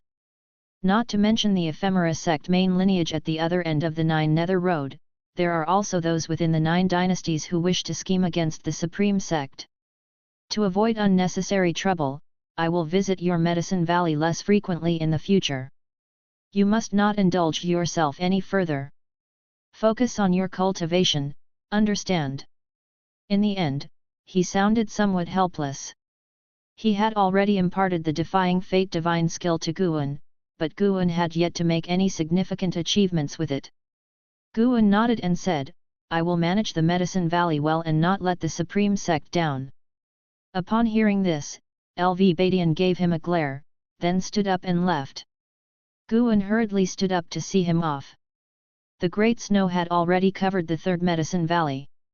The sky filled with snowflakes seemed intent on burying everything between heaven and earth, and LV Badian's figure soon disappeared into the vast snowy expanse. Time flew by. Another spring festival arrived, with the Golden List conference concluding the day before the festival. At dusk, Guan arrived at Mystic Valley to celebrate the festival with the disciples. Zhen Qin had just returned from the outer sect, discussing the rankings of the Golden List conference with the disciples. After the conference, the Supreme Sect would publish a book detailing the biographies of the top 100 participants, representing a form of authority. And Hao took the top spot without any suspense. The second place was not LV Xian but Sage Xian Miao from the 3 Pure Ones Mountain. The final battle between Sage Xian Miao and Hao had become a marvelous tale, completely making the name of the 3 Pure Ones Mountain renowned throughout the Taixuan dynasty. LV Xian ranked 3rd, presumably depressed by now. Following him, the rankings were mostly dominated by geniuses from influential families. The Zhou, Gu, and Ji families occupied 30% of the top 100 places. The dominance of the 3 major families was clear for all to see. Wuju, with his cultivation level at the foundation establishment realm, broke into the top 20, but faced an overwhelming defeat against Hao early on. Despite this, he had proven himself and had become a true genius. After sitting down, Guan listened to the disciples excitedly discussing the Golden List conference and showed interest as well. The disciples also praised him, they all took pride in his being among the top 500. "Master, Tomorrow I must leave for a mission, and I might not return for 2 or 3 years. Zhen Qin sat beside Guan speaking, while Guan's thoughts drifted afar. The high-rank medical herbs in the Mystic Heaven Cave Mansion should be ready. 7 days after the Spring Festival had passed, that night, Guan arrived at the Mystic Heaven Cave Mansion. After harvesting the matured herbs, obtaining almost 20,000 years of lifespan, he began planting. After years of cultivation, the Mystic Heaven Cave Mansion was now filled with herbs of grade 4 and above, constantly providing him with lifespan. Relying on his current medicine valley alone, Guan saw the doors to millions of years of lifespan drawing near. He had already begun contemplating his next breakthrough. Reaching the Mahayana realm was about to pull apart the spiritual energy of the North Sea Mountains. He would need to find a place with more abundant spiritual energy for his next advancement. For his next breakthrough, Guan planned to use at least 5 million years of lifespan to advance, and he was looking forward to what realm he could reach. After planting, Guan sat down at the stone table, pouring himself some tea to enjoy a moment of leisure, while spreading his divine sense to check the movements in the North Sea Mountains. For cultivators, the North Sea Mountains were a great place for training, and with the start of the Golden List Conference, the struggles in the North Sea Mountains had intensified. Hey! Guan suddenly saw a battle, one person in it catching his attention. Sage Xian Miao of the Three Pure Ones Mountain. This genius, who had surpassed LV Xian, left a deep impression on Guan. Under the dark night, the fierce wind was rampant, various spells continuously falling, ravaging the mountains and forests. Sage Xian Miao, holding a sword in his right hand and a horsetail whisk in his left, a Dharma aspect with 3 heads and 6 arms condensed behind him. Facing the siege of several divinity transformation realm cultivators, he was not at a disadvantage. This 3-headed and 6-armed Dharma aspect contained far greater spiritual power than Sage Xian Miao himself, and each of its 6 arms could execute different spells. This divine skill is impressive. Guan sipped his tea while enjoying watching the battle. These dozens of cultivators probably weren't a match for Sage Xian Miao, but stealthily, a great cultivator from the Void Crossing realm was itching to move, and the odds seemed against Sage Xian Miao. Guan had no intention of intervening. Other people's grudges and grievances were not his concern. Even if Sage Xian Miao died here, it would just show he was lacking in fate. Guan only saved those related to him. 30 minutes later, the covered great cultivator from the Void Crossing realm made a move, still with a sneak attack, dispersing Sage Xian Miao's Dharma aspect with one strike, causing Sage Xian Miao to vomit blood and crash into the forest. Seeing this, the injured divinity transformation realm cultivators all heaved a sigh of relief, then praised the great cultivator from the Void Crossing realm. Just when Guan thought Sage Xian Miao was doomed, he suddenly sensed something and raised his eyebrows slightly. A whirlwind rose from the forest where Sage Xian Miao had fallen, lifting trees into the night sky, while he meditated among the ruins, surrounded by aqua runes, which emitted rays of aqua light stars above his head, condensing into a massive gate. The gate slowly opened, streams of vast aura pouring out from within, causing the great cultivator from the Void Crossing realm's expression to drastically change, prompting him to immediately turn and flee. "Where are you escaping to?"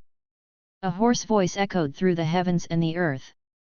Chapter 131, Chapter 131, Can Sword Venerable Fudeo withstand the power of Mahayana? Accompanied by a mysterious voice echoing between heaven and earth, the cyan light portal burst open, and from it, a giant hand emerged. With a grasp across the void, it captured the fleeing Void Crossing Realm Great Cultivator into its hold. The Void Crossing Realm Great Cultivator was nearly scared to death. He struggled with all his might but could not break free. He even thought of letting his primordial spirit emerge, but was despaired to find his primordial spirit could not leave the body. "You, who exactly are you?" The Void Crossing Realm Great Cultivator cried out in alarm, his voice filled with terror. The mysterious giant hand suddenly clenched, turning him into a mist of blood. His primordial spirit and golden core were both obliterated, ceasing to exist.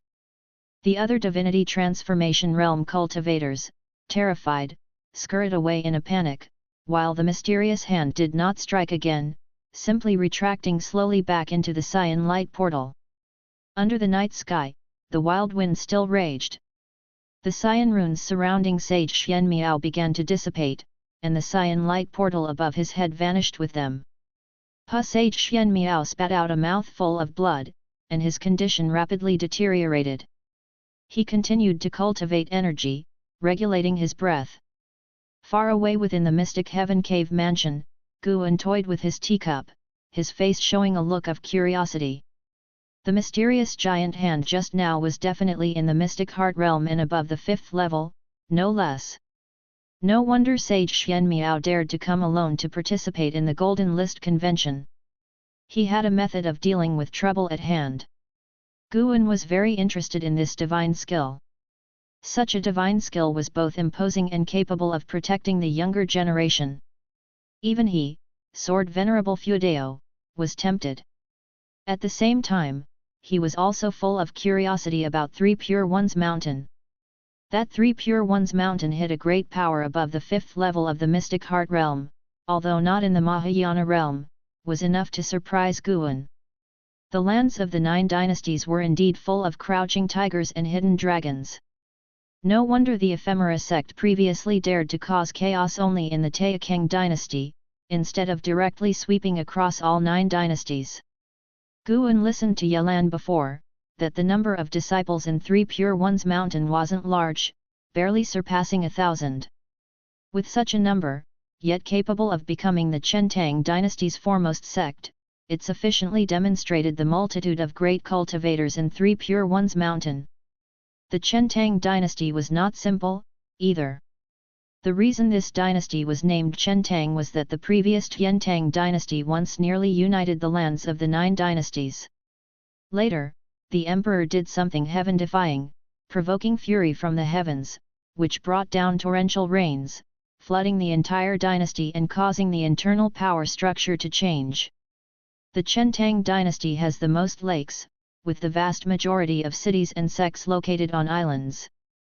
The torrential rains may have flooded a dynasty's land, but they also caused an eruption in the dynasty's spiritual energy, shrouding it in spirit mist all year round. Within the 9 dynasties, the Chentang dynasty was the most mysterious, with the most legends.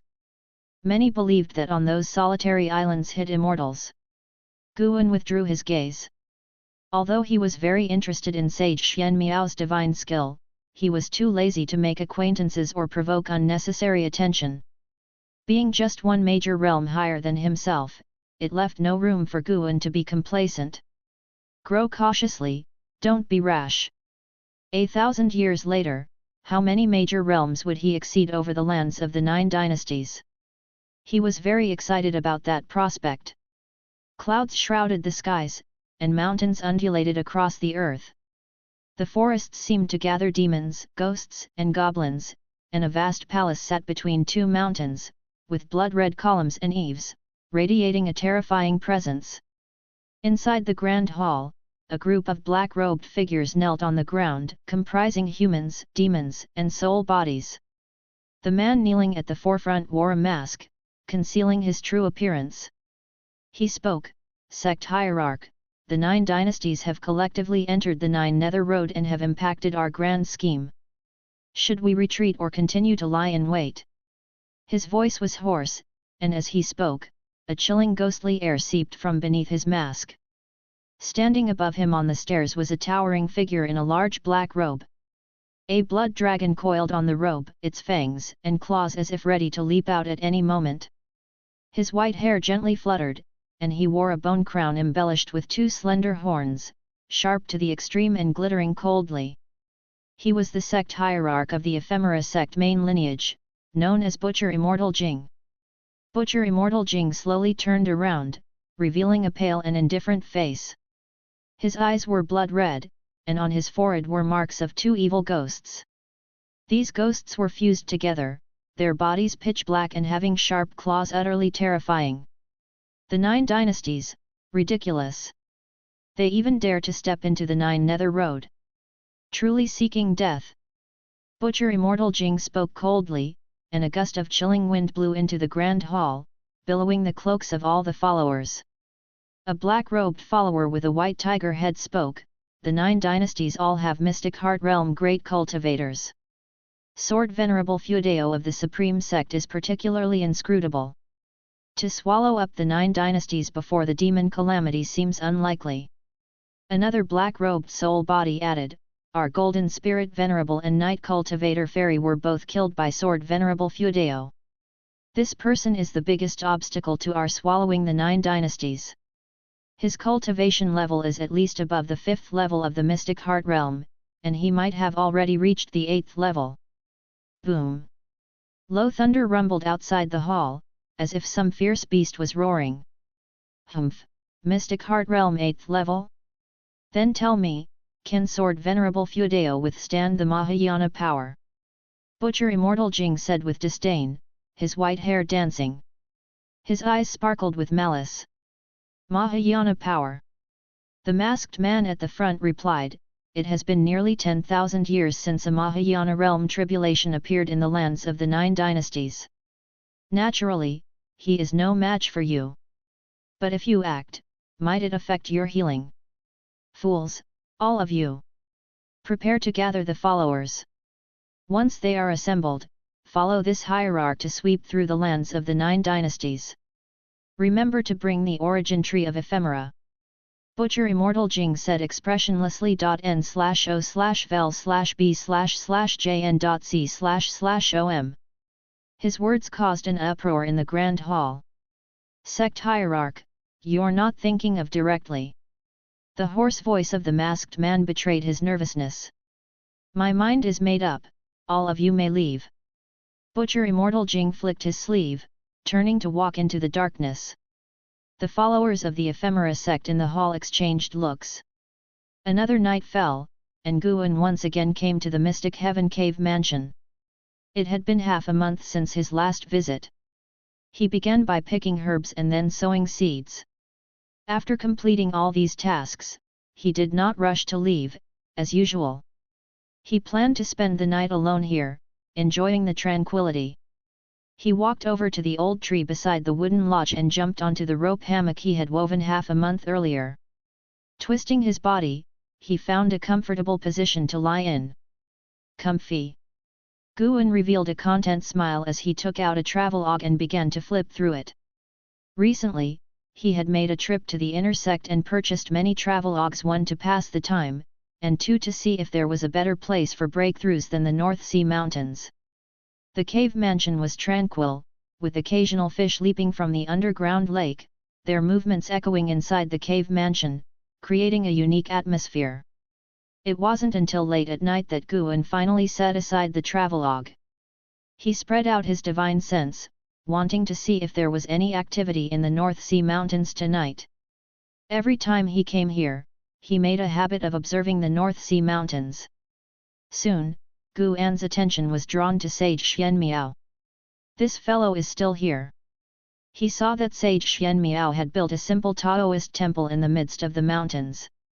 Aside from Sage Xianmiao, there was also a young boy inside the temple. What are they up to?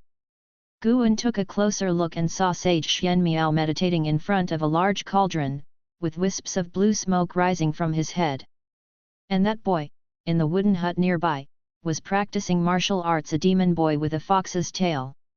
Fascinating. Guan watched for a while before retracting his gaze. Not until dawn was approaching did Guan return to Mystic Valley. In the blink of an eye, half a year flew by. At the end of summer, after a heavy rain, Mystic Valley was extremely muggy. One morning, Leah came to visit Guan, as usual, entering by climbing through the window. Guan had to play along, pretending to be startled by his entrance. "Look at you, getting scared like that, even though you're among the top 500 on the golden list." Leah landed softly and hummed. Guan got up to greet him, saying, "My place in the top 500 is due to good luck. You could have been in the top 10, if only you hadn't run into an how too soon." At these words, Li Ye's mouth twitched. He suspected that Guan was deliberately provoking him, but seeing Guan's look of genuine sympathy, he couldn't find it in him to retort. Little did he know, Guan was indeed doing it on purpose. Stepping on my windowsill again. Li Ye walked over to the desk, pulled out a chair, and sat down before saying, I'm leaving. Where to? For how long? Guan asked casually before walking to the teapot stand to brew some tea. Li Ye answered, my father, the emperor, has ordered me to go to Three Pure Ones Mountain in the Chentang dynasty to cultivate. Without decades, it's unlikely that I can return. Three Pure Ones Mountain again. What's the relationship between Li Suandeo and Three Pure Ones Mountain? So close that he's even sending 2 people there. Guan couldn't help but say, that's definitely a trip worth taking. After all, a disciple from Three Pure Ones Mountain has secured the 2nd rank on the golden list. Sage Xian Miao is indeed formidable. Even if I were to fight him, I probably wouldn't be his match, Li Ye agreed. During the Golden List conference, Sage Xian Miao was the only one who could fight An Hao for an entire 30 minutes. Guan, with the freshly brewed tea, approached the desk and said, once you're at Three Pure Ones Mountain, you should focus on solid cultivation and not get involved in unnecessary troubles, avoiding injuries. Cough cough, aside from getting hurt by An Hao, I haven't really been injured in these years. Is that so? Would I lie to you? The two started chatting idly, talking about Mystic Valley at times and the Golden List at others. It was not until noon that Li Ye finally stood up and said, I should go now, junior brother Gu. I hope that when I return, your cultivation level will have increased. Entering the top 500 of the Golden List is not something that can be achieved by mere luck. I believe you've found your own fortune, so do not waste the years. Strive to catch up with your elder brother soon. With that, Li Ye walked swiftly to the window and leapt out, leaving another footprint on the windowsill. Definitely on purpose. Guan was helpless. Li Ye usually seemed quite serious, so why did he always have to play childish tricks on him? He stared out the window, his eyes turning profound.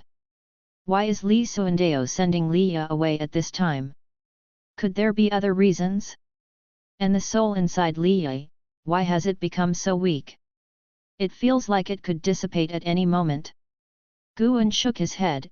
If he couldn't figure something out, he simply decided not to think about it. Until night fell.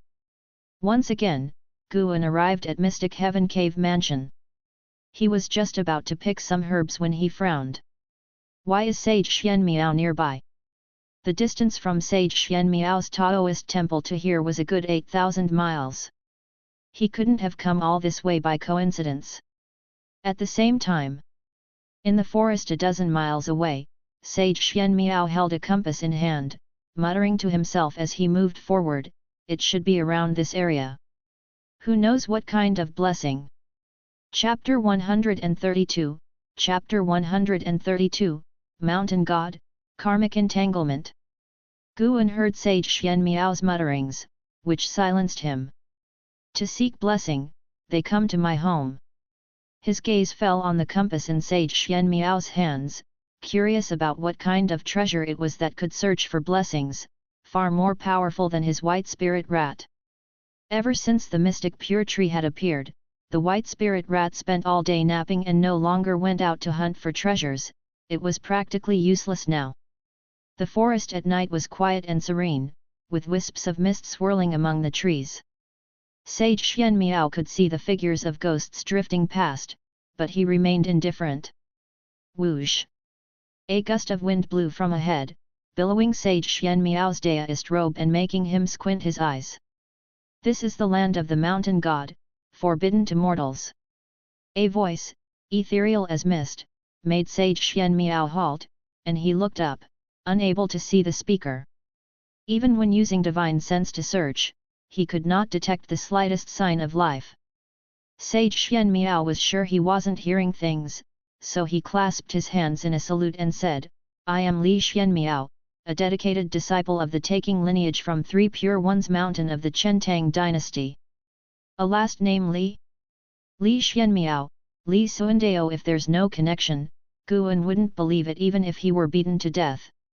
The mention of the Three Pure Ones also made Guan think of the Three Pure Ones in the Daoist mythology of his previous life in the Huaxia world. Was there a connection?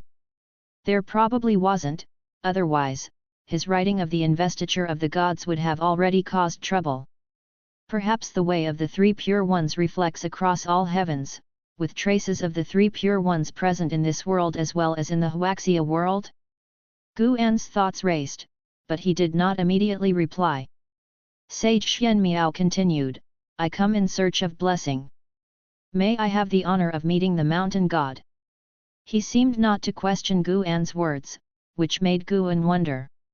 Could there actually be a mountain god in the world, making the idea seem normal to Sage Xianmiao?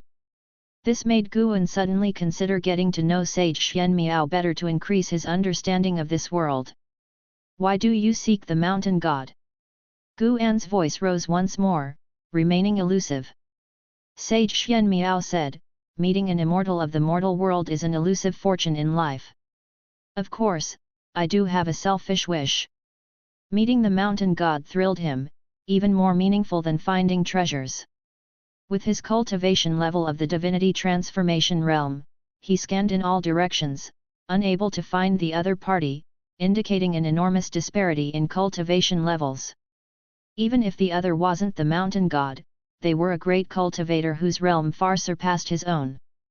The fact that the other did not attack him right away showed that they were not evil. Whether they were the mountain god or not, it was worth making their acquaintance. Whoosh! A strong gust of wind faced him, scattering leaves and forcing Sage Xianmiao to raise his hand to shield himself.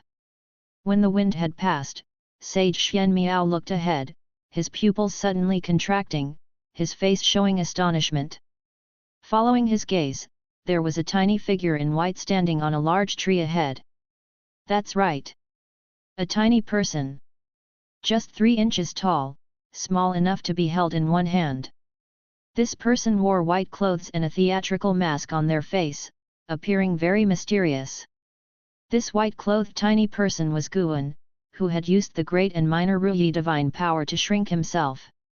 Great and Minor Ruyi was a divine power awakened by the primordial Ruyi skill, which was itself his energy concealing skill, transformed and evolved from the energy nurturing skill. Sage Xianmiao immediately knelt on one knee, raised his hand in salute, and said, Li Xianmiao pays respect to the mountain god. He could feel it wasn't an illusion, it was the first time he had seen such a tiny person, which instantly made him believe the other was the mountain god. He had never seen spells or divine powers that made one shrink, only spells that captured people in small spaces. Guan leaped onto the tree branch, arriving at the tip, and looked down at Sage Xianmiao, asking, What treasure do you hold in your hand? He cast a lifespan detection. Sage Xianmiao, 5th layer of Divinity Transformation Realm 198/900/4500. A maximum lifespan of 4,500 years? It didn't quite match his performance. It appears the legacy of Three Pure Ones mountain is strong. Sage Xianmiao promptly replied, This is a treasure passed down through generations in my Three Pure Ones mountain. If one keeps it close, and once the chi fate connects with the treasure, it will guide me to my destined fortune and hasten my growth process. As he spoke this, a smile adorned his face. Destined he was to meet the mountain god. Guan, however, thought to himself, could it be that Mystic Heaven Cave Mansion was supposed to belong to Sage Xianmiao? Indeed possible. If it weren't for him possessing a golden finger similar to a system, he wouldn't have come to the North Sea Mountains to undergo tribulation, wouldn't have caused the rupture of Mystic Heaven Cave Mansion, and the cave mansion wouldn't naturally belong to him. In this light, it was Guan who seized Sage Xianmiao's opportunity.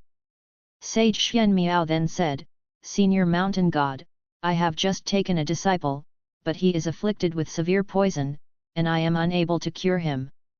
Could you possibly take a look at him? He had only been seeking fortune, but he didn't expect to encounter the mountain god. Since it was a deity, perhaps he could help him with his concerns. Guan remained silent, but raised a hand, touched his chin with his left hand, and supported his left elbow with his right hand, shaking his head thoughtfully as he observed Sage Xianmiao. Realizing this, Sage Xianmiao flipped open his right hand, and a Lingzi mushroom appeared out of thin air in his palm. He presented it with both hands, saying, "This is a 6th grade earth mystic Lingzi, I hope the mountain god likes it." Guan reached out and drew the Lingzi into his hand. The earth mystic Lingzi was larger than his whole body and looked rather comical as he held it. Sage Xianmiao did not find it amusing, on the contrary, he felt it was full of spirituality. The actions and thoughts of an immortal should not be speculated upon or defined by mortals. "Come here with your disciple at this hour tomorrow night," Guan said. Sage Xianmiao immediately gave thanks. When he looked up again, Guan had vanished. He smiled, stood up, and left without proceeding further, a move that made Guan quite satisfied with him. At least for now, Sage Xianmiao did not seem to be the deeply calculating, scheming type. When Guan had previously probed into Sage Xianmiao, he also noticed his demon disciple and saw through the poison within the demon, which he happened to be able to cure. After Sage Xianmiao left, Guan returned to the 8 scenic caves and began alchemy. He took out an ephemera that he had been storing and placed it in the pill furnace. Then, he condensed Taixuan true fire and ignited the dry firewood beneath the furnace. A thought suddenly occurred to him. Perhaps the alchemy of Mystic Valley had also been passed down from 3 Pure Ones Mountain, which is why he could produce Taixuan true fire. Indeed, it was possible. The second night, Sage Xianmiao arrived with his disciple, still in the same woods shrouded in mist. The fox demon youth was very nervous, clinging to Sage Xianmiao and constantly scanning the surroundings, fearing the emergence of evil spirits. Sage Xianmiao lifted his garment and knelt on the spot, instructing the fox demon youth to kneel as well. After a while, a strong wind blew by. A thumb-sized pill rolled up to Sage Xianmiao's knees, and he couldn't help but pick it up. "Let your disciple take it," Guan's voice floated over, and without hesitation, Sage Xianmiao instructed the fox demon youth to swallow it. The elixir dissolved upon entering the mouth. Sage Xianmiao grabbed the fox demon youth's wrist, carefully feeling for any changes, and soon, his face lit up with joy. He looked up and asked, "May I ask, Mountain God, what poison was in my disciple?" "The poison of the ephemera." "He must have gone to a place where ephemeras grow and ingested some by mistake," Guan replied from atop a branch. The petite mountain god elicited a wide-eyed stare from the fox demon youth. Sage Xianmiao's complexion darkened as he clenched his teeth. "The ephemera sect has indeed been a blight for 1,000 years, their crimes are unpardonable." Guan crouched on the branch, looking at them. "Your disciple has been saved.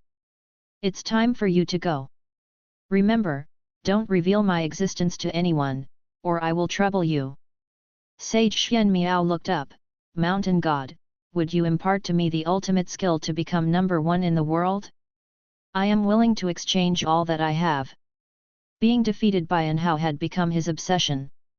This was also why he had been reluctant to return, as he felt too ashamed to face his peers. "The first in the world? If you could become the first, you wouldn't be seeking me out.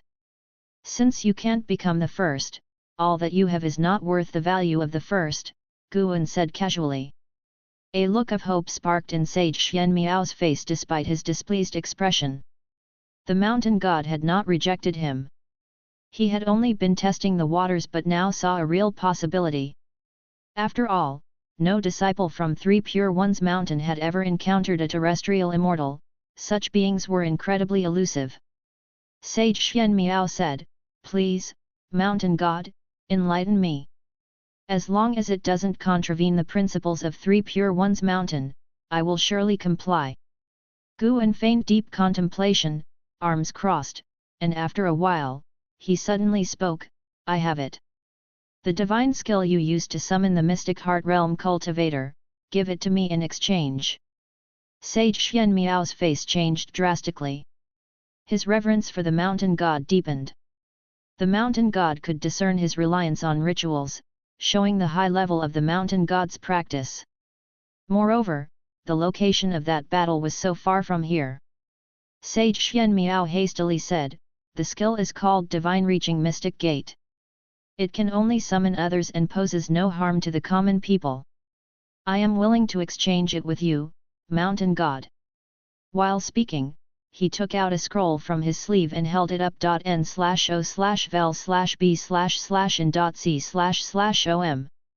Guan gestured, and the scroll flew to his side. After a brief scan with his divine sense and ensuring its authenticity, he waved his right hand. A book quickly landed in front of Sage Xian Miao. 9 Extremes Yin-Yang Body. Seeing these 5 characters, Sage Xian Miao's eyes lit up. Sooner or later, Guan planned to advance the 9 Extremes Yin-Yang Body, so he didn't mind imparting it, especially since the skill originated from the Thousand Autumn Pavilion. He was curious to see how many years it would take for Sage Xian Miao, with his talent, to master the 9 Extremes Yin-Yang Body.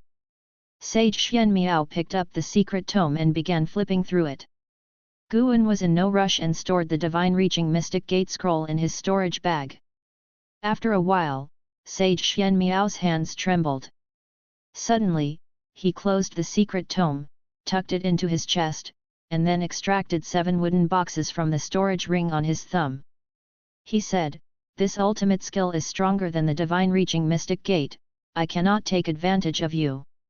These seeds are all of 7th order heavenly materials and earthly treasures, presented to me by various dynasties.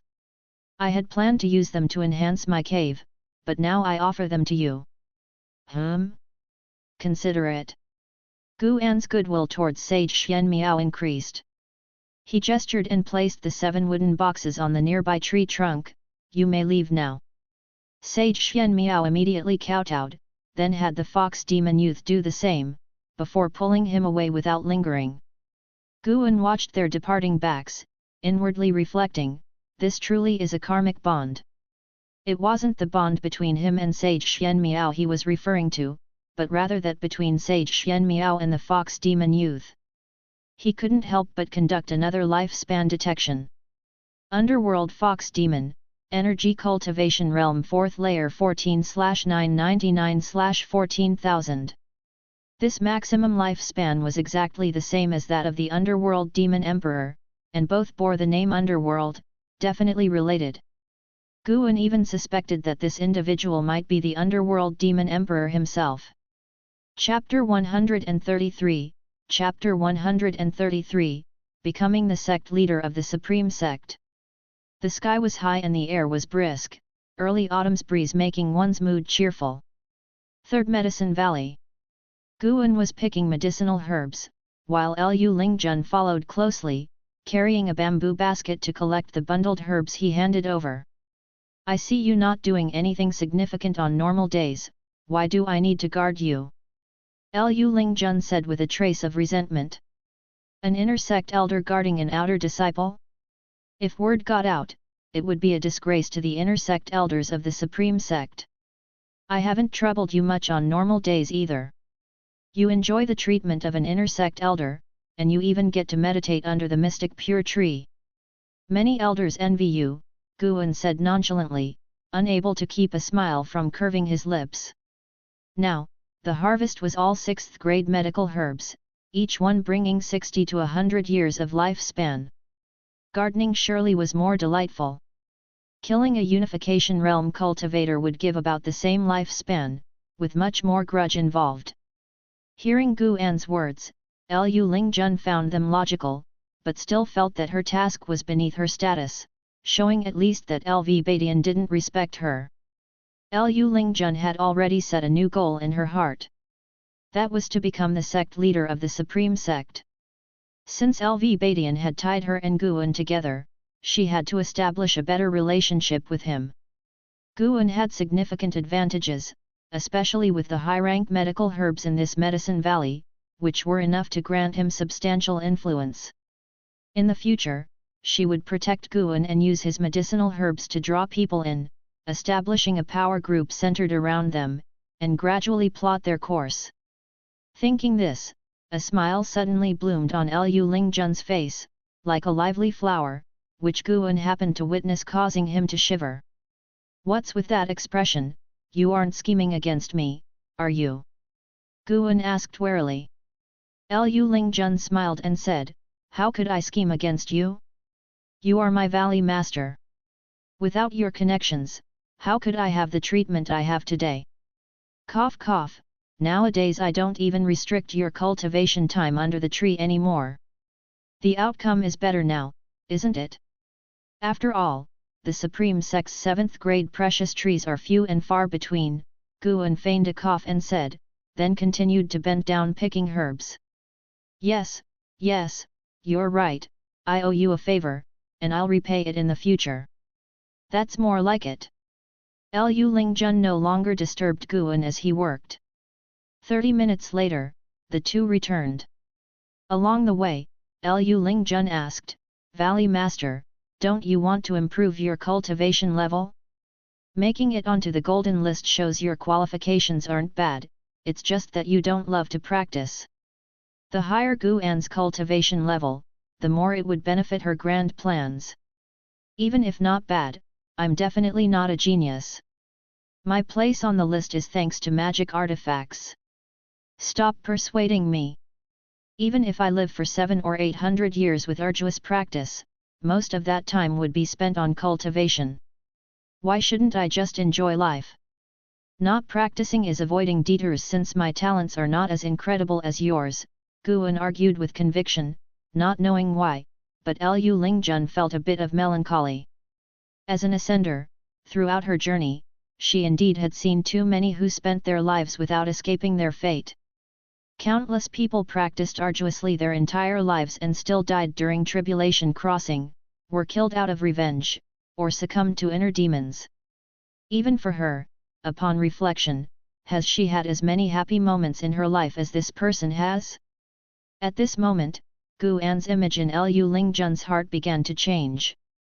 Although Guan's cultivation level was low, he possessed a kind of enlightenment and perspective on life that was hard for others to match. Liu Lingjun hastened her step to keep up with Guan and asked, "Valley Master, then do you think I should learn from you?" "Learn from me? Ridiculous! Your realm has already demonstrated your talents, life is about striving. I lack the talents, so I strive for the richness of life. You have the talents, you should pursue the length of life," Guan said offhandedly, certainly not letting anyone else emulate him, for he could harvest lifespans, while others couldn't. His argument was merely to conceal his real strength, not actually to guide others. After hearing this, Liu Lingjun respected Guan even more. The two talked and made their way back to the loft area. It was not until evening that Guan arrived at the Mystic Heaven Cave mansion. A fortnight had passed since he swapped divine skills with Sage Xianmiao. Guan planted the 7th grade celestial treasures Sage Xianmiao gave him inside the Mystic Heaven Cave mansion. He wasn't worried about revealing the mansion since, if it were to be exposed, he could relocate it by shrinking the entire mountain with great and minor ruyi and moving it elsewhere. Because these seeds were of high grade, he made a trip here every other day, fearing they might grow incorrectly or clash with each other. After checking everything and making sure there were no problems, Guan smiled. He spent all year reaping lifespans, so running back and forth did not tire him but rather filled him with enthusiasm. At his next breakthrough, he planned to establish another cave elsewhere, recruit people to manage the new cave, and he would take care of harvesting. Those managing the cave should ideally be able to endure solitude. But all that was for another time. He approached the wooden house, brought out the Zaiwei Array Chronicles and a pile of formation materials, and began trying to construct a formation. The new cave would definitely need many sets of formations, he needed to prepare in advance. Meanwhile, thousands of miles away, hidden in a Taoist temple within the forest, Sage Xianmiao sat in front of the pill furnace, cultivating the 9 extremes yin-yang body, his hands continuously changing spells, faint dark green demonic qi emerging from his body, encircling him. Knock, knock. The door was gently tapped, and without opening his eyes, Sage Xian Miao said, "Come in." As the words fell, the door was pushed open, and a fox demon youth walked in. He knelt in front of Sage Xian Miao and said softly, "Master, I just had a nightmare." "What nightmare?"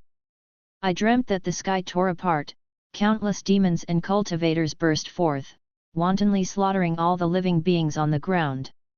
I also saw a massive and terrifying tree with a face growing on it." The fox demon youth replied, his voice trembling as he spoke, unsure whether due to fear or the chill wind blowing in from outside. Sage Xian Miao opened his eyes, the demonic qi around him dissipating. He took out a compass and began to cast spells for divination. The fox demon youth watched him, deeply curious about the compass in his hand. The compass burst into light, with tiny stars ascending. Sage Xian Miao raised his other hand toward the forehead of the fox demon youth. Instantly, the fox demon youth could not move. He widened his eyes, his gaze shifting upward. Sage Xian Miao's finger drew out strands of light from his forehead from a distance, then led them into the light star above the compass. Boom! A wave of energy burst forth from above the compass, followed by the light stars exploding, forming an illusion the very nightmare the fox demon youth had. In the illusion, the sky continuously ripped apart, with dark cracks spreading across the mountains and forests. Countless demons and black-robed cultivators emerged, sweeping through everything in the woods. Wherever they went, black mist spread, all things withered, and living beings turned to bones. The terrifying scenes made Sage Xian Miao frown. After watching for a while, his expression drastically changed because he saw the North Sea. The fox demon youth looked as well, equally afraid, not wanting to recall his own dream. After a long time, Sage Xian Miao put away the compass, walked out of the deist temple, and into the courtyard. He took out a piece of yellow paper, quickly wrote several lines, folded it, and then burned it with his own spiritual fire. The yellow paper turned to flying ashes, which shimmered with a faint light, quickly disappearing. The fox demon youth asked from behind, "Master, what are you doing?" "I'm sending a message to our section." "Is it the Three Pure Ones mountain you often talk about?" "Correct." "Master, when can you take me to Three Pure Ones mountain?" "Practice diligently. Outer disciples who wish to enter the Three Pure Ones mountain must pass through numerous trials. Your cultivation level and character are not yet sufficient." Sage Xian Miao casually replied, gave the fox demon youth a word of caution, and then left the deist temple. The moonlight filtered through the gaps in the leaves, shining on the fox demon youth.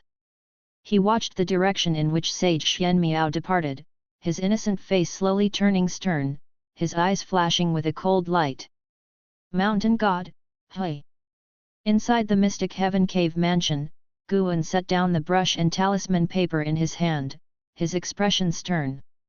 "The underworld fox demon has developed hostility toward you, wary of your strength.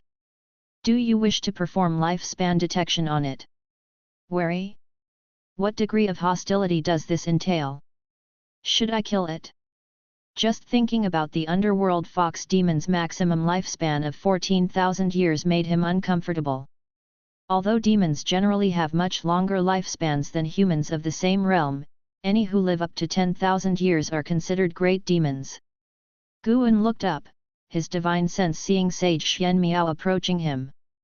"Meet with Sage Xian Miao first, then decide." 30 minutes later, Sage Xian Miao arrived in the woods and knelt on the ground, calling out loudly, "I have a matter that requires the presence of the mountain god."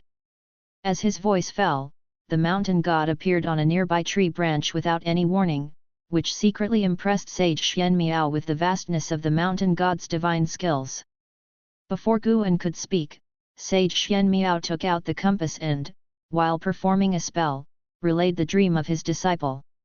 Once the compass had recreated the dream, Sage Xian Miao added, "There was the North Sea in the dream. This could be a calamity originating from the North Sea." Guan inwardly cursed. Ephemera Sect again. The tree in the dream was the ephemera tree. It seems the Ephemera Sect main lineage is preparing to launch a major assault on the 9 dynasties. Just how many ephemera trees are there? Guan felt an urge to completely obliterate the Ephemera Sect to prevent these folks from interfering with his farming. But before that, Guan planned to teach the underworld fox demon a lesson. Your disciple is no ordinary person. Whether he is a curse or a blessing, it's hard to tell. Guan said leisurely. Upon hearing this, Sage Xian Miao's face turned pale. He seemed to recall something, and cold sweat began to bead on his forehead. Guan found this reaction quite strange. Did my words have such a great impact? n/o/vel/b/jn.c//om. Sage Xian Miao remembered what his master had once told him. Xian Miao, in your life, you face 9 tribulations, each a matter of life and death, arising from your interactions with the mortal world. They are inescapable, irremovable, only by breaking through can you achieve nirvana. He looked at Guan again, his eyes filled with respect. Truly a mountain god, able to see through fate and causality.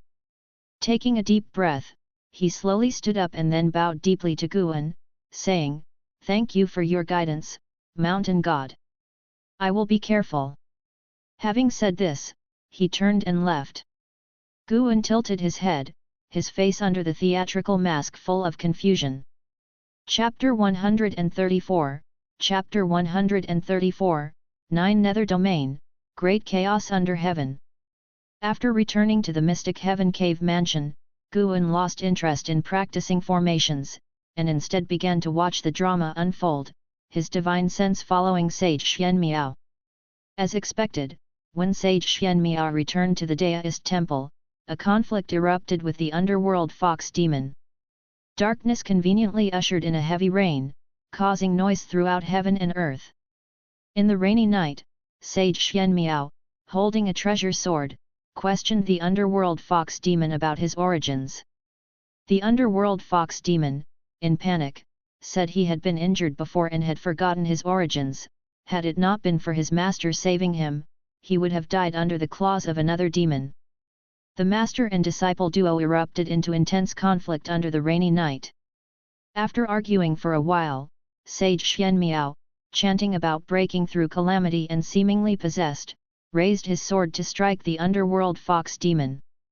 The underworld fox demon, terrified, hastily fled, pleading bitterly, but failed to awaken even a trace of pity in Sage Xian Miao. Guan sensed a trace of demonic qi in Sage Xian Miao, unsure whether this individual inherently harbored demonic tendencies or if it was caused by practicing the yin-yang extremities. Ultimately, the underworld fox demon could not continue the act and erupted with strong demon energy, simultaneously beginning to madly absorb nature's spiritual energy, rapidly condensing into a fearsome demonic shadow that at first glance, resembled some kind of summoning spell. The terrifying presence of the demonic shadow was comparable to the 9th layer of the void-crossing realm, leading Guan to guess that it was the underworld demon emperor.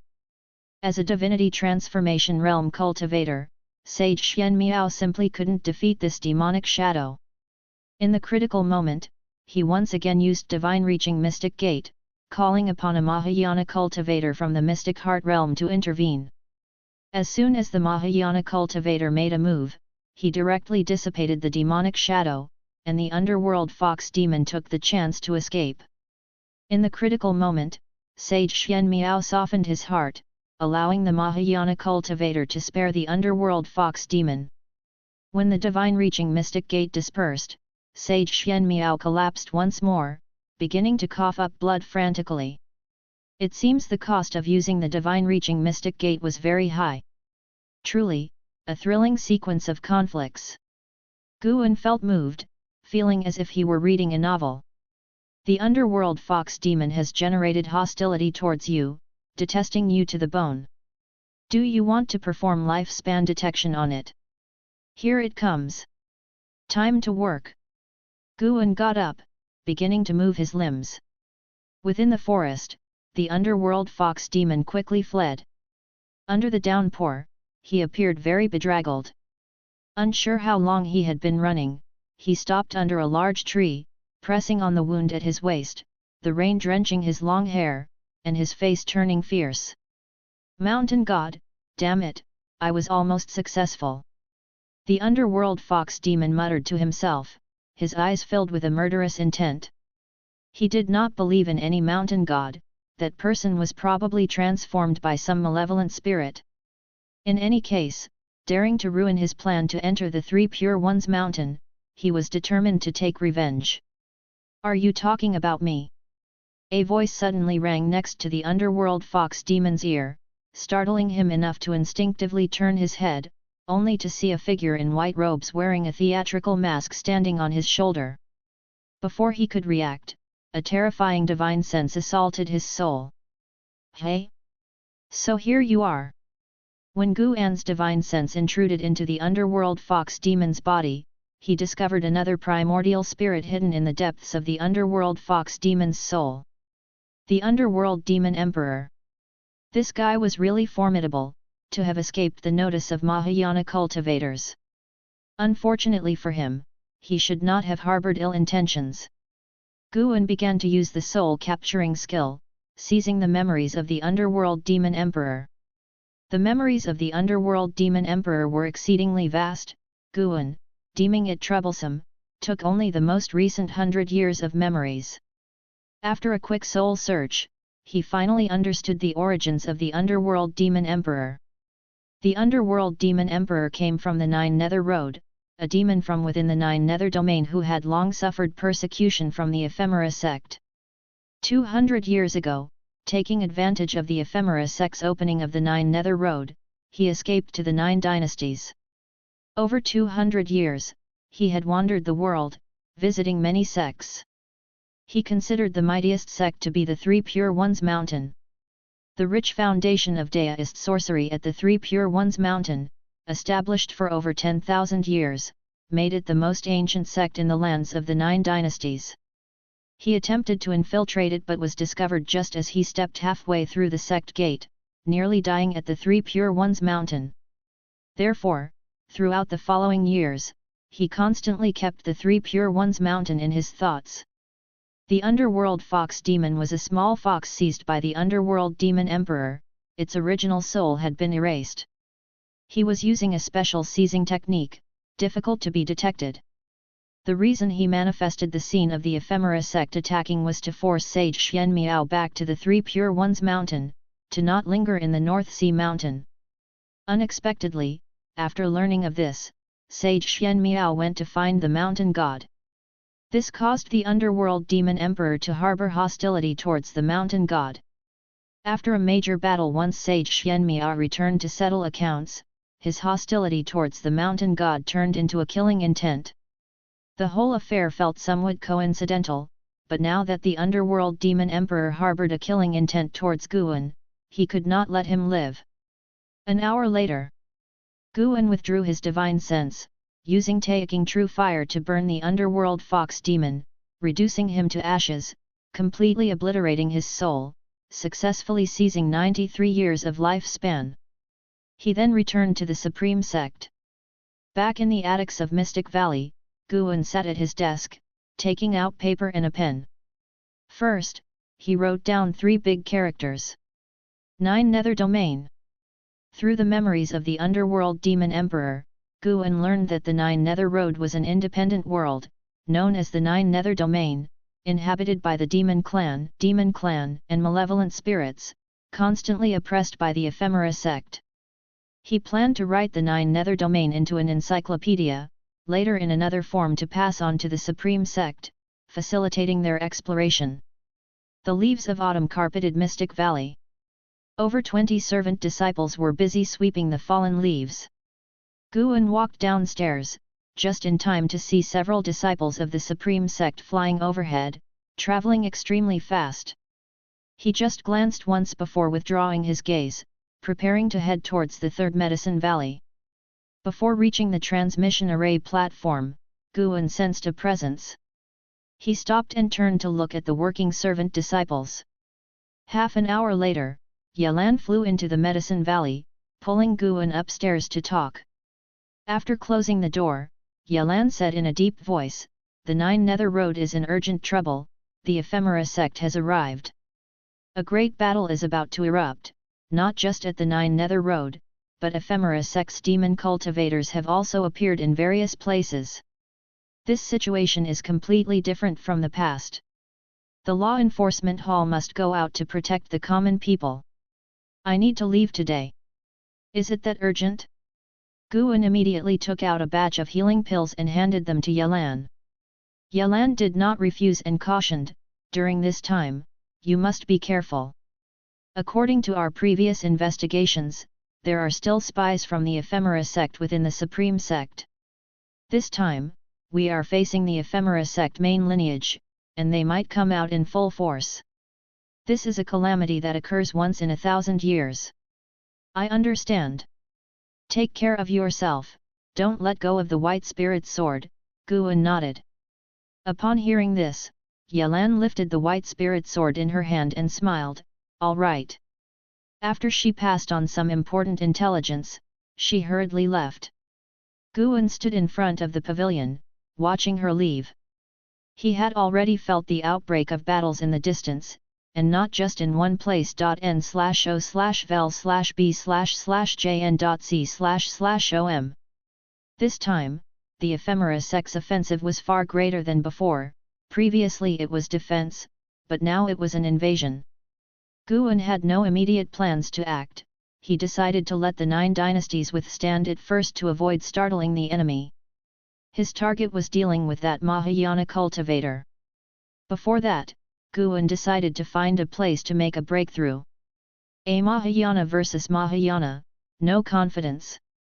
Guan's combat experience was too limited, while his opponent was surely an old monster who had lived for thousands of years. He was not good at fighting life and death battles, only at crushing enemies. He needed to find a suitable place. It couldn't be the North Sea Mountains anymore. The Mystic Heaven Cave Mansion was there, and he couldn't disrupt the spiritual energy ecosystem. Having thought so, Guan headed to the Third Medicine Valley, then to the Inner Sect. With the Valley Master token of the Third Medicine Valley, he could freely enter the Inner Sect. Half an hour later, Guan stepped into the Inner Sect city. Having not visited for several months, the atmosphere in the Inner Sect city was very tense. The cultivators passing by were all hurrying, very anxious. He heard the surrounding disciples discussing the attack of the Ephemera Sect. Apparently, the news had already been made public in the 4 major Inner Sect cities. Listening to these disciples' discussions, it turned out that it wasn't only the Taixuan dynasty facing the invasion of the Ephemera Sect but all of the other 8 dynasties as well. It was said that the second batch of disciples sent to the Nine Nether Road had suffered over half casualties, and even an elder had fallen there. It sounded urgent, and even Guan was affected. He made his way to the book collection hall and went up to the 3rd floor. This floor contained various maps and records of different areas. Due to the Ephemera Sect's assault, there were very few disciples in the book collection hall. The 3rd floor was even emptier with only Guan and a managing elder present. After a while, just as Guan was browsing through books, an elderly voice came over, "Young friend, what are you looking for?" Guan turned to look and saw the managing elder Su Lu casually walking over. He turned and bowed to Su Lu, saying, "Disciple wishes to see how vast this world is." This Su Lu appeared weak and old, but he actually possessed the nascent soul realm cultivation level, which is the minimum requirement for an Inner Sect elder. "Do you want the largest map?" "It's not here, come with me." Su Lu cocked his head, signaling Guan to follow his steps. Guan was secretly puzzled, wondering why the other party was doing this. He could only follow and see how things unfolded. "Previously you bought the Green Hero Travelogue here, right?" Su Lu said nonchalantly. Guan replied, "Yes, does the elder have any advice?" "So it was about the Green Hero Travelogue." Su Lu leisurely said, "Ever since a book called Supreme Secret Records circulated in the market, not many people are buying the Green Hero Travelogue, which has saddened my friend." Since you still enjoy the Green Hero Travelogue, I will bestow upon you my collection of a continent map, drawn by a supreme elder who traveled the world. Guan, hearing this, immediately showed interest and asked, Elder, is Green Hero a man or a woman? Naturally a man, no woman writes such books. Is Green Hero still in the sect? Actually, no, but occasionally someone sends books back. The two chatted while walking to a door. Su Lu asked Guan to wait while he pushed open the door and entered. It wasn't long before Su Lu came out with a large scroll in hand and also holding a book. He handed these two items to Guan, saying, "Take this back and copy it, remember to bring it back when you come next time." Guan placed the scroll and the book in his storage bag and then thanked Su Lu. Su Lu cautioned, with your cultivation level, you should travel through just the 9 dynasties, do not form a nascent soul, do not go to the demon land, and especially do not go south into the sea. Junior understands, Guan replied. Su Lu waved his hand, signaling him to leave. Guan immediately left, but just as he reached the staircase, he felt a strong divine sense sweep over him. There was a mystic heart realm cultivator in the building. Could it be one of the supreme elders reading here? Including Sage Xian Chuan, the supreme sect now had 2 mystic heart realm cultivators. This further fueled Guan's desire to break through. All because of the ephemera sect, bringing back so many old monsters. Chapter 135, Chapter 135, Breaking through the 9th layer of the Nirvana realm. Guan didn't use his divine sense to probe the mystic heart realm cultivator in the book collection hall because divine sense vision could not carry out lifespan detection. Using divine sense would be meaningless, and if by chance the other party had cultivated some unique technique that allowed them to sense higher realm scrutiny, it could unnecessarily cause trouble. After the return to Mystic Valley, Guan went upstairs and then took out the map scroll and the book Su Lu had given him. The book was named Chronicles of the World, which recorded the general situation of various places. It contained information on all the regions marked on the map. Guan carefully inspected it, looking for a suitable place to make his breakthrough. From the map, the 9 dynasties together only occupied 1/10 of the continent's area, the rest was all land rampant with demons, with various mountain ranges and rivers that sounded scary by name alone, such as Demon Shadow Peak, Demon Bone Mountain Range, Human Head Ghost Forest, Falling Immortal River, and so on. After much thought, Guan decided to make his breakthrough in the demon land. Where demons ran rampant, the spiritual energy was immense. Moreover, since ancient times, there have never been the same dangers in the demon lands as are found at sea. This map was the best proof, after all, a supreme elder had traveled across the entire continent. Until nightfall, Guan quietly set out, heading east and a bit northward. With the map in hand, stepping with the limitless freedom step, he swiftly navigated through the darkness of the night, quickly leaving the Taixuan dynasty behind. In less than 20 steps, Guan had crossed out of the lands of the 9 dynasties and entered the demon land. He felt the demon energy, demonic chi and ghost chi in the air double, with evil spirits lurking everywhere within his divine sense's range. As far as the eye could see, the land and mountains were shrouded in thick fog, with each peak looming like a tremendous demon, vaguely visible and terribly foreboding. Guan sensed the presence of living beings, most of which were demons. Occasionally, he could spot the figures of cultivators who, during the deep night, were all hiding and had set up formations to conceal themselves. After half an ancient hour, Guan arrived at Heavenly Phoenix Mountain, a colossal mountain towering tens of thousands of feet high, with a range stretching tens of thousands of miles. Chronicles of the World noted that, in ancient times, a phoenix descended upon this mountain and gave birth to its offspring, thus it was named Heavenly Phoenix Mountain. Heavenly Phoenix Mountain was occupied by demon creatures. The author of Chronicles of the World had encountered an attack by a great demon on par with the Unification Realm while passing this area. Perhaps the spiritual energy in Heavenly Phoenix Mountain was not the richest, but at least it wasn't a place not to be ventured into. Guan's divine sense covered the entire heavenly Phoenix Mountain, feeling the presence of 3 great demons of the unification realm, with the number of demon creatures exceeding 1 million, and countless more lesser demon creatures not yet transformed into spirits. With so many demon creatures on just this one mountain, it's no wonder that the demon tribulation was formed. Guan settled in a forest midway up the mountain. He sat down under a tree and directly activated the lifespan barrier. Following his gaze, the forest was sparse, with spirit mist churning, and the grass on the ground was blown by the night wind, looking like waves, eerily stirring. Guan watched for a while, retracted his gaze, and then called up his attribute panel.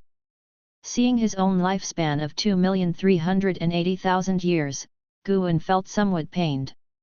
This breakthrough would require who knows how many failures, probably costing years of effort. But he had to spend it, for staying alive was most important. Let's start with 100,000 years of lifespan to steady the nerves. With the thought, Guan immediately invested his lifespan into his cultivation. You've invested 100,000 years of your lifespan into evolving your cultivation level through training. You practiced energy absorption for 4,000 years, with the great accomplishment of the primordial earth immortal skill.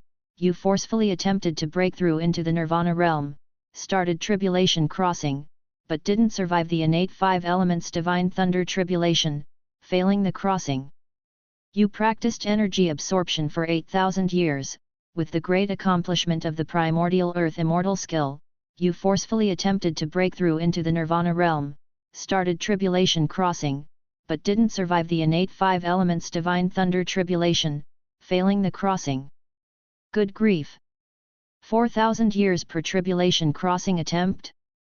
No wonder the nirvana realm is the first major obstacle in the immortal path. 9 tribulations.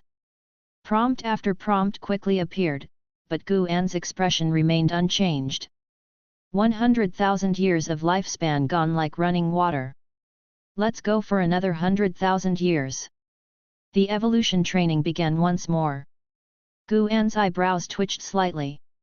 All failures again. Continue with another 100,000 years. Guan didn't believe in curses. As he began the third 100,000 years, his expression gradually turned grim. All failures again.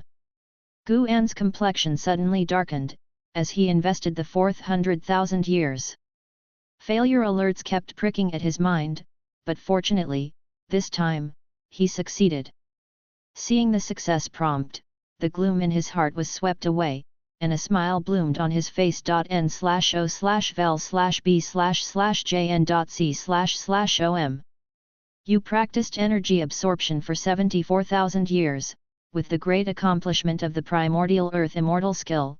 You forcefully attempted to break through into the nirvana realm, started tribulation crossing, survived the innate 5 elements divine thunder tribulation, succeeding in the crossing, and your cultivation level broke through to the first layer of the nirvana realm.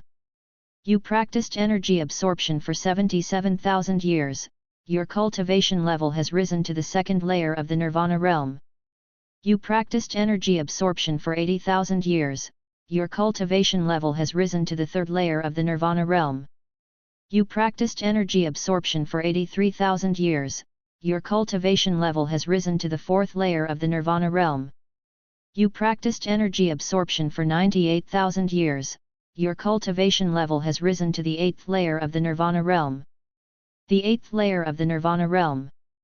It took 5,000 years to go from the seventh to the eighth layer, so Guan immediately invested another 4,000 years of lifespan, successfully reaching the ninth layer of the nirvana realm. There was no helping it, Guan was now unaccustomed to seeing numbers other than 9 within minor realms. After reaching the ninth layer of the nirvana realm, he could accumulate lifespan peacefully again. Boom! The earth spirit energy surged violently upwards, boring into Guan's body, causing his robe to disintegrate instantly. He raised his eyebrows slightly, continuing to endure the violent refinement of his body by the spiritual energy. Unlike his previous breakthroughs, this time, Guan felt pain. Nirvana involved a transformation of both body and soul, so a bit of pain was understandable. At the same time, a flood of memories regarding the Nirvana realm poured into his mind. As Guan began to devour nature's spiritual energy, the spirit energy of heavenly Phoenix Mountain began to subside, and this spectacle was intense and sudden, startling all the demon creatures. Howling whines ravaged heavenly Phoenix Mountain, and roars and cries echoed between heaven and earth, deafening and extremely terrifying. In the North Sea Mountain during the deep of night. In the forest, a dozen Supreme Sect disciples were seated around a campfire. Zhen Qin turned to look at Sage Xian Miao, who was meditating under a tree nearby, thought for a moment, then stood up and walked over. "Senior, are you sure we don't need to set up a formation?" Zhen Qin cautiously asked. They were disciples of Law Enforcement Hall, and when they were executing missions at the borders of the Taixuan dynasty, they were attacked by demon cultivators from the Ephemera sect, all captured within a magic artifact, then taken all the way to the North Sea Mountain. It was Sage Xian Miao's rescue that saved them from unspeakable consequences. Sage Xian Miao, eyes closed, calmly said, "It's fine. If any demon cultivators from the Ephemera sect come, I'll just kill them." After the ordeal with the underworld fox demon, his hatred for the Ephemera sect was immense. He believed the underworld fox demon hailed from the Ephemera sect, or why else would it have consumed ephemera poison, and even informed him of an impending attack from the sect. Clearly, they had been plotting against him. Upon hearing this, Zhen Qin started to speak but stopped herself. Wasn't this using them as bait? Although she was perplexed, she still held back her words. With their foundation establishment realm cultivation level, it was difficult for them to stand on their own in the North Sea Mountain. They relied on Sage Xian Miao's protection, and Sage Xian Miao was not a member of the Supreme Sect and had no obligations to protect them. At this time, she couldn't afford to offend him. Zhen Qin turned around and returned to her previous spot, continuing her meditation. The other disciples of Law Enforcement Hall began whispering amongst themselves, discussing the Ephemera sect. With the world in turmoil, the calamity sparked by the Ephemera sect this time far exceeded the past. These disciples of Law Enforcement Hall felt the pressure, fearing they might die in this tribulation. "Don't worry. This region is under the protection of a mountain god. Once my injuries have healed, I will send you back to the Taixuan dynasty." The voice of Sage Xian Miao reached them, prompting all disciples to look in his direction. A male disciple asked curiously, "Mountain god? What mountain god?" Sage Xian Miao answered, "Naturally, it's a mountain's immortal god. As for its location, I will not tell you." The group exchanged glances, feeling that Sage Xian Miao was spouting nonsense. Could his head have been hurt in the previous encounter? Even Zhen Qin felt that there was something wrong with Sage Xian Miao's mind. For a moment, the forest fell into silence. Heavenly Phoenix Mountain, the forest shook like wild waves, the ground trembled slightly, spirit mist descended, and demon mist rose, giving the impression of dragon shadows surging everywhere, a spectacular scene. Bare-bodied Guan was seated under a tree, and after an hour of settling, he finally made his breakthrough to the Nirvana realm. Upon reaching the Nirvana realm, spiritual power transformed into mana, and his primordial spirit underwent a metamorphosis. Guan's mystic heart was already covered with runes, ready to hatch his very own divine skills. He already had an idea, to create divine skills based on his own cultivation technique. The speed at which he absorbed nature's spiritual energy had not decreased, and he continued doing so. There was still some time before he would reach the 9th layer of the Nirvana realm. He opened his eyes, frowning. A demon creature was flying towards the forest he was in, 100 miles away currently. If the demon did not change its course, it would likely breach his lifespan barrier. "May the heavens bless you, for if you encroach, even if we have no grudges, you'll have to die." Guan silently thought, then closed his eyes again. He did not take pleasure in the senseless slaughter, which included the demon creatures. As long as they possessed intelligence, he always felt that random killing would accumulate karma for himself. However, if any being threatened him, he would not be merciful. Time kept passing. Another hour went by.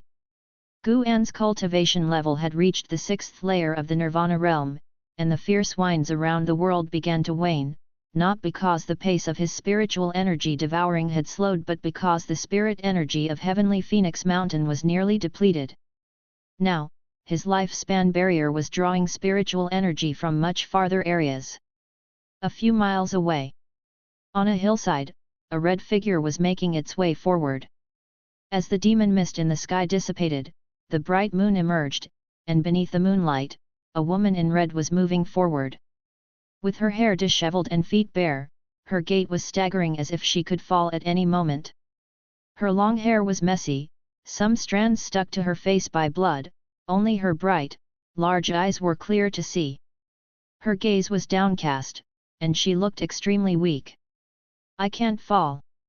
I'll rest further ahead in the forest," the red-clothed woman murmured to herself, her vision already blurry. In this wobbly state, she covered the distance of a few miles, which took her half an hour. When she entered the forest, she collapsed into a clump of bushes, unable to get up again. She was less than 100 yards from Guan's lifespan barrier. Chapter 136, Chapter 136, The First Step on the Immortal Path, I am a true immortal of the mortal world. Guan raised his eyes to look at the woman in red, sensing the intense demon energy emanating from her body.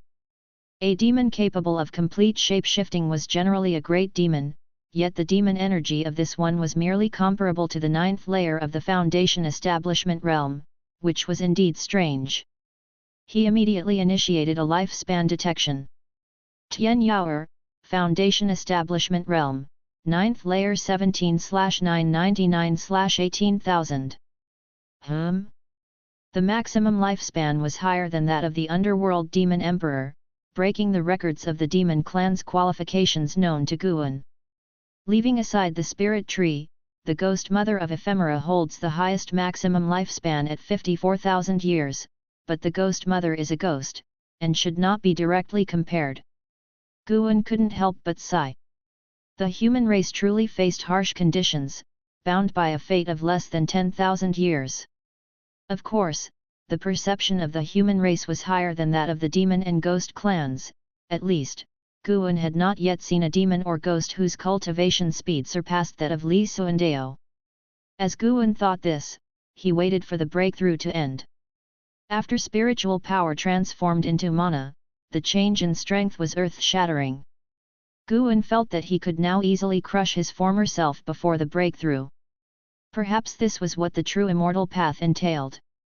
The 9 layers of immortal path, he had already stepped into the first layer, no longer a mere mortal spirit. Unfortunately, unlike other cultivators, advancing in realms did not bring an increase in lifespan for him, possibly because he had cheated, not experiencing the real heavenly tribulations. His lifespan could only be acquired, not enhanced through breakthroughs. But that was not an issue, as the speed at which he acquired lifespans was already fast enough. When the lifespan barrier no longer drew spiritual energy from heavenly Phoenix Mountain, the entire mountain fell into silence, creating an oppressive atmosphere. Guan sensed that the majority of the demon creatures were fleeing heavenly Phoenix Mountain, as such phenomena typically signaled a calamity to them. Time flew by. By the time Guan's cultivation level reached the 9th layer of the Nirvana realm, he was still in a mystical state of mind. He slowly opened his eyes and looked at the consumption of the lifespan barrier. This breakthrough had used up nearly 50,000 years of lifespan. This meant, he had used a total of 454,000 years of lifespan to reach the 9th layer of the Nirvana realm. He still had 1,920,000 years of lifespan left, not counting fractions. Not bad.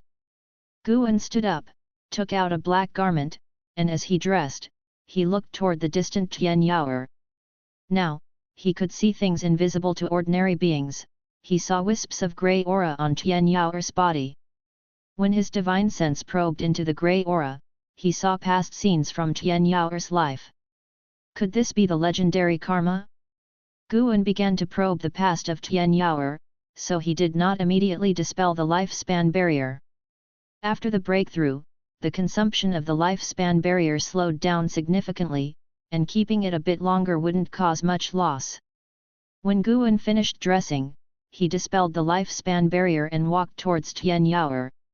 His ability to probe karma wasn't very strong, only revealing Tian Yao's past 10 years and unable to predict the future. Being able to probe the past 10 years of karma was commendable enough. In just a few moments, the past 10 years of Tian Yao's life appeared before his eyes. Guan approached Tian Yao, crouched down, lifted the unconscious Tian Yao, and then walked out of the woods. Moonlight shone on them, elongating their shadows. Tian Yao had a nightmare, dreaming that she was surrounded by demons, which tore her apart to make a soup for the demon mother. She suddenly awoke, sitting up abruptly from the ground, gasping for air.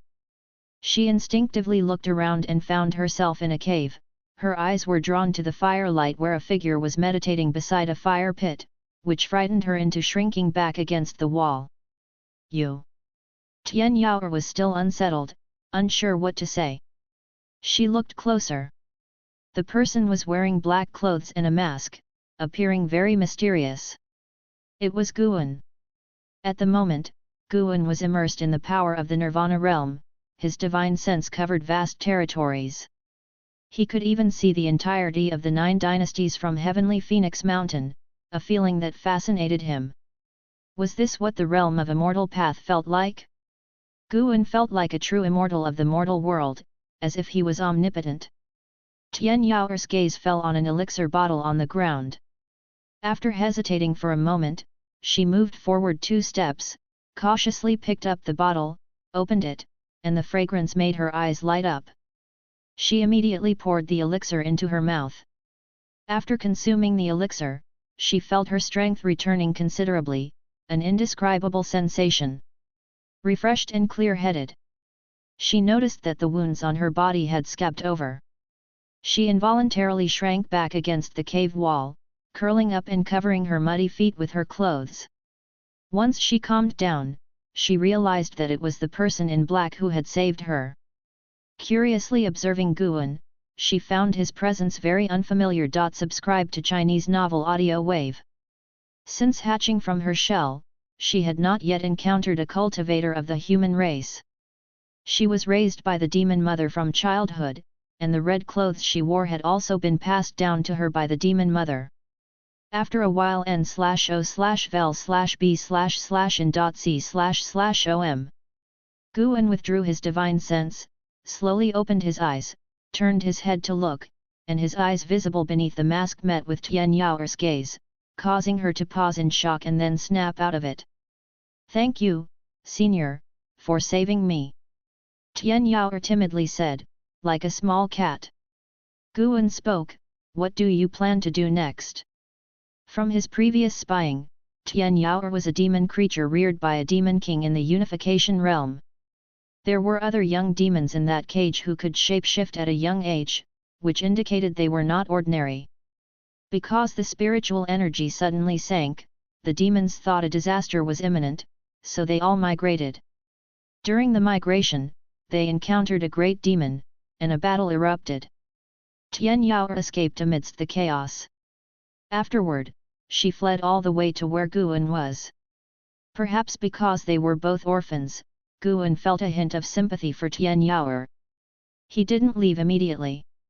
Tian Yao hesitated, unsure of how to respond, and she was also confused. "Now, you have 2 choices. First, I can take you out of Heavenly Phoenix Mountain and help you survive in a distant place, or second, you can pledge loyalty to me, work for me, and I will ensure your safety," he said. When Guan's voice reached her, Tian Yao showed a struggle in her eyes. Tian Yao bit her lip and asked, "Can you avenge me? The demon mother killed my parents. As long as you avenge me, I will follow you forever. The Heaven Phoenix demon mother is too powerful. I am not her match. However, I can teach you the cultivation technique so you can seek revenge yourself, Guan replied. Although the Heaven Phoenix Demon Mother was in the unification realm, she wasn't truly a match for Guan, but he did not want to reveal his true strength. From Tian Yao's past, information revealed that the Heaven Phoenix Demon Mother had lived for thousands of years. Killing her might extend one's lifespan by a mere 2 digits, so it wasn't worth revealing his cultivation level. Even though Guan wanted Tian Yao to manage his newly established cave mansion, he did not want to reveal his real power. One must always keep some secrets. He was only at the first layer of the immortal path, far from invincibility. What if someone from the future crossed through time and space to kill him? He needed to keep everyone in the dark about when he had become powerful. Tian Yao showed disappointment in her eyes, but on second thought, it was reasonable. She had never heard of a being stronger than the Heaven Phoenix Demon Mother. She cautiously asked, "If I follow you and cultivate, do I have a chance for revenge?" "At least it's an extra chance, isn't it?" "Okay, then I will follow you." Guan immediately waved his sleeve, and the ground behind him suddenly collapsed, followed by water gushing from the bottom rapidly forming a pool. "Go wash up," Guan said, then stood up and walked towards the cave entrance. Tian Yao quickly got up and asked anxiously, "Where are you going?" "I'm going outside to take a look. I will come in after you have washed up." Guan did not stop walking but just waved his hand. Tian Yao watched his retreating figure, wanting to speak but hesitated. For some reason, Guan's attitude made her feel more fond of him. Perhaps following him, she would live a better life than before. Tian Yao turned and walked to the edge of the pool. She looked at the water and thought in amazement, he seems so powerful. Is he really unable to fight the Demon Mother? Elsewhere. Guan walked out of the cave entrance, and sunlight fell on him. He stood halfway up the mountain, surrounded by flowers and trees, but they did not obstruct his view. Following his gaze, the mountains rose and fell, surrounded by thick fog, resembling an immortal realm, making it difficult to associate such beautiful scenery with a demon land. Guan's divine sense spread out, beginning to search for a suitable place. He planned to establish a cave mansion underground.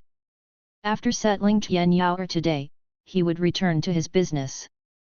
Luckily, he had already prepared various formation materials in advance, enough to build a concealed cave mansion, which he would continue to perfect over time. Soon, Guan locked onto a spirit lineage and planned to establish the cave mansion beside it. He left a yin-yang clone behind, while his original form vanished on the spot. After 30 minutes, Tian Yao was squatting by a fire, her hands wrapped around her legs, the firelight on her delicate face. She stared blankly at the fire, lost in thought. It wasn't until she heard footsteps coming from the cave tunnel that she snapped out of her daze and quickly stood up. Before long, Guan entered the cave chamber and looked at the now clean Tian Yao, feeling quietly satisfied. She was attractive, and having her manage the cave mansion would be pleasing to the eye. Guan waved his sleeve, and a gust of wind blew towards Tian Yao, fluttering her long hair and lifting her clothes, revealing views underneath that made Guan avert his gaze. Tian Yao felt her hair puff up suddenly and her clothes dry, the damp feeling on her body gone.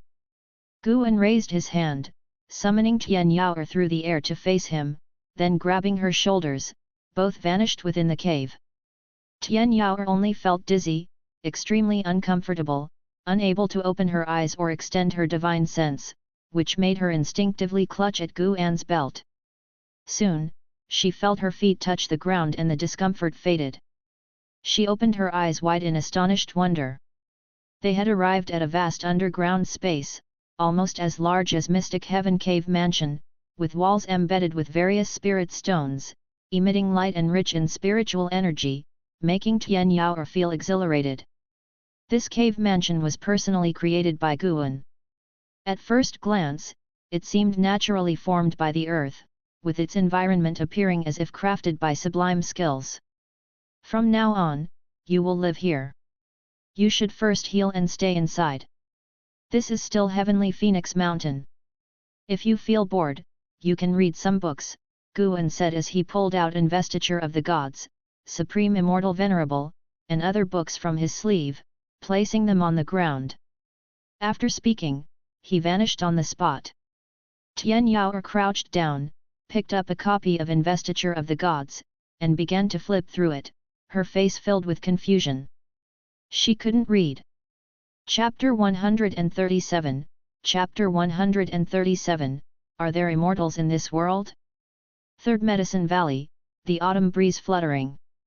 Guan stepped out from the transmission array platform and walked toward a garden area in the distance. Although he had just broken through, he hadn't forgotten the harvest times for the flowers and herbs in each garden. Before he had taken many steps, Liu Lingjun quickly caught up to him, saying, "Valley Master, let me accompany you to harvest." Guan nodded, with no objections. After proceeding several miles, Guan began to bend down to pick herbs, while Liu Lingjun took out a bamboo basket to collect them. "Valley Master, the world is in great chaos now. With my cultivation level, shouldn't I go out and make a name for myself?" Liu Lingjun suddenly asked. So that was what it was about, no wonder she was so eager to help. Guan casually replied, "Then go find the sect leader and see how he arranges for you. If he wanted to summon me, he would have surely sent me a message by now. In that case, stay in Medicine Valley. Who knows, maybe one day demon cultivators from the Ephemera sect will sneak into Medicine Valley, and we will rely on you to protect it." "But, Lingjun, to think you are a great cultivator, yet why is your deist heart so impatient? Isn't it also meritorious to protect the herbs? Doesn't this merit compare to the merit you would gain from killing enemies?" Guan said sternly, but he did not stop his hands from moving. Having just spent over 40 million years of his lifespan, he had to replenish it. Liu Lingjun gave in helplessly, seeking to go out and eradicate demons primarily for the grand scheme of the sect leader. However, she wasn't yet ready to tell Guan of her desire to become the sect leader, especially since Guan had a closer relationship with LV Badian. Seeing her plan had failed, Liu Lingjun changed the subject, asking, "Valley Master, do you think there are immortals in this world? The heavens and earth are vast, if there are immortals, why can't mortal spirits lay eyes on them?" "Of course there are, otherwise why would we cultivators exist? It's just that we're still on the pursuit," Guan answered. "Of course there are. I am one. But I can't tell you." Guan gloated inwardly while at the same time, another thought struck him. Could it be that immortals are hidden among the mortal world, and his previous divine sense was simply incapable of detecting an immortal's presence? Or perhaps, immortals are hidden on the other side of the ocean, beyond the mortal plane, where even as immortals, they must continue to compete for higher realms. Nirvana is only the first step on the immortal path, and they must traverse through the 8 tribulations before they can reach the pinnacle of the immortal path. Above the immortal path, what lies beyond? For a time, Guan lost himself in endless reverie. Although his thoughts were adrift, it didn't affect his herb gathering. "In the place where I was born, there were no immortals. Cultivators who reached high levels could only seek to shatter the void, for we believe that the divine resides in parts of the universe inaccessible to mortal spirits," Liu Lingjun continued, a wistful expression on her face. After ascending, she suddenly felt there was no difference from before her ascension. She still had to struggle in the mortal world, which was now infinitely vast, but the immortal path remained as distant as ever. Guan listened, occasionally chiming in with agreement. An hour later, the two returned to the loft area and then parted ways. Guan walked towards the mystic pure tree and saw Taixuan crouching on the ground from afar, observing the white spirit rat that was soundly asleep under the tree. Although Taixuan had raised many demon beasts, his favorite was still the white spirit rat, even if it paid him little attention. Suddenly, Guan noticed that Xiaoquan's figure seemed to have aged. Taixuan was only 3 years younger than Guan and was now 70 years old. Moreover, he had yet to achieve foundation establishment, so how could he not show signs of aging? Guan had once given Taixuan a youth-preserving pill, but that could only keep his appearance young. Xiaoquan's demeanor and mindset had begun to age. This realization left Guan feeling somewhat bewildered. In 100 years, Xiaoquan would leave him. Xiaoquan didn't enjoy cultivation, and Guan couldn't force him. Fortunately, even without achievements in immortal cultivation, Xiaoquan still lived happily. Because of Guan, he had no regrets in this life. Guan approached Xiaoquan from behind and asked with a chuckle, "Xiaoquan, what are you looking at? If you want to hold it, just pick it up." Xiaoquan looked up and said helplessly, "It's got a big temper. I tried to hold it earlier, and it scratched me." "Oh? Why didn't you tell me? This rascal!" Guan immediately walked over, grabbed the tail of the white spirit rat, and lifted it. The white spirit rat woke up startled, but upon seeing it was Guan, stopped struggling at once. Guan placed it in Xiaoquan's arms and warned it with a look not to resist, leaving it no choice but to curl up sulkily.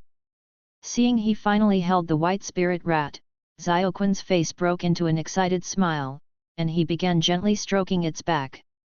At that moment, Guan felt the presence of a battle from afar. Mystic Heart Realm's big fight. One of the auras was that of Xianquan the Elder. He looked only once and did not think to intervene. N/O/vel/b/jn.c//om. As long as Ephemeris ex Mahayana didn't take action, he couldn't be bothered. 9 Dynasties calamity wasn't his alone to bear, and he could not let Supreme Sect fall into a habit of depending on sword Venerable Feudeo. After chatting with Xiaoquan for half an hour, Guan then left. Xiaoquan put the white spirit rat down, which scampered away with a whoosh, returning to sleep under the mystic pure tree. Xiaoquan turned to watch Guan's retreating figure, and for some reason, he felt he was growing further and further apart from Guan. Even though they always kept company, and Guan had no intention of leaving Supreme Sect, he just inexplicably felt a sense of loss. Fortunately, that feeling of loss came swiftly and left just as quickly. "Little Yang, come over here. Let's go see the spirit chickens, they should be laying eggs today." Xiaoquan waved to a servant disciple not far away, and thinking of the spirit chicken laying eggs, a smile once again bloomed on his face. Heavenly Phoenix Mountain. Inside an underground space, Guan sat on the ground with a steel placed in front of him, stroking his chin in deep thought. Tian Yaoer crouched beside him, curiously watching, and after holding back for a long time, she couldn't help but ask, "What are you thinking about?" Guan answered, "I'm thinking of a name for this cave." Suddenly thinking of something, he opened his eyes and looked towards Tian Yaoer. "If I let you choose, what name would you pick?"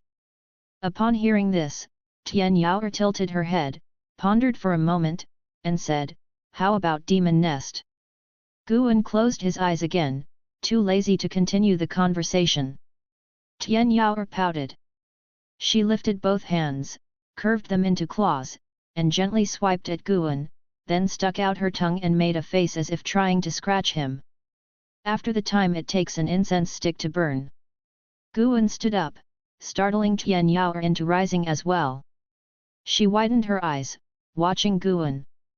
Guan lifted his right hand, 2 fingers extended forward and aimed at the surface of the steel, making sweeping motions through the air. Tian Yaoer looked down and saw a faint energy brushing against the steel, inscribing 4 characters. Niancho Cave. Niancho, meaning to not forget one's original intentions, Guan feared that he would become arrogant in the future. Today's conversation with Xiaoquan led to many reflections on life, and Niancho was also a hope to remember the first group of people he met on the path to immortal cultivation. After carving the name, Guan picked up the steel and walked off into the distance. Tian Yaoer followed step by step. Since Guan's return, she had not left his side beyond the distance of 7 steps. After inserting the steel into its place, Guan turned around and started casting spells with his hands, then squatted down and slapped his palms to the ground.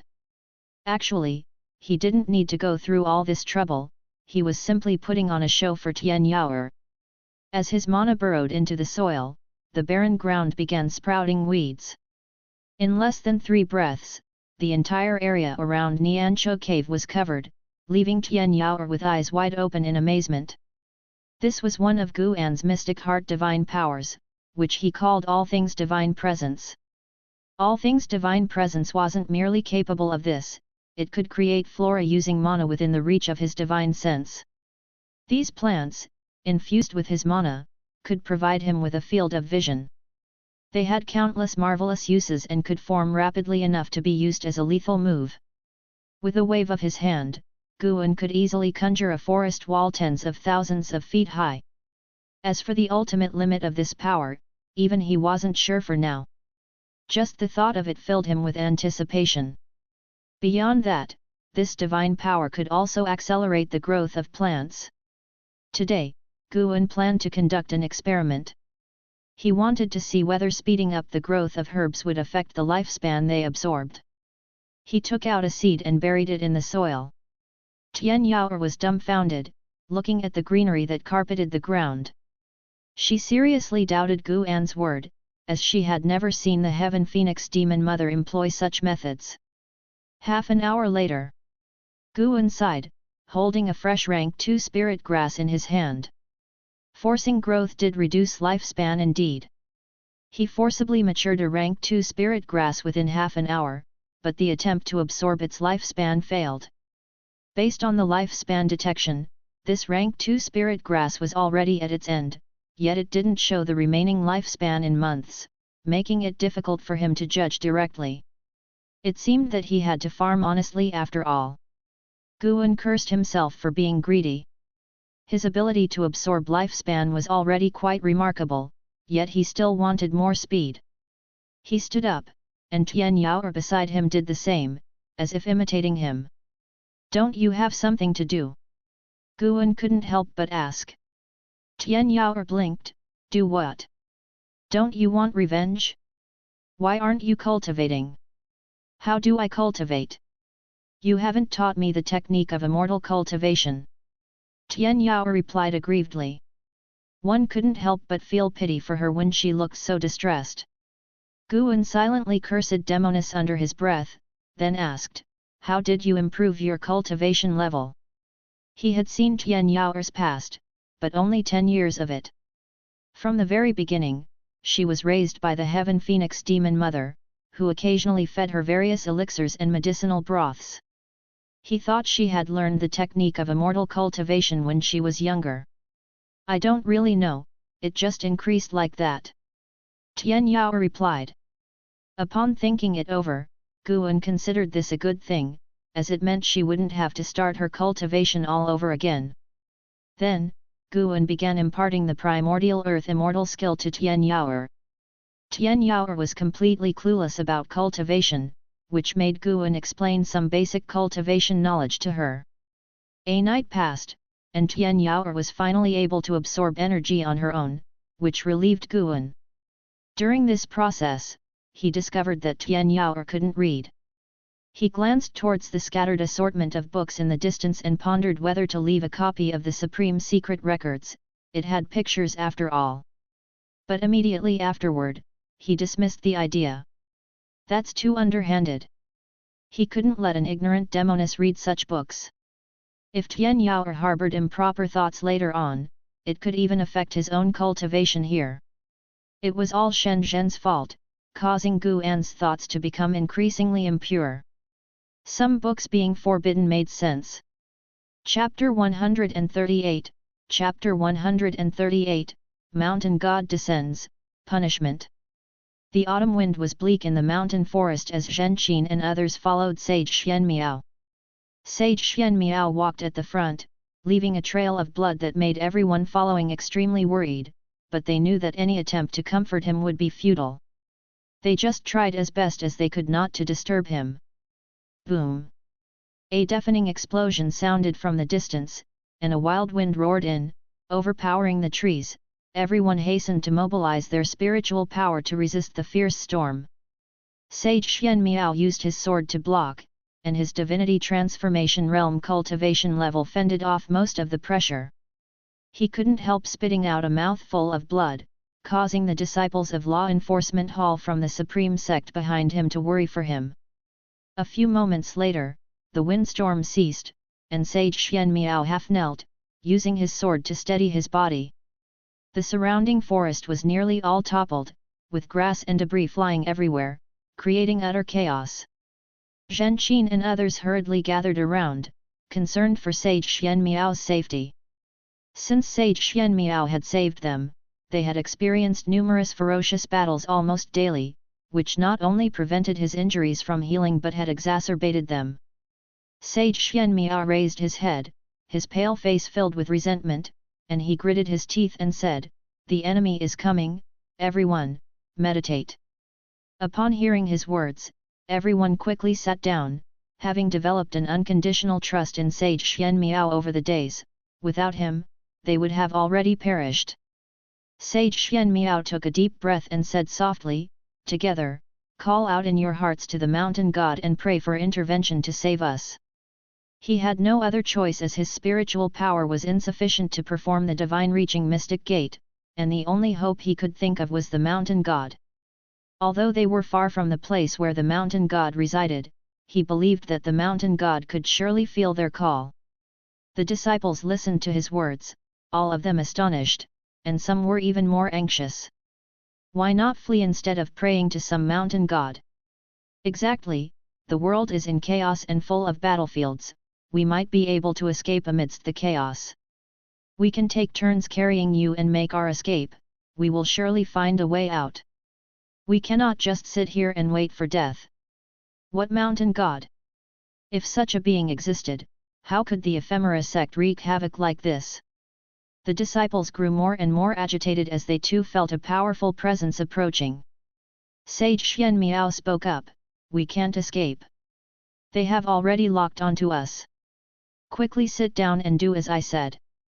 There is still a sliver of hope, and if we delay, they will capture us, and then we can neither live nor die." Upon hearing this, the disciples could only grit their teeth and sit down. Zhen Qin sat among the crowd, closed her eyes, and began calling out to the mountain god in her heart. N/O/vel/b/jn.c//om. She certainly did not want to die here. All at once, everyone sat meditating on the ground, calling out in their hearts to the name of the mountain god. Inside the inner sect city, Guan was selecting seeds of high-ranked medical herbs in the elixir hall when he suddenly felt something strange, his expression turning curious. Somehow, it seemed someone was calling out to him. This feeling was quite magical, something he had never experienced before. He extended his divine sense to encompass the lands of the 9 dynasties and soon locked onto Sage Xian Miao. The person calling him was none other than Sage Xian Miao. Although there were other people meditating beside Sage Xian Miao, Guan could distinctly feel that only Sage Xian Miao was calling out to him. He couldn't hear Sage Xian Miao's thoughts but could feel a strong emotion that Sage Xian Miao wanted to see him. Could it be because of his identity as a mountain god? Guan was curious, suspecting it had something to do with the Nirvana realm. He had known Sage Xian Miao for a while and hadn't felt this way before his breakthrough. Guan noticed Zhen Qin's presence, and a group of cultivators from the ephemera sect was quickly advancing towards them. After hesitating for a moment, Guan put down the seeds in his hand and turned to walk towards the door. In the North Sea Mountain, amid a clearing where trees had fallen, Sage Xian Miao, Zhen Qin and others were meditating, all with their eyes tightly shut, as if resigned to their fates. A group of cultivators in black robes flew from the horizon, led by an old man holding a wooden staff. He was completely white-haired, and his face was marked with liver spots, with a large python coiled around his shoulders, giving him an evil, menacing appearance. He looked down at Sage Xian Miao and said, "Sage Xian Miao, have you surrendered yourself?" He did not attack immediately. According to the information he had received, Sage Xian Miao possessed a divine skill capable of summoning great cultivators, and the ephemera sect had already lost many great cultivators to this skill. Sage Xian Miao ignored him and continued his silent chanting. The old man glanced at the others, his eyes flickering, indecisive. The disciples of Law Enforcement Hall were extremely nervous, most of them sweating profusely. They dared not open their eyes but could only call out frantically to the mountain god in their hearts, or pray for a miracle to happen. After a while, the old man with the staff snorted coldly. He raised his wooden staff in the air and thumped it down once, instantly causing rolling demonic chi to burst forth from the base of the staff, quickly covering the sky for 10 miles around. The disciples of Supreme Sect's Law Enforcement Hall felt something and opened their eyes. To them, it seemed as if they had suddenly entered into the night, and the ephemera sect's cultivators hovering in the air looked like evil spirits descending upon them. Everyone was extremely tense, their faces showing utter despair and fear, and so did Zhen Qin's. Sage Xian Miao also opened his eyes, sighed, and looked up at the sky, his gaze becoming calm. "Are you very disappointed?" A voice entered Sage Xian Miao's ears, causing him to instinctively turn his head to look, and then, he widened his eyes in surprise. "Mountain God!" Upon hearing these two words, the others turned their heads to look, and when their gaze fell on Sage Xian Miao's shoulder, they all widened their eyes. On Sage Xian Miao's left shoulder stood a small figure in white robes, wearing an opera mask, not even as tall as Sage Xian Miao's ears, which made the disciples think they were seeing things, and some couldn't help rubbing their eyes. The elderly man with the wooden staff above furrowed his brow, also spotting the small figure in white. Other cultivators from the ephemera sect began to whisper among themselves, as this was the first time they had seen such a small person. When they used their divine sense to probe, they could not discern the true face of the figure in white, nor could they sense any demonic aura from him. Guan jumped off Sage Xian Miao's shoulder and landed on a nearby crooked large tree. Sage Xian Miao hurriedly kneeled to worship Guan, saying, "Please, Mountain God, help us. The ephemera sect has committed many evils, even attempting to sacrifice people of the 9 dynasties, which is truly against heaven and harmful to reason. Please save the common people." The disciples of Law Enforcement Hall came to their senses, and one by one, they turned and knelt to worship Guan. Zhen Qin was also kneeling, looking at the figure in white, feeling an inexplicable closeness. "Mountain God? Stop playing tricks. I advise you to not meddle." The elderly man with the wooden staff stared at Guan, threatening him coldly. Guan ignored the threat of the great cultivator in the unification realm. He turned to look at Sage Xian Miao and spoke leisurely, "The mountain god does not save the common folk, only protects a certain land. You are not from this place, yet you ask me for help, which violates celestial rules." Sage Xian Miao quickly replied, "After you take action, we will worship you." Sincerity invokes the spirit. Guan turned to look at the elderly man with the wooden staff, too lazy for excess words. He raised his right hand, palm facing upwards. As he raised his hand, the earth trembled violently, alarming everyone. Boom! Boom! Boom! Massive roots burst forth from the ground, rushing towards the heavens like a swarm of pythons, causing the elderly man with the wooden staff to hastily evade, while other cultivators from the ephemera sect failed to avoid them and were successively pierced through, shattered to pieces, their blood spilling into the sky. The demonic chi in the sky instantly dissipated, and sunlight poured down as Zhen Qin and others clearly saw the incredible spectacle before them, leaving everyone shocked, including Sage Xian Miao. Trees soared into the sky, standing side by side, extending endlessly in both directions, indiscernible to the bounds, as if a green mountain had suddenly risen, piercing the clouds and astounding all onlookers. The elderly man quickly dodged, waving his wooden staff and casting a magnificent spell, with demonic chi surging dramatically. However, in less than the span of 3 breaths, he was entangled by vines, horrified to discover his spiritual power suppressed inside his body, unable to escape. How is this possible? Could it truly be a mountain god? The elderly man's eyes widened in despair, and then his face was covered by the vines, eventually disappearing among the interweaving branches, merging with the trees. From high above, 100 miles in every direction were dense, massive trees intertwined together, forming a mountain of trees, shocking all creatures who witnessed this scene. Sage Xianmiao gazed up at the mountain of trees, unable, despite his sharp vision, to determine their height. Messages started popping up before Guan. A mini harvest. Making do, so many people together, yet their lifespans haven't even exceeded 5,000 years. Guan withdrew his hand, and the terrifying and majestic mountain of trees melted away, dispersing into countless green light stars, disappearing in an extremely short time. A huge abyss-like rift in front proved that the scene just prior was real. The disciples of Law Enforcement Hall looked at Guan again, their eyes filled with reverence and disbelief. Such a small stature, yet capable of displaying powers akin to those of ghosts and gods, truly a mountain god. And even stronger than the mountain gods of legends.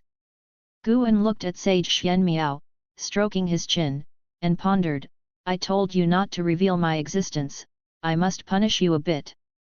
Sage Xianmiao, upon hearing this, took a square wooden box from his storage bag and said, "I am willing to accept the punishment. This treasure is to repay the mountain god for his rescue." Guan gestured with his hand, bringing the wooden box before him, then threw it into his storage bag.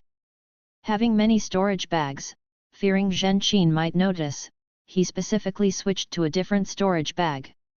He leaped up, flying to the front of Sage Xianmiao, gently patted his forehead, and said, "I will punish you by regressing your realm by a year." In an instant, Sage Xianmiao's expression changed as his realm rapidly regressed, his cultivation level falling all the way to the foundation establishment realm. It was Guan's divine skill, Path of Returning Primordial Spirit. This was a divine skill awakened from the primordial reincarnation skill, capable of sealing another's cultivation level. Zhen Qin and others also sensed the rapid decline of Sage Xianmiao's cultivation aura, all their faces turning pale. When Guan looked towards them, they hurriedly presented their treasures to Guan, promising to never reveal the existence of the mountain god to anyone else. Guan waved his sleeve, collecting all the offered items, then with another wave, a sudden breeze arose, sweeping them all towards the horizon, including Sage Xianmiao. There is a difference between immortals and mortals. If you break your promise, even if you hide at the ends of the earth and sea, I will be able to find you. Guan's voice entered each of the disciples of Law Enforcement Hall's ears. Chapter 139, Chapter 139, Immortal Path Tactics, Eve of the Decisive Battle.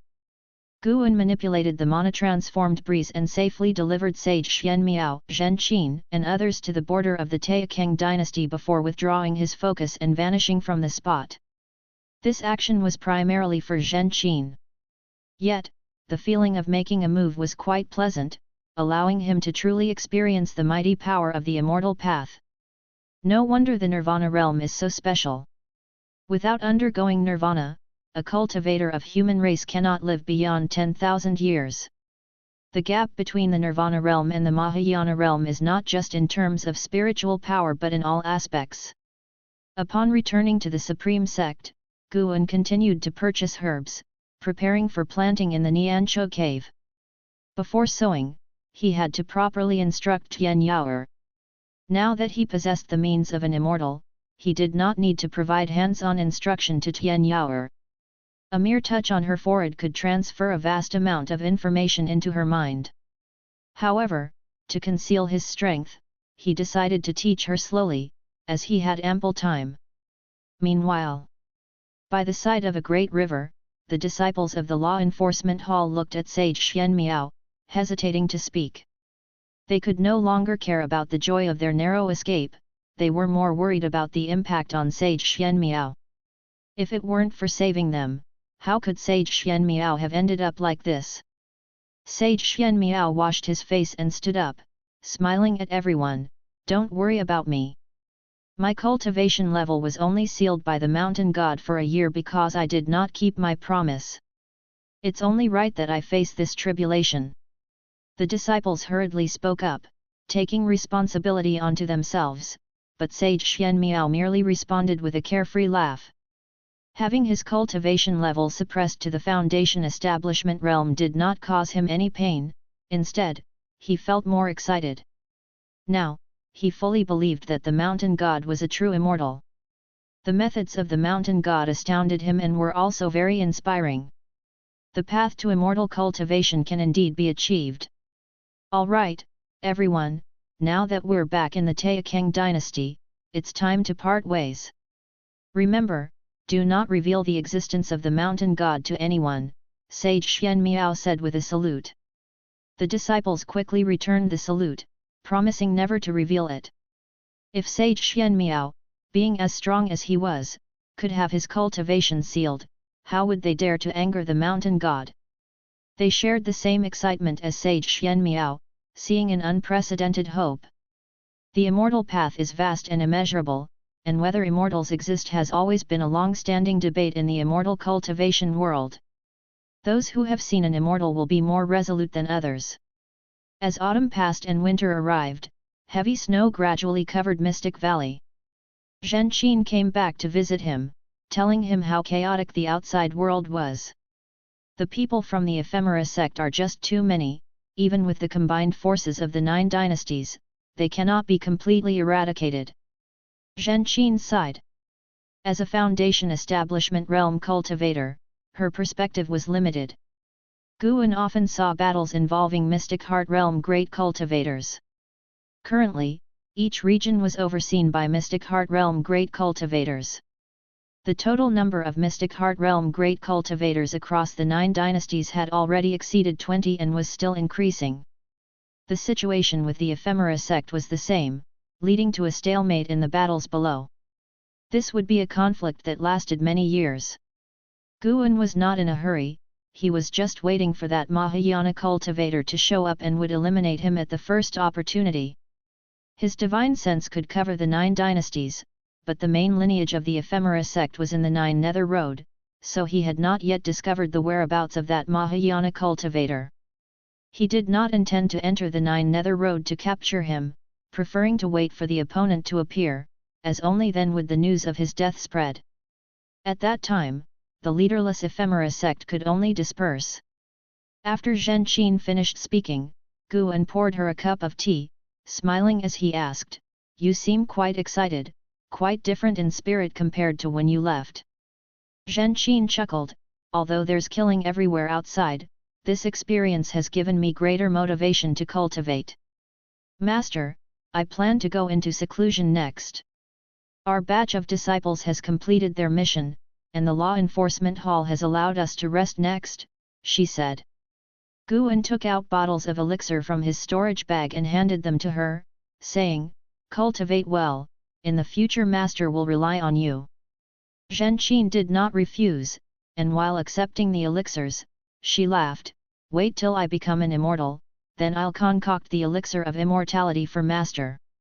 She looked spirited, causing Guan to feel amused. Since Suhan and Yayan left, Zhen Qin had been frequently visiting Mystic Valley, still treating it as her home. Guan never found it bothersome, every time he saw her coming to visit, he was very pleased. After Zhen Qin left Mystic Valley, Guan began wandering around in Mystic Valley, admiring the fruits of his cultivation. Time continued to pass. Although the immortal cultivation world was already in great chaos, the Supreme Sect had not been attacked, and Guan's days within the sect remained peaceful. After the end of the year came the new year. This year's spring festival was not as lively as in past years, and Guan could only celebrate the festival with the servant disciples. Late into the night, he quietly went to the Niancho cave. He appeared on the grass, feeling the spiritual energy within the cave, and his face showed satisfaction. The spirit gathering array he had personally set up was beginning to show results. At that moment, Tian Yaoer came over excitedly and asked, "Master, did you bring any meat?" Since Guan made barbecued meat for her last month, she had completely fallen in love with barbecue, and every time Guan came, she would first ask if he brought meat.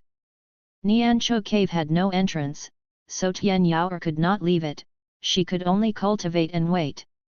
I brought some, but we need to sow first. Based on your performance, I will decide how many pieces of meat you get to eat, Guan replied, hearing Tian Yaoer's eyes widen. Nov. L. B/JNN. Subsequently, Guan began teaching Tian Yaoer how to sow the seeds, passing on his knowledge through both words and actions. After teaching her once, Guan watched Tian Yaoer sow, which took up half the evening. Guan noticed that Tian Yaoer had quite a talent for planting. Although she seemed dull, she was meticulous and skilled with her hands. After they finished sowing, Guan took out a leg of lamb and some specially made seasonings. Tian Yaoer's eyes lit up, and she took the initiative to fetch some firewood. 30 minutes later, Tian Yaoer sat on the ground, gnawing on a sizzling, oily lamb leg while eyeing another one still on the rack.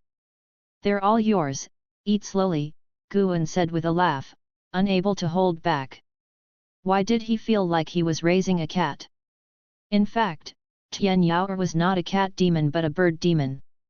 Observing her potential lifespan, Guan suspected she had phoenix blood lineage. With her mouth full of meat, Tian Yaoer asked unclearly, "Master, what brings you to Heavenly Phoenix Mountain?" Although they had been together for several months, she still knew nothing about Guan. Seeing him in a good mood today, she mustered the courage to ask. "Heavenly Phoenix Mountain is rich in resources. I came specifically for the herbs.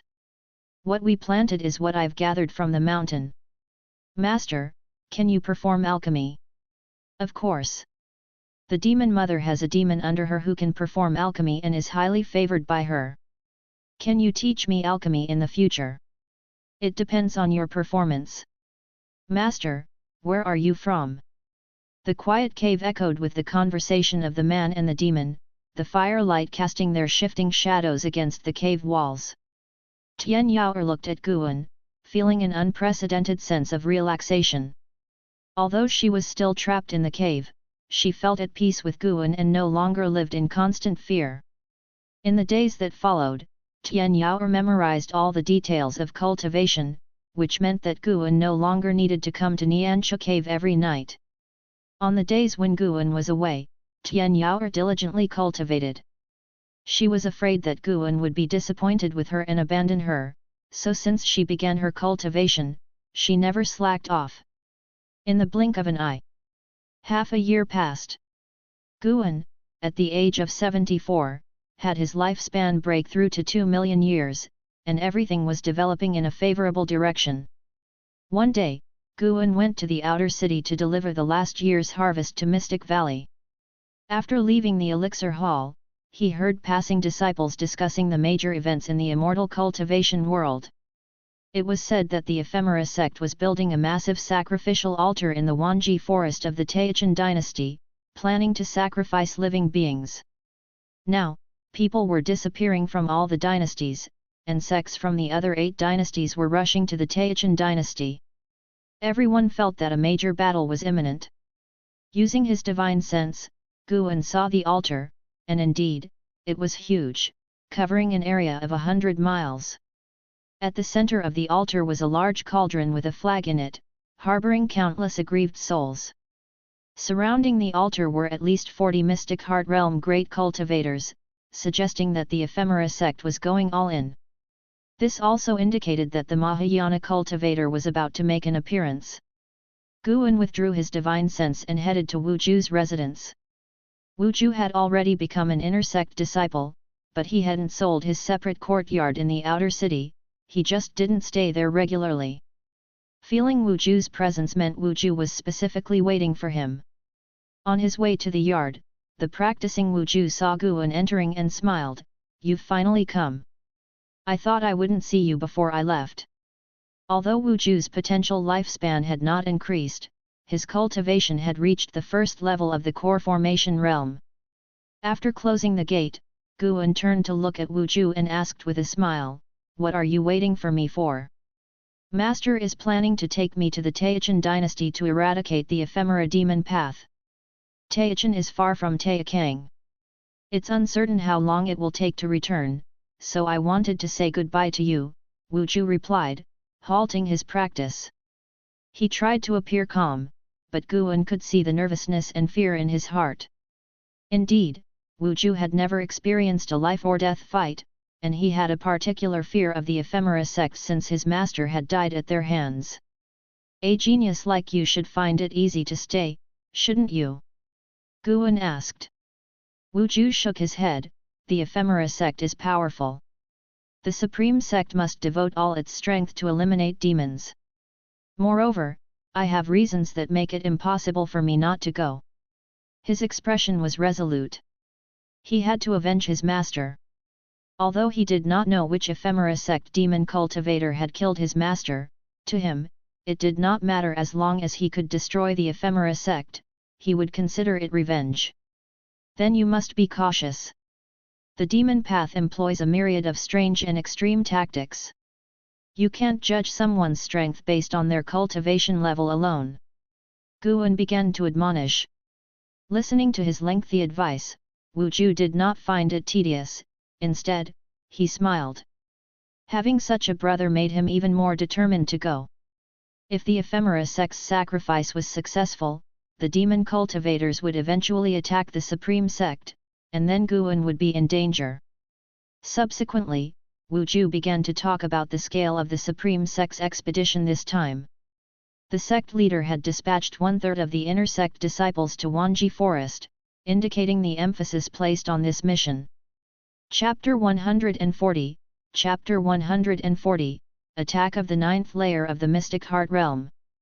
After bidding farewell to Wu Ju, in the following days, Guan saw a large number of Supreme Sect disciples flying over the airspace of the Third Medicine Valley and Mystic Valley every day. The Supreme Sect had begun its expedition. Standing on a terrace, Guan looked into the distance and could see battles erupting in the Wanji Forest. The sects that arrived first had already launched their offensive against the ephemera sect. Unfortunately, the joint effort of 40 Mystic Heart Realm great cultivators was nearly invincible, and ultimately, the cultivators of the various dynasties returned in defeat, waiting to accumulate more strength.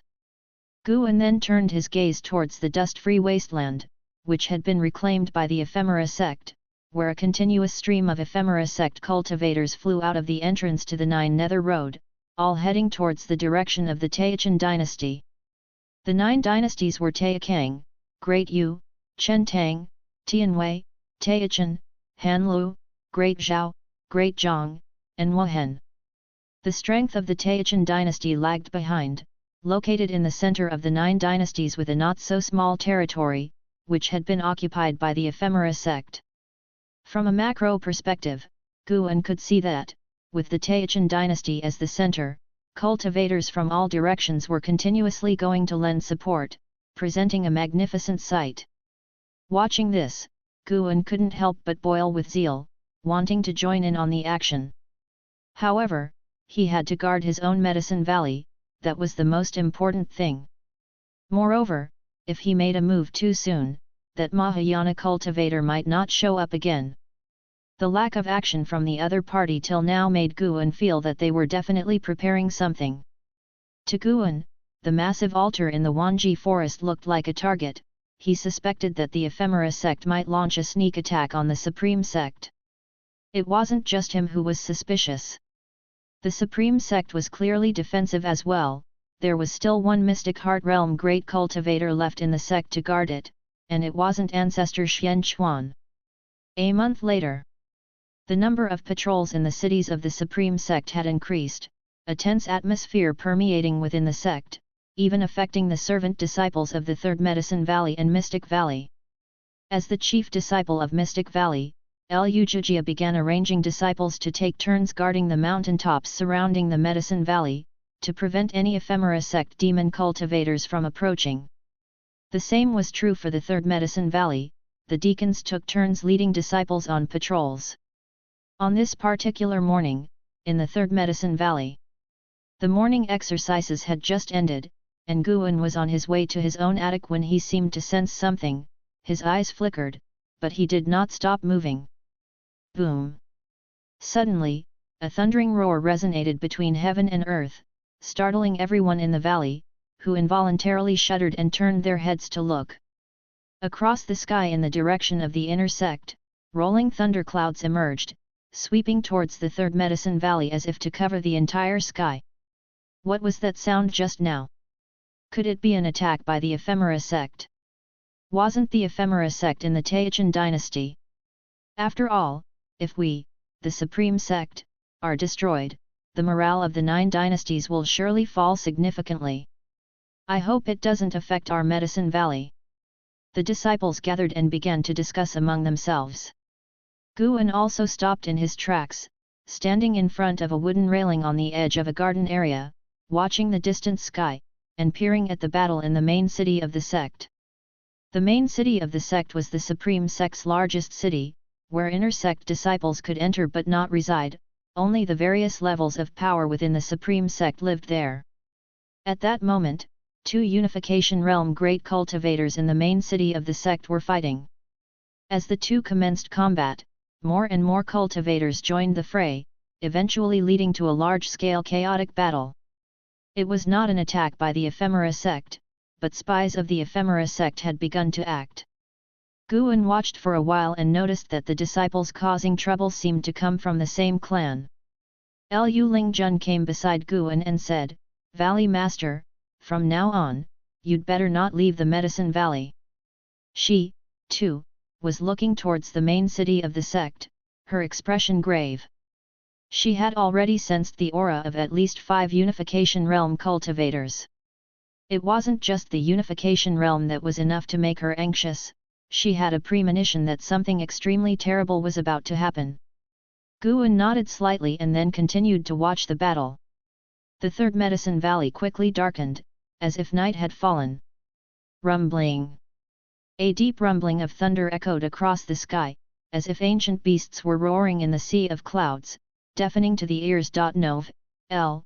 B //JNN. Your Excellency should reveal yourself now. The battle between you and me will determine the fate of the Supreme Sect. A cold voice echoed through the entire Supreme Sect, making everyone who heard it feel a heaviness in their chests, very uncomfortable. Liu Lingjun's expression shifted slightly. She was certain the owner of the voice had a cultivation level surpassing the unification realm. Guan had already seen a figure walking above the sea of clouds, a person in a black robe and purple crown, with 18 golden daggers floating behind. As the figure moved forward, his sleeves caught the wind, stirring up airwaves like dragons accompanying him, exuding overwhelming authority. Mystic Heart Realm 5th Layer. This person was probably among the upper echelon of the 100 venerables within the Ephemera sect. The Mystic Heart Realm great cultivators within the Supreme Sect were 3 minor cultivation stages below him. Meanwhile, in the book collection hall in the inner sect city, Elder Su Lu stood in front of the counter, looking at the figure descending the stairs in the distance, and couldn't help but ask, "How confident are you?" Following his gaze, an old man with an aura of immortality in a black robe came down, holding a horsetail whisk, his face calm. Without pausing, the man walked down the stairs and left only one sentence. "One does one's best."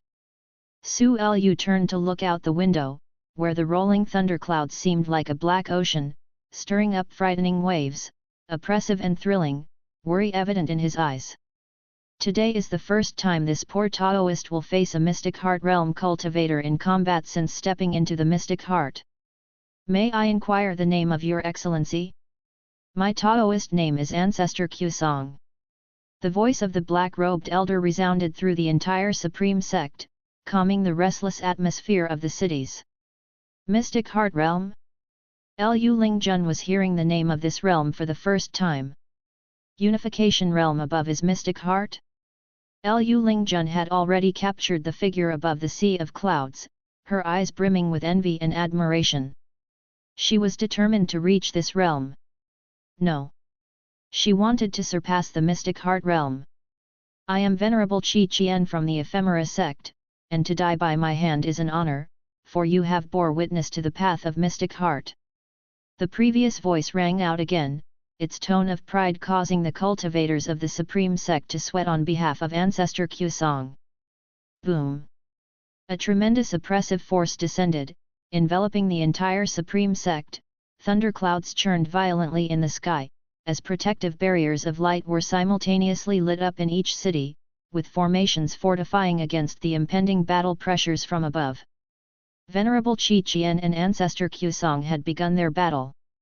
Both were combating high in the sky, not affecting the ground below, yet their might was so strong that it caused mountains to tremble between heaven and earth. Lu Lingjun kept her gaze firmly fixed on the heavens, unwilling to miss any detail of the battle between two great cultivators of the mystic heart realm. Guan could not help but glance at her. Could she achieve enlightenment from this? After a while, Lu Lingjun was still in a state of self-forgetfulness, while Guan turned and headed towards the entrance of the valley. It wasn't just Venerable Qi Qian who was sent by the Ephemera sect. Another even more powerful being had already arrived at the entrance of the Third Medicine Valley. From a distance, Guan saw a woman clad in white, wearing a wide-brimmed hat, her presence mystical. Her fair hands were poised in front of her lower abdomen, pale as snow, her demeanor dignified as if she were a fairy descended from the heavens, making it hard to associate her with a demon cultivator of the Ephemera sect. Fairy by Xia, Mystic Heart Realm 9 layers 2180/4900/6500. 9 layers of the Mystic Heart Realm. They really planned to utterly demolish the Supreme Sect. Guan felt moved, his pace quickening. He soon approached Fairy Bai Xia and greeted her respectfully. The Ephemera Sect is causing chaos, may I inquire as to why the predecessor has come? The veil hanging from Fairy Bai Xia's hat allowed a faint glimpse of her red lips, seemingly heavily rouged. This witch was extremely cautious, having used some kind of secret technique to make her cultivation level appear to be at the first layer of the elixir formation realm. Little brother, the spiritual energy in this medicine valley is so rich, surely your identity is no simple matter. Tell me, what is your identity? Fairy Bai Xia spoke, her voice melodious, stirring one's imagination. Guan raised his hand and caught her wrist, saying, I am just an ordinary outer disciple of the Supreme Sect. Fairy Bai Xia smiled, her laughter carrying a chill.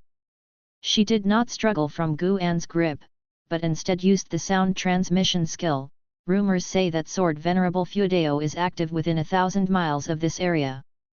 Young brother, if you have any information on Sword Venerable Fudeo, I can spare your life. Guan had anticipated that she would use the sound transmission skill, so he chose to listen to her entirely. Guan's expression turned solemn. It seems you truly are a demon cultivator. In an instant, Fairy Bai Xia felt a force of overwhelming power invade her body. Under the veil, her face lost its color. She tried to pull her hand away from Guan but found she could not do it at all. Her eyes widened in disbelief. What frightened her even more was that she could neither speak nor let her primordial spirit emerge. She had never felt such terror before. Her cultivation realm began to fall rapidly, and her primordial spirit was pressed deep into her soul. Her cultivation level dropped to the first layer of the core formation realm, just as she had displayed outwardly. Impossible! Fairy Bai Xia was near collapse, her rationale slipping away with the immense strength of her adversary and the reduction of her cultivation level. Under her gaze of despair, Guan produced a pearl. The 1000 Shadow Pearl given to him by Lv Badian. With his left hand gripping Fairy Bai Xia's wrist, his right hand pressed the 1000 Shadow Pearl against her abdomen. Demon Cultivator, take this! Guan shouted loudly. With a boom, the 1000 Shadow Pearl burst forth with brilliant, strong light, and bursts of strength energy erupted, turning Fairy Bai Xia into a bloodied corpse, her blood splattering all over Guan. The 1000 Shadow Pearl could not kill someone of the Mystic Heart Realm, so before activating it, Guan had used mana to forcibly scatter her soul, causing her to die instantly. His loud cry attracted the attention of many servant disciples. Lu Lingjun appeared out of nowhere in front of Guan, frowning as she asked, seeing his blood-stained face, "Are you all right? Why didn't you call for me just now?" Putting on an act of shock, Guan said, I thought an inner sect disciple had come in, but she turned out to be a demon cultivator from the Ephemera sect. We must destroy the corpse and erase the traces quickly, lest the Ephemera sect come after us later. His hand holding the 1000 shadow pearl was trembling. Killing Fairy Baixia gained him 495 years of lifespan, not a bad result. With a disapproving tone, Lu Lingjun said, "It looks like you weren't scared out of your wits, look at you pretending to be afraid. You're at least a golden list genius, and yet a demon cultivator who has just entered the core formation realm has scared you into this state." She then began to reminisce about her feelings from observing the battle.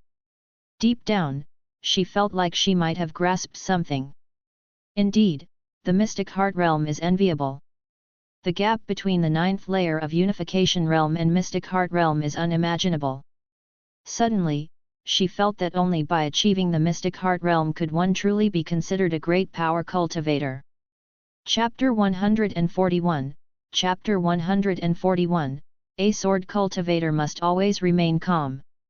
Watching Lu Lingjun fall silent again, Guan could feel that she had grasped the opportunity for a breakthrough.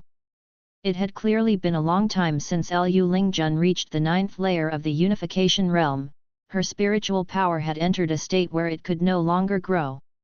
Guan pulled her along as they walked into the valley and spoke at the same time, "Tell me, what exactly is the mystic heart realm like? It sounds very powerful." Mystic heart, could it be that the heart at this realm has something special? Upon hearing this, Lu Lingjun's eyes showed a change. Her heart was undergoing some changes, with a hint of special power surging within it. N/O/vel/b/in.c//om. This trace of special power was naturally Guan's mana, but he employed it so skillfully and with such a vast difference in their cultivation realms that Lu Lingjun didn't realize it was his power. Instead, she thought she was on the verge of a metamorphosis. This trace of mana made a circuit within Lu Lingjun's heart and then returned to Guan's body, leaving Lu Lingjun with a fleeting sense of loss. At this moment, the other disciples in the valley came up one after another, asking about the origins of the female demon cultivator from just before. Covered in blood, Guan briefly answered their questions and then returned to the loft to wash himself. Lu Lingjun returned to the wooden railing and looked up at the thunderclouds, continuing to watch the battle. To Medicine Valley, Fairy Baixia was just a minor incident. Even the servant disciples didn't pay it much attention, not realizing that the now deceased female demon cultivator had a cultivation realm surpassing the lands of the 9 dynasties. Aside from Guan, she was the strongest cultivator. Taixuan Dynasty, Wanji Forest. Banner after banner stood along the edge of the forest, marking off an open space hundreds of miles in circumference. On this open space, numerous trenches were drawn, forming complex symbolic trajectories when viewed from above. This was the Ephemera Sect's Taixuan Sect Grand Formation, the 6 Paths Mahayana Array. In the center of the formation, 7 figures in black robes sat in meditation, forming a circle. They were all mystic heart realm cultivators, and moreover, they were above the 5th layer, making them the top 7 venerables of the 100 within the Ephemera Sect. One of the old women opened her eyes and said, "There is the aura of a mystic heart realm great battle coming from the direction of the Supreme Sect. It seems the Vice Sect Hierarch and Venerable Chi Chien have acted. It's uncertain whether Sword Venerable Fuedeo will make a move." At her words, the other 6 also opened their eyes. The Supreme Sect is in imminent danger, Sword Venerable Fuedeo will surely take action. It is said that Sword Venerable Fuedeo's cultivation at least reaches the 8th layer of the mystic heart realm, though it is unclear if this is true. Regardless, with the Vice Sect Hierarch taking action, the Supreme Sect can only rely on Sword Venerable Fuedeo. It must be said, we truly underestimated the sects of this land. It seems a barren, backward place, yet it has called back so many mystic heart realm cultivators. After all, they have stood for thousands of years, there would always be those reaching the mystic heart realm. The top 7 venerables of the Ephemera Sect discussed among themselves with a casual tone, as if the downfall of the Supreme Sect was already a foregone conclusion. At the same time, thousands of miles away, in the mountainous regions, Supreme Sect cultivators were stationed, with disciples monitoring the surroundings from every mountain peak within thousands of miles. At the main camp, in a temporarily built grand hall, LV Badian, ancestor Xian Chuan, and several dozens of high-ranking members of the Supreme Sect were gathered. Anhao and Wuju were also there, with Anhao standing beside LV Badian and Wuju standing behind Zhou Yu of the Venerable Pavilion. LV Badian sat boldly with his legs spread wide, not resembling the sect leader of a righteous path sect, but more like a demon lord. His face was gloomy as he asked, "What does this mean? The Kangtian sect wants to be the alliance hierarch." Ji Chen from the Ji family said helplessly, "Yes, the number of sects in the 9 dynasties has exceeded 40. Acting haphazardly will lead to mutual hindrance, hence the Kangtian sect proposed electing an alliance hierarch. They dispatched 1,000,000 disciples and 4 mystic heart realm supreme elders, so they naturally feel entitled to the leadership." 4 mystic heart realm cultivators were indeed formidable. It should be known that before the calamity stirred by the ephemera sect, the unification realm was the highest realm within the 9 dynasties. Who would have thought that when the calamity of the 9 dynasties fell, the Kangtian sect could summon 4 mystic heart realm supreme elders? Among the sects coming to support, not every sect has mystic heart realm cultivators. And this was the lineup sent for battle. Certainly, within the Kangtian sect, there would be mystic heart realm great cultivators standing guard, just like with the Supreme Sect. But the Supreme Sect could only dispatch 1 mystic heart realm supreme elder. With such a disparity in strength, the Supreme Sect truly couldn't compare with the Kangtian sect. Ji Chen's words led the grand hall to fall into silence. Many elders wanted to refute, but lacked the strength to do so. The Ji family, Zhou family, and Gu family were the 3 great families of the Taixuan dynasty, but in the lands of the 9 dynasties, it was not certain they could be counted among the top 3. LV Badian took a deep breath and stared intently at Ji Chen, asking, "When will the Ji family's ancestor arrive?" Ji Chen replied, "He should arrive within a few days, but he's the only one we've been able to find." Just like with the sects, the mystic heart realm cultivators of the great families rarely stayed within the family. They traveled far and wide, seeking higher fortunes. LV Badian then looked at Zhou Yu, who immediately said, "The senior members of our clan cannot leave, but the clan leader is making every effort to persuade, and we should be able to summon a mystic heart realm cultivator within a month." LV Badian frowned, feeling quite irritable, because among the 4 mystic heart realm cultivators from the Kangtian sect, one bore the surname Zhou. He turned his gaze to Gu Gua of the Venerable Pavilion. Gu Gua spoke calmly, "It's hard to say. The elders of my clan are unpredictable, and I cannot be sure how many will come, but as a duty to the 9 dynasties, my Gu family will definitely take action." LV Badian laughed. Anhao, watching from the side, was inwardly astonished. This was the first time he had witnessed the influence wielded by the 3 great families. Even the powerful sect leader had to speak courteously. LV Badian was domineering, but he chose his targets. Against the Chu family, he could suppress the entire clan, but when dealing with the 3 great families, he had to be polite. Below the mystic heart realm, LV Badian was invincible, but because of the ephemera sect, it was now time for those of the mystic heart realm to be in charge. "When I become the sect leader, all these families will have to listen to me." Anhao vowed secretly. In his view, LV Badian's difficulties stemmed from him not being strong enough. As long as he was strong enough, he would not fear the looks of any power. Wuju, however, hadn't thought that much. After all, he was now in the same camp as the Zhou family, and he just found the conference noisy. If ephemera sect wasn't eradicated soon, Supreme Sect would be in greater danger. Just then, an elder walked briskly into the hall, holding a jade slip. He spoke quickly, "The sect has been attacked by a mystic heart realm combatant from ephemera sect." The room erupted into commotion at his words, and Anhao frowned, thinking of his sister and Xin. Wu Ju clenched his fist, he thought of Guan. LV Batian asked, how many from the mystic heart realm? 1. That's the intelligence we have so far. Well, then there's no problem. Even if Ancestor Qsong is not a match, there's always Sword Venerable Feudeo. LV Batian said cheerfully, and his words helped ease the tension. A female elder couldn't help but murmur, will Sword Venerable Feudeo really take action? Although Sword Venerable Feudeo had already helped Supreme Sect several times, due to his mysterious identity, there were still many who couldn't be sure that he was truly a member of Supreme Sect. Especially when the safety of the sect was at stake. Supreme Sect. Under the rolling thunderclouds, Venerable Qi Qian and Ancestor Qsong were still in fierce battle, each wielding a magic artifact and constantly casting spells. Their mighty presence caused the thunderclouds to churn violently. At this moment, Venerable Qi Qian was filled with confusion. Why hasn't the vice-sect hierarch taken action yet?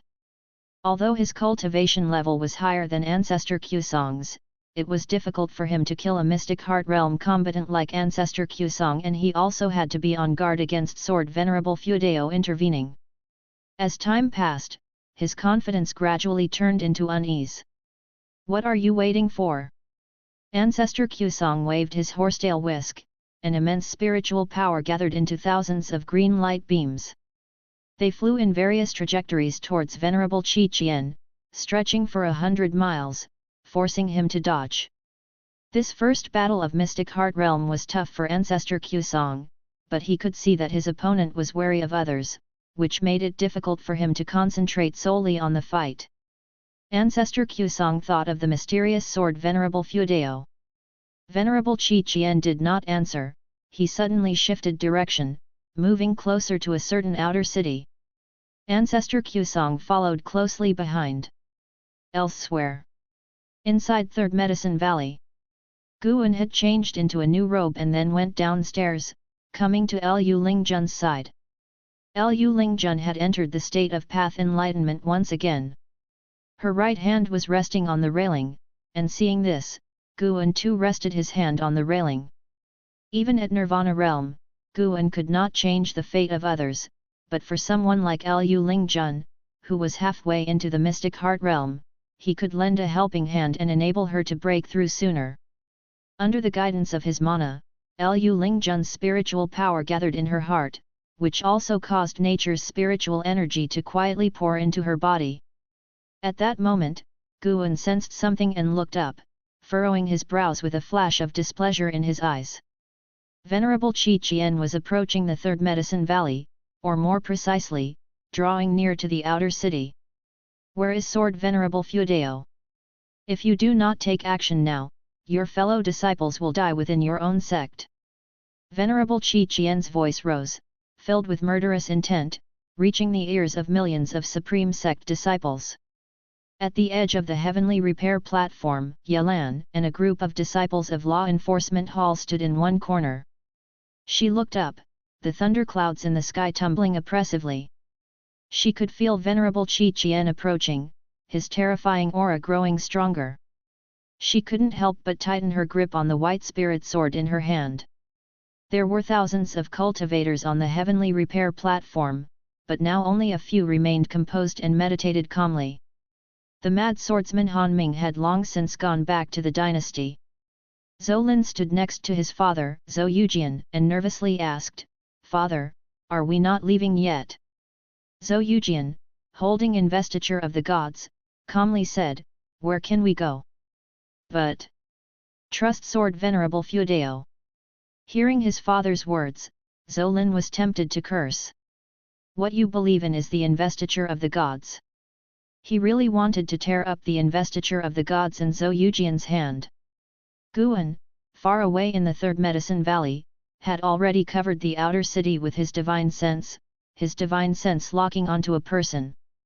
Subscribe to Chinese Novel Audio Wave. I've decided it's you.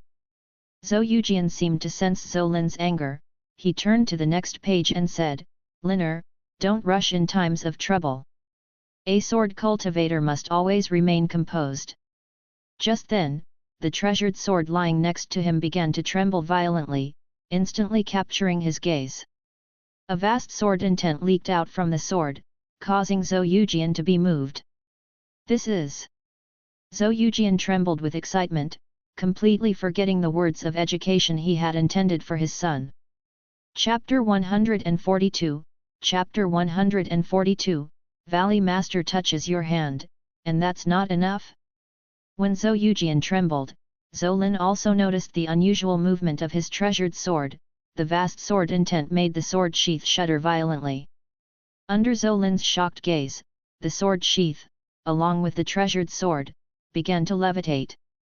Zhou Yujian then stood up, looking at his own sword, trusting that his perception had not been mistaken. This was the sword intent of Sword Venerable Fuedao. Above the heavenly repair platform, more and more people felt the sword intent of Sword Venerable Fuedao, including Yelan.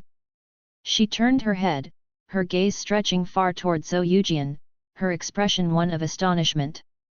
Boom! Suddenly the thunderclouds were ripped open, and the outer city was instantly illuminated. A violent wind descended from the sky, making the buildings in the city shake.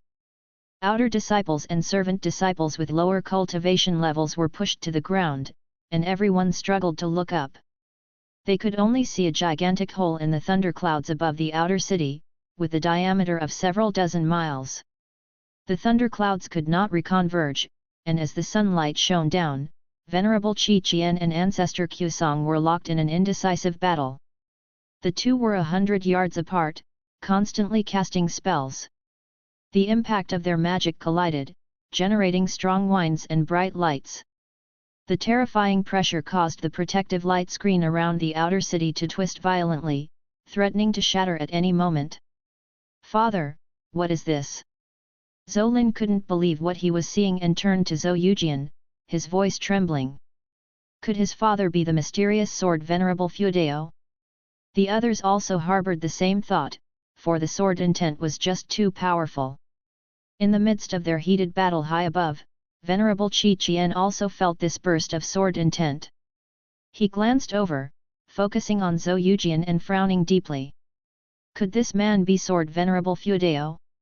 Just then, Zhou Yujian suddenly knelt on one knee and looked at his continuously trembling treasured sword, and cried out loud, "Please, Sword Venerable, save our sect." As his words fell, clang! The sound of the sword blade being drawn from its sheath tore through all other noise between heaven and earth. Venerable Qi Qian abruptly leaped to the side, moving above the thunderclouds, distancing himself from Ancestor Qusong. Looking down at the heavenly repair platform, he gathered 18 golden daggers in front of him into one long blade. With a manic grin, he shouted loudly, "Come out, Sword Venerable Fuedao, let this sect witness your prowess." His voice echoed throughout the entire Supreme Sect. He was not only provoking Sword Venerable Fuedao but also signaling the vice-sect hierarch to come quickly. With his cultivation level at the 5th stage of the Mystic Heart Realm, even if he could not defeat Sword Venerable Fuedao, stalling for some time should be no difficult feat.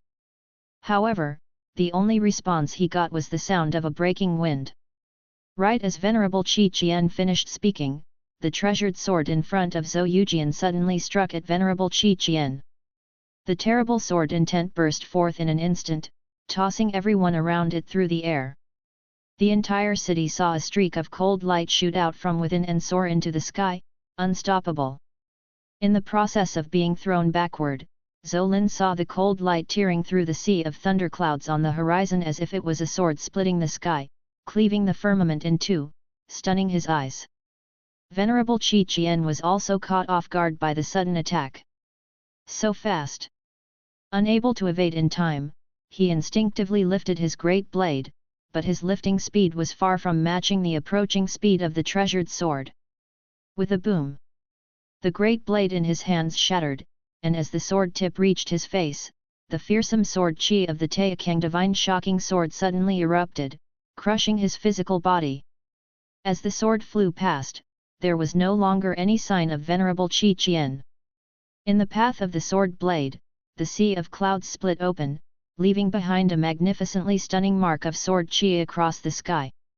The great cultivator of the mystic heart realm didn't even have the chance to flee with his primordial spirit, let alone unleash his mystic heart divine power. The disparity was simply too vast. Venerable Qi Qian didn't have the slightest chance to fight back. Ancestor Qusong, hovering in the high sky, his robes fluttering and white hair flying wildly, stared in the direction of the sword Qi. This supreme elder was dumbstruck, struggling to maintain his composure. He, who had engaged in combat with Venerable Qi Qian, knew full well the terror of this demon cultivator, feeling as if it was bottomless. Was such a powerful being truly killed in an instant by a single strike from Sword Venerable Feudeo? And all this time, Sword Venerable Feudeo had never shown himself. Whoosh! The sound of the air being split came again, as the treasured sword flew back from the edge of the sky, tracing a perfect arc as it fell from the heavens, finally plunging into the heavenly repair platform. Clang! Nov. L. B //JNN. The sword blade stabbed into the platform, sparks flying, the sword body quivering intensely, creating afterimages. Lying on the ground, Zhou Yujian was also gazing at his treasured sword, his mouth agape equally wide. The city fell silent. In the third medicine valley, Gu An's mouth curled up, the prompt for claiming a lifespan appeared before his eyes, confirming that Venerable Qi Qian had indeed died completely. Gu An turned to look toward the main city of the sect, where the battle was still ongoing, but he had no intention of intervening. He had already taken action twice today, and three's the charm. The supreme sect also needed to face its tribulation. Soon, a thunderous cheer erupted from the outer city, audible even to the servant disciples in the third medicine valley. They couldn't make out what was being shouted on the other side, so they were all nervous. Gu An, meanwhile, stayed beside Lu Lingjun, afraid that other disciples might disturb her path enlightenment. In the outer city, more and more people rushed onto the heavenly repair platform. Ancestor Qusong descended from the sky and landed in the midst of the crowd, right in front of Zhou Yujian. At that moment, Zhou Yujian was clutching his sword tightly, unwilling to sheath it, let alone hand it over to someone else. "Junior, may I take a look at your sword?" Ancestor Qusong asked with a smile, his voice gentle. Zhou Yujian looked at him as if guarding against a thief, without agreeing. "Wait, the sword intent beneath our feet is intensifying!" An elder suddenly exclaimed, causing everyone to look down. They saw a stream of sword intent flowing within the sword marks of the two characters for righteous path. Just a moment ago, as the sword fell, Gu An's sword intent also entered these two characters, enhancing the intent within them, which served to increase the deterrence of Sword Venerable Feudeo. Ancestor Qusong turned around, his gaze fell on the characters for righteous path, feeling the sword intent flowing within them, he slowly closed his eyes. Zhou Yujian turned and stepped back, he transmitted a message to Zhou Lin, saying, "Liner, pick up the investiture of the gods for your father." In the distance, Yelan stood on the edge of the heavenly repair platform, surrounded by excited disciples of Law Enforcement Hall discussing the might of Sword Venerable Feudeo, while she thought of Gu An. With such a formidable backer, elder brother should be quite safe, right? The sun set and the moon rose. After the moonfall, a new day began. A whole day and night passed, and the battle at the main city of the sect finally drew to a close. In the early morning, after the morning drills ended, Gu An and Xiao Chuan stood on either side of Lu Lingjun. Xiao Chuan leaned against a wooden railing, 5 steps away from Lu Lingjun, and curiously asked, "Elder brother, what exactly is she doing?" All disciples had discovered Lu Lingjun's abnormality, and Gu An did not allow anyone to disturb her, which is why she was able to remain undisturbed for the whole night. Gu An speculated, perhaps she is performing some sort of extraordinary technique. She is a great cultivator, we cannot fathom her realm. What kind of cultivation technique could have her motionless all night like that? Xiao Chuan was quite curious. "It's not a cultivation technique, I just had an enlightenment," Lu Lingjun suddenly said. Xiao Chuan blinked, quickly retreating several steps.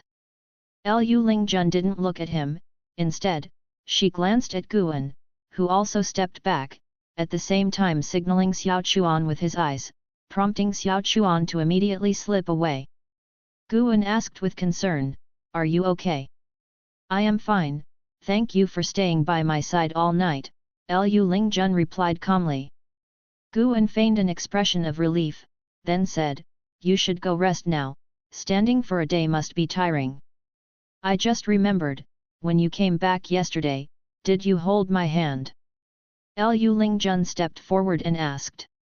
At that time, she was immersed in recalling her enlightenment and actually didn't shake off Guan's hand, which she found absurd upon reflection. Guan coughed awkwardly, saying, "I was scared at the time, no offense meant." "No man has ever held my hand before," Lu Lingjun stared at Guan, her voice carrying a deeper meaning. "Hat! You think I believe that? You've lived for 2,000 years and you're playing the naive one with me?" Guan's expression hardened, and he said seriously, "What? Is the Valley Master not allowed to touch your hand?" He had helped Lu Lingjun avoid 100 years detour, so what was a touch of the hand in comparison? Lu Lingjun's lips curled upwards with a compelling smile fraught with significance. "All right then, from now on you are my man." After speaking, without waiting for Guan's response, she turned and left. Guan was stunned for a moment, then quickly followed after her, saying, "Ms. Lu, I was just joking, please don't take it to heart. In a while, I'll speak with the sect leader and have him transfer you out. It's too late now." Lu Lingjun pushed Guan away, continuing forward. Guan inwardly cursed his bad luck. "By the way, I am preparing to undergo tribulation crossing above Medicine Valley, what do you think?" Lu Lingjun's voice came, as she stopped in her tracks, her back to Guan. Guan frowned, asking, "Tribulation crossing requires much preparation. Why not wait for the sect leader to return? I can have him take you to the tribulation area." "I can't wait. With your strong relations in the Supreme Sect, if anyone comes, you speak for me." "Don't worry, I won't affect the medicine herbs of Medicine Valley," she said before leaping into the sky, 1,000 feet high. A blue lotus flew out from her sleeve, growing rapidly. She stepped into the lotus and sat down to meditate. This spectacle caused the servant disciples to exclaim in surprise, while Xiao Chuan once again approached Guan, inquiring what Lu Lingjun was intending to do. Guan looked up at Lu Lingjun and answered, "She is about to cross her tribulation." Under his watch, Lu Lingjun continuously waved her hand, as magic artifacts flew out, rapidly forming one circle of formations after another around her. He suddenly became interested, wanting to see for himself how fearsome the tribulation of the mystic heart realm could be. Tribulation crossing. Xiao Chuan stood frozen, his gaze involuntarily shifting to the Lu Lingjun above. Wanji Forest, within the Mahayana array of the six paths. Where the seven venerables were seated, a sphere of black flames suddenly appeared from nowhere among them, startling them into opening their eyes and rising to pay their respects. "Greetings to the sect hierarch." The seven venerables spoke in unison, drawing sidelong glances from the cult members who were placing offerings around. The offerings were all living people, stuck with talisman papers and unable to move. They were precisely enclosed by the array, and each of their faces bore expressions of terror, some even fainting from fear. "Where is the vice-sect hierarch?" The voice of Butcher Immortal Jing, the sect hierarch of the Ephemera sect, emerged from the black flames, tiredness seeping through his tone. An old man wearing a mask replied, "He has yet to return, but the attack plan against the Supreme Sect has failed. We lost 70% of our spies within the Supreme Sect. According to the messages sent back, Venerable Chi Chien was killed by a single sword strike from Sword Venerable Fudeo, but the vice-sect hierarch did not make an appearance and his whereabouts remain unknown." As he mentioned this, his tone grew heavy. Chapter 143, Chapter 143, Are You Really Panin? The masked elder's voice fell and the floating black flames paused momentarily. The other 6 all bowed their heads, their expressions changing like clouds in the sky, and after the battle at the Supreme Sect, their fear of the sword Venerable Feudeo had grown even more. The masked elder continued, during this period, the main branch has lost 2/10 of its followers, including 17 Unification Realm cultivators. We cannot determine the life or death of the vice-sect hierarch. Does the sect hierarch have a way to confirm? Upon hearing this, Butcher Immortal Jing's voice emanated from within the black flames. The vice-sect hierarch is unfettered, even I am not privy to her whereabouts. However, she cannot possibly be dead unless a Mahayana cultivator has emerged in the lands of the 9 dynasties. Even if there were Mahayana cultivators, the commotion of trying to kill her would not be small. Have you felt any battle pressure surpassing the mystic heart realm? The masked elder replied, No, but with the vice-sect hierarch suddenly going missing, I cannot help but be more cautious. Rest assured, she may be held up by something and would not die without a trace. Moreover, I have already cursed myself and there's no turning back now. Continue to search for more sacrifices, the more the better, for I intend to probe the heavenly destiny at once. The voice of Butcher Immortal Jing sounded, and all 7 responded in unison. In the Chentang dynasty, at 3 Pure Ones Mountain. This sect, regarded by the dynasty as a land of immortals, was hidden among lakes, with majestic mountains that appeared intermittently, like a mirage. Beneath an ancient tree, Liya was sitting cross-legged, his back against a cliff, the North Sea heavy sword standing beside him. Both his hands propped on his knees, his gaze fixed on the chessboard on the ground, his face showing a puzzled expression. He howled in frustration and couldn't help but rub his scalp. At that moment, a soul body fell from the ancient tree. It was the soul of the ancestor of the Li family, now more substantial than before. Ha ha ha, youngster, I told you the trials of 3 Pure Ones Mountain are arduous and demand wisdom. Your comprehension is not enough, you are still far from me. Back then, I solved the chess puzzle in just 3 years, but looking at you, I fear even 10 years might not suffice, laughed the ancestor of the Li family in schadenfreude. Liya glared and cursed, what kind of ancestor are you, hoping your descendant is inferior to you? I refuse to believe I'm really worse than you. The ancestor of the Li family chuckled, my master once foretold that someone destined from the Li family would emerge to help me overcome tribulation. I originally thought it was you, but now it seems there might be someone else. Child, why not give up cultivation, go down the mountain to marry and have children, and give birth to the person of destiny sooner?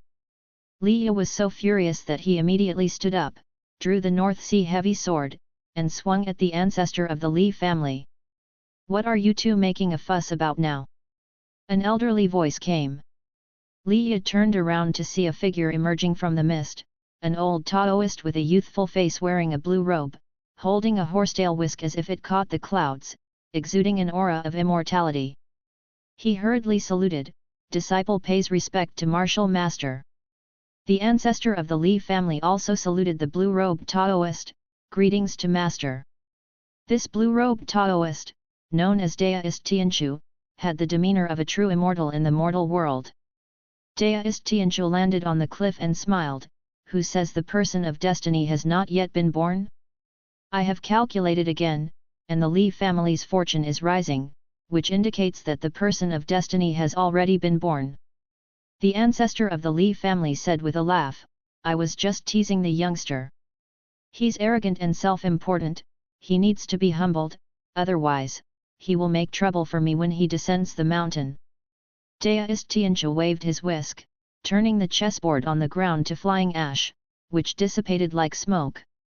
Liya frowned and asked, Martial Master, what are you doing? He was anxious, wondering if even his martial master thought he lacked wisdom. Deduced Tianchu smiled, a great calamity is descending upon the 9 dynasties, and the tribulations are increasingly perilous. Even 3 Pure Ones Mountain may be in danger of destruction, so it's not appropriate for me to test you anymore.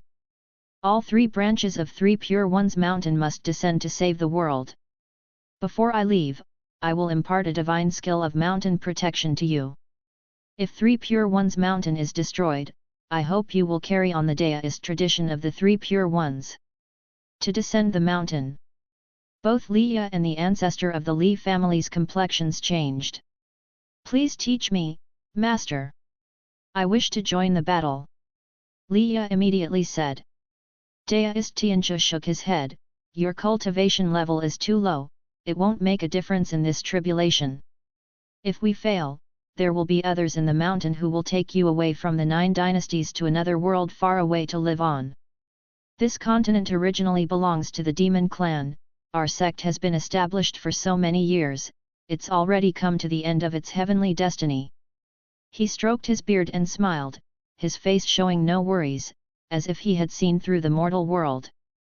But there is no but, just obey. Leah bit back his words, his face a tangle of emotions. Deist Tianjia asked with a smile, could it be that you still have someone you are concerned about? The ancestor of the Li family teased, he's worried about his junior brother Gu.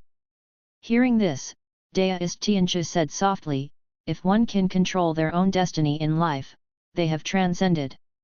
Everything depends on human effort, do not force things. Leah was silent.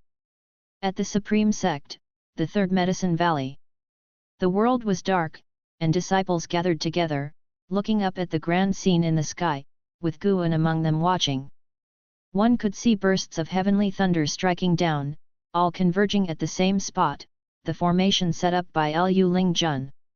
The golden lightning, like azure dragons, plummeted down and made the formation burst with rainbow light that scoured the sky, creating a magnificent sight. N/O/vel/b/in.c//om. In the distance, on the mountain tops surrounding the Third Medicine Valley, stood numerous cultivators of the Supreme Sect, including cultivators and elders with the lowest being in the elixir formation realm. They watched Lu Lingjun's tribulation and discussed among themselves. The maximum extent of the tribulation reached 100 miles, with the thundercloud area emitting red light as if it were the eye of heaven. In front of this heavenly eye, the Third Medicine Valley seemed insignificant. Thankfully, the heavenly thunder was concentrated solely on Lu Lingjun. Otherwise, the valley would have suffered a catastrophic strike. Gu Zong stood beside Guan, expressing his sentiments, the mystic heart realm is truly indescribable. Just witnessing this tribulation makes me feel a myriad of emotions. Lu Lingjun's tribulation had already lasted 3 days. The heavenly might was most terrifying yesterday, and today it had weakened somewhat.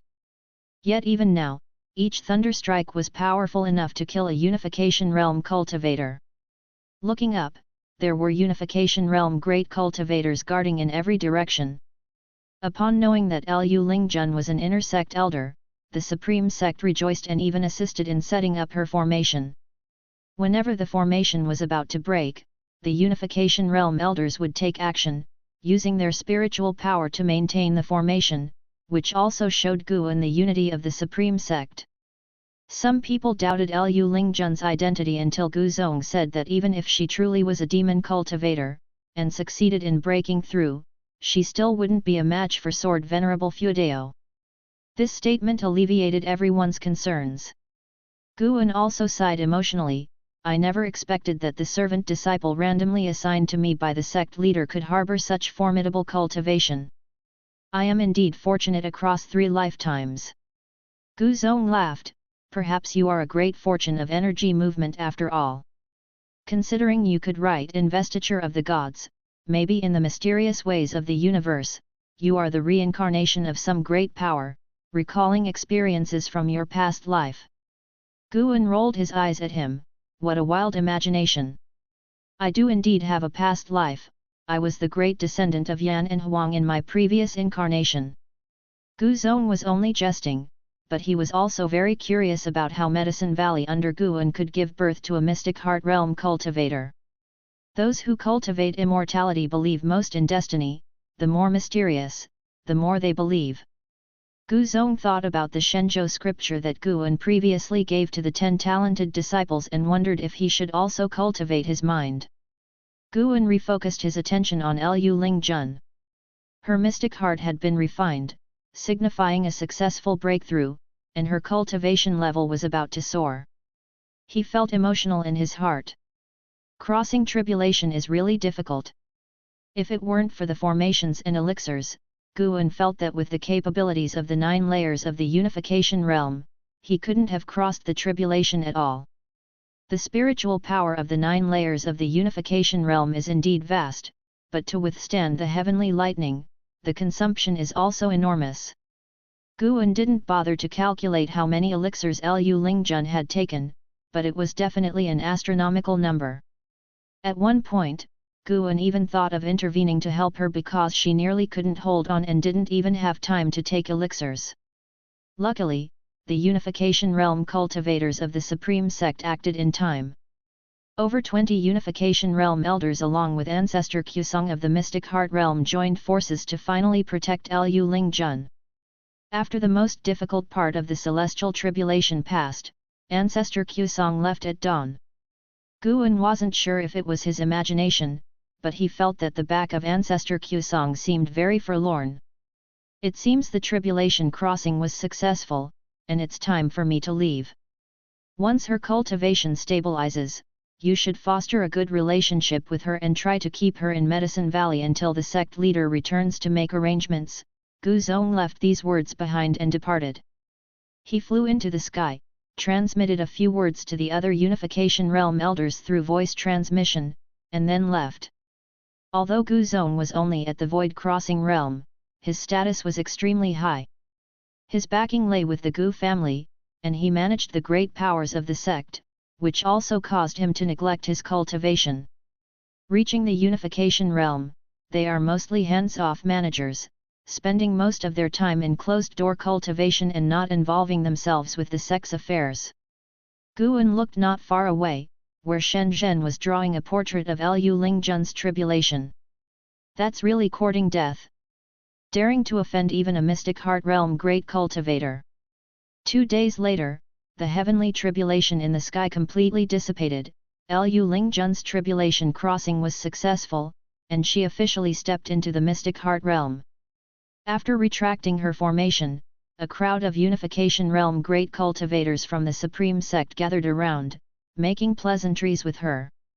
Lu Lingjun was also grateful for their assistance, so she was courteous in her demeanor, which also satisfied the gathered great cultivators, stirring excitement in their hearts. The Supreme Sect had welcomed a new Mystic Heart Realm member. Especially at this critical moment. It truly is heaven's blessing for the Supreme Sect. After a while, only then did Lu Lingjun manage to extricate herself from their compliments.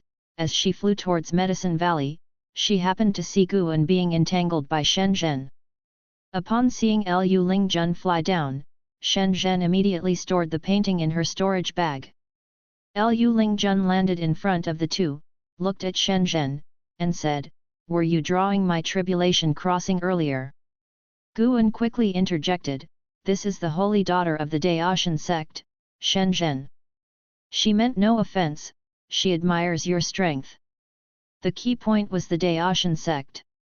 Lu Lingjun, noticing the closeness between Shen Zhen and Guan, instantly spoke with displeasure, "Ms. Shen, please maintain a proper distance from Guan in the future." Shen Zhen asked with surprise, "Why? Could it be that someone of your stature as a great cultivator is interested in him?" Lu Lingjun didn't answer, only calmly looking at her. "Haven't you heard of the name Guan?" asked Shen Zhen curiously. Upon hearing this, Guan quickly said, "It's all your fault, using my name to write that worthless book, ruining my good name." Lu Lingjun had seen the Supreme Secret records before and even doubted him, so he preemptively revealed Shen Zhen's trickery. Shen Zhen didn't get angry but laughed, "What do you mean ruining your good name? Didn't you receive benefits?" Lu Lingjun's gaze towards Guan turned strange, as if accusing him of greed. Then, Shen Zhen continued, "Senior, Guan is no simple man. He is the author of Investiture of the Gods, Panin.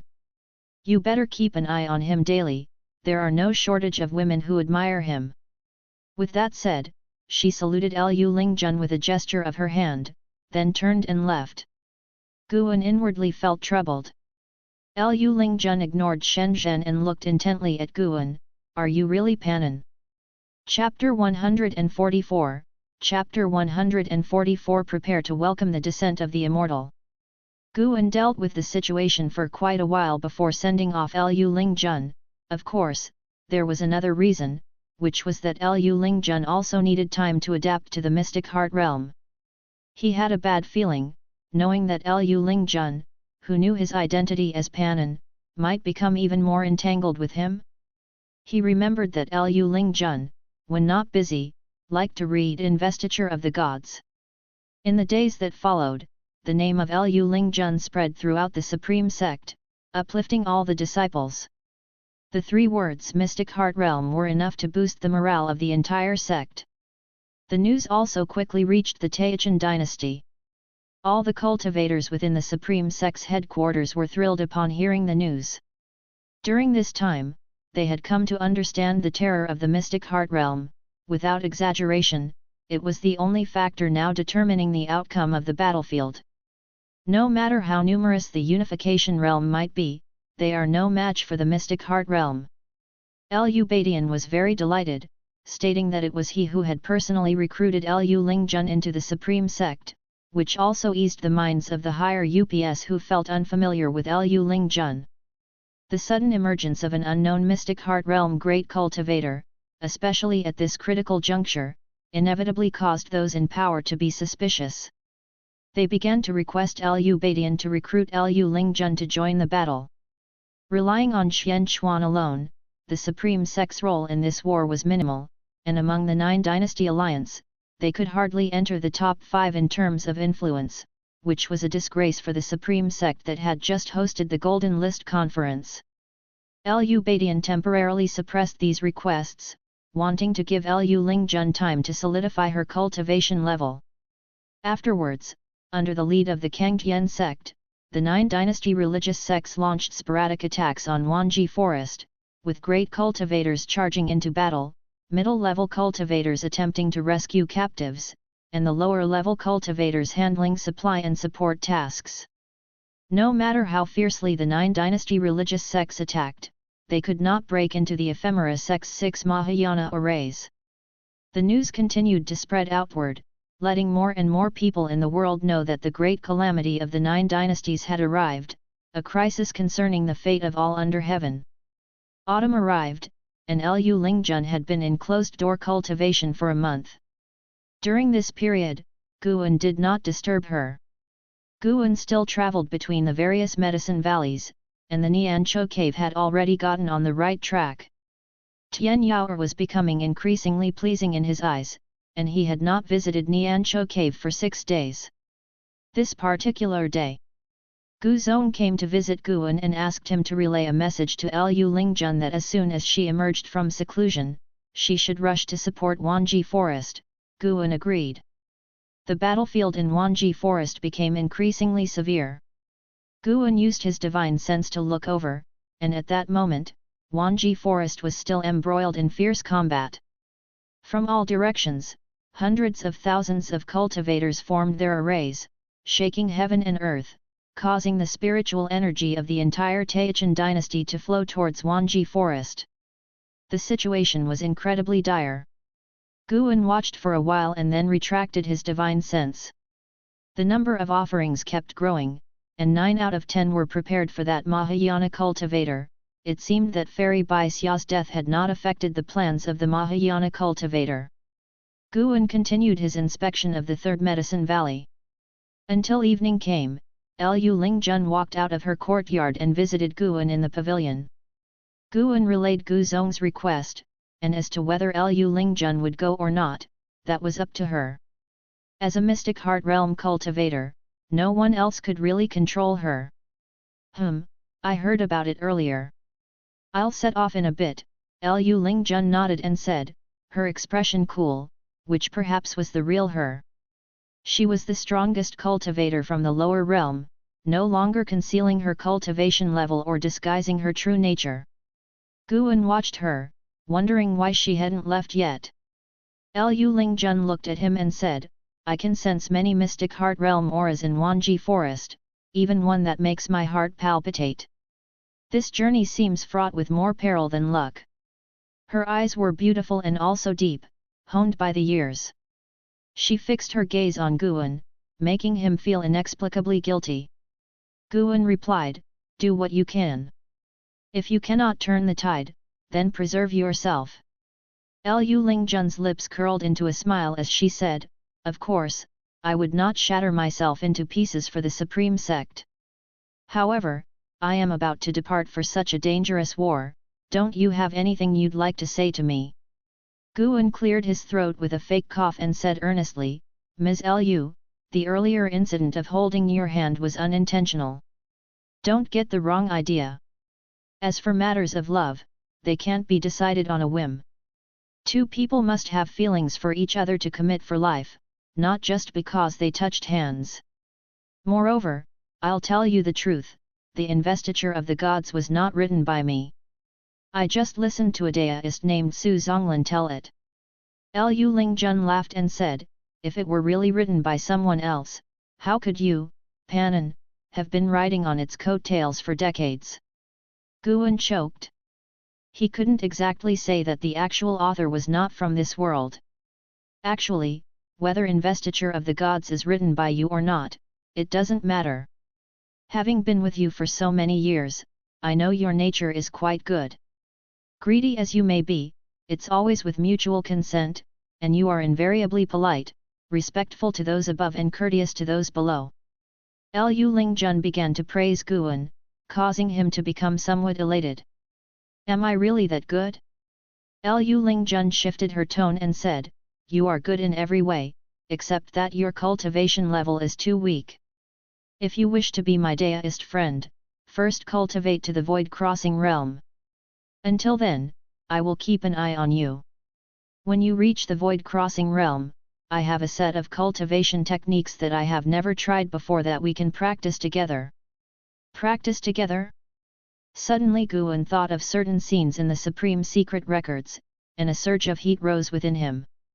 This isn't right, n/o/vel/b/jn.c//om. Trying to ruin my deist heart? Guan looked at Lu Lingjun once more, finding her smile ominously dangerous. A 2,000-year-old matron wants to ensnare me, a 70-year-old youngster? Then you should stop dreaming, as I will never reach the void crossing realm in the remainder of my life, Guan stated solemnly. Lu Lingjun smiled and then stood up. She placed her right hand on the table, leaving behind a ring set with a red jade, and said, this is the double heart ring. Refine it, and if you're ever in danger, I can detect it immediately and might just save your little life. Before Guan could reply, she vanished into thin air inside the room. Guan looked at the double heart ring on the table and remained silent. He couldn't help but glance at the Qinghong sword lying on the table next to him, feeling as if this scene was strangely familiar. Damn the heavens, why do they keep making women fall for him? Are they afraid I'll somehow survive? A night passed. The next day at noon, Guan arrived at Tianya Valley, where he discovered that only Luo Hun remained. He found Luo Hun and inquired about the whereabouts of Lvxian and Yi Liuyun. They have followed His Majesty on an expedition to the Taixuan dynasty. His Majesty said that in times of trouble, as the Emperor, he must contribute, Luo Hun replied, admiration evident on his face. If it weren't for Li Suandao ordering him to stay and guard the place, he would have liked to join the battle too. Guan hadn't expected Li Suandao to possess such sentiment. Without further comment, he just nodded and then turned to walk towards the garden area. And so, Guan waited another half a month. Standing at the window ledge of the Mystic Valley Pavilion, his divine sense looked out toward Wanji Forest. Lu Lingjun was fighting a Mystic Heart Realm cultivator, and nearby several other Mystic Heart Realm cultivators were engaged in battle. The mountains within 1,000 miles had turned to ruins, with dust filling the air. All over the ground, corpses lay in heaps, a horrific sight to behold. That Mahayana cultivator had still not shown himself. Guan didn't believe it. Surely, he couldn't wait his whole life. If the mysterious sacrificial formation were to activate and the opponent still hadn't appeared, then he would have to take action to prevent the cultivators of the 9 dynasties from being slain to the last. After all, the demon calamity was yet to come. Guan looked toward 9 Nether Road, which had now become the territory of the Ephemera sect. Ephemera could be seen everywhere within 1,000 miles. After dealing with the sect hierarch of the Ephemera sect, those ephemera could be harvested. This time, the Ephemera sect must be exterminated to prevent its resurgence in the future. Wanji Forest, within the 6 Mahayana arrays. All 7 hierarchs of the Ephemera sect opened their eyes at the same time, their gaze filled with fierceness.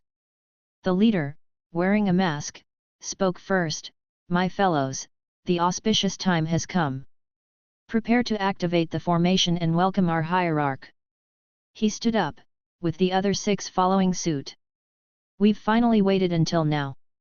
It's rumored that the Taixuan dynasty has a divine beast, the Chen snake.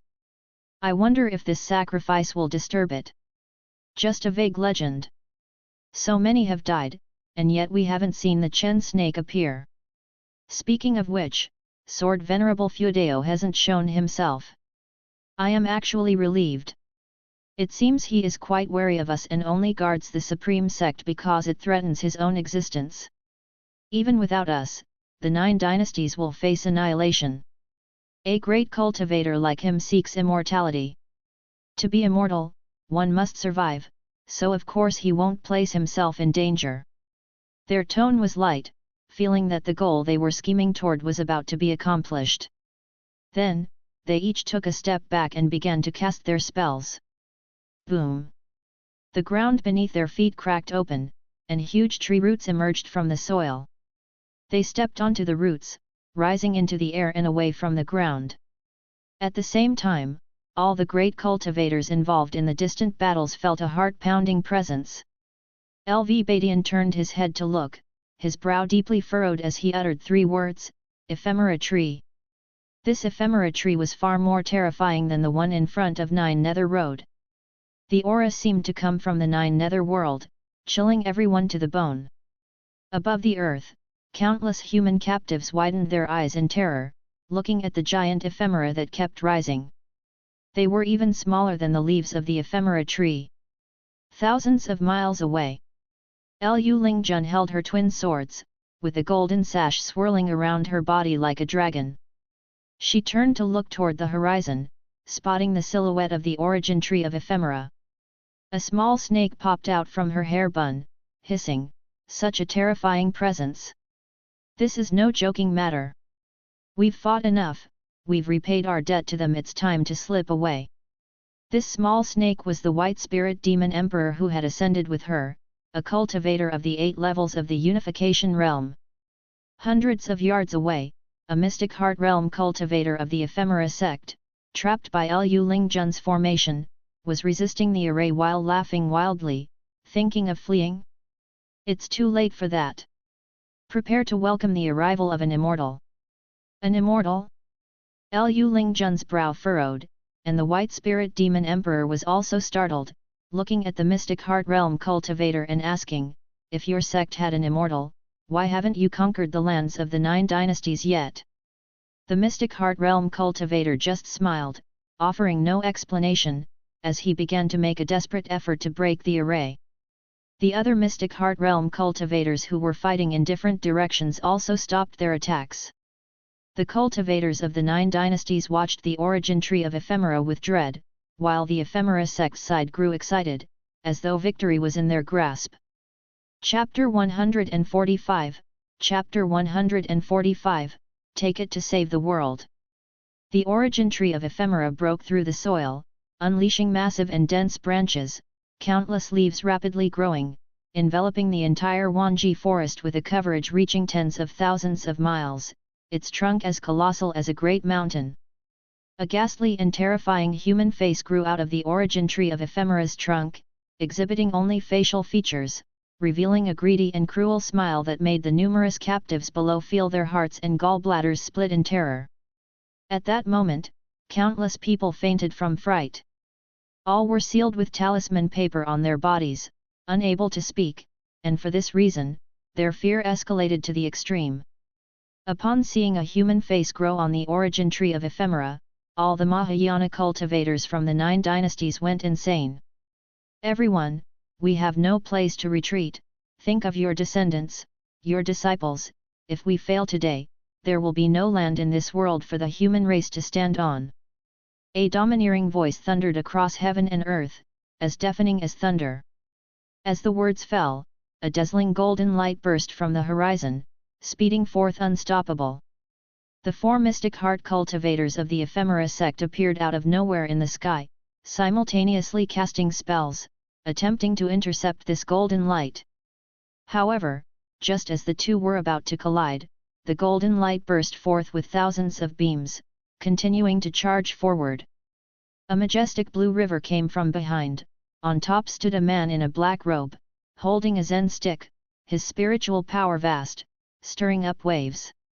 From other directions, great cultivators arrived, each displaying divine skills, a spectacular sight.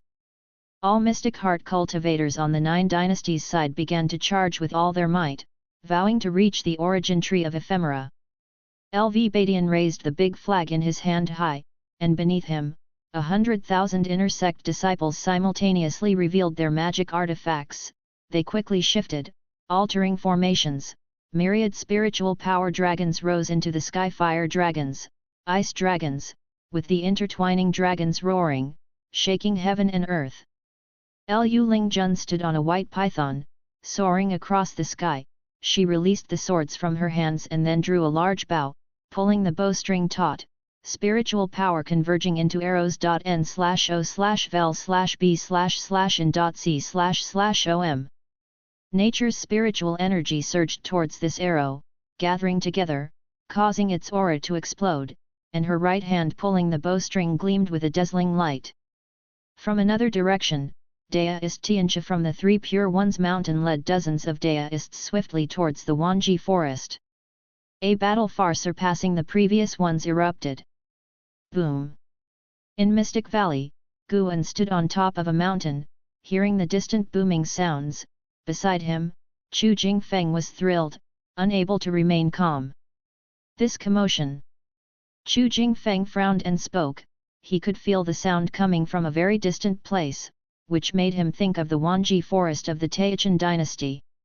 The Battle of Wanji forest had already spread across the immortal cultivation world. Those servant disciples who had roamed the outer sect had come back and talked about it. This battle had started a while ago, yet now suddenly erupted with such terrifying noise, it was hard to imagine what exactly had happened. Dark clouds began to gather in the sky, fierce and threatening, as if intending to cover the heavens. Guan looked towards the distance, softly saying, "The moment of life and death for the 9 dynasties has arrived. It's a pity we can't do much, only pray that the heavens stand on the side of the righteous path." Chu Jingfeng took a deep breath and asked, "What kind of realm must one reach to save all lives with one's own power?" Guan glanced at him, asking with a smile, "So, you still harbor such ideals?" Sword Venerable Feudeo has repeatedly saved Supreme Sect by himself. As a sword cultivator, naturally, he is the person I hope to become. Yet, the longer I practice, the more I feel my talent and comprehension are very mediocre, Chu Jingfeng said as he gazed into the distance, his eyes becoming blank. Guan laughed and said, "If you've realized this, then you better practice diligently the Deist expansion skill I taught you. Although this cultivation technique comes from the Thousand Autumn Pavilion, I haven't mastered it myself, but I believe you can. I hope you can go and see the mortal world for me 1,000 years from now." Chu Jingfeng looked at him, frowning and asked, "You always urge me not to give up hope, why are you giving up on yourself?" Guan turned around, patted his shoulder, said nothing and walked down the mountain. Chu Jingfeng chased after him, asking, "Where are you going? If tomorrow is the end of days, I want to be with my beloved herbs." Guan dropped these words and disappeared into the woods. Chu Jingfeng was stunned for a moment, a bitter smile appearing on his face. Compared to him, I really am worrying over nothing. Chu Jingfeng thought silently to himself, then looked back up at the horizon. Just then, a gust of wind swept from the horizon, stirring his robes, squinting his eyes. The wind had risen. After walking around in Mystic Valley, Guan finally returned to his attic. He closed the room door, activated the restrictions within the room, and then directed his divine sense towards Wanji Forest. He felt spatial fluctuations within the origin tree of ephemera. These fluctuations were very covert, and he was able to perceive them because he sensed an unfamiliar aura inside the origin tree of ephemera. Mahayana Realm. Guan had spent many years in the Mahayana Realm. He was very familiar with the aura of the Mahayana Realm. The time had finally come. Just then, Guan felt someone calling him again. He paid close attention. It was Sage Xian Miao again. Hasn't this fellow learned his lesson? Far in the North Sea Mountains, Sage Xian Miao arrived in the forest where he had met the mountain god before, kneeling on the ground, continuously kowtowing. For a long time, Sage Xian Miao couldn't remember how many kowtows he had performed when the voice of the mountain god reached his ears, causing his body to stiffen. "Hey, kid, what are you bothering me for again? Do you have that many treasures to offer me?" Sage Xian Miao looked up, seeing the mountain god squatting on a branch, tilting its head towards him. He hastily said, "The lands of the 9 dynasties will soon face an overwhelming disaster, and when the people of the 9 dynasties perish and demons invade, there will be no one left to worship you. Who said that only humans can worship me, and who told you that I only protect the human race?" Facing the mountain god's inquiry, Sage Xian Miao was stunned and suddenly did not know how to respond. Guan followed up, saying, "I might lend a hand, but..." "But what? What do you want?" Sage Xian Miao pressed, his expression very agitated. Guan's tone suddenly turned chillingly cold. "I want you to serve as my eternal servant, to cultivate and guard my Taoist temple, and to never have freedom for the rest of your life." Upon hearing this, Sage Xian Miao's face drastically changed, and he fell into silence. Guan had come with the intention of using his identity as a mountain god to eliminate a Mahayana cultivator from the ephemera sect. He initially wanted to use the identity of Sword Venerable Feudeo, but feared that it might attract more consequences for the supreme sect in the future, so he decided to act as a mountain god. After all, this situation was different. The cultivation level of that Mahayana cultivator was nearing the 9th layer of the Mahayana realm, and his vast aura was far beyond any opponent Guan had previously faced. Eliminating such a powerful being would have significant implications. Since the identity of a mountain god was elusive and intangible, even if the ephemera sect had support, they would have to think twice. Guan did not want to get entangled in endless troubles. Sword Venerable Feudeo protected the supreme sect, and the mountain god protected the people of the 9 dynasties. By subordinating Sage Xian Miao, he not only punished him but also wanted Sage Xian Miao to help him establish a medicinal garden. Being the second-ranked talent on the golden list, Sage Xian Miao had enough strength to guard the medicinal garden. After struggling for a few moments, Sage Xian Miao gritted his teeth and said, "Fine, I am willing to serve as the servant of the mountain god, as long as the mountain god saves the people of the world." Guan waved his sleeve, and a wooden figurine fell into Sage Xian Miao's hand. This wooden figurine was carved in the likeness of Guan's mountain god. Sage Xian Miao picked up the wooden figurine, looked up toward Guan, but his figure was nowhere to be seen. "Carry it to save the people." The voice of Guan echoed through the forest, and Sage Xian Miao's cultivation began to recover, bringing joy to his face. Path of Returning Primordial Spirit, Release. Sage Xian Miao immediately rose to his feet and headed toward Wanji Forest at full speed, bursting with the velocity of the divinity transformation realm, disappearing into the horizon in the blink of an eye. Boom! Boom! Boom! The great rumbling reverberated surrounding the Mahayana array from all directions, deafening, as 7 dignitaries of the ephemera sect floated in front of the origin tree of ephemera, standing side by side, half kneeling in mid-air. Following their gaze, a black crack adorned with a human face on the forehead of the ephemera tree oozed black flames, as if a terrifying being was about to step forth. Looking further down, at the feet of the prisoners on the ground, those runes emitting blood light densely packed, formed arrays of beautiful but mournful light arcs rising up. The activation of the Mahayana array had commenced. The terrifying pressure of the formation stimulated the hearts of the cultivators at the edge of Wanji forest belonging to the 9 dynasties. The cultivators had gone mad, charging forth heedlessly, falling dead every moment.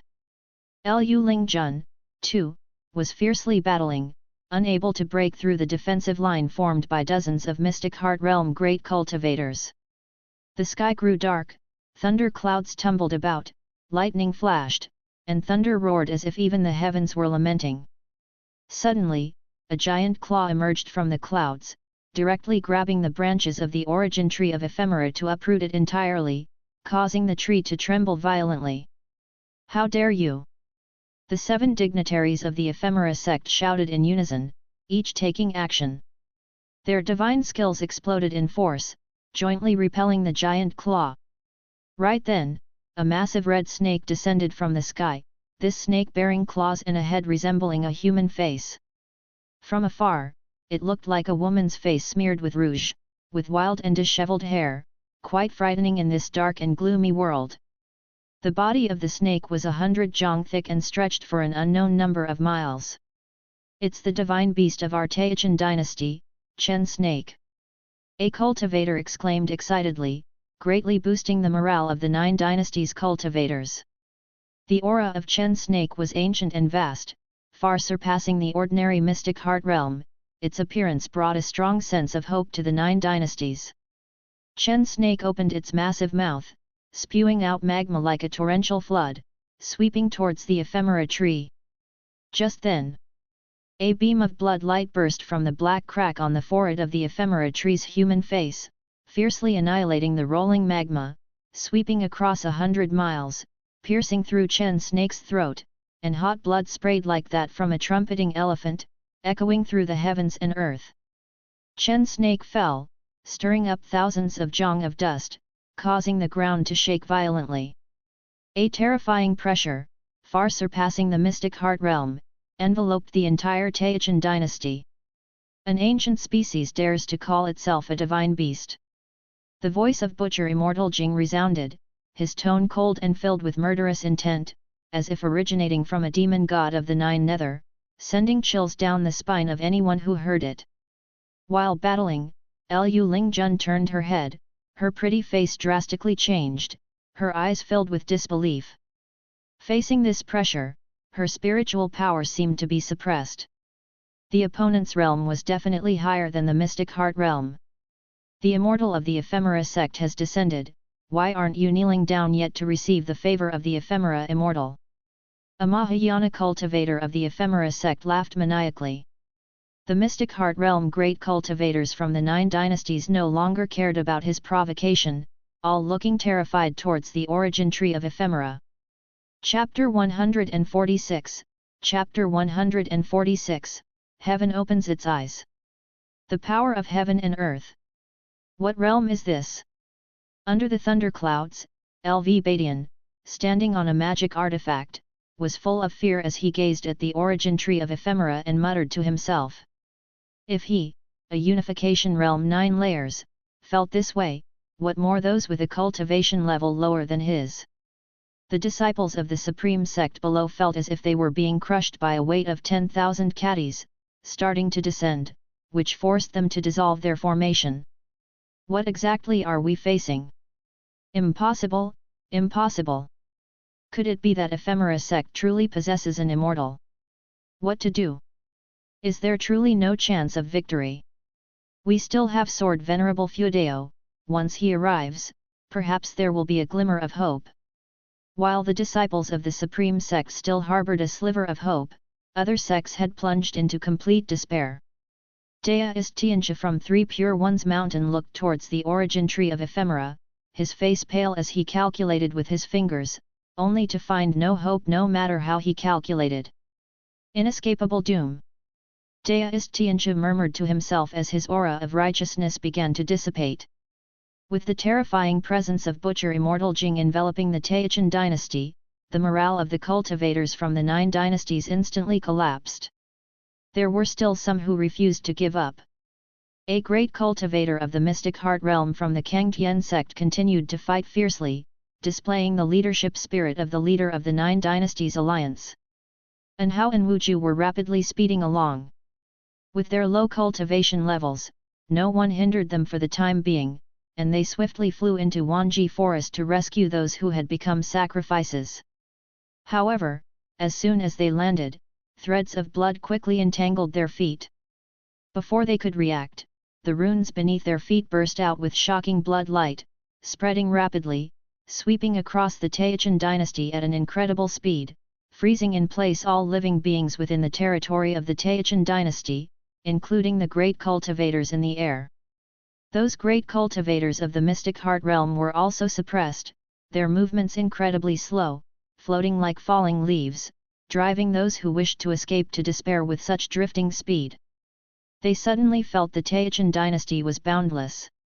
On a cliff, Li Suandao, Lv Xian, Yi Liuyun, and a group of impressive cultivators were all frozen in place. What is this thing? A cultivator watching the mysterious bloodlines entwining his legs exclaimed in horror. He tried to struggle, but was utterly unable to free himself. The most despairing part for him was feeling his control over his body slipping away. N/O/vel/b/jn.c//om. Lv Xian looked down, his eyes filled with astonishment. Li Suandao gazed into the distance, his demeanor calm, as if he was not afraid of this calamity at all. This is the 6 Paths Mahayana array, it requires the mighty power of the Mahayana realm to activate. Do you know what the Mahayana realm is? The voice of Butcher Immortal Jing resounded, chilling the heavens and the earth. Upon hearing this, Li Suandao's eyes began to flicker. Elsewhere, Lu Lingjun was in the air, she too suffered from the mysterious bloodlines entangling her, these bloodlines materializing out of thin air, unpredictable and unavoidable. Below her, the white spirit demon emperor wailed, "We're done for." Lu Lingjun looked towards the origin tree of ephemera. She could see a figure stepping out from the black fissure. It was Butcher Immortal Jing. His black clothes violently billowed, the cuffs and hem tattered, making his robes resemble black flames. His pale face revealed a ferocious smile, despising all living beings, with the imprint of 2 evil ghosts on his forehead vivid as though they could burst forth at any moment. Boom! The ground shook violently, a blood-colored barrier rose from Wanji Forest, making the sparse trees appear as insignificant as weeds. More and more disciples of the ephemera sect fell down, kneeling on the ground, fervently looking up at him. Sword Venerable Feudao of the Supreme Sect, why not show yourself? Taoist of Immortality from Three Pure Ones Mountain, where are you chanting now? Wasn't there someone from Taixuan Sect who claimed that flattening the ephemera sect would be easy? Why don't you show yourself? If you do not come now, these myriad beings will enter the 6 paths, aiding me in becoming an immortal. The voice of Butcher Immortal Jing continuously rang out, each phrase quenching the hope in the hearts of the cultivators from the 9 dynasties, causing more and more people to fall into despair. His blood-colored eyes reflected the illusion of ephemera, and behind him, the face of the origin tree of ephemera opened its mouth, spewing out a gigantic ephemera, which then flew under his feet, carrying him as he soared away. As he ascended, everyone within the Taixuan dynasty felt their life force being drained, intensifying their despair. Far away in Mystic Valley, Guan was secretly alarmed. This guy's aura is so strong. Feels like he's almost comparable to the 9 layers of the Mahayana realm. Thank goodness I had advanced earlier, and even advanced to the 9 layers of the Nirvana realm. Guan's divine sense locked onto Sage Xian Miao. With his mana boosting, Sage Xian Miao's speed was greatly enhanced, and he was already fast approaching the Taixuan dynasty. Sage Xian Miao also heard the voice of Butcher Immortal Jing, his heart racing, never feeling his speed as slow as now. Mountain God! It's too late! Sage Xian Miao roared in his heart, gripping the wooden mountain god tightly, his arms trembling. If it's too late, then throw it. Gu An's voice entered his ears. Hearing this, he immediately threw the wooden entity in his hand towards the front. The moment it left his hand, it suddenly erupted into terrifying speed, transforming into a streak of green rainbow light, racing unstoppably towards Wanji Forest. Almost instantly, Butcher Immortal Jing sensed something and turned his head to look towards the horizon. Liu Lingjun was right in the line of sight of Butcher Immortal Jing. Facing his gaze, the heart of this ascender trembled, and the white spirit demon emperor under her feet shivered even more.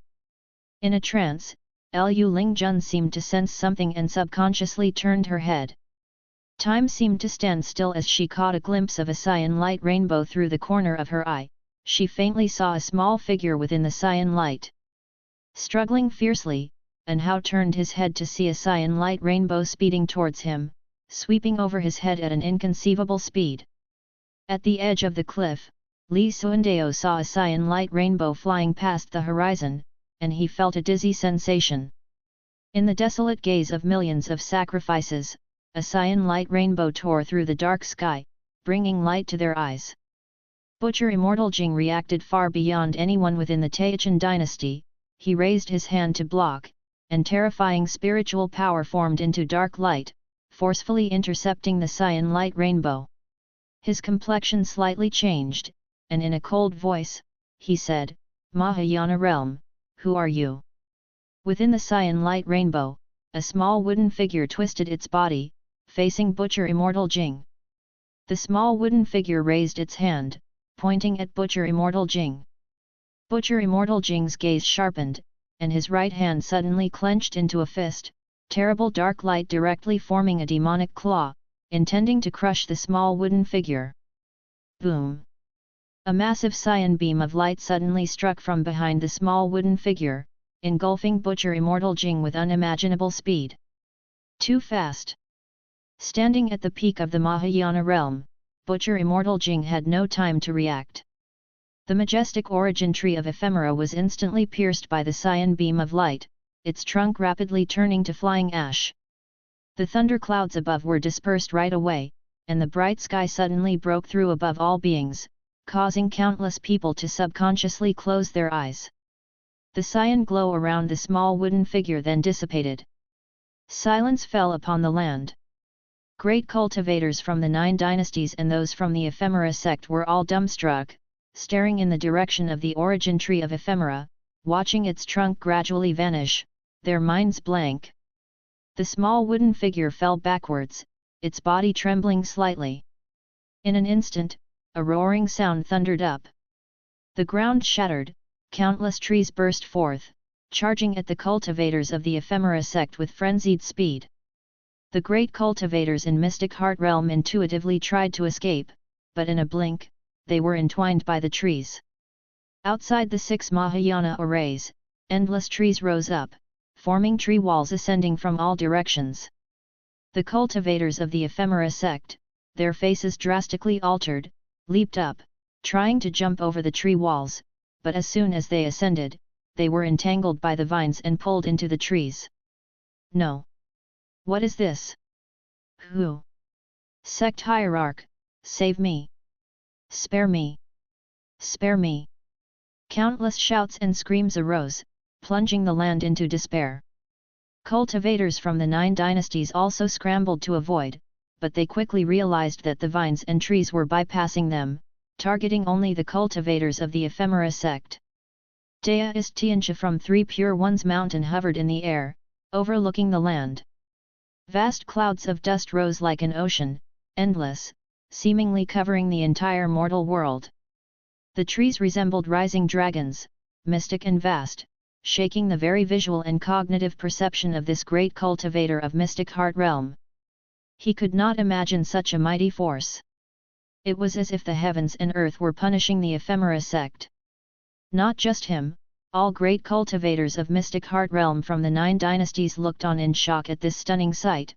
No matter how high they flew, they could not see the end of the sea of trees, the entire land submerged by dust storms, with countless trees growing, rampaging.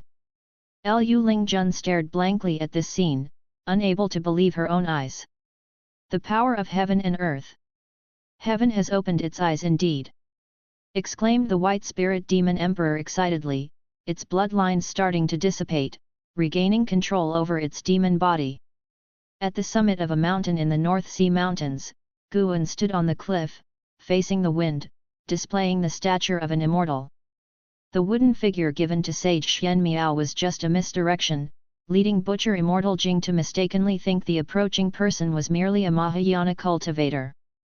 Guan used the mana on the wooden figure to remotely lock onto Butcher Immortal Jing, then executed a swift takedown. The stakes were high, but the process was brief. Prompt after prompt crazily popped up before Guan's eyes, his right foot subtly shifted. Tens of thousands of miles away within the Taixuan dynasty, the vast sea of trees came to a halt, those towering like mountain ridges shocking the eyes of all beings. Guan turned around, the wind picking up and ruffling his black hair, he walked into the forest, disappearing into the darkness as if he had never appeared. Elsewhere, Sage Xian Miao was still rushing towards the Taixuan dynasty at full speed. When he flew into the border of the Taixuan dynasty, his speed began to decrease, his eyes widened, shocked by the sight of the towering, twisted trees ahead. Could this be the power of a mountain god? Sage Xian Miao slowly descended, landing on a cliff, much like Guan earlier, facing the wind that blew towards him. Unlike Guan's calmness, his face was filled with astonishment. In his eyes were both joy and reverence. He suddenly felt a deep fear. That he had so offended a mountain god, and yet the mountain god could tolerate him. The tiny mountain god and the magnificent spectacle before him created a strong contrast, stimulating his spirit. He slowly knelt down, his knees less than 5 centimeters from the edge of the cliff. To be a servant for life, it turns out to be my honor. Chapter 147, Chapter 147 The Legend of the Mountain God, a sight to behold. Under the sunlight, the vast dust storm between heaven and earth refused to dissipate for a long time. The sect leaders of the 9 Dynasty Alliance gathered together, perched on the immense roots of trees, looking at the surrounding scenes with unspeaking glances. LV Badian felt the same, even though the high ranks of the Ephemera sect had been dead for some time, the shock in his heart had yet to fade. They had battled for so long, unable to break through the Ephemera sect's defenses, yet in a matter of mere moments, the sect hierarch of the Ephemera sect and the great cultivators in the mystic heart realm had all perished. What on earth had happened? These towering figures who stood at the pinnacle of the 9 Dynasty immortal cultivation world were all feeling a complex, unsettled emotion at this moment. Their survival from the calamity had brought them joy, but once they calmed down, they also felt fear. Could the mysterious force that had so easily obliterated the Ephemera sect also easily obliterate them? The Taixuan Sect's sect leader, Liang Kanghai, looked towards Deist Tianchu of 3 Pure Ones Mountain and asked, Deist friend Tianchu, do you know what force this might be? Everyone's gaze turned towards Deist Tianchu, their eyes filled with hope. Being the oldest sect among the 9 dynasties, 3 Pure Ones Mountain's understanding of heaven and earth was surely beyond theirs. Deist Tianchu's face was a picture of complexity, and taking a deep breath, he said, I also do not know which being has intervened, perhaps it is heaven and earth punishing the Ephemera sect. Heaven and earth? The sect leader's expressions fluctuated with uncertainty. Zhong Wujin, the sect leader of Taixuan Sect from the Taikang dynasty, looked into the distance with a sigh. If heaven and earth have a spirit, why would they wait for so many people to die before intervening? Following his gaze, disciples from various sects were escorting the captives who had become sacrifices. Their figures were numerous like stars, yet appeared so insignificant within the sea of trees. No one answered Zhong Wujin's question, the battle had shattered their pride. Having witnessed such a fearsome power, they finally realized that the unification realm meant nothing, and even cultivators in the mystic heart realm were merely somewhat stronger ants. The great cultivators of the Ephemera sect had died without the slightest resistance, and they could not forget the despairing looks on the great cultivators' faces before death. It was the mountain god. The mountain god intervened. A voice came through, startling everyone to turn their heads, only to see Sage Xian Miao flying swiftly towards them. LV Batian remembered this man, the prodigy ranked second on the golden list, the only one who could force and how to give his all. Sage Xian Miao flew over quickly, landing in front of Deist Tianzhu and gesturing a salute with his hand. An elder Taoist of Three Pure Ones Mountain asked him hurriedly, "Xian Miao, what mountain god? What do you know?"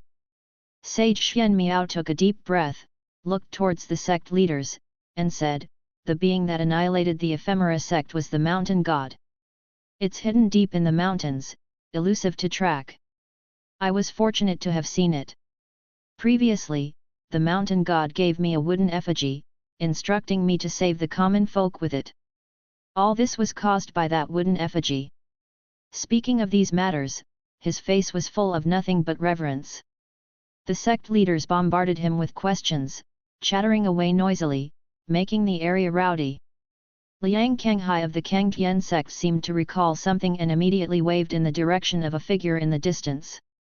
Soon, a cultivator flew rapidly towards him, clutching a wooden effigy. Liang Kanghai beckoned from afar, grabbing hold of the wooden effigy, then asked Xian Miao, "Young friend, could it be this wooden effigy?" Sage Xian Miao nodded immediately, saying, "This is the wooden image of the mountain god, you must not offend it." All eyes fell on the wooden effigy in Liang Kanghai's hands, making him feel as if it were burning hot.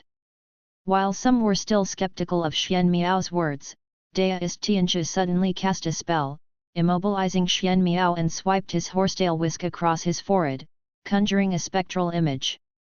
Everyone saw Xian Miao kneeling in the woods, and in front of him on a tree branch sat a white-robed figure. Seeing this white-robed figure, Liang Kanghai was so startled that he dropped the wooden effigy from his hands. They were identical. The diminutive stature of this mountain god somehow convinced the onlookers of his divinity. The lands of the 9 dynasties will soon face a catastrophic disaster, and when all the people of the 9 dynasties are dead, and demons invade, there will be no one left to worship you. Who told you only humans can worship me, and who informed you that I only protect the human race? I am willing to intervene, but what? What do you desire? I want you to be my servant for all eternity, to build a Deist temple for me, to guard my Deist temple, and never have your freedom again." Hearing the mountain god's words, everyone felt a chill run down their spine. The previous dialogue left them puzzled about the mountain god's intent, but the latter remarks revealed the mountain god's frightful capriciousness. Dealing with an immortal god, the price was steep. As everyone waited tensely, the spectral image showed Xian Miao looking up, his reply causing a profound shock to all who heard. "Good, I am willing to be the mountain god's servant, if only the mountain god would save the common folk. Take it and save the common folk." The mountain god tossed a wooden effigy to Xian Miao, who stood up, bowed, and took the wooden effigy before departing. The vision broke off at this point. Deist Tianzhu's expression shifted subtly. He suddenly spat out a mouthful of reverse blood, his face paling. Xian Miao recovered his freedom and looked at Deist Tianzhu with a frown. The other sect leaders looked at Xian Miao with complex eyes. Xian Miao's dedication of his spirit for the common folk earned their deep respect from the depths of their souls, truly worthy of being the sole disciple of the taking lineage of 3 Pure Ones Mountain. Knowing of the mountain god's existence, they all breathed a sigh of relief. Compared to the so-called power of great heaven and earth, the mountain god was more reassuring to them. Furthermore, from the words of the mountain god, it seemed that the mountain god didn't care much about the mundane world. The mountain god cannot be deduced or speculated. Deist Tianzhu, supported by his fellow disciples, spoke these words. Liang Kanghai took a deep breath and said, "Fellow Deists, we must not offend the mountain god, to avoid bringing disaster upon the 9 dynasties, but we also must not forget the mountain god's merits. Everyone, remember the mountain god's image. When you return, set up statues and shrines in your respective sects to extol the mountain god's virtues to all under heaven." Upon hearing this, all the sect hierarchs nodded in agreement, endorsing his opinion. Sage Xuan Miao approached Liang Kanghai and took hold of the wooden figure floating in the air. He turned to face the people of Three Pure Ones Mountain, raised his hand in salute, and said, "My esteemed teachers and uncles, please inform my master when you return that from now on, I am no longer the successor of the taking lineage of Three Pure Ones Mountain. I will not return, and I hope the sect can forgive my willfulness." Deist Tianzhu and the other deists of Three Pure Ones Mountain all sighed, but no one tried to stop him. A man without credibility is worthless. Serving the mountain god is not necessarily a punishment. Xuan Miao, henceforth, no matter what happens to Three Pure Ones Mountain, you must not go against the will of the mountain god.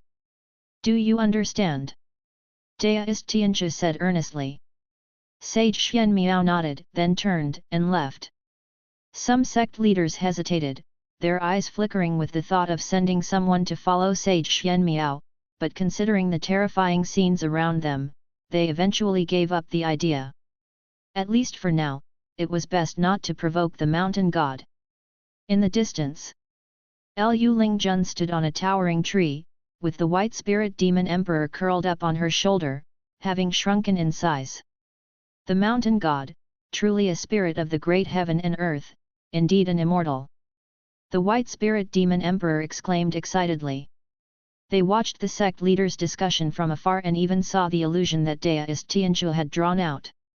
It wasn't just them, the mystic heart realm cultivators from various sects were also watching, having witnessed the recent events unfold. The existence of the mountain god shook the understanding of the mystic heart realm cultivators. Lu Lingjun recalled the little white figure from the illusion. In Mystic Valley, within the pavilion, Guan was in a pleasant mood. His recent actions had garnered him a lifespan of 1,127,000 years. Among them, Butcher Immortal Jing from the Mahayana realm's 9 layers contributed 649 years to his lifespan, while the 8th tier origin tree of ephemera granted him 7,500 years. The other cultivators of the ephemera sect could only provide him with dozens of years of lifespan each, while those from the mystic heart realm often contributed less than 40 years each. This time, he had slain nearly 30,000 cultivators from the ephemera sect. Though they weren't all the sect's members, they were definitely its elite forces. After this battle, the ephemera sect was bound to dissolve. He himself had slain 72 mystic heart realm cultivators. Seeing that his total lifespan had now exceeded 3,300,000 years, Guan felt even happier. He immediately took out his green hero travelogue, ready to cultivate his mind. After the fall of the ephemera sect, there should be peace for several decades. He wondered if, before the great demon calamity arrived, he could push his lifespan past 10 million years. The news of the battle in Wanji Forest had not yet reached Supreme Sect, which was still in a tense atmosphere. N/O/vel/b//in.c//om. Only when night fell did Guan start to act, going to pick ephemera flowers. Just like before, these ephemera could each provide only 1 year of lifespan, but he didn't mind at all. 3 days later, the Supreme Sect was astir. The news of the demise of the ephemera sect spread throughout the immortal cultivation world. At noon, Yelan came to visit Guan and told him about the great battle at Wanji Forest. As a disciple of Law Enforcement Hall, she had access to more comprehensive information. She also mentioned the mountain god. The power of the mountain god can destroy heaven and annihilate earth, indeed beyond the reach of mortals. The ephemera sect was strong, but with a single intervention from the mountain god, the sect was eradicated in a moment. Tisk, the mountain god is really that powerful. In mythical stories, aren't mountain gods only capable of protecting a piece of land? Our mountain god seems too exaggerated, even if you said it was an immortal from heaven, I would believe it, Yelan said with great excitement, quite unlike her usual composed self.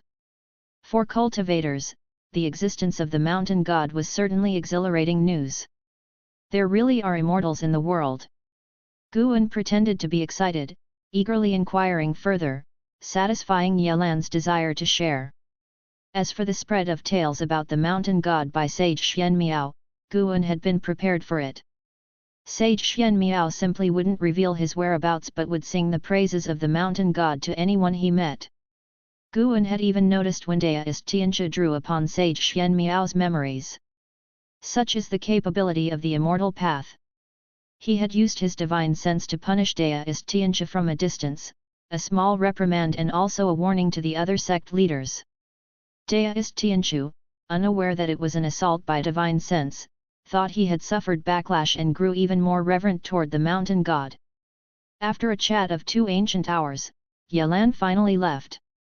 Her entire being was ignited with fighting spirit. The world now had a mountain god, so what was impossible? Guan had still underestimated the mountain god's influence. In the following period, every time Guan went to the outer city, he could hear people discussing the mountain god. The outer city had already built a mountain god deist temple for people to offer incense and kneel and worship. It was bustling with activity. At the same time, the 9 dynasty sects were clearing out the ephemera flowers throughout the world. Within a month, 90% of the ephemera widespread across the world had vanished, leaving only scattered remnants, which Guan couldn't be bothered to pursue. Even so, his gains were still substantial. Chapter 148, Chapter 148, Soaring Lifespan. Within nearly a month and relying on ephemera, Guan harvested 10.7 million years of lifespan, most of which were harvested in the first half of the month. As time went on, it became increasingly difficult to seize lifespan, and more ephemera withered directly after he picked them, which he found rather curious. As if some force was pulling the vitality out of these ephemera ahead of time, in the unseen realms. Although he did not know the reason, Guan was quite content.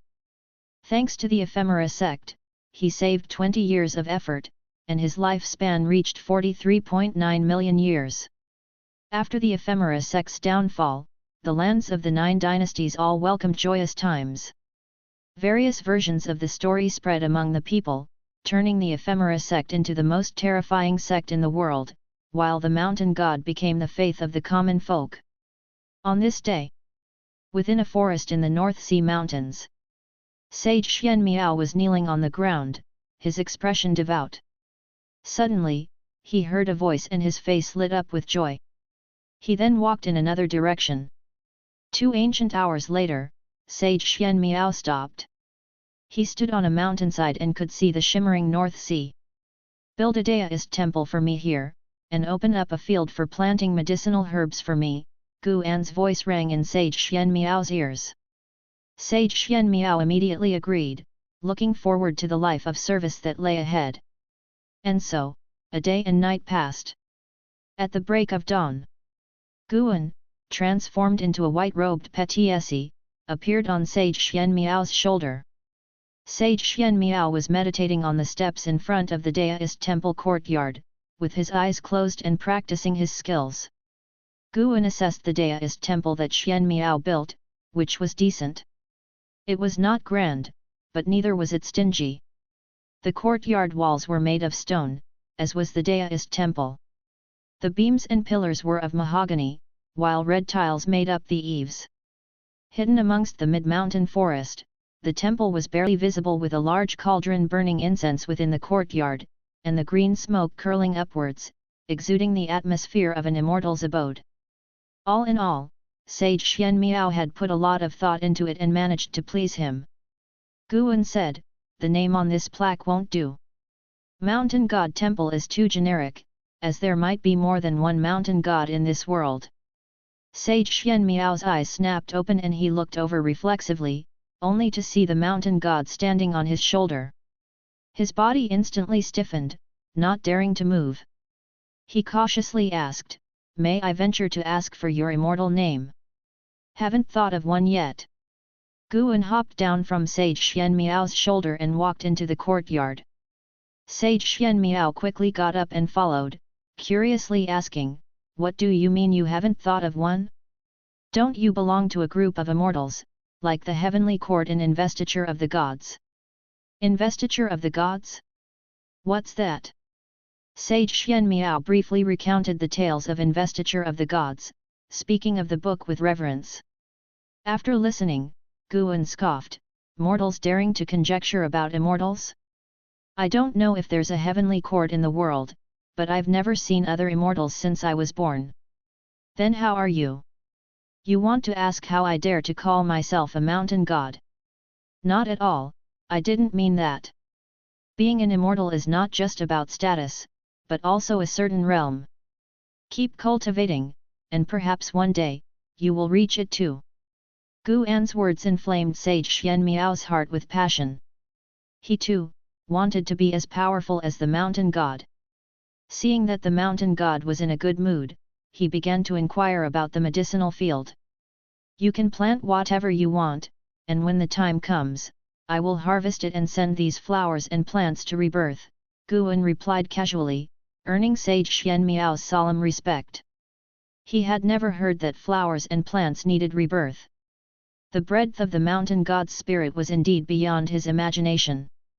After Guan gave some instructions to Sage Xianmiao, he vanished into thin air, saying he was going to sleep underground and not to disturb him unless necessary. Sleeping underground? Sage Xianmiao's knowledge expanded further. 2 months after the fall of the Ephemera sect, the great cultivators of the Supreme Sect began returning with their disciples. Their return brought back many insider stories, which once again spread the fame of the mountain god throughout the Supreme Sect. Lu Lingjun also returned. She was placed into the Hall of Elders by Lv Badian, her status catapulting. Lv Badian originally wanted to move her out of the Third Medicine Valley, but this time it was she who refused. "In the future, I will cultivate in the Third Medicine Valley and continue to protect you. But don't think of ordering me around. If you can offer some herbs on regular days, I might be willing to help you with some tasks." In the loft, Lu Lingjun sat across from Guan, speaking indifferently. "That demeanor? Really putting on an act?" Guan laughed and said, "Giving you herbs is not a problem. In fact, you could go and buy seeds, and I'll help you grow them. The entire yield will be yours. It's a small effort for me, and with you in charge of the Third Medicine Valley, I can rest easy." Hearing this, Lu Lingjun felt it made sense and said, "Indeed, I'll head to the main city of the sect in a couple of days, the seeds there are of higher grade and rank." Afterwards, she began to recount the great battle at Wanji Forest, describing the battle she witnessed, which was even more brutal. She held immense respect for the mountain god, and as an ascender, the significance of an immortal in her heart was even greater. Listening to her speak of her awe for the mountain god, Guan secretly reveled. Guan didn't give himself away, occasionally joining in with expressions of amazement. When she finished, Guan remarked, "The realm of the mountain god is truly unimaginable. One wonders whether a mortal can ever hope to reach such heights in a lifetime." Lu Lingjun said earnestly, "It may be difficult, but since we're on the path of immortal cultivation, we must strive towards that goal, without regret even in death." Guan saw that her lifespan had reached the ultimate lifespan, which is 3,700 years. She still had nearly 1,700 years left, and he wondered if she could change her fate against the heavens and reach the nirvana realm in the remaining years. He didn't have the intention of imparting the primordial reincarnation skill to her just yet. His relationship with Lu Lingjun hadn't reached that level. He would see how she performed in the future first. If he could be made happy, he would indeed lend a hand. But if this fellow had a bad attitude towards him, then forget about it. An hour later, Lu Lingjun got up to leave. Before going, she reminded him, "Don't look at those broken books. Write another investiture of the gods when you have time. I want to see what kind of stories those people have after becoming gods." "Broken books? You don't understand at all. Guan glared at Liu Lingjun's departing figure, and only after she closed the door did he take out the Supreme Secret Records. This was the last volume of the Supreme Secret Records. He planned to burn it after reading. He turned the first page and began to appreciate it. Hey! The writing style of Shen Zhen changed. This last volume actually had a melancholic tone, not as unrestrained as before. Good, I like it. As a melancholic person, Guan decided not to burn the Supreme Secret Records. Watching the male lead and his beloved companion express their deeply buried sorrows at the moment of parting, the emotional conflicts that had been built up over many years were finally released. Next was the illustration, which Guan usually disdained. He had to take a good look to see if Shen Zhen's drawing skills had any flaws. With the arrival of the new year, Guan participated in the celebrations of the Third Medicine Valley and Mystic Valley. Then, late at night, he came to the Niancho Cave on Heavenly Phoenix Mountain. He brought Tian Yao delicious wine and food, planning to celebrate the festival with her. Apart from tending to the herbs, Tian Yao spent all her time cultivating, which made her days quite dull, hence, Guan always brought her all kinds of delicious food whenever he visited. This was Tian Yao's first time drinking alcohol. She held the jug and choked on the first sip. This was spiritual wine, and even a core formation realm cultivator would get drunk if they drank too much. Drunk as one might get, this wine could enhance one's cultivation level and was considered a good medicine for cultivation. Tian Yao's pretty face turned red at a speed visible to the naked eye. Guan reminded her, if you can't drink, don't rush, save it for later. You'll get used to it after drinking more. A demon getting red-faced from drinking? This was beyond Guan's expectations. Tian Yao shook her head and said, I can drink, why can't I? Seeing Guan finish a bowl of spiritual wine, she naturally refused to admit defeat.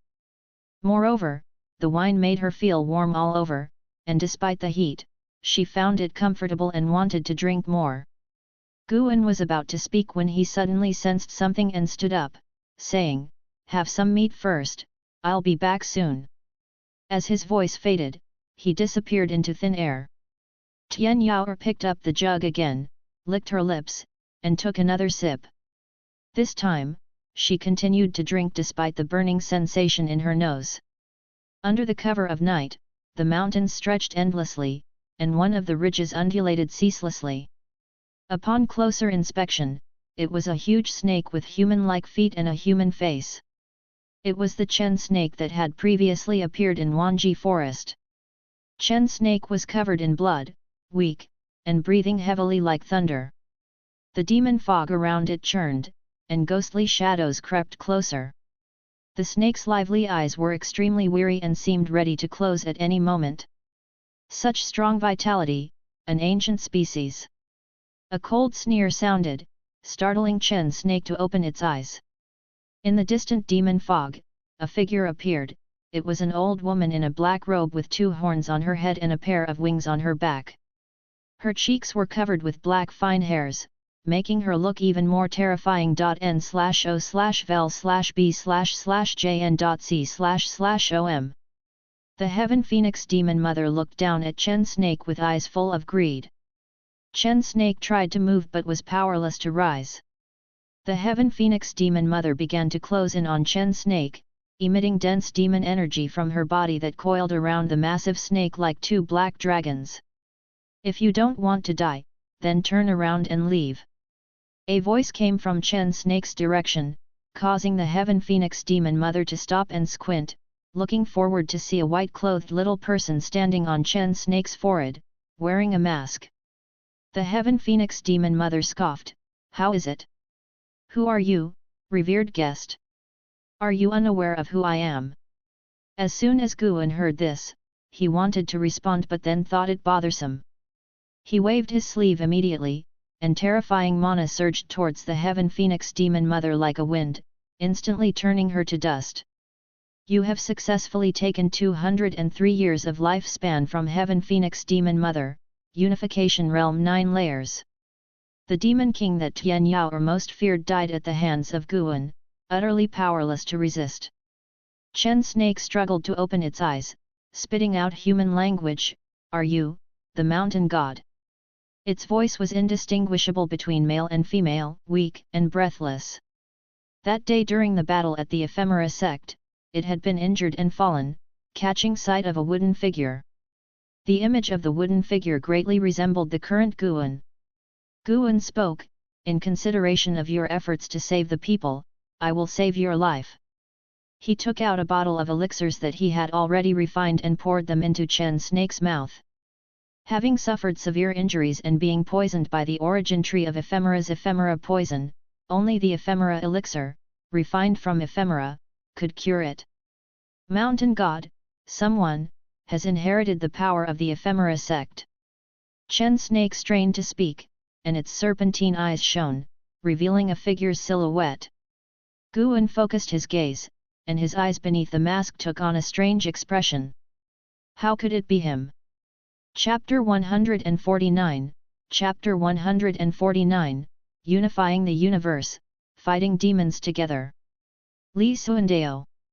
How did this guy inherit the power of the Ephemera Sect? Guan opened his mouth and asked, "Inheriting power, what power does the Ephemera Sect have to inherit?"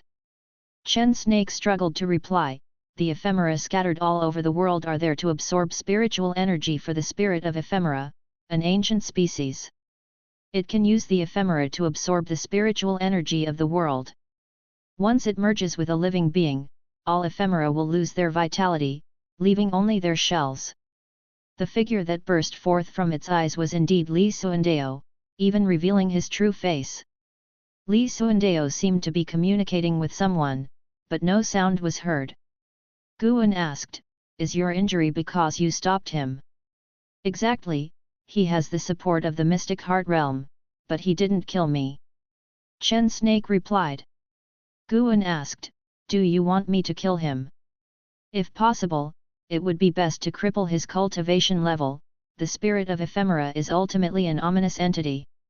Then you better heal well and take care of him yourself later, your poison will dissipate soon." Guan casually answered, without concerning himself with the truth or falsehood. How could he possibly listen to Chen Snake's words and cripple whoever he's told to? Chen Snake remained silent for a moment before saying, "I was presumptuous." Guan then disappeared from its forehead. Chen Snake also possessed the cultivation level of the mystic heart realm. Once the poison is resolved, the demons of Heavenly Phoenix Mountain will not be able to harm it. Feeling Guan disappear, Chen Snake closed its eyes, and its breaths began to weaken. Elsewhere, Guan returned to the Nianchou cave, astonished to find Tian Yao already drunk, sprawled over the table.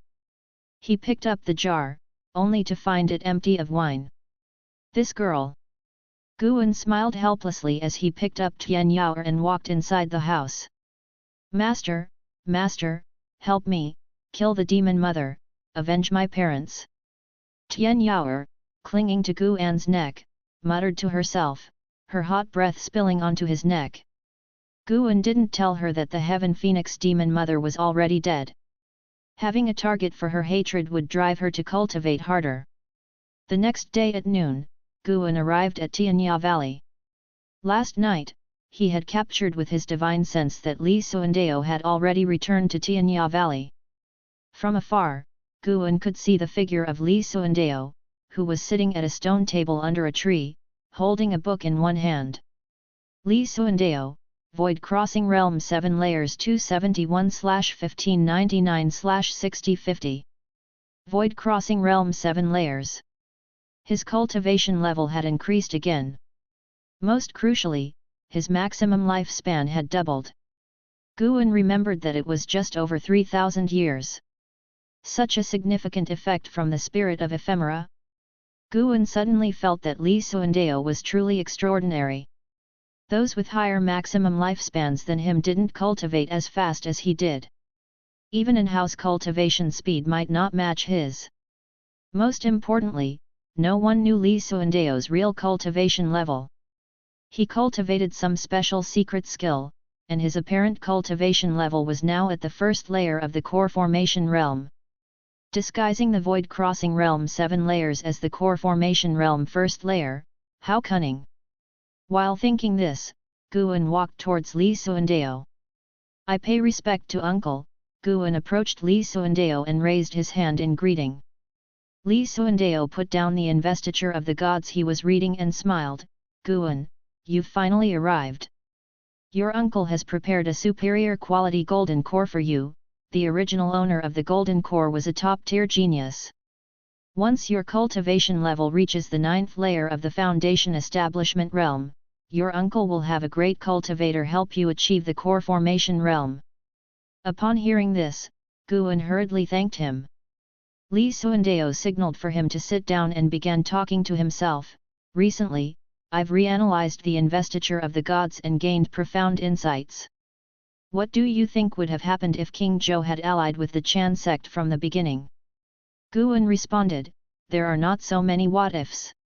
Different natures lead to different choices, and many events are destined to happen. King Zhou was domineering, the Taixuan Sect might not have approved of his ways. Li Suandeo shook his head, too one-sided. I think the investiture of the gods also conveys deeper meanings. Has he lost his mind? Suddenly unsure how to continue the conversation, Guan paid careful attention to Li Suandeo's energy, but he didn't sense any aura of the ephemera. He grew intensely curious about Li Suandeo's cultivation technique, intuitively feeling it was extremely powerful, possibly even stronger than LV Badian's defying fate divine skill. Li Suandeo attracting talents was one thing, but behind him was even the mystic heart realm. Guan wondered how he had managed that. Was it through using benefits to woo noble families, or had he taken a high-ranking master as his teacher? Most likely the latter, otherwise, how could a great cultivator of the mystic heart realm take interest in an emperor? Li Suandeo began sharing his interpretations of the investiture of the gods, getting more profound and even analyzing the motives of the characters. Guan noticed Yi Liuyun and LV Xian hadn't returned. Given that LV Xian once possessed remnants of the ephemera sect's evil emperor, he suspected Li Suandeo's acquisition of the spirit of ephemera was connected to LV Xian. After a long discussion, Li Suandeo eventually concluded his seemingly endless insights, then sent Guan off to gather herbs. Once Guan was done, he came before Li Suandeo to take his leave. Before leaving, he curiously asked, "Uncle, what brings you here this time?" Li Suandeo, looking at the book and casually answering, "Waiting for the Venerable Pavilion from the Supreme Sect to find me." The Venerable Pavilion? Guan grew even more curious. Had Li Suandeo managed to win over one of the 3 major noble families? He did not continue to ask questions, letting these people fight, as long as it did not affect him. With his current cultivation level, he could not claim to be invincible across the continent, but at least within the 9 dynasties, no one could threaten him. His curiosity was more about enjoying the spectacle. Standing on high, watching these people fight, was indeed quite interesting. After the world became peaceful, Guan's days returned to normal, moving between various medicine valleys and occasionally visiting the outer sect city to chat with his friends there. He found every day interesting and not at all dull. Time flew by. 5 years passed. That summer, Guan turned 79, and his lifespan broke through 5 million years, getting ever closer to 10 million years. The mystic heart realm was no longer a secret, as he even heard people in the inner sect city discussing the stories of the mystic heart realm great cultivators. One day, Guan went to the inner sect city and invited Wu Ju for a drink at the inn. Wu Ju was happy about his visit. After they each drank a jug of wine, Wu Ju said, "Brother Gu, I will be leaving next month and it would be difficult to return within the next 10 years. Over the years, Wu Ju's maximum lifespan had not increased, possibly due to the overly comfortable life. Guan curiously asked, "Where are you going?" Wu Ju replied, "Isn't the current emperor calling for the unification of the 9 dynasties, and then gathering the world's strength to resist the great demon calamity decades later? My master has sent me to support him." Zhou family. 5 years ago, because Guan was curious about whom Li Suandao was meeting with, he used his divine sense to spy and discovered that the person was none other than Wu Ju's master, Zhou Yu. After their meeting, Li Suandao returned to the empire and made that shocking declaration. Unite the world to fight against the demons. This arrogant declaration caused dissent within the Supreme Sect, yet things didn't turn out as the disciples expected. The Supreme Sect actually sent disciples to support the dynasty and assist Li Suandao. This obviously wasn't LV Badian's intention, and Guan could feel the atmosphere in the inner sect becoming tense. It's worth mentioning that LV Badian hadn't looked for Guan in those 5 years either.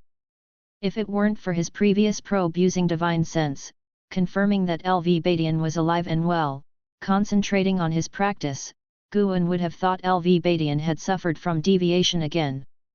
I have a disciple named Ye Yan. He joined the army many years ago. If you meet him, please take good care of him, Guan said with a smile. Wu Ju slapped his chest and laughed, of course, no problem. Your disciple is my disciple as well. Guan raised his wine bowl and clinked it against Wu Ju's again. The two continued to chat, and Wu Ju was very enthusiastic, starting to talk about his practice. He had gained a deeper understanding of the Sunset Fist and Gale Shadowless Leg and had realized even stronger moves.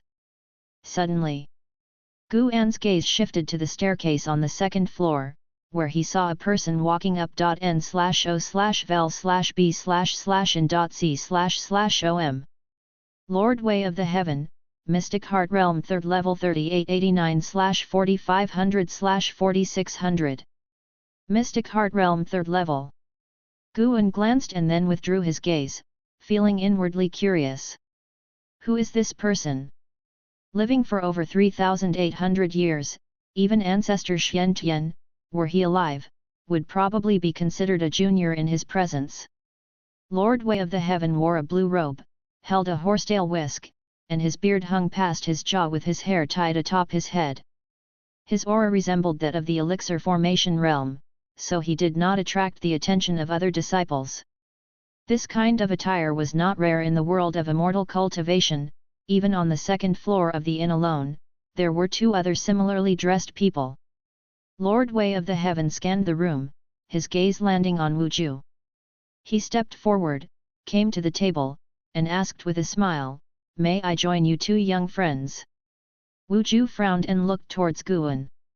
Guan smiled and said, "Since we are fellow sect members, how could we refuse? Deist friend, please take a seat."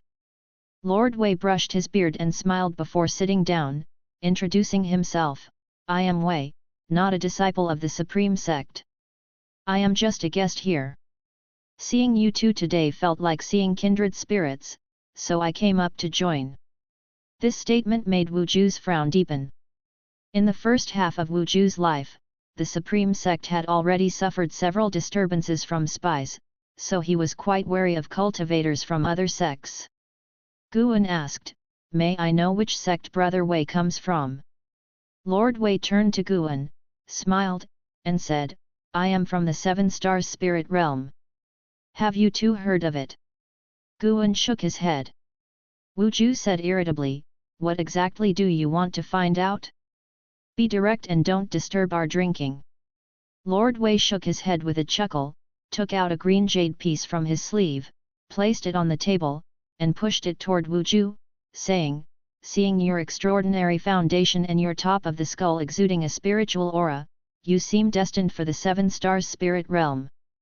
I would like to invite you to cultivate there." He turned to look back at Guan, who couldn't help but look forward to his response. Yet the man just smiled, nodding politely yet awkwardly. Guan maintained his smile, remaining silent. Chapter 150, Chapter 150, Demons Galloping, Legend of the Demon Ancestor. 7 Stars Spirit Realm is so powerful, why do you need to invite me? Wait until I come begging you in the future, Wu Ju replied stiffly. After hearing this, Lord Wei of the Heaven shook his head and chuckled, not feeling angry at all. In the time that followed, Guan watched Lord Wei of the Heaven boast about how powerful the 7 Stars Spirit Realm was. Unfortunately, no matter how eloquently he spoke, he couldn't persuade Wuju. Wuju's attitude amused Guan. If Wuju knew that Lord Wei of the Heaven was of Mystic Heart Realm cultivation level, how would he react? Suddenly, a figure appeared behind Lord Wei of the Heaven. Guan looked up and saw it was Wuju's current master, Zhou Yu.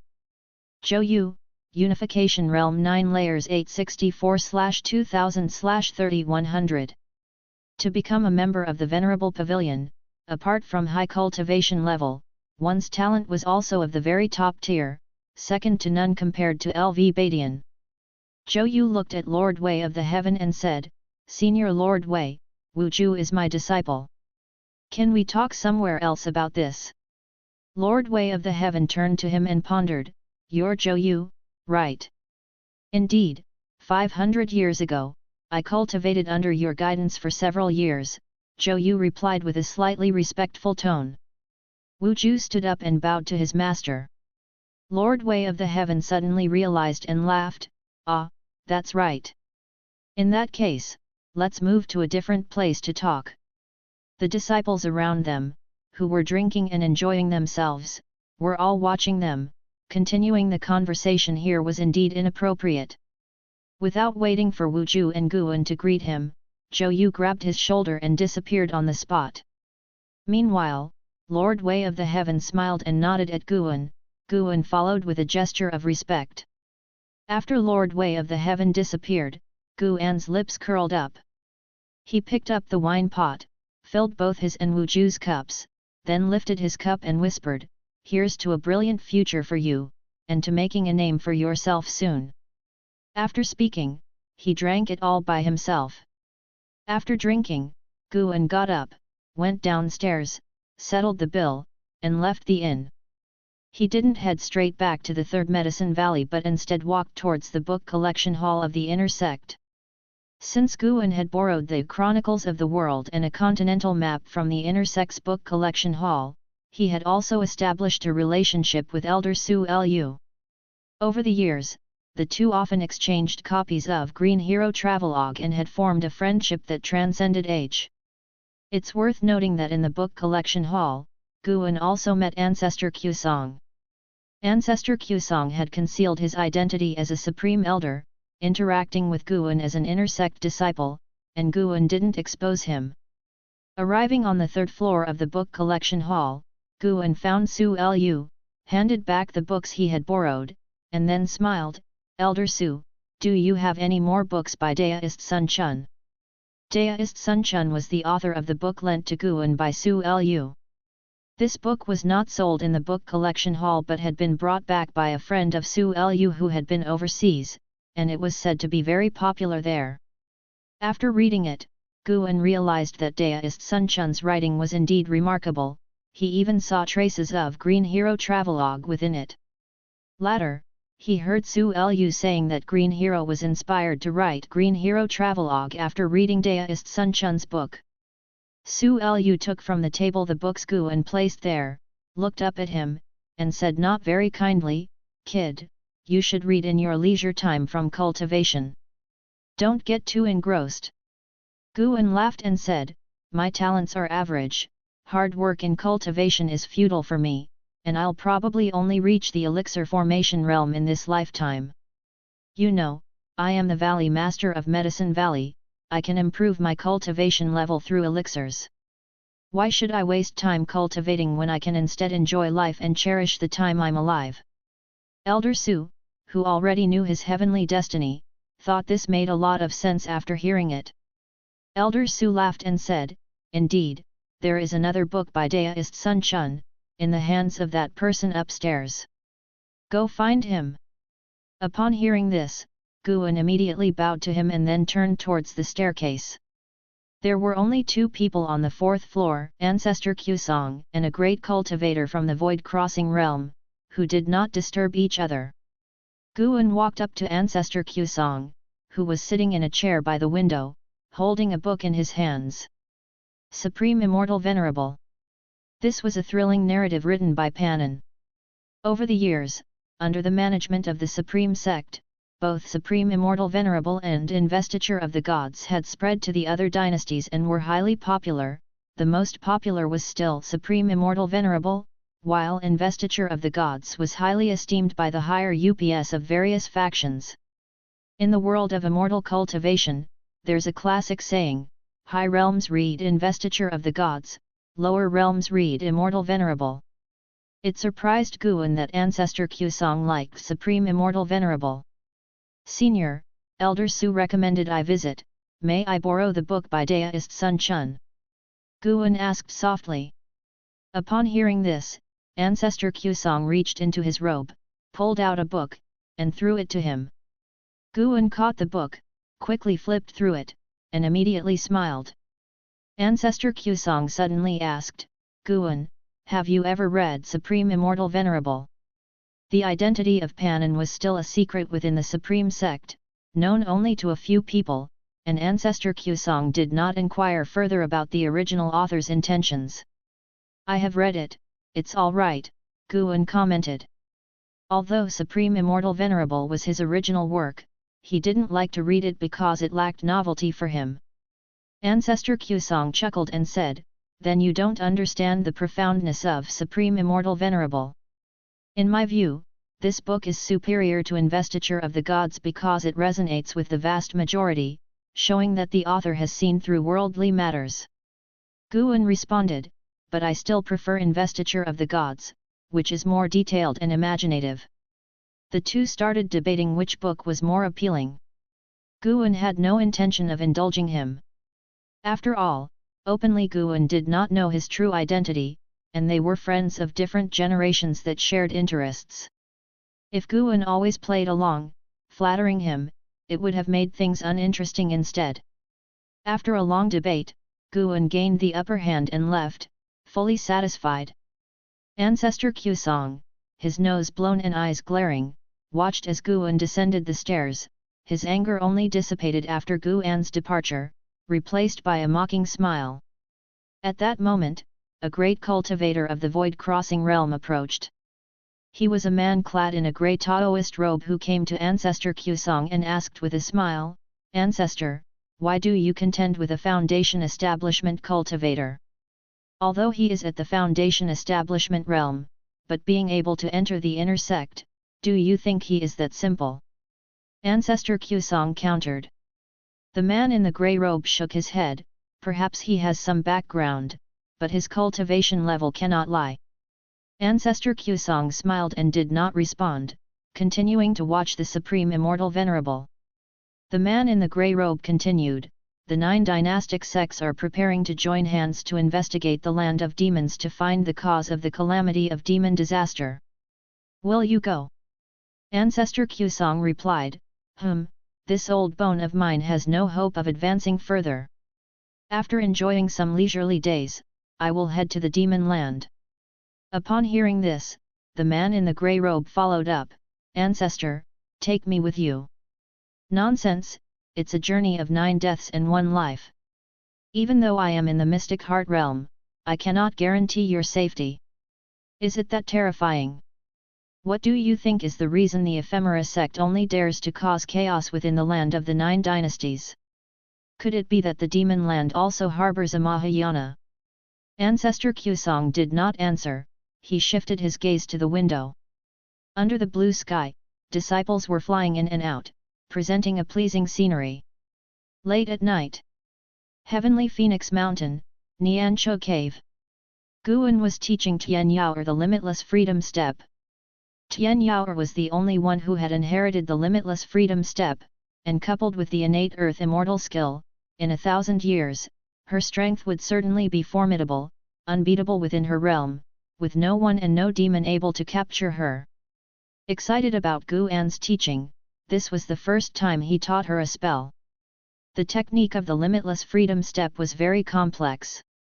Tian Yaoer found it extremely challenging to practice, but Guan was not in a hurry. This technique required years of practice to show effects. If Tian Yaoer mastered it after just 1 attempt, he would have been overwhelmed. 5 years had passed. Guan was contemplating when he should help Tian Yaoer form her core.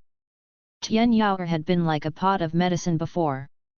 When they first met, she had already achieved the 9th layer of the Foundation Establishment realm, just one step shy from the Elixir Formation realm, but she had previously lacked a cultivation technique.